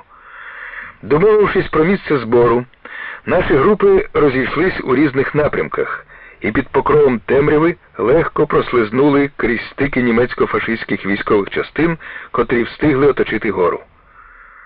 Партизанське з'єднання на цей час налічувало в своїх рядах 1400 бійців, у тому числі близько 200 поранених. Можна уявити, як були приголомшені окупанти, коли вся ця людська маса раптом безслідно зникла, наче її поглинула гора. Фашистам більше нічого не лишалося, як оголосити, що загін Ковпака остаточно знищено, і вдалося втекти тільки Ковпакові з невеликою групою. Листівки з екстреним повідомленням про це розкидали з літаків по всіх прикарпатських селах. У листівках оголошувалось також про грошову винагороду тому, хто спіймає мене живим. Докладно описувалася моя зовнішність, одяг, особливі прикмети, наприклад, вуса, яких я зовсім не мав. Навпаки, Руднєву приписували бороду. З описів її можна було подумати, що гітлерівці бачили саме мою бороду. Дуже потішило партизанів те, що загарбники, як ми довідалися з їх оголошень, вважали мене циганом. Бійці говорили: це ж прикмета комісара. Брюнет Семен Васильович, звичайно, більш скидався на цигана, ніж я. Розвеселили гітлерівські листівки місцевих жителів. Селяни говорили: самі бачили його, самі міряли, який він на зріст, то чого ж самі не схопили. Цікаво було почути і те, як селяни, звичайно не відаючи про мою присутність, в'їдливо коментували ті листівки. Про долю Руднєва ми нічого не знали. Після бою коло Ділятина вдалося тільки встановити, що з оточення його, тяжко пораненого, винесли кілька бійців та медсестра Галя Борисенко. Але куди поділись вони, не знав ніхто. Розвідники, яких ми посилали на розшуки, повернулися ні з чим. Місцеві жителі говорили різне. Одні, мовляв, бачили кількох партизанів і серед них високу дівчину, які несли кудись пораненого товариша. Інші твердили, партизани несли не пораненого, а вбитого, і поховали його десь тут, але де точно не знають. Деякі говорили, що начебто самі поховали чорновусого партизана, може й Руднєва. Багато могил викопали тоді карпатські селяни. Наші бійці і командири ніяк не хотіли примиритися з думкою про втрату улюбленого комісара. «У мене таке відчуття, що Семен Васильович не загинув», – говорив його помічник по комсомолу Михайло Андросов. «Ось побачите, побачимо його живого», – переконував усіх. А потім пішли чутки, що в Карпатах почав діяти партизанський загін, і всі вирішили – Руднєв живий і продовжує боротьбу. Тоді раптом хтось із розвідників приніс звістку, начебто в одне село заходила група партизанів, і командир її, судячи з опису зовнішності, Руднєв, стрункий, чорновусий, чорноокий. Цій чутці всі охоче повірили. Вона породила легенди про новий партизанський загін, організований Руднєвим у Карпатах після Ділятинського бою. Перебуваючи в горах, ми не втрачали надії натрапити на сліди цього легендарного загону. На превеликий жаль, наші надії не збулися. Перегодом з'ясувалося, що Руднєв, а також бійці і медсестра Галя, які виносили його з оточення, загинули в нерівному бою з ворогом. Примітка. Після війни прах Руднєва знайдено в братській могилі під Ділятином. Загиблих партизанів поховали місцеві жителі. Могилу перенесено в місто Яремчу. Над нею споруджено пам'ятник. Загинув і син Семена Васильовича Радик. Він був поранений в сутичці біля Слобідки Пільної, Гвоздецького району Станіславської області. Радик відповз після бою в яр, густо зарослий лозами. Там на другий день знайшли його жителі села в дуже тяжкому стані. Вони зробили все можливе для врятування життя юному партизанові. Приміром, Гриць Никифорчук, член місцевої підпільної групи, ходив у сусіднє село за ліками для пораненого. Проте Радика врятувати не вдалося. Він помер від зараження крові. Примітка. Після війни прах Радика Руднєва перенесено в місто Яремчу і поховано у братській могилі разом з батьком. Розійшовшись у різних напрямках, наші групи, щоб збити гітлерівців із сліду, довго петляли в горах і передгір'ях Карпат. За серпень партизани сходили всю Станіславську, Тернопільську, побували у Львівській і Кам'янець-Подільській областях. Примітка. Тепер Хмельницька область. З'єднатися нашим групам тут не вдалося, оскільки окупанти, хоч і оголосили населенню, що партизанів розгромлено, самі ж не вірили в це. І, як і раніше, скрізь тримали посилені гарнізони, патрулювали всі дороги. Загарбники шукали головні сили партизанів, але і тут, у Карпатах, як і всюди, нашою головною силою був народ. Коли нашому бійцю треба було деякий час переховатися, він міг це зробити в будь-якому населеному пункті. Скільки родин дали притулок пораненим партизанам. Жителі одного села влаштували в лісі для наших поранених партизанів справжній підпільний госпіталь. Щоб карателі не виявили і не знищили цей госпіталь, селяни часто перебазовували його з місця на місце. Яке велике значення мала тоді для нас ця самовіддана, зворушлива любов народу? Ми відчували її на кожному кроці. Сидить, бувало, група партизанів у глухому лісі навколо багаття, проходить мимо гуцул із зв'язкою хмизу. Спиниться, поговорить, побажає щастя, а десь через годину, дивися, повертається з мішком картоплі, та ще й просить пробачити за бідний дарунок. Сам більше нічого не має. За 2 роки боротьби в тилу ворога наші бійці, командири пройшли багато тяжких випробувань. Але найтяжчим з них виявився похід роз'єднаних груп. Під моєю командою залишилось всього близько 200 партизанів. Вони були озброєні краще, ніж інші. Ядро групи складала рота автоматників. Наше завдання полягало в тому, щоб, відтягуючи противника на себе, полегшити іншим групам вихід з гір. Рядові бійці групи, які не знали задуму командирів, спершу досадували, що їх знову ведуть у гори. І справді, тут би, на рівнину, густо заселену, хлібну, а йдеш туди, де крім остогидлих лісових ягід, нічогісінько придатного для їжі немає. І все-таки йшли, піднімалися все вище і вище. Під нами гадюками звивались по схилах дороги. Зверху бачили німецькі колони, що металися у всіх напрямках, розшукуючи нас. Якось один боєць ненароком сколупнув камінця. Той покотився вниз, збиваючи і тягнучи за собою інші. І загуркотіло, загуло, загриміло. Каменюча гірським обвалом посунуло на гітлерівців. Засипало кілька їх машин. Карателі відкрили по горі стрілянину з усіх видів зброї. Відтоді стали ходити обережніше. Противник осідлав усі гірські перевали. Чи на кожній лісовій стежині нас підстерігали засідки. В перший же день виходу нашої відокремленої групи, натрапивши на ворожий заслон, загинуло багато автоматників на чолі з командиром Карпенком, отим юним сержантом, який так ревно допитував мене у Спадщанському лісі, коли я вперше зустрівся з ним і його супутниками. Сутички з окупантами відбувалися щодня, і наша група швидко ріділа. Після одного великого бою виявилось, що серед нас немає начальника штабу Григорія Яковича Базими і кількох бійців. Становище дедалі ускладнювалось. Опухлі з голоду, обідрані, напівбосі люди йшли все далі в гори, не знаючи куди. Ягоди заміняли їм хліб і воду. Вночі, збившись до гурту, тремтіли від холоду. Вогнищ не розпалювали, щоб не виказати себе противникові. Згадували, як гомоніли гори, коли тут діяло наше з'єднання, палали нафтові вишки. Тепер навкруги стояла моторошна тиша, ні грюку, ні звуку, ні шереху. Куди щезли звірі? Невже не водяться на такій височині? Хоч би якусь малюсіньку пташку побачити. Раніше до нас в ряди годи долинали вигуки чабанів. Тепер натрапляємо на порожні загорожі, спустілі сироварні і хатинки.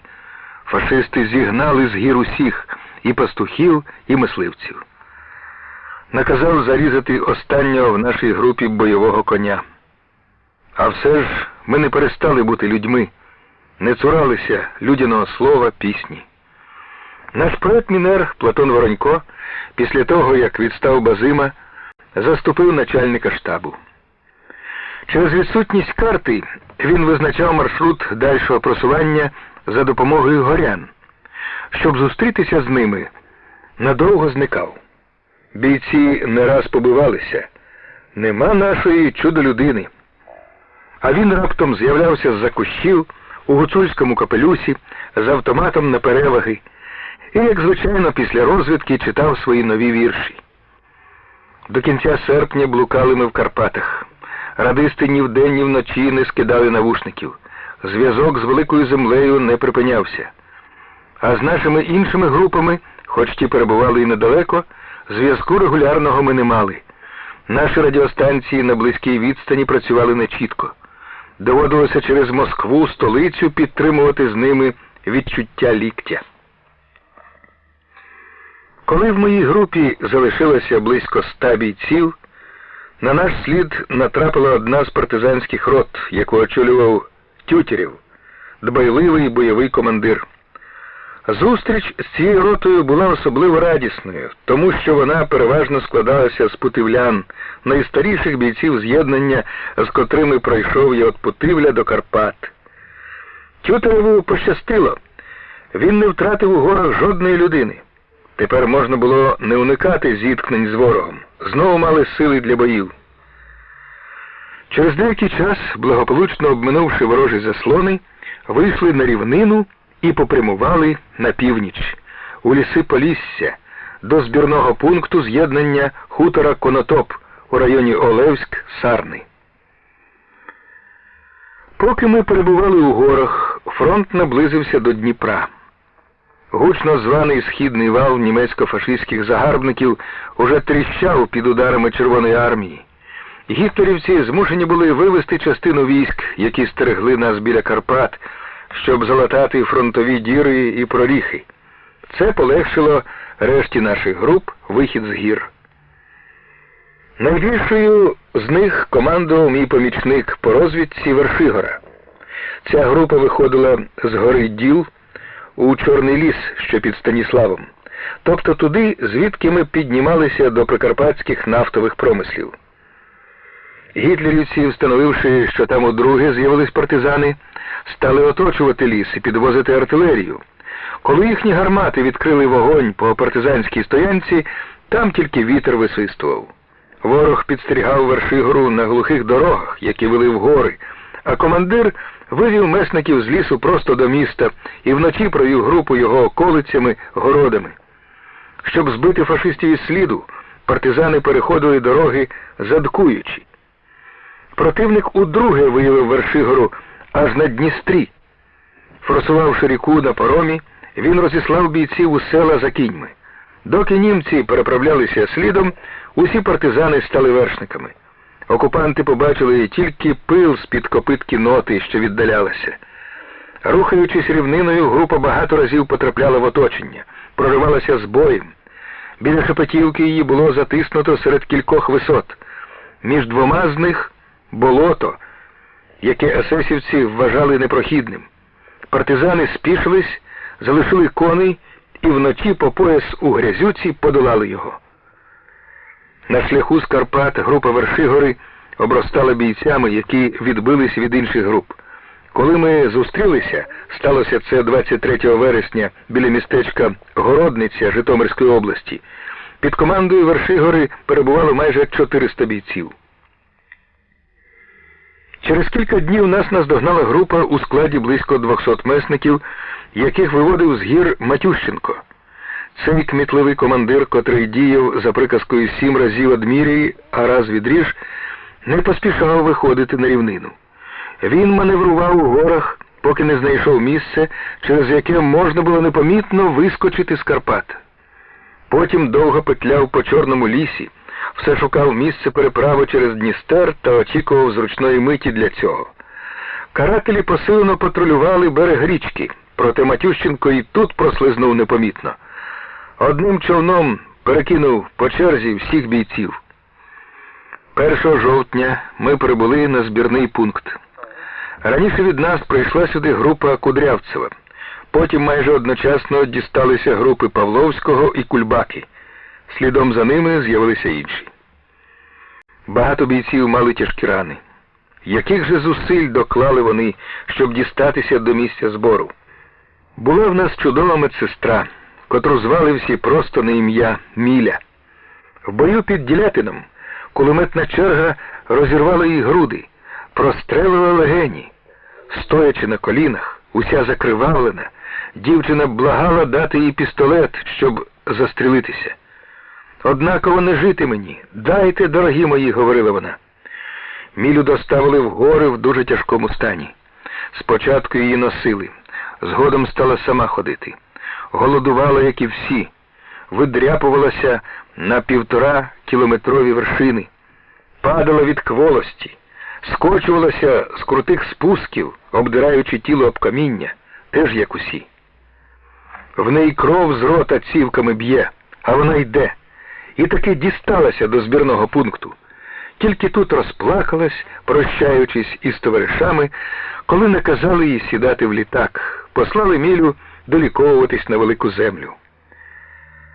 Повернувся начальник штабу Базима з 2 бійцями. Спочатку їх було 5. За Дністром відбили в одному селі в німецьких посіпак тачанку, запряжену парою баских коней, і помчали наздоганяти нас. По дорозі 2 партизанів загинули, коні були вбиті. Базима випав з тачанки, тяжко поранений у голову. Живими залишились бійці Денис Синиченко і Петро Бичков. Один отбивався, другий тяг рівчаком непритомного Базиму. Потім вони пройшли кількасот кілометрів лісами, ярами, болотами, несучи пораненого командира, мішок з штабними документами, книгами наказів та кіноплівкою, знятою кінооператором Вакаром, який загинув під час виходу з Карпат.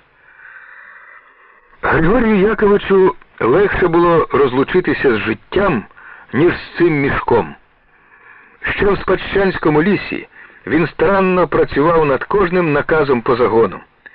Бій йде, дощ періщить, віє метелиця, а Григорій Якович сидить на пеньку, накрившись плащем з головою, і строчить у своїй записній книжці чернетку наказу, а потім уже в землянці чи в курені акуратно по-вчительському переписує наказу книгу. Іноді, бувало, навіть розсердишся. «Так кинь ти свою писанину, лягай спати». Григорій Якович тільки всміхнеться. «Цю писанину історики вивчатимуть». До середини жовтня на збірний пункт з'явились останні групки, що відстали. Прийшов навіть 60-літній боєць Корній Федорович Черняк, якого ми вважали полеглим у горах. Черняк – наш путивльський колгоспник, член партії з 1917 року. Він виходив з моєю групою, ніс живлення рації і пропав безвісти після однієї сутички з карателями. Хто б міг повірити, що цей літній чоловік сам вибереться з гір, перепливе Прут, Дністер, обмине всі гітлерівські застави і пости? Скільки їх зустрілося на шляху, адже довелося пройти кілометрів 600, і ось старий комуніст прийшов. Схуд він так, що, здавалося, тільки борода лишилась, а гвинтівкою живлення рації не кинув. Деякі бійці дістались на хутір Конотоп з 2-3 автоматами. Один свій, решта товаришів, котрі загинули в бою. Люди причепурилися, помились у бані. Зазвичай, давно заведеним у нас, обладнання кожної партизанської стоянки починалося із спорудження бані. Постриглись, випрали одяг, полагодили взуття, і всім після цього захотілося сфотографуватися. Ніколи не було в нас стільки бажаючих, так би мовити, закарбувати себе з друзями на фотознімку, звичайно, в повному бойовому спорядженні, як після повернення з Карпат. Це й зрозуміло. Люди почували себе так, ніби вони вдруге народилися. Багато групових знімків зробили наші партизанські фотографи на хуторі Конотоп. Ось один з них. Григорій Якович Базима сидить на пеньку, голова перев'язана, але бадьорішим, більш підтягнутим свого начальника штабу я ніколи не бачив. Партизанське життя зробило його справді військовою людиною, яким раніше був серед нас лише Руднів.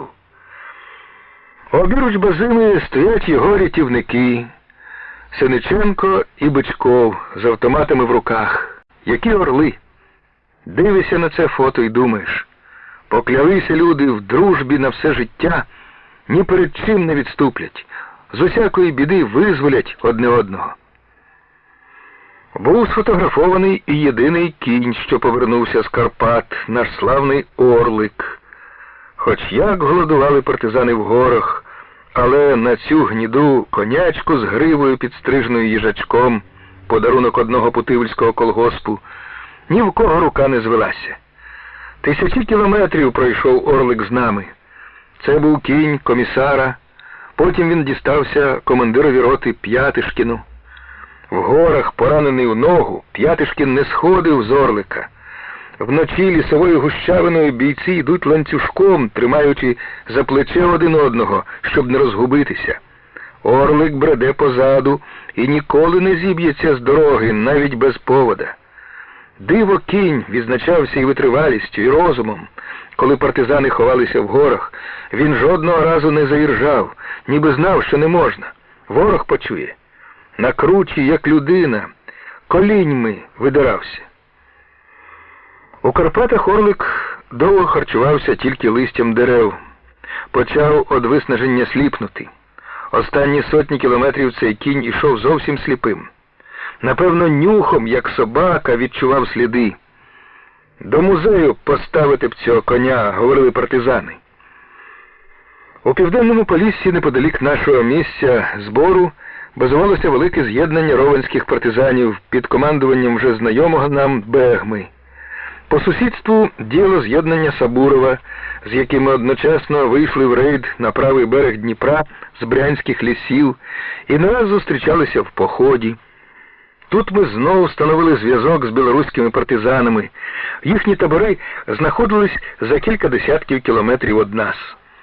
У цьому партизанському краї, що мав свій аеродром, на який прибували літаки з Москви, наші бійці відчули себе так, немов повернулися додому. Хутір, де розташувався штаб з'єднання, називався так само, як сусіднє з Путивлем місто – Конотоп. До Путивля залишився один перехід, а машиною година їзди, жартували путивляни. І справді, хіба мали тепер значення кількасот кілометрів, які все ще відокремлювали нас від Путивля, коли Червона армія вступила вже в Полісся, і наша мала земля знову ставала великою. Хутір Конотоп – це кілька будиночків на лісовій галявині.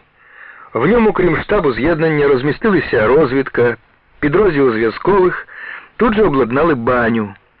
Партизанські роти розташувалися навколо хутора, зайняли район лісу радіусом 15 кілометрів. Пора настала холодна, пізня осінь. Я наказав влаштуватися ґрунтовно, щоб як слід відпочити і відсвяткувати 26-ту річницю Великої жовтневої соціалістичної революції, що наближалася. Бійці постаралися. Наш народ любив обживати табори по-хазяйському, а після походу на Карпати всім, як ніколи, хотілося бодай кілька днів пожити затишно. За якийсь тиждень у лісі навколо хутора виросли впорядковані партизанські селища. Будували, змагаючись, взвод із взводом, у кого буде краща землянка. Тому всі оселі вийшли на диво міцні, зручні, просторі. Деякі роти, особливо ретельні в опорядженні своїх селищ, проклали навіть доріжки, посипали їх жовтим піском, поставили вздовж них лави. Щоб прикрасити, а заодно і замаскувати лісову галявину, вибрану для святкового торжества, було заготовлено багато возів ялинових і соснових гілок. Їх розставили алеєю від штабу, що містився в будиночку біля самого лісу, до трибуни, спорудженої серед галявини і навколо неї великим пишним вінком. З цієї трибуни я оголосив підсумки 26-місячної боротьби в тилу ворога. Пройдено з боями 10 тисяч кілометрів по областях України, Росії та Білорусі. Знищено тисячі гітлерівців, пущено під укіс 62 залізничних ешелони, зруйновано 256 мостів, знищено десятки складів з продовольством, обмундируванням та боєприпасами, більше ніж 200 кілометрів телеграфних і телефонних проводів, 50 вузлів зв'язку, до 500 автомашин, 20 танків і броньовиків. Пройдений нами шлях від Путивля до Карпат і назад у Полісся дуже своєрідно відобразив на вечорі самодіяльності партизанський шумовий оркестр під управлінням помічника командира однієї нашої роти, великого витівника Гриця Дорофєєва. Десятків зо два музикантів, зайнявши імпровізовану сцену з пилами, сокирами, рогачами, пічними заслонками і пляшками, чудово передали гуркотніву вибухів, котру щиняли висаджені в повітря мости, тріски скрегіт ешелонів, що летіли під укоси, гул палаючий в горах нафти, а також любимі бойові пісні і марші партизанів. До пізнього вечора не змовкали громовий переспів небувалого оркестру і дружний регіт кількох тисяч людей, які зібрались на лісовій галявині. Відсвяткувавши жовтень, ми почали думати, як би краще зустріти Червону армію, що в ці дні визволяла Київ. Усім хотілося зустріти її з партизанським дарунком, тріском і шумом, як говорили бійці. І от виникла ідея завершити наші рейди ударом по головній комунікації противника на Україні. Основний шлях відступу німців від Києва лежав через Коростень. Розвідка встановила, що залізниця Коростень-Сарни забита гітлерівськими ешелонами з військовим майном і награбованими цінностями. Вирішено було вивести з ладу ту залізницю. Про свій план ми доповіли по радіо українському штабові партизанського руху і на другий день одержали радіограму відповідь, у якій схвалювався запропонований нами захід. Операцію провели спільно з підпільною більшовицькою організацією міста Олевська і місцевим партизанським загоном. На коліях станції Олевськ стояло понад 300 вагонів з авіабомбами, порохом і пальним. Можна уявити собі, що було, коли спалахнули пробиті запалювальними кулями цистерни з пальним і злетіли в повітря вагони з порохом. Півгодини на коліях безперервно гримкотіли потужні вибухи. Партизанським ротам далеченько довелося дійти від станції, щоб уберегтися від граду осколків і кришого вагонів, що сипалися на голову. За півгодини на станції вибухнуло близько 1000 тонн авіабомб. Повністю була виведена з ладу і сусідня станція Сновидовичі. Після цього майже місяць до підходу Червоної армії ми утримували залізницю і вели на ній бої, не даючи змоги окупантам відбудовувати зруйноване колійне господарство. У цей же час партизани готували Червоній армії поповнення. Під час жовтневого торжества я помітив, що серед наших гостей-колгоспників є люди, які можуть тримати зброю. І в мене тоді ж виникла думка оголосити в тилу ворога призов до Червоної армії. Ніяких повноважень на те я не мав, тому вирішив дізнатись, як поставиться до цього населення. Розвідники, послані в навколишні села, повернувшись, доповіли: «Оголошуйте призов, товаришу командир, підуть охочі». Коли так, обійдусь і без повноважень, подумав я, і підписав наказ про мобілізацію до Червоної армії чоловіків призовного віку від 19 до 43 років у зоні дій нашого партизанського з'єднання Олевському і Рокитнянському районах. Успіх призову перевершив усі мої сподівання. Мобілізовані приходили на збірний пункт в хутір Млинок строєм. І не тільки з партизанського району, а й з території, ще захопленої ворогом. Декому доводилось прориватися крізь пункти, які посилено патрулювали гітлерівці. Приймальна комісія, призначена партизанським штабом, працювала кілька днів. Після медичного огляду до Червоної армії мобілізували 1500 призовників. Хутір Млинок став учбовим пунктом. Заняття тут тривали близько місяця. Партизани навчали призовників володіти гвинтівкою, автоматом, кулеметом, гранатою. Після закінчення строку навчання їх відправили великою колоною з червоними прапорами до військкомату в місто Овруч.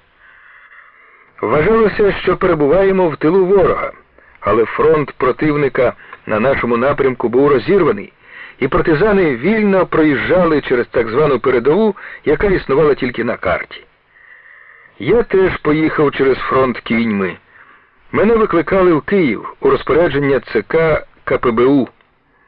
Командування партизанським з'єднанням прийняв мій помічник Вершигора. На партизанів ще чекали бойові діла, з'єднання готувалось до нового походу. Я їхав через Овруч слідом за першою партією призовників у супроводі групи кінотників на чолі з Ленкіним. Обіч дороги лежали спалені фашистами села, здалеку долинав гуркіт гармат. Я не знав, що на мене чекає. Війна ще не закінчилась. Виникали різні припущення, але й на думку не спадало, що мене викликають для мирної роботи. Післямова. В Спадщанському лісі, неподалік наших партизанських землянок, на густо зарослій травою галявині ріс росте і ще довго ростиме примітний дуб. Кругла верхівка його височить над лісом зеленим куполом. Взимку 1941 року, виходячи звідси в похід на північ, ми закопали за 100 метрів на схід від того дубовелетня, біля двох звичайних дубків, що росли близенько один від одного, дерев'яний ящик з кількома жерстяними коробками і великим глиняним глечиком. У них ми склали різні документи: свідоцтво про освіту, паспорти, профспілкові квитки, метрики, дипломи. Коли партизани-путивляни повернулися до мирного життя, хто з них не шукав цього скарбу? Багато разів їздили у Спадщанський ліс із залізними щупами, і Григорій Якович Базима, який, повернувшись у Путивль, працював секретарем райкому партії, і Дід Мороз Олексій Ілліч Коренєв, котрий став головою Путивльського райвиконкому.